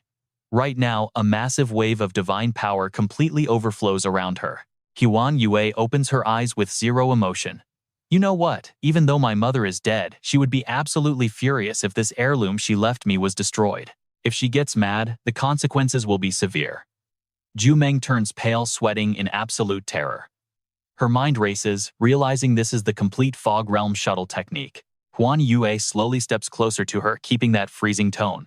Right, maybe you just do not understand it, but the White Deer clan who rules the Fog Realm views death totally differently than any other creatures do. She fixes her hair as she walks, looking absolutely stunning. Sorry, she says. I just wanted to say a few last words, since I cannot come back anytime soon. So let us just end it like this. Jumeng freezes in pure shock, her eyes going incredibly wide. The only thing left in front of Jumeng is empty air and Huan Yue's scent. She looks up to the sky, quietly blaming herself. Seventh sister, my judgment was completely wrong. I really should have warned the rest of the group immediately. But then Jumeng changes her mind. Actually, maybe this isn't so bad. She stands perfectly still, totally helpless as the pink threads wrap tightly around her. Being completely alone in the dark means she at least won't drag anyone else down with her. In the end, she actually smiles, totally satisfied. This is the complete Fog Realm walk. Jumeng's body violently shatters into countless tiny pieces, and even her favorite black bow gets completely destroyed. The broken fragments of her body scatter into the wind, mixing right into the thick dust cloud. Now only Yan Yue is left lying completely still on the quiet ground. Waking up, Yan Yue stays totally silent, thinking hard about that complete Fog Realm walk technique. She falls deep into thought, honestly wondering exactly when she will ever be able to return. Under the pitch-black sky, a glowing pink circle floats right between the two steep cliffs. Yan Yue quickly turns around in total shock. It turns out Su Liang is lying completely unconscious right in the very center of that floating pink light. The second Su Liang is about to hit the ground, Yan Yue quickly catches him. Holding him tightly, she thinks to herself, I finally understand why the white deer vanished, for tens of thousands of years. Looking up to the sky, Yan Yue just keeps on thinking. The 12 moon palaces still hold the throne on this gloomy, dark full moon night. Just a little while later, Su Liang finally wakes up from his sleep. Yan Yue watches him closely in silence, as he sits on the rock, gripping his diary tight. Su Liang turns each page like he is reliving every single memory. His hands shake as he carefully lifts the paper. Suddenly, Su Liang grits his teeth and rips the page out, completely overwhelmed by a massive surge of pure, uncontrollable anger. You and I need to watch carefully. Yan Ye is totally stunned, not understanding his actions. After destroying the diary, he bled for Su. Liang drops his head in pure exhaustion, saying absolutely nothing. Suddenly, Su Liang jumps right up on his feet. He fixes his collar and softly tells Yan Yue, let us go. Is that really a good idea? She asks, clearly worried. Su Liang replies coldly. I will remember everything sooner or later anyway, so I just do not need to read it. He starts walking straight down the path ahead. After beating those two emperors, I remembered a few things. The real power of the Bai and divine cult is somehow closely tied to making people completely forget. Su Liang knows this and plans his next move. If I just wipe out the entire Bai and divine cult, I can get my memory back, right? Yan Yue stays silent. She quickly figures out exactly what he is thinking. He is furious right now, because her leaving just poured more gasoline on his burning hatred for the Bai and divine cult. Meanwhile, up by the ravine, Yi Wu and the others have been waiting for a very long time. Seeing Yan Yue and Su Liang show up, they yell out, Cult Master Silver Rabbit and White Crane eagerly rush over to Su Liang. Lord Cult Master, what exactly happened back there? They ask. He completely ignores the question and asks one of his own. Sagittarius Palace, you managed to survive the last Moon God Festival just by running and hiding from the challenges, didn't you? Hearing this, everyone is totally shocked and stunned. Yiwu turns completely pale with fear, not knowing what she is supposed to say to that. Liang just glares at her with freezing eyes. I do not know what your real plan is, he says, but I really hope we are not enemies the next time we meet. Silver Rabbit and White Crane flinch in total shock. Tears fill Yiwu's eyes as she watches Liang angrily turn around and walk away. The moon shape changes, and the dark night slowly begins to fall. The Azure Sea folding Moon Palace definitely noticed this, but they still didn't come to help. Silver Rabbit and White Crane both share the exact same thought. If the Moon King is warning the Twin Moon cult leader like this, what on earth actually happened in there? The Moon Palace on Yiwu's shoulder sighs softly, looking at Liang's back. A quiet promise echoes from someone in the shadows. Next time it will not be like this. The entire Sagittarius Palace stands there totally helpless, just perfectly silent. You and I can feel the tension as a terrifying thought pops straight into Silver Rabbit's mind. The current Moon King is way more terrifying than the impression he left 3 years ago. Or maybe just recently he finally uncovered his absolute true self. All right, you and I are diving right back in. Liang presses forward his face, dead serious, silently calculating his next move. Though fragmented, he still remembers a few absolutely crucial details. He recalls the current map. This world isn't just made up of the 5 mortal realms. There are also far more mysterious hidden sacred grounds existing right alongside them. Despite the stunning beauty of the moonlight tonight, Liang remains completely lost in deep thought. The weirdest part, the territory hidden inside those sacred grounds, is somehow countless times larger than this entire planet. Suddenly, the faint silhouette of a mysterious woman flashes right through his mind. And he wonders the real shocker is how these overlords beings with enough raw combat power to completely destroy stars actually manage to coexist alongside normal humans. These overlords directly rule mortals and mess with the real world, so why haven't they been wiped out yet? Diving into all these endless heavy thoughts gives Liang an absolute splitting headache. He shakes his head a few times to clear his mind, trying to focus on the positive. Just forget it. Beyond all that, there is a much more critical piece of info. Thinking about the cycle of creation, Liang realizes the 12 moon palaces existed across completely different eras in time. Right before the last Moon God Festival began, only 6 of those palaces remained. Among the original 12 moon palaces, the remaining ones were the Flying Rabbit, the Virgo, the Sagittarius, the Gemini, the Aquarius, and the Peacock palaces. Not to mention the Flying Rabbit Palace assassinated Aquarius, one of the 7 miracles, and then vanished entirely, leaving only 4 palaces right before the festival. Liang gazes up at the moon deep in thought. It seems the sudden return of the Golden Butterfly Palace to this world has brought a ton of dark omens with it. Over at the towering, jagged peaks piercing the clouds on the northern region's edge, a place known as the Sea of Mist. Huan Yue walks completely alone across a white cloud. She tightly clenches both her fists, stepping forward with absolute undeniable and fierce resolve. Suddenly, Huan Yue freezes in her tracks, lifting her gaze toward the incredibly mysterious sky right above her head. Right before her eyes lies a massive, endless staircase, leading straight to a magical, mysterious barrier gate, completely surrounded by a swirling ocean of clouds. 3 girls are standing guard right in front of that barrier. First up is Yunji, an emperor rank of the Moonlight system, respectfully bowing her head. Yunji greets the Grand Ancestor. Next is Ling Yukong, another emperor rank from the Moonlight system, who also bows with deep reverence. Ling Yukong greets the Grand Ancestor. But the very last girl stands there totally relaxed, flashing a bright, cheerful smile. Princess Yun greets the Grand Ancestor.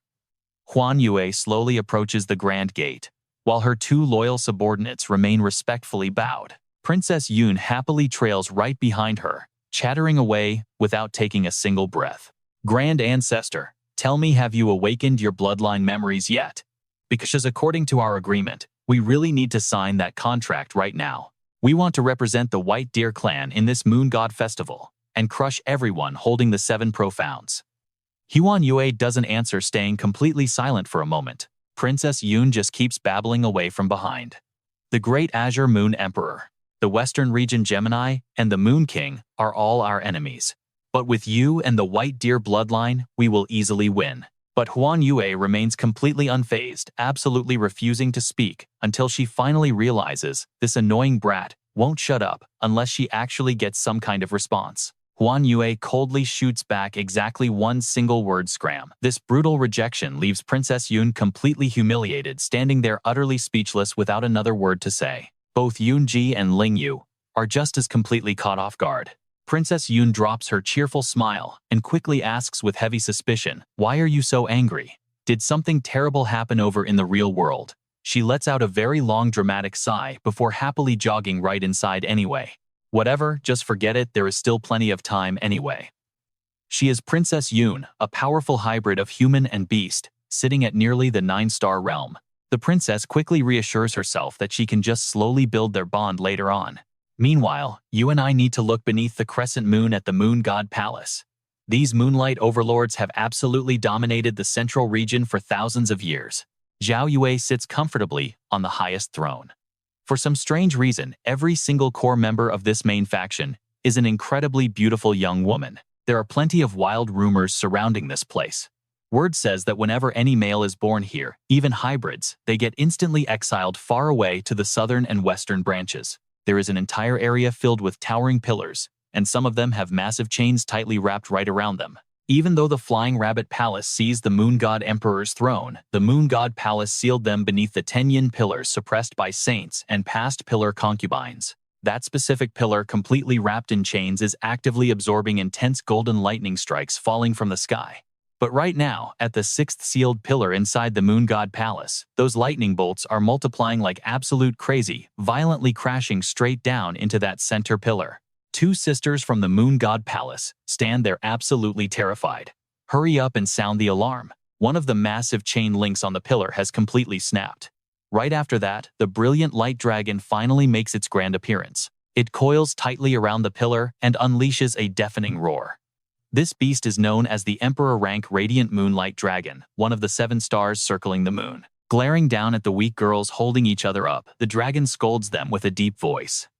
"Why are there only fragile ants here? This is just incredibly disappointing." It raises its massive head, speaking words filled with absolute disappointment. After all these years, is this really all the goddess's descendants amount to?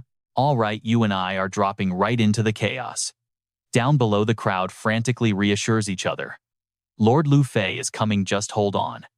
But Zhao Yue looks completely lost. She whispers, "Master, is this really going to be okay? If the 10 dark pillars keep breaking like this, the 10 moon eclipses will fully manifest into our world. It is only a matter of time before the Rabbit Palace seal completely shatters."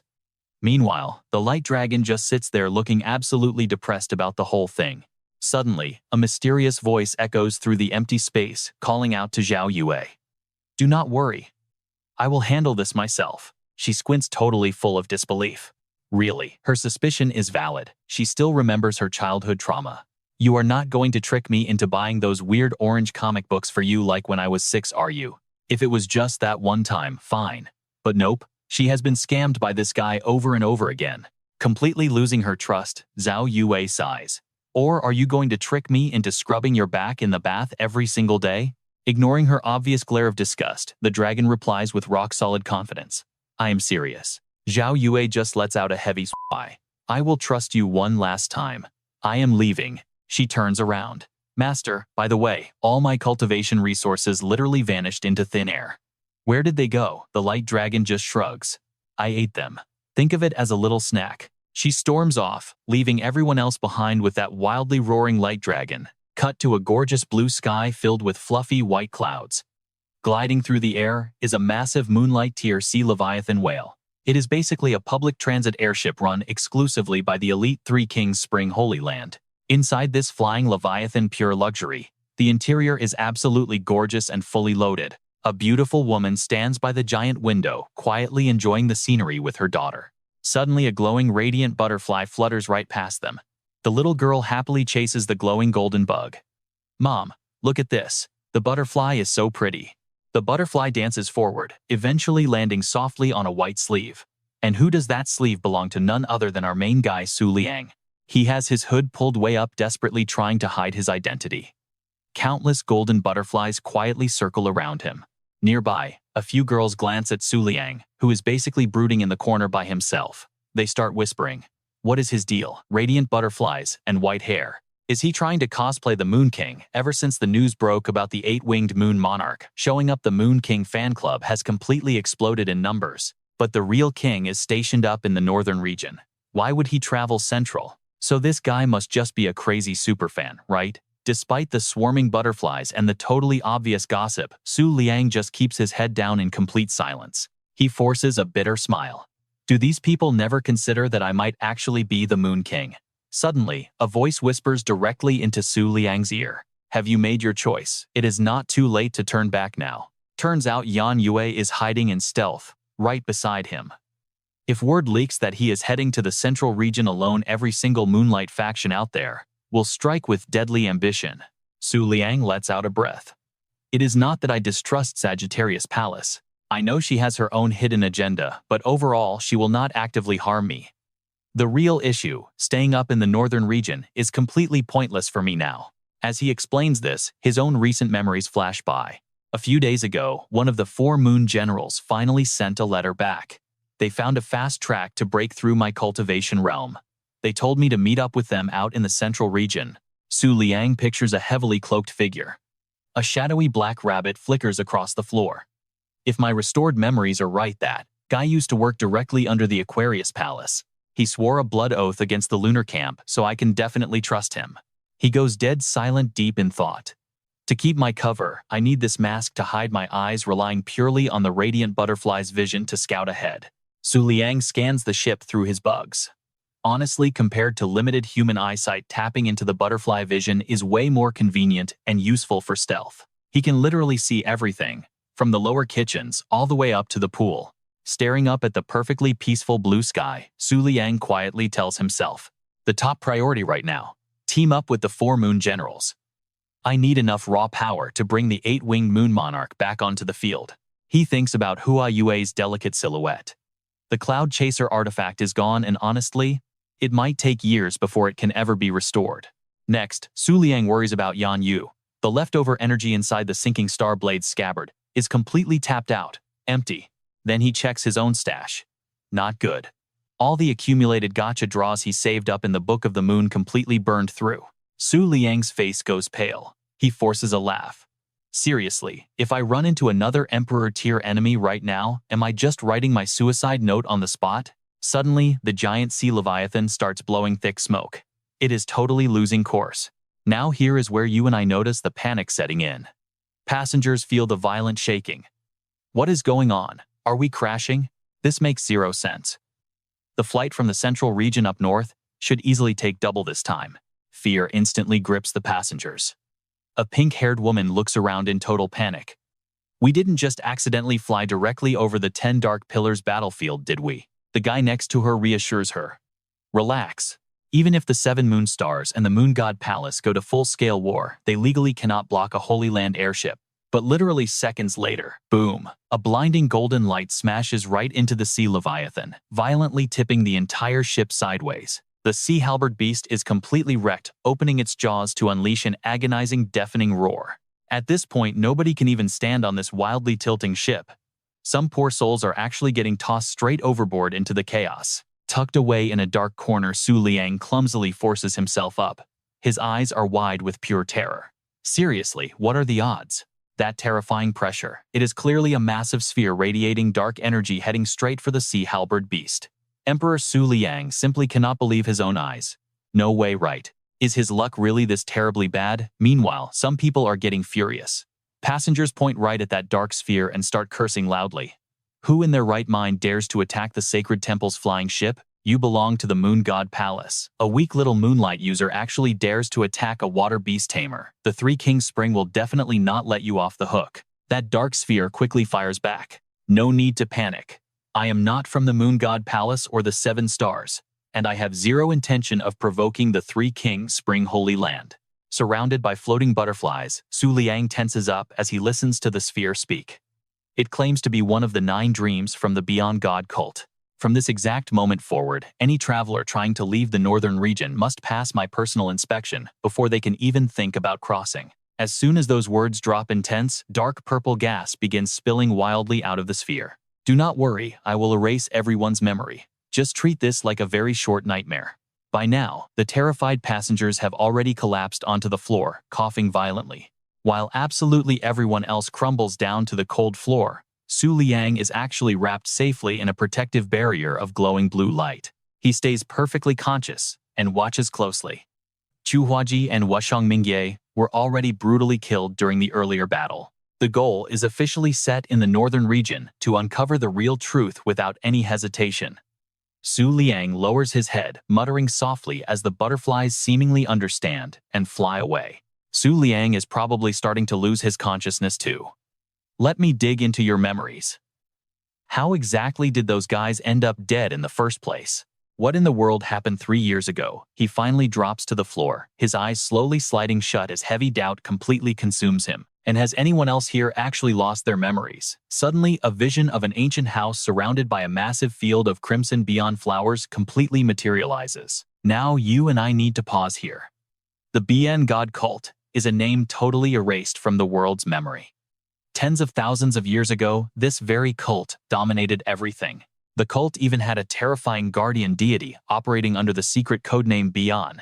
But in the end, only a single bloody arm reached out from the carnage, all because they accidentally interfered with some ancient moon god festival. The Bian deity was brutally injured by a truly terrifying existence. Beaten right to the brink of death, it could not stay in this physical world and fell into a deep spiritual slumber. Off in the shadows, all the surviving followers were forcefully exiled from the 5 realms and 3 holy lands. They fled to a remote island, fading completely into total obscurity. Fast forward tens of thousands of years. Out of nowhere, a descendant accidentally discovers that the divine power they siphoned from their dormant gods has actually been massively upgraded. It is not just one person. Crowds of cultists wearing their signature crimson robes stand around, buzzing with pure excitement over the glowing pink spheres in their hands. This huge power surge means the Bian gods are finally preparing to return to the mortal world. Naturally, every single fanatic follower instantly descends into absolute unchecked madness. But then reality hits hard.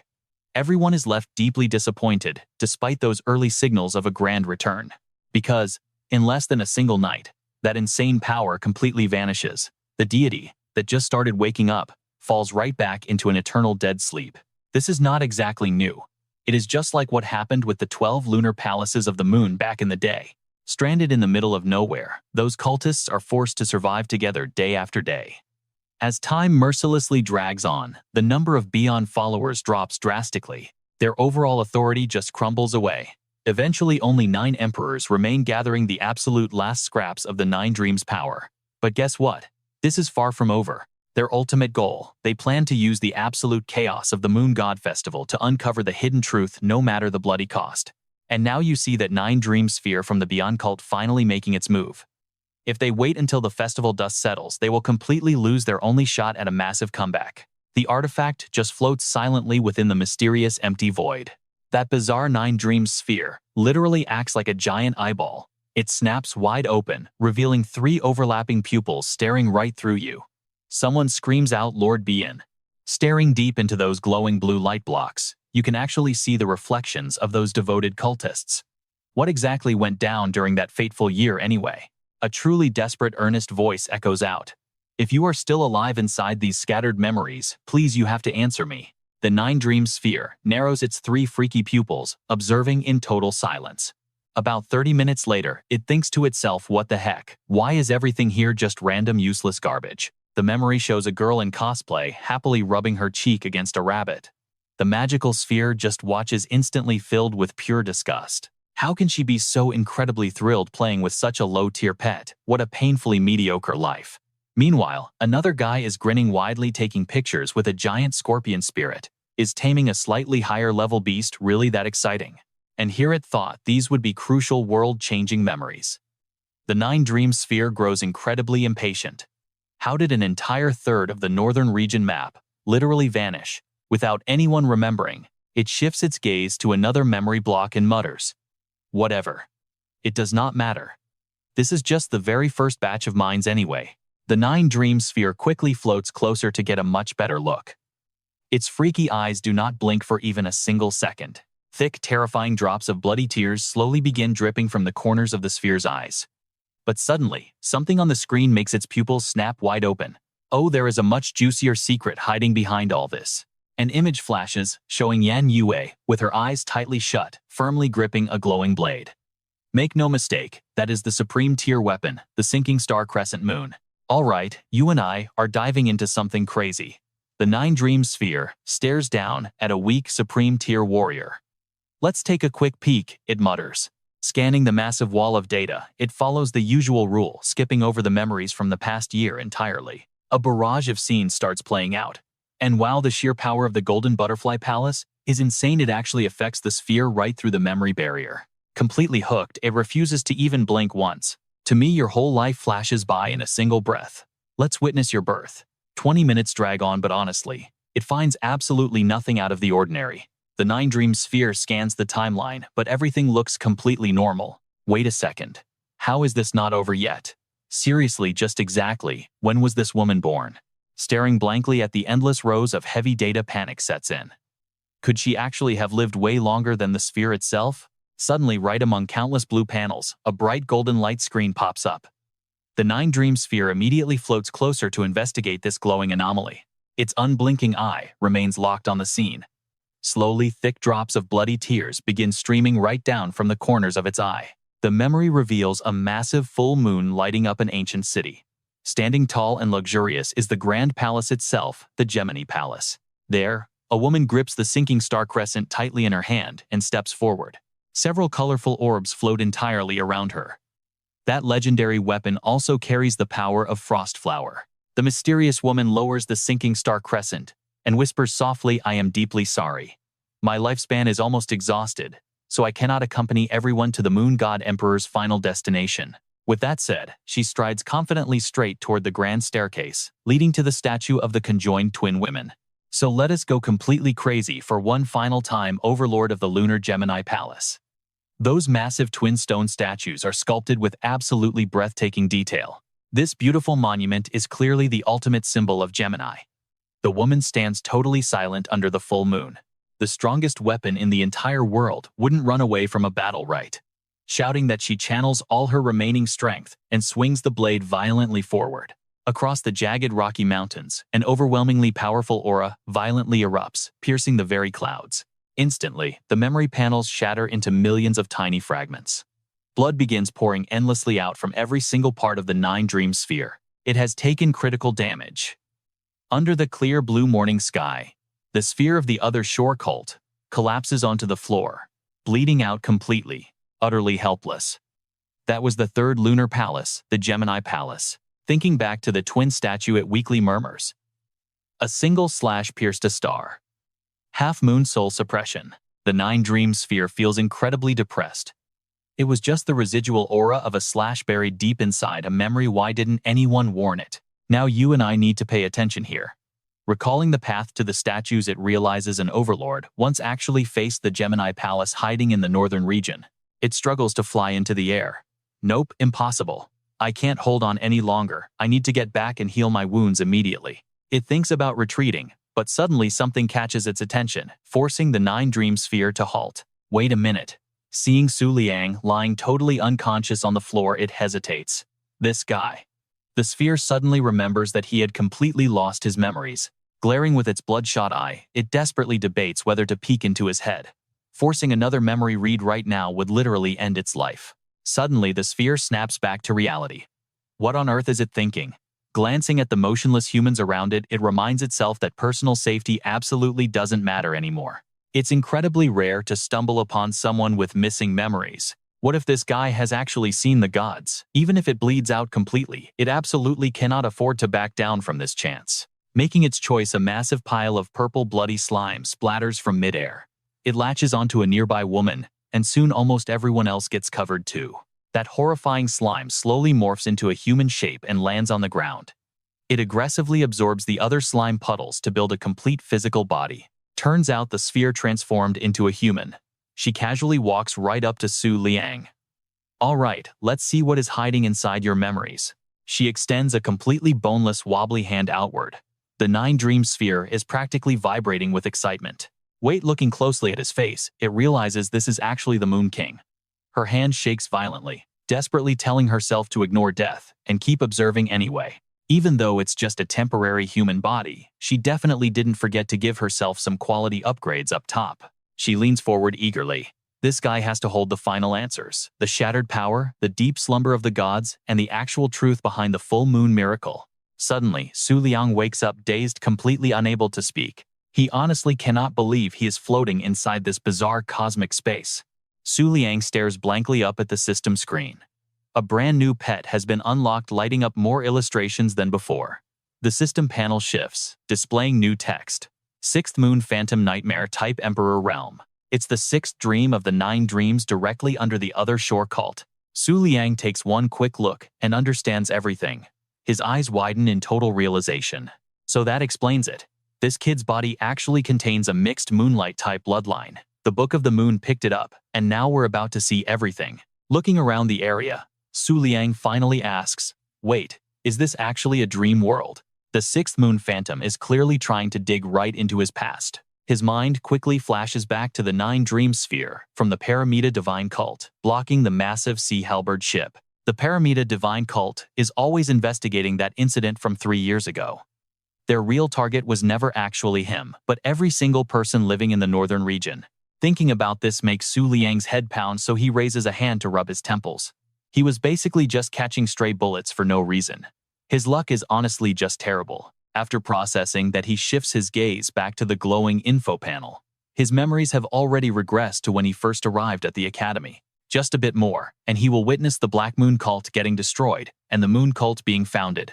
Liang cannot help but feel curious. Even as the owner of these memories, going further back means that even he himself can no longer touch or interact with that specific memory layer at all. He floats completely alone in the empty air, facing a massive line of broken memory fragments. Will relying solely on this emperor power really be enough to reach the deepest depths of his memories? Liang flashes a very smug smile. Since he has nothing to lose anyway, he might as well take a quick look around, right? Meanwhile, out in the real world, the mutated 9 Dream Sphere reaches its creepy boneless hand right towards Liang, who is lying unconscious on the cold floor. But even if the real truth can finally be found at the end, Liang tightly grips the sinking star crescent blade in his half-awake state. He mutters that the enemy will definitely pay an unbearable price. Over in the dream realm, Liang is currently standing there completely shocked. Forget about half his memories awakening, he is basically rewatching his own past and treating his former self like somebody else's ridiculous blunder. He smiles bitterly, finding this feeling incredibly bizarre. The screen shows a scene where Liang is heavily respected, with countless people kneeling before him. Now, watch this closely. You and I are seeing something wild. The mutated 9 Dream Sphere gets super anxious because the big moment is arriving. But the screen just totally glitches out. The eye of the 9 Dream Sphere widens in pure blinding rage. The sky has already been swallowed by absolute darkness. Tonight is a breathtakingly perfect full moon. The bright moonlight reflects onto the ground, fully illuminating the quiet village, surrounded by jagged rocky mountains. Suddenly, every wooden house caught in the light instantly vaporizes into thin air. Slowly, the massive crater left behind starts filling up with dark, rushing water. Within the dead calm water, a single figure standing perfectly still grabs all attention. It is Liang, standing shirtless right there, in the gloomy, heavy atmosphere. The 9 Dream Sphere's eye literally bulges out in horror. Just how suffocating and desperately invisible is this terrifying, panic-inducing existence that stands before them? It gradually becomes completely loose like water, blowing away forever. Is this the promised brutal punishment for offending the Paramita Divine Cult? Turns out he should have retreated far away 3 long years ago. It gradually vanishes entirely, leaving only a few slimy fragments behind. The space in this area suddenly turns into fragile glass, shattering into countless broken pieces. But no matter what happens, this crucial news absolutely must be sent out. In a dark corner of the Sea Halberd, the Paramita Divine Cult Sphere radiates heavy resentment. The others do not need to investigate anymore. It was definitely the Moon King who murdered Chu Huaji and Supreme Dark Knight. It bounces right into the air, unable to stop thinking. This kid has completely evolved far beyond the basic limits of an ordinary vessel and apostle. They are forced to team up with all remaining Ninefold Dream members just to defeat him. This is its final purpose of existence. The passengers on this massive ship slowly start waking up, holding their throbbing heads. Liang finally wakes up too. He looks around in pure shock, realizing it already ran away. Why couldn't he stay in its perspective to watch the entire thing play out? Did he seriously get kicked out halfway through chasing his own memories? Tracking the escape path of the Nine Dream Sphere, Su Liang's mind is heavily burdened. What exactly did it see at the end? Why did it desperately run away like that? Could the deities of the Paramita divine cult actually be deeply connected to him? He forces himself up with pure determination. No way. He absolutely must capture it right here. Su Liang's mind perfectly remembers the exact moment right before he passed out. He had deployed a massive swarm of glowing magical butterflies. This place must have easily gathered millions of them wandering all over the area. Right now, countless radiant butterflies emitting bright golden light appear all around his position. The number of glowing butterflies in the central region is easily 4 to 5 times higher than in the north. He does not need to fear absolutely anyone here. Suddenly, Su Liang violently remembers something crucial. Wait a second. Watching the black energy mix with the rushing wind, he thinks to himself. June Ghost Walk has completely lost its sense of direction while escaping. Su Liang just completely surrenders to this incredibly messy situation. Stick with me here, this gets crazy. Suddenly, the sea halberd flares, like an explosion opening a dark black hole. Tornadoes shred the sky easily as Ocean Strike plummets down like absolute lightning. The massive ship violently rips in half. Panicking tourists are screaming, falling straight down into the void. The Nine Dream Sphere crashes down, with it totally helpless. It was so close to escaping and spreading the Moon King's secret message to the outside world.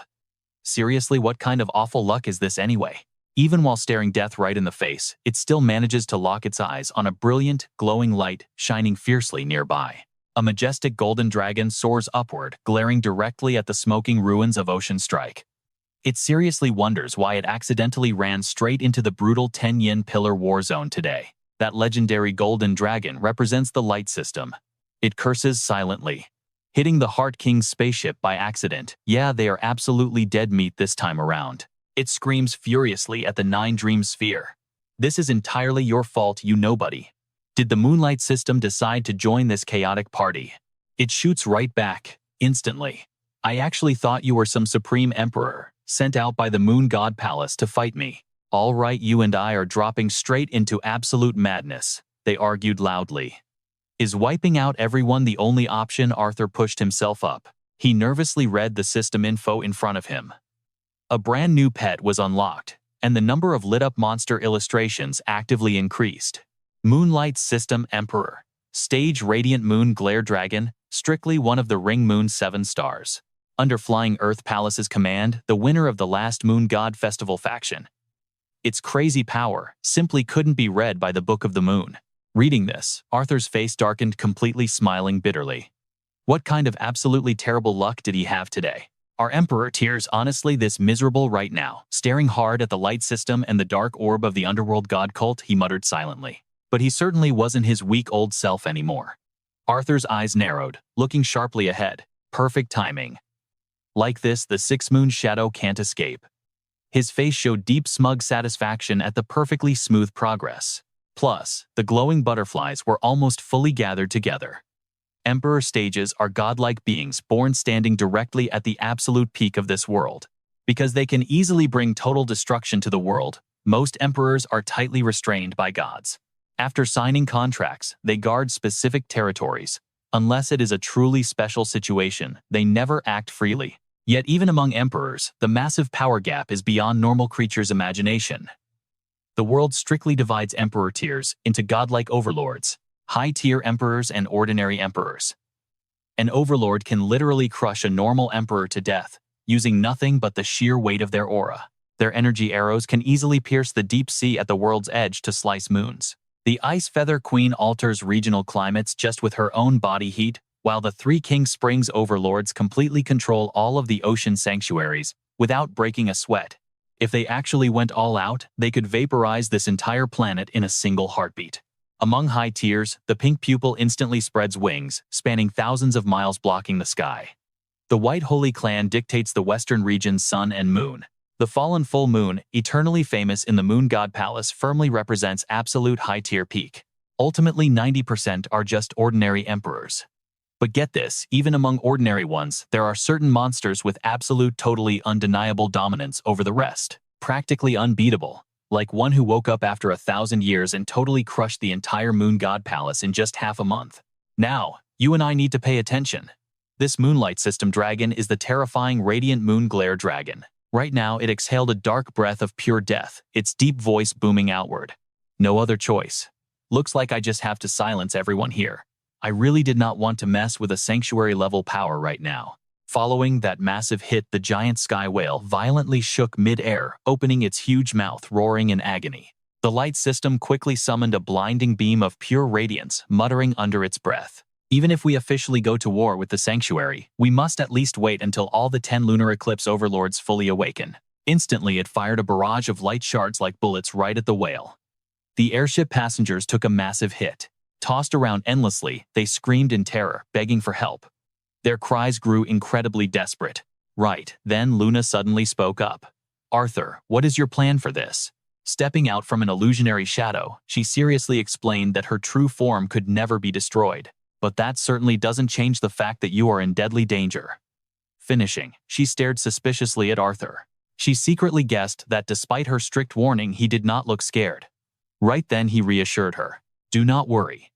The flash butterflies I sent out seconds ago have grouped up and are flying right back here." Arthur then glanced at the glowing butterflies fluttering all around them, speaking with very clear excitement. "If we block the first strike, we have a chance to hold them down." The scene was total chaos, yet he stood tall. Above his head, a notification popped. The amount of flash butterflies his body could control jumped from 10,000 to 6 million. With an intensely determined gaze moving forward, he seriously announced the magic shield of the moon in the lake is also almost done recovering completely. "Just hold them off for a moment, and I can detect the Emperor's attack." Suddenly, a blinding massive golden sphere appeared right behind the whale. The light system gathered wild energy in its hands, tossing out threats. "Do not blame me, you disgusting bugs. Blame yourselves for being so incredibly weak and pathetic." 1 second later, it violently ripped both hands wide apart. Ribbons of light materialized as it roared furiously to turn to dust. Then it shouted its ultimate move, Flash Severance. In a split-second, light slashes appeared across the screaming ship, passengers violently ripping everyone into hundreds of bloody pieces right after. Meanwhile, Arthur tried with all his might to truly resist as the whale took heavier damage. Then he sadly looked at those innocent passengers. Filled with bitter regret, he whispered, "Sorry, I can only protect myself right now. I cannot save you guys." Those girls who just took those invisible slashes were now in an incredibly critical, terrifyingly life-threatening condition. You and I are jumping right into the madness. Their eyes roll completely white. Suddenly, the fatal slashes vanish, and life miraculously returns to everyone. Liang is completely stunned by this wild, unbelievable scene. Even the light faction freezes for a few seconds, completely shocked. Just then, a young woman's slender legs slowly begin materializing right out of thin air. A mysterious woman floating high in midair reveals herself, her glowing white cloak wildly fluttering in the wind. Both the light faction and Liang just stare, completely captivated by her. Right at that moment, she crosses her arms. A massive crescent moon symbol bursts forth as she commands the sun and moon to shift. Then, forming a butterfly shape with her hands, the crescent moon symbol wildly spins inward, instantly bringing forth the blinding presence of a scorching sun. Watching this absolute madness unfold, Liang stammers, completely unable to believe his eyes. The light faction just drops their jaws in pure shock, blurting out, "What in the world?" In a split second, intense rays from the rising sun pierce through the void, completely lighting up the dark, gloomy sky. The massive falling halberd whale actually starts dissolving instantly, burning up beneath the sun's overwhelming heat. Right now, the Nine Dream Sphere is totally panicking. The thick blood surrounding it rapidly evaporates into trails of smoke, blowing away in the wind. Startled, the sphere cries out loudly, "What just happened here? My injuries are completely healed. How is this even possible?" The light faction is now absolutely terrified, suddenly realizing they are facing a high emperor rank. The mysterious woman stays totally calm and collected smoothly, explaining no need to wonder. "I merely reverted their life states back to exactly 24 hours ago. Of course, I cannot erase their memories." Her face remains ice cold, every single word echoing out steadily. "The Nether Shore cult is guilty. You are not emperors of our 5 regions, yet you meddle in the Moon God Festival again. You dragged innocent people from the northern region into this, repeating past mistakes." The Nine Dreams Sphere stares intently right at her, completely terrified to even blink.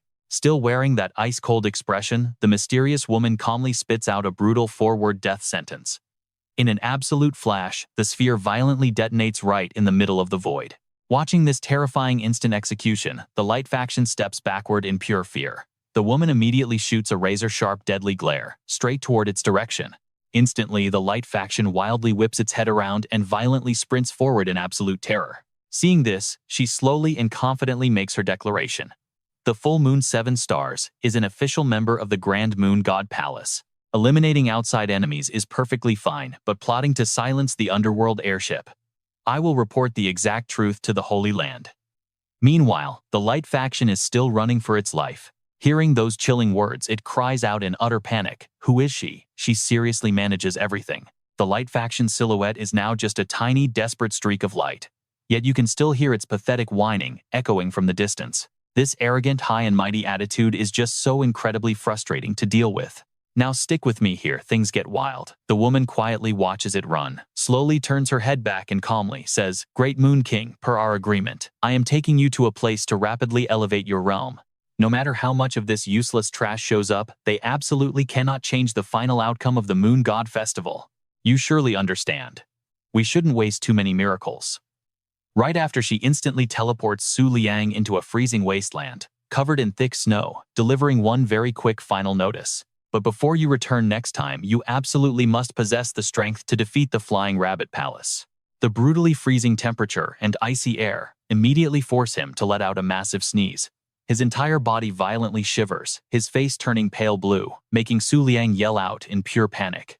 What now? Hugging his violently shivering body tight, he wildly darts his eyes in every single direction and asks in shock, what is even happening? Su Liang's breathing becomes extremely rapid, his face literally seconds away from freezing solid. He can only groan in misery, so cold, his cheeks flush bright red from the biting frost, yet his mouth just will not stop violently chattering. This insanely unnatural atmosphere, mixed with the bizarre aura of weird creatures, gives absolutely anyone massive goosebumps. Taking a quick look at this harsh landscape, he mentally confirms it. This definitely has to be the Eastern region. A pressing question quickly pops right into Su Liang's mind. Why the heck am I suddenly in the Eastern region? For any normal beast tamer, this frozen wasteland is way more dangerous than the holy sanctuary. Right at this moment, he suddenly flashes back to the scene before teleporting. That's right. When I was on the airship, the radiant Moonlight Dragon attacked. The majestic back of that mysterious woman slowly materializes inside his spinning head again. Wait, right before I completely lost consciousness, did I actually feel the Four Moon General's aura? Su Liang's entire body keeps uncontrollably shaking, his mind endlessly racing. If the Four Moon Generals intervened just to save me, then why didn't Sinking Star Crescent Moon come along? Suddenly, a massive freezing gust of wind violently rips through, completely cutting off his deep thoughts. Without hesitating, he loudly summons the name Huzhong Yue right away. Her protective shield instantly wraps tightly all around his freezing body, completely blocking out the brutal icy wind. The icy wind continues violently howling. Su Liang finally breathes out a massive sigh of relief and says, Thank goodness it's finally warmer, I almost froze to death. Then he picks up his eye-covering mask intensely, staring right at it while thinking hard. In this extreme climate, I definitely can't use the flash butterfly. And wearing this mask is impossible. Su Liang's face instantly darkens right after. This brutally harsh reality makes him absolutely unable to believe his luck, groaning out in pure misery. So does this mean I'm totally alone now? And honestly, you and I know this is bad. He silently assesses his current situation. Neither the Flash Butterfly nor the Jade-tailed Rabbit can fight. Both the Star Crescent and Cloud Walker were totally scattered. The Moon Lake shield, slowly fading into absolute nothingness. Arthur's nose turned freezing red in the biting cold. Total panic sets in. If that Moon Lake shield dies or worse, enemies actually show up, he is completely dead out here. No grave. With that grim thought, Arthur pushes forward, forcing himself to stay calm. Right now, the only mission is pure survival. His footsteps grow insanely heavy.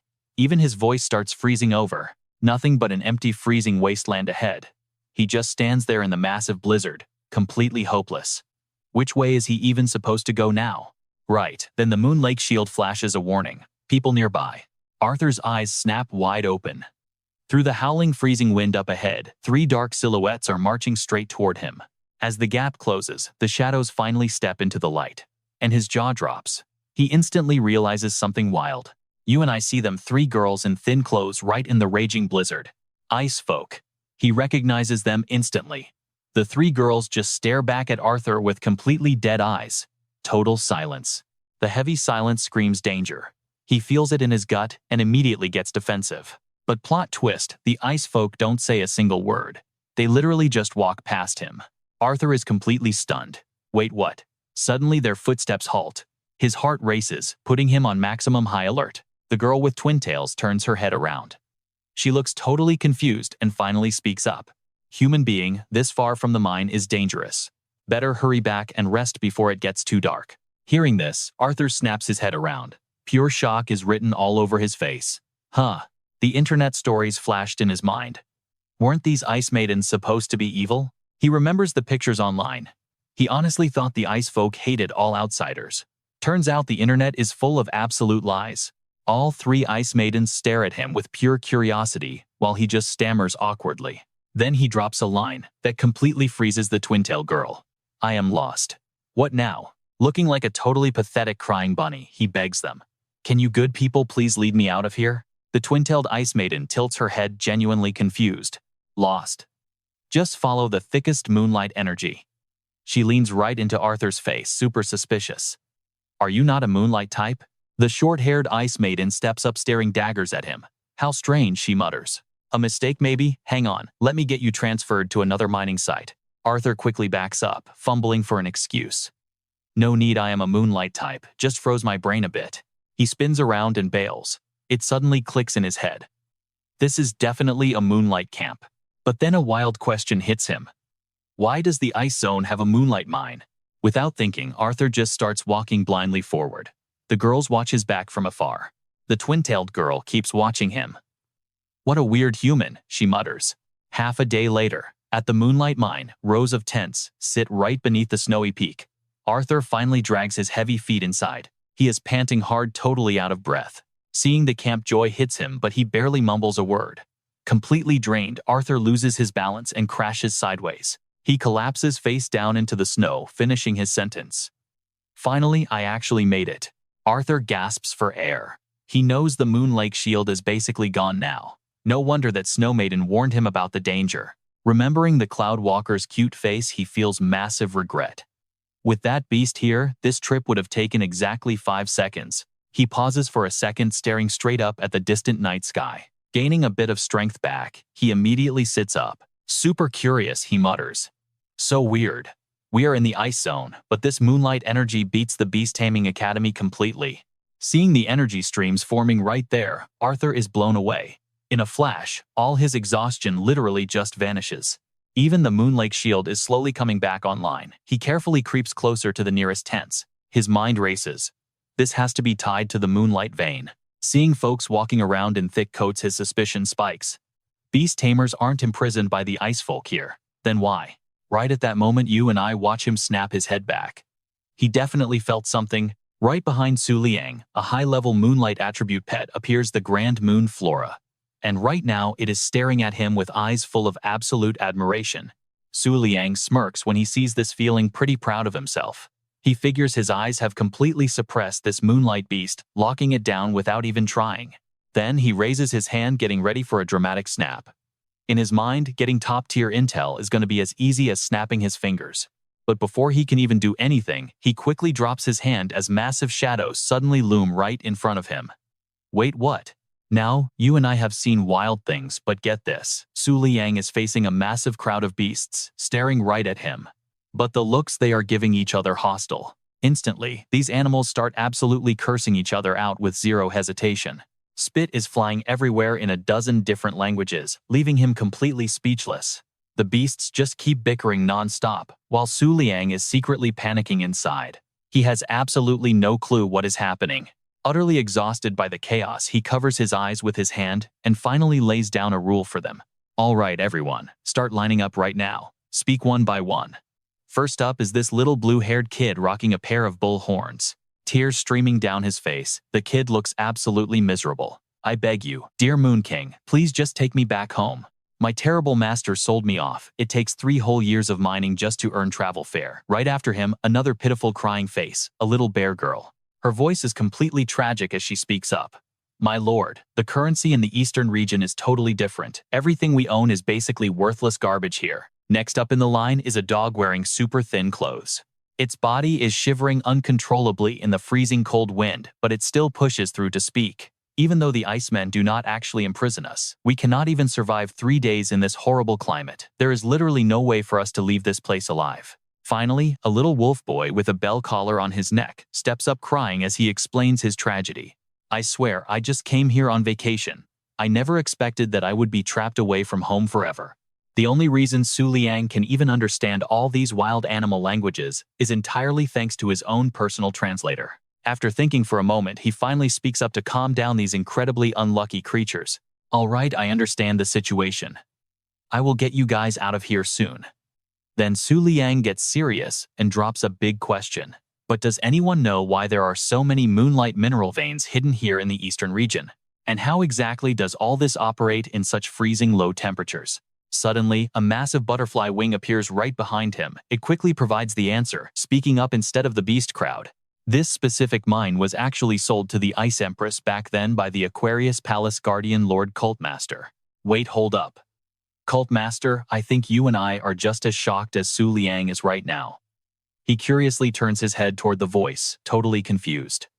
Why is someone calling him Cultmaster in this abandoned freezing mine? That voice belongs to Hui Qingyue, a seriously high-level beast with the Moonlight attribute. Flashing a massive bright smile, it immediately starts explaining things to him. Lord Cultmaster, I am actually a loyal member of the Twin Moon cult too. Not too long ago, I got completely lost in the eastern region while scouting out enemy intelligence. Hui's wings start flapping insanely fast from pure, uncontained excitement. It proudly continues the story. The very second I looked right into your eyes, I recognized you instantly. Inwardly, it reassures itself. Even though there is no way he came all this way just for me, a VIP of his insane level showing up here. Something absolutely massive is definitely about to go down.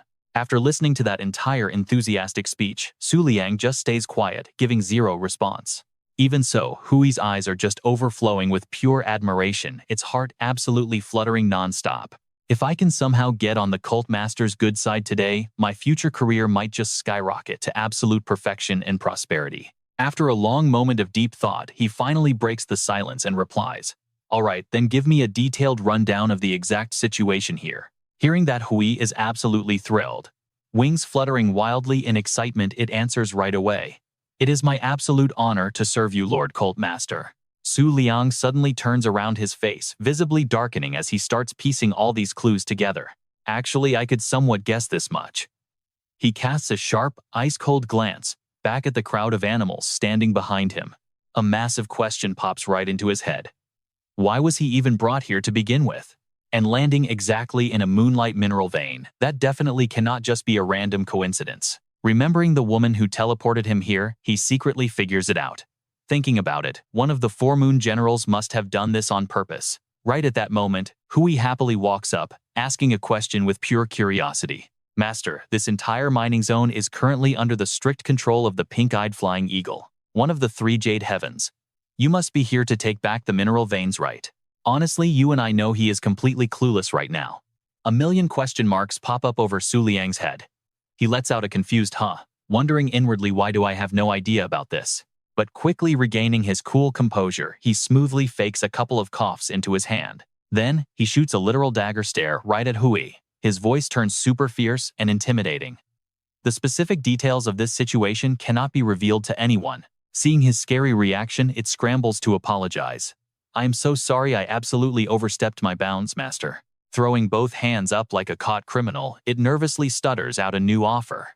Then, let me just continue introducing the internal layout of the mine to you. Without hesitating for a single second, Hui Qing just spills absolutely everything. First off, those moonlight crystals inside the vein. They can only be mined by actual moonlight-type beasts, nobody else. That's exactly why the local ice guards actually treat them decently. Plus, absorbing these crystals brings a massive power boost to your stats. Hui Qing points toward a dark cave just up ahead. He gets super hyped, explaining that even supreme-tier experts grind down here to max out their stats, not just people trapped in this zone. Everything starts clicking into place. Liang's gaze softens as he mutters, so that's the real deal. He goes dead silent, calculating the odds in his head. just as he thought this isn't a prison, but the ultimate moonlight sanctuary. But then a wild question hits him, and he instantly fires it back at his guide. How does this massive mine even operate in such brutal freezing weather? And where does all the crystal loot actually go? Hui Qing hesitates for a second, then drops a brutally serious answer.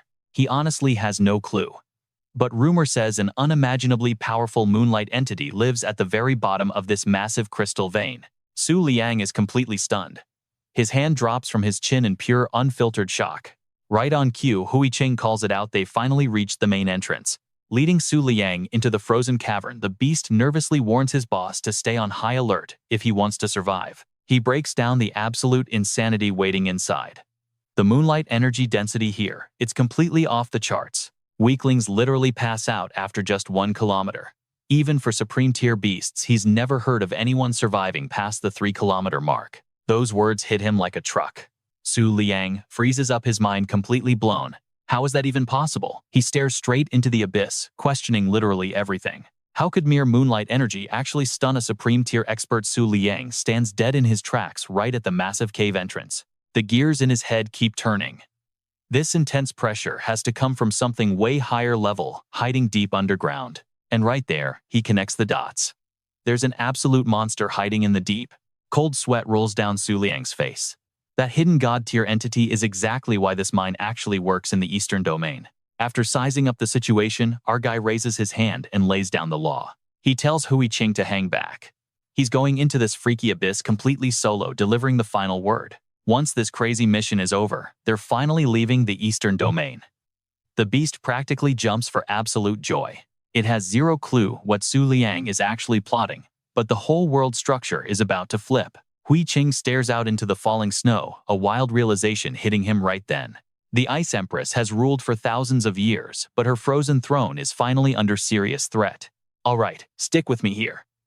Su Liang ventures deeper, and a blinding light suddenly forces him to stop dead in his tracks. It's a massive cluster of glowing rainbow-colored crystals just chilling right next to the path. Pushing forward, he side-eyes the glowing loot. He thinks to himself, low-tier crystals, exactly like these, are literally everywhere back at his twin moon sect. He keeps marching straight into the dark, his eyes completely locked, in remembering the beast's grim warning.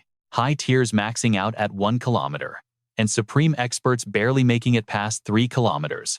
Absolutely wild. Even more glowing gems light up the cavern walls, but he doesn't flinch for a second. The deeper he walks into the light, the heavier the air gets.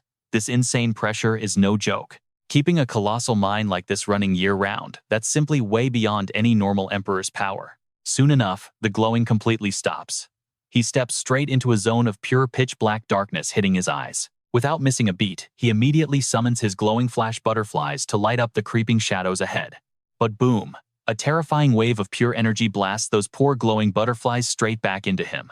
Su Liang instantly grabs his head, totally reeling. He hit the 1 kilometer mark, and that promised dizziness is already kicking in hard. But quitting isn't in his DNA. He immediately pops his glowing moon fox shield for backup. His footsteps echo through the empty cave, growing bolder and heavier with every single stride forward. But watch this. Just a few steps later, a massive red system warning pops up, freezing Su Liang in absolute shock. Warning: host must evacuate the area immediately or face a 100% chance of death. He stops dead in his tracks after that chilling alert. Only 1 kilometer deep, and the pressure is already this fatal. Su Liang glances at the sparkling shield wrapping around his body, finally breathing a sigh of relief. Thank goodness for his companion Hu Zhongyue. With that protection active, he should be perfectly fine in here. Right. Full of energy, Hu Zhongyue immediately throws up a glowing OK sign. Signal received, they are clear to push forward. Seeing that, he drops his guard a bit and slowly ventures deeper into the darkness. Might as well just keep walking and see what happens.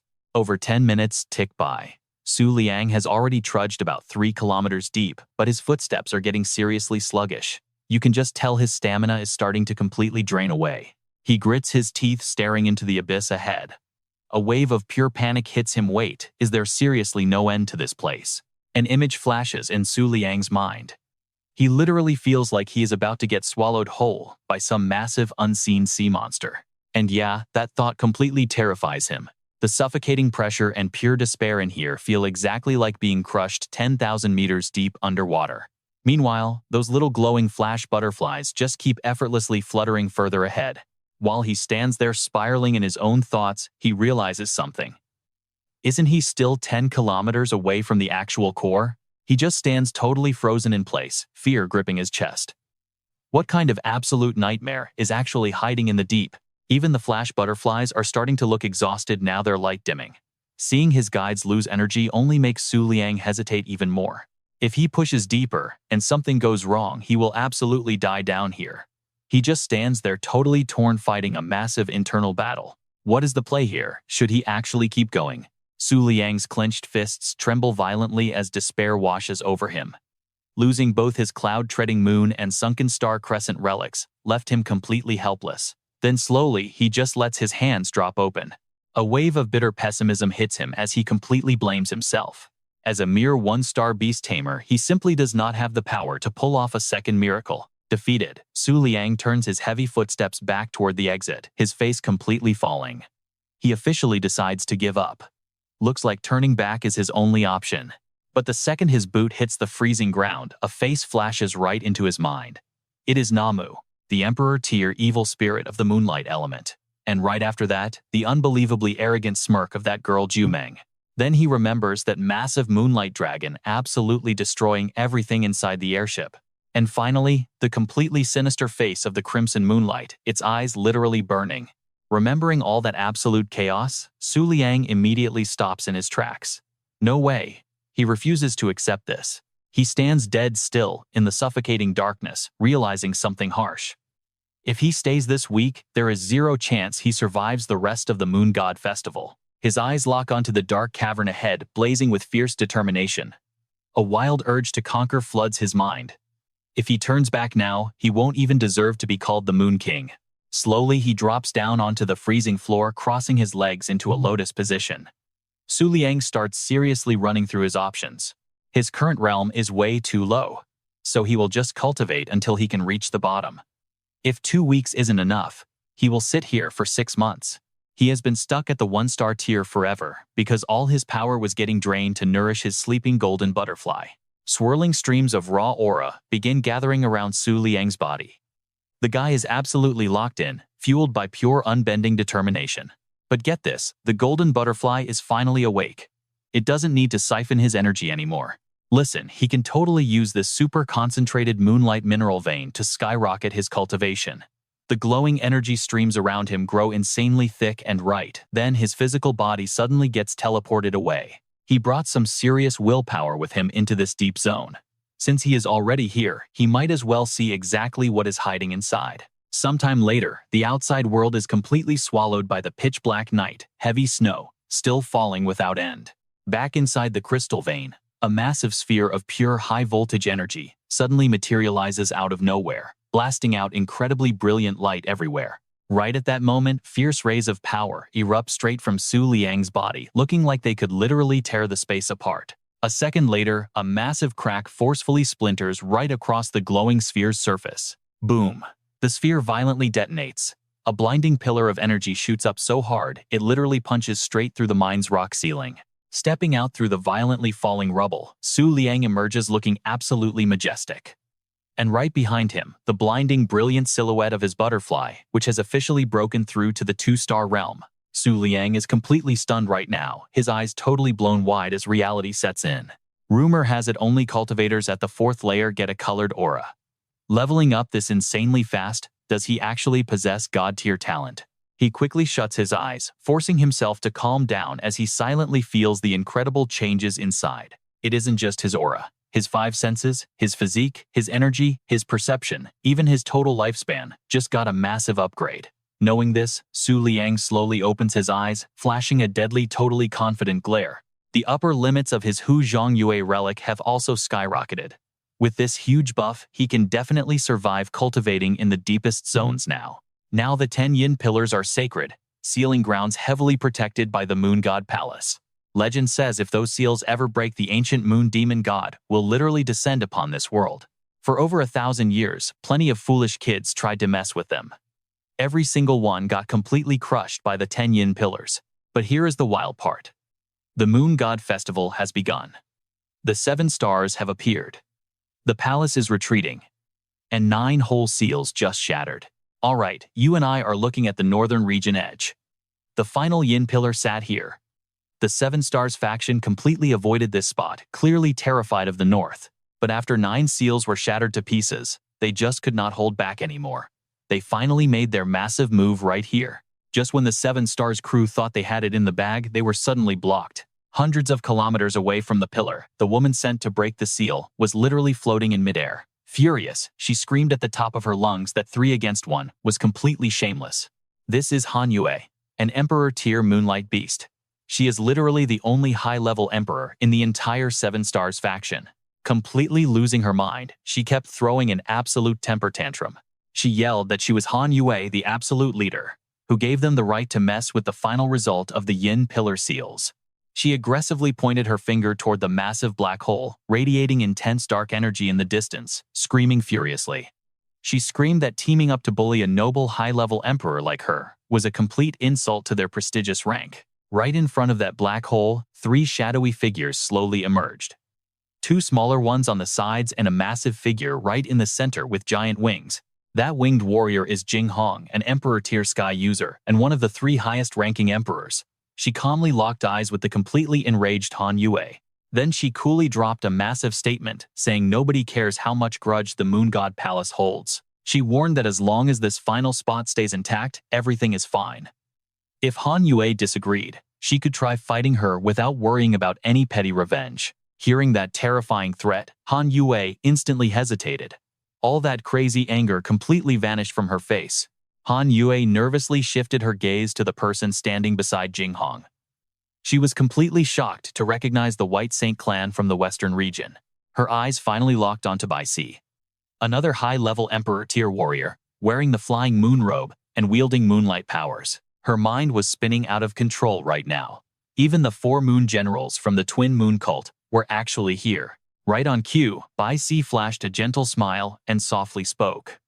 She said there is no need to rush, since the Flying Rabbit Palace has not awakened before the ban lifts. Until then, they could obviously do whatever they wanted. She calmly crossed her arms in front of her chest, slowly delivering a bone-chilling threat. She stated this was definitely not their era anymore, and honestly their turn might never even come. Saying that, she lightly rotated her hand, her razor-sharp eyes staring dead ahead. Right at that moment, an absolutely furious Han Yue pointed at the 3 and screamed a threat. She swore to remember the 3 Jade Immortals of the East, the Western White Saints, and those Twin Moon cult brats forever. Before she could even finish her sentence, Han Yue's floating figure instantly vanished right into thin air. Jing Hong was actually pretty surprised by the sudden disappearing act. She quickly shot a sideways glance at Bai Si and asked where exactly she sent her. The girl just raised her hand, flashing a bright smile, as she replied it was the northern region's sacred ground, the Sea of Clouds. But Jing Hong impatiently interrupted. She asked how that was any different from a straight-up death sentence. A little while later, all 3 of them teleported right above the thick clouds. Now, here is where we need to pay close attention. Jing Hong warned her, considering their past friendship, she would guard it for 1 month, then she is on her own.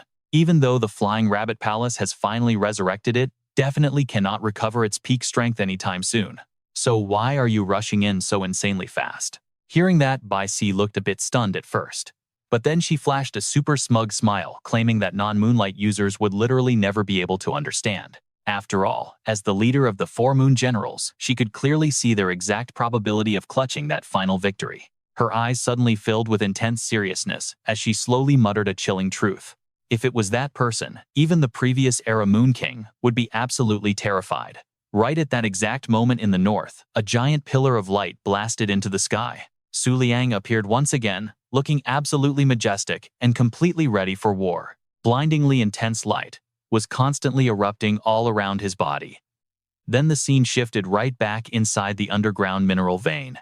Right now, a full 10 kilometers deep underground rocks and debris were continuously crashing down after that incredibly massive tremor. Su Liang, hair fluttered wildly in the echoing breeze, and his razor-sharp gaze, locked on as a glowing crescent moon symbol suddenly appeared. After putting in so much brutal training, he had finally broken through to the 4-star realm.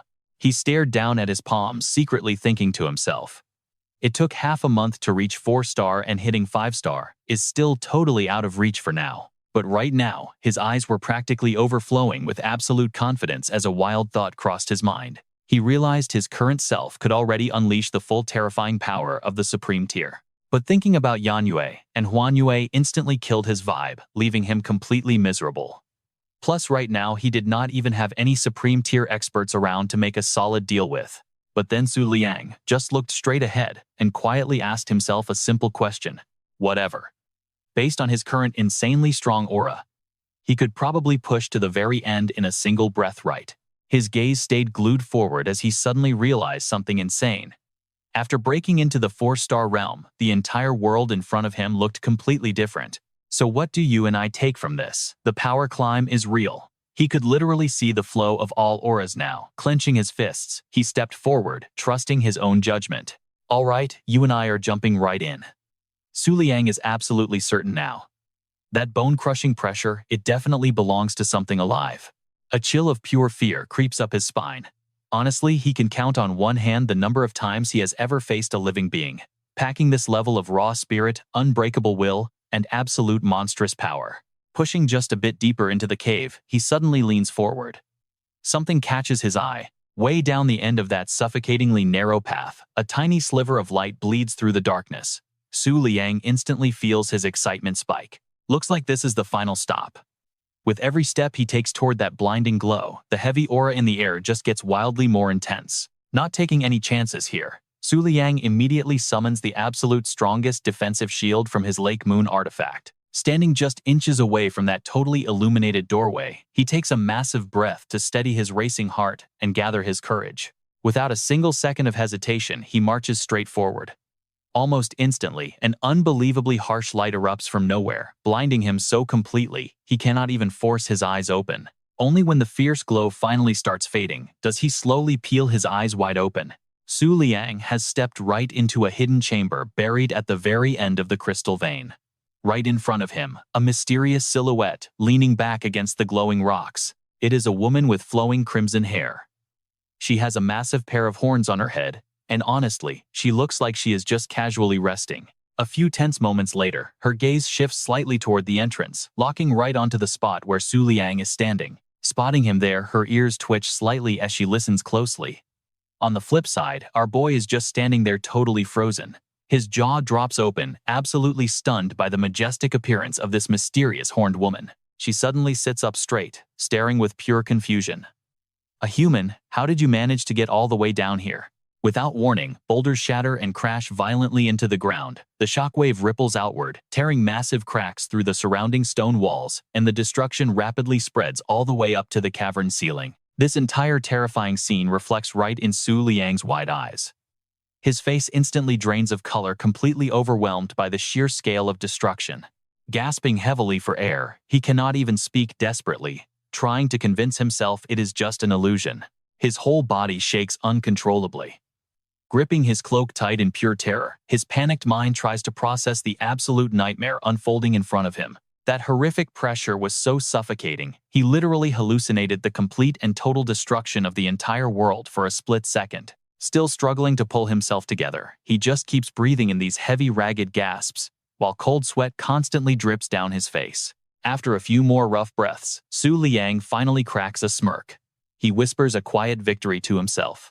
I actually won. Now, here is where you and I realize he is crazy. He looks forward with thrilled eyes, extremely satisfied. Coming here was definitely the right move. His legs are still literally shaking, but he forces himself to step forward. He mentally hypes himself up. No matter what happens next, I am making it to the end of this moon god altar. Right on cue, the Book of the Moon starts flipping its pages. A glowing system alert pops right up from the book. A brand new beast has been successfully unlocked, and his lit-up monster illustration gallery just expanded. Staring down the incredible woman sitting there, his mind locks onto a single crazy goal. No matter the cost, I absolutely have to claim this powerful lady right in front of me. The exact details finally flash across the Book of the Moon. Moonlight Faction. Noble Emperor Class. The Withered Moon Firefly King, currently stuck in a state of extreme weakness. The Withered Moon Firefly King once belonged to the 12 lunar zodiacs, proudly fighting under the banner of Aquarius. For anyone in the Moonlight faction, her legendary reputation is absolutely impossible to ignore. She is a once-in-a-millennium talent who actually dared to challenge the Overlord on a full moon. After losing to the Ice Queen, she basically vanished without a trace for years. Processing all this insane lore, Liang is completely stunned, just staring wide-eyed at her while his mind races. The mythical Withered Moon Firefly King. This legendary woman is actually still alive, and she is sitting right here in front of him. Wasting no time, he calls out her full title, Withered Moon Firefly King. Hearing her real name, she immediately stands up tall. Liang walks right up, extending both hands with absolute confidence. I am the King of the Moon, Liang, and I am here to get you out of this place. His hands just freeze awkwardly in the air. Her response, just an uncomfortably long silence. After thinking it over for a tense moment, she finally speaks up. And then what? Exactly where do you plan to take me? Hearing that totally unexpected pushback, he just blinks in absolute confusion. Wait, what did you say? Her expression darkens instantly, as she tiredly fires off a string of questions. Has the Crimson Sakura been completely defeated, yet our winged terror and Snowfall Flute really already dead? You are just a mere mortal. Stepping back slightly, the Firefly King drips with absolute disgust. With such a pathetically low cultivation realm, you actually dare call yourself the King of the Moon? She glares at him with eyes like absolute daggers. Her dark, furious expression makes it incredibly clear she is beyond enraged right now. You scheme to conquer my throne. Instantly, a massive aura erupts from every corner of the room, violently trying to blast the cavern, ceiling wide open. Totally caught off guard by this insane outburst, Liang immediately throws up the Lake Moon defensive shield to block the hit. His mind is completely spinning. What is this? Just the sheer pressure alone carries enough raw force to completely destroy everything around us. A massive, terrifying crack suddenly forms right across his defensive barrier. Seeing his shield splinter like glass makes Liang panic even harder. This is bad. The Lake Moon shield is about to shatter. But then that crushing pressure just mysteriously stops in its tracks. Stick with me here, guys. Glowing blue chains suddenly yank the Firefly King from behind, forcing her to scream out in absolute agony. All right, let's get into it. That scene just now made Liang realize something. She was actually sealed right here by the Ice Queen's power. The Ying King had lost all her strength after that. Liang immediately walked over. What's wrong? Face to face with her, Liang smirked and started teasing her. You kept calling me weak and small, but look at you. How did you end up like this? You don't even have the strength to challenge the Overlord. You lost your freedom, yet you're still acting tough. Hearing those incredibly insulting words, she furiously gritted her teeth. She yelled. Then she let out a massive scream that actually left him completely stunned for a brief moment. Do you think I don't want to leave? With your messy cultivation realm, how could you possibly save me? Then the Ying King lowered her voice, speaking with absolute certainty. Even if the Ice Queen is inactive for now, once San Bixao appears, I definitely won't die. She pointed straight at Liang and boldly declared the harsh truth. But you will absolutely die a miserable death right here. Even though she just dumped a massive warning on him, Liang remained unbelievably calm. He let out a long sigh and asked with obvious disappointment. This is just sad. You are a noble emperor with a massive reputation. Are you really that scared of San Bixao? Then he flashed a slight smirk and casually replied, Don't misunderstand me. I never actually said I was going to help you run away. Pausing for a second, he suddenly got dead serious. His eyes flared with intense light as he explained his crazy plan. We have to defeat San Bixao and then openly walk right out of the eastern region. Right. The Ying King was completely stunned. She could not find a single word to respond to that logic. Right now, she was secretly wondering, is this guy completely out of his mind? Her mouth fell slightly open as her chaotic thoughts kept racing. 100% insane. The Ying King wrapped her arms around herself, totally terrified, finally concluding that Liang was just a massive idiot. Liang reached his hand out toward the Ying King, eyes gentle, quietly waiting for her to answer him. She stared back in pure shock, her lips trembling slightly, but no words actually came out. Seeing the Ying King suddenly hug herself and step back, Liang looked confused. What are you doing? She replied bluntly. I am scared of catching your sheer stupidity. He just let out a helpless sigh, comforting himself. Forget it. I didn't actually expect tough talk to work anyway. Still deep in thought, Liang slowly bent down and sat right next to her. Now you and I know this is a huge moment. He figured he might as well use this perfect chance to break through to the 5-star realm. Getting a little curious, she leaned forward to get a closer look. The Ying King just quietly hid behind the chair, letting him focus. After silently watching Su Liang cultivate for a while, she started guessing. To withstand my pressure and make it here, he obviously isn't just some useless trash. Resting her chin on her hand, her eyes grew totally unfocused. Her mind wandered into unspoken thoughts, almost like she was lost inside her own raw power. Over the last 1,000 years, I have seen plenty of weak fools making empty promises. Old memories suddenly rushed back. That young boy back then had also reached out to her, exactly like this moment. He dreamed of meeting people from the outside world and remembered the forgotten ones, the Moonlight Beast Tamers trapped inside the eastern region's mines. Back then, the naive Ying King actually grabbed that hand. It felt like a perfect fairy tale, beautiful and dreamy, an epic opening to a legend. Unfortunately, there were no exceptions here. It was completely crushed, right from the very beginning. She sat silently beside the boy's corpse. No tears, no words, just a painfully heavy silence.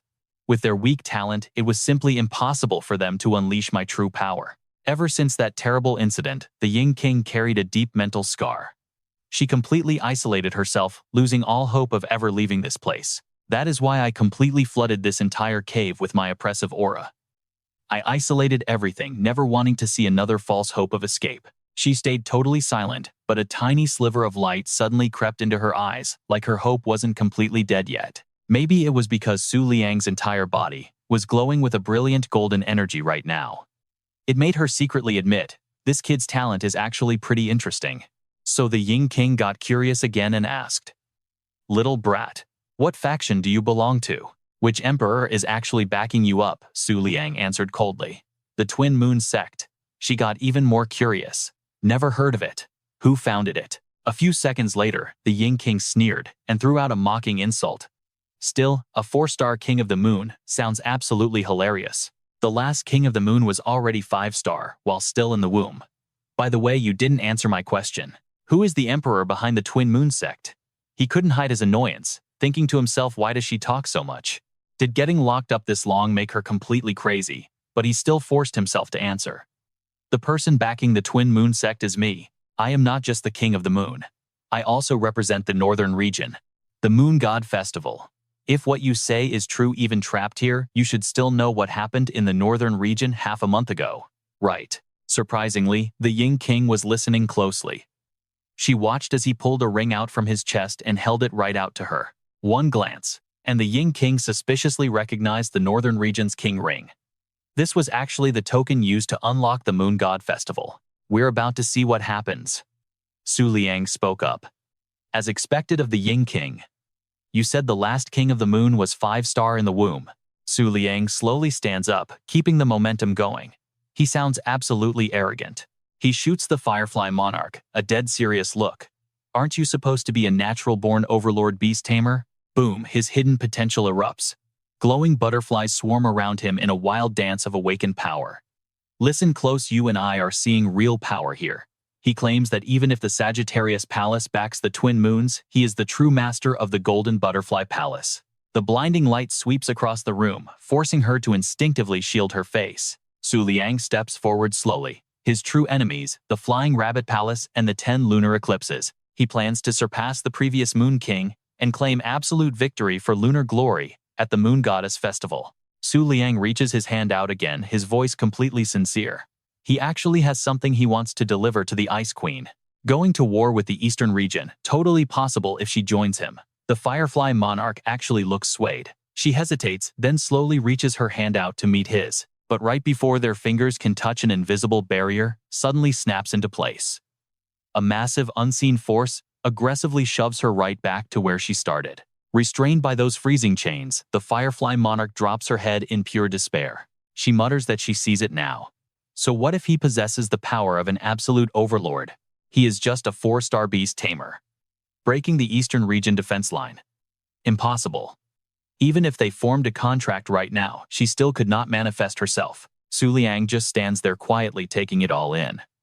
She lets out a weak laugh, her dull eyes completely stripped of any lingering hope. She tells him to break past the 7 stars tier first. Su Liang stays totally serious, asking the Firefly Monarch one big question. If they actually escape and she gets her freedom back, what is her next move? He wonders aloud if she would just start another massive war with the Ice Queen. Are the three Jade Heavens the ultimate enemies they need to crush? She does not hesitate to answer him. Did that old hag from the Sagittarius Palace not explain it? She actually harbors zero hatred for the Eastern region. The Ice Queen and Lord Water Lotus Heaven are actually friends. The Firefly Monarch clenches her fists until she literally shakes, finally venting centuries of pure bottled-up rage. She admits she attacked the Ice Queen back then, but only because the Queen committed an absolute unforgivable crime. She aggressively grinds her teeth. Her entire body keeps trembling, and every single word drips with burning hatred. If not for the Ice Queen Lord Water Lotus, heaven would never have suffered. Suddenly, Su Liang tenses up his face, shifting into high alert. The Firefly Monarch instantly senses it too. They both realize the exact same terrifying truth at once. Someone is coming. Meanwhile, outside, an ear-shattering explosion brutally strikes the mountain peaks. Blinding light tears through the gloomy sky, and the entire dark cave shakes violently from the massive impact. She looks up, realizing it is one of the 12 heavenly shields of the eastern region. Their commotion definitely gave away their secret location. The Firefly Monarch quickly turns in pure panic, frantically yelling at him to run. If he truly contracted with the legendary Golden Butterfly Palace, surely he can easily handle a normal Emperor-tier beast, right? Hearing that, Su Liang completely freezes for a second. To be totally honest, no, he absolutely cannot handle it. He acts completely chill, calmly, stating he does not need to run. He still has unfinished business in the eastern region.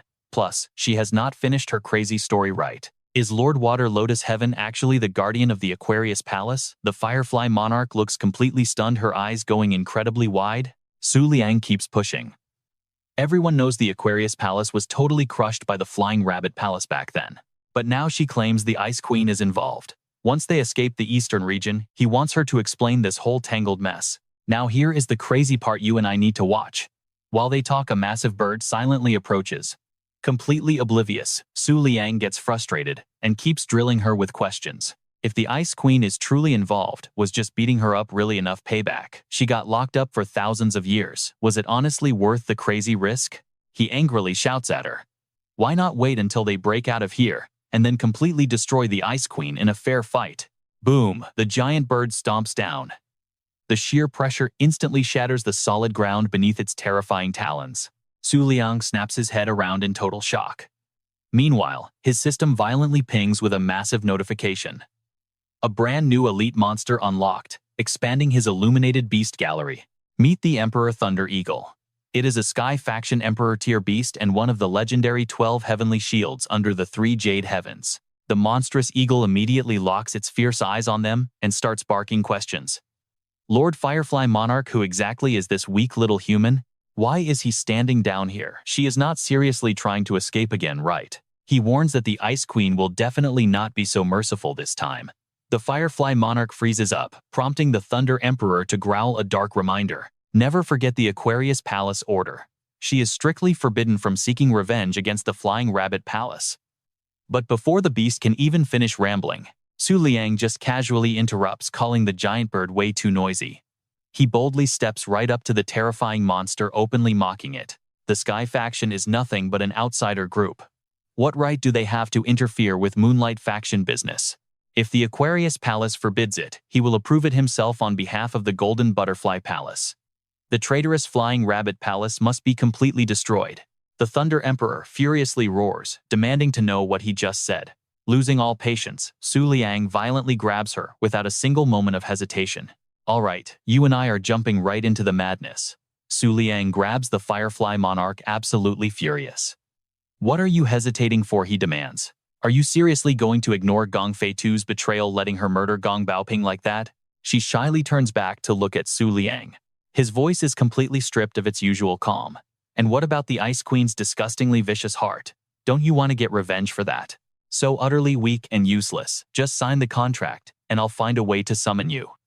Suddenly, a massive surge of blue power erupts outward, and Dai Lei screams in pure unadulterated fury. After this Gong Fei Tu, the 10 lunar eclipses San Bixiao, the Ice Queen, none of it matters. Dai Lei furiously spreads his massive wings. Thick, heavy fog violently churns all around him as he boldly declares his intentions. I will crush them all. I won't let a single one survive. Instantly, a colossal wave of energy crashes down from the sky straight into the cave. It hits with enough crushing pressure to obliterate absolutely everything. Meanwhile, those 3 ice villagers we saw earlier are just wandering somewhere nearby. The deafening explosion scares the absolute living daylights out of them. The girl panics, totally confused. What the heck is happening? Is it coming from the Moonlight System mine? At the same time, Su Liang's cave takes a massive beating. The ground shatters, and massive cracks tear right through the solid stone walls. Lei takes the full brunt of that explosive pressure. He's blasted away violently, skidding before crashing hard into the cliff. He's dizzy, panicked, and completely in shock. How is this even possible? Su Liang's silhouette stands tall in the distance. He's surrounded by a massive swirling vortex of smoke-like white spiritual energy, born straight from the attack's heavy aftershock. This is the exact moment he successfully breaks through to a higher tier, the 5-star realm. The beast-taming system panel instantly flashes right before his eyes, updating every single crucial piece of information. Low-tier Moonlight System Lightning Butterfly, currently locked in a sealed state. Due to the host's low realm, full summoning is restricted. Emperor-tier Moonlight System Mid-level Jade Tail, Moon God the 8-winged Moon Sovereign, also currently in a locked sealed state. Realm is way too low. Cannot be unlocked until the host reaches the 7-star realm or completes a fusion. Simultaneously, an explosive energy surge from hundreds of millions of low-tier lightning butterflies suddenly appears. The unlock condition can actually be temporarily triggered. Emperor-tier Moonlight System Withered Moon Lantern Heart Firefly Monarch Sealed State. The realm is still too low. The host must cultivate more, scanning through it all quickly. Now, this is where you and I need to pay attention. He's amazed, his mind racing. If I hit 6-star, I can summon an emperor. Wait, isn't it normally 7-star? Su Liang tightly clenches his fists. His eyes are filled with pure determination. He mentally calculates that reaching the 6-star realm basically means he could freely use the Withered Moon Lantern Heart Firefly Monarch's insane power. Seeing him just standing there in deep thought, Lei instantly loses his temper. He aggressively yells out, "Human, what exactly do you think you're doing? How dare you form a contract with the great Firefly Monarch and spewing that arrogant nonsense about actually defeating the Ice Queen?" Su Liang just gives him a completely dead freezing glare. Lei keeps aggressively screaming his lungs out, mocking him with absolute disrespect. You're only at the 5-star realm. You can't even dream of making an emperor descend with that pathetic power. Suddenly, a brilliant blue lightning bolt violently strikes down. Outside the cave, heavy black storm clouds are rapidly gathering. Thunder roars, completely shaking the very earth and sky. Su Liang silently looks up, his eyes hiding deep, unpredictable thoughts. Then he slowly lowers his head with a heavy sigh. He instantly summons the moon in the lake. In just the blink of an eye, an incredibly solid barrier is erected. The barrier rapidly expands outward, completely enveloping a massive area of space, while intense spiritual energy violently surges all around. Even when the lightning strikes it head-on, the barrier stands tall and proud, not budging an inch. Even Lei is totally terrified seeing this, his eyes bugging out. He's completely covered in cold sweat, his jaw dropping in pure shock. How is that possible? Lei screams in horror as he watches it swallow the entire mine. After that insane blast, the cave completely vanishes without a single trace. Only a gigantic bottomless crater is left behind. He angrily curses, "You absolute bastard," still refusing to show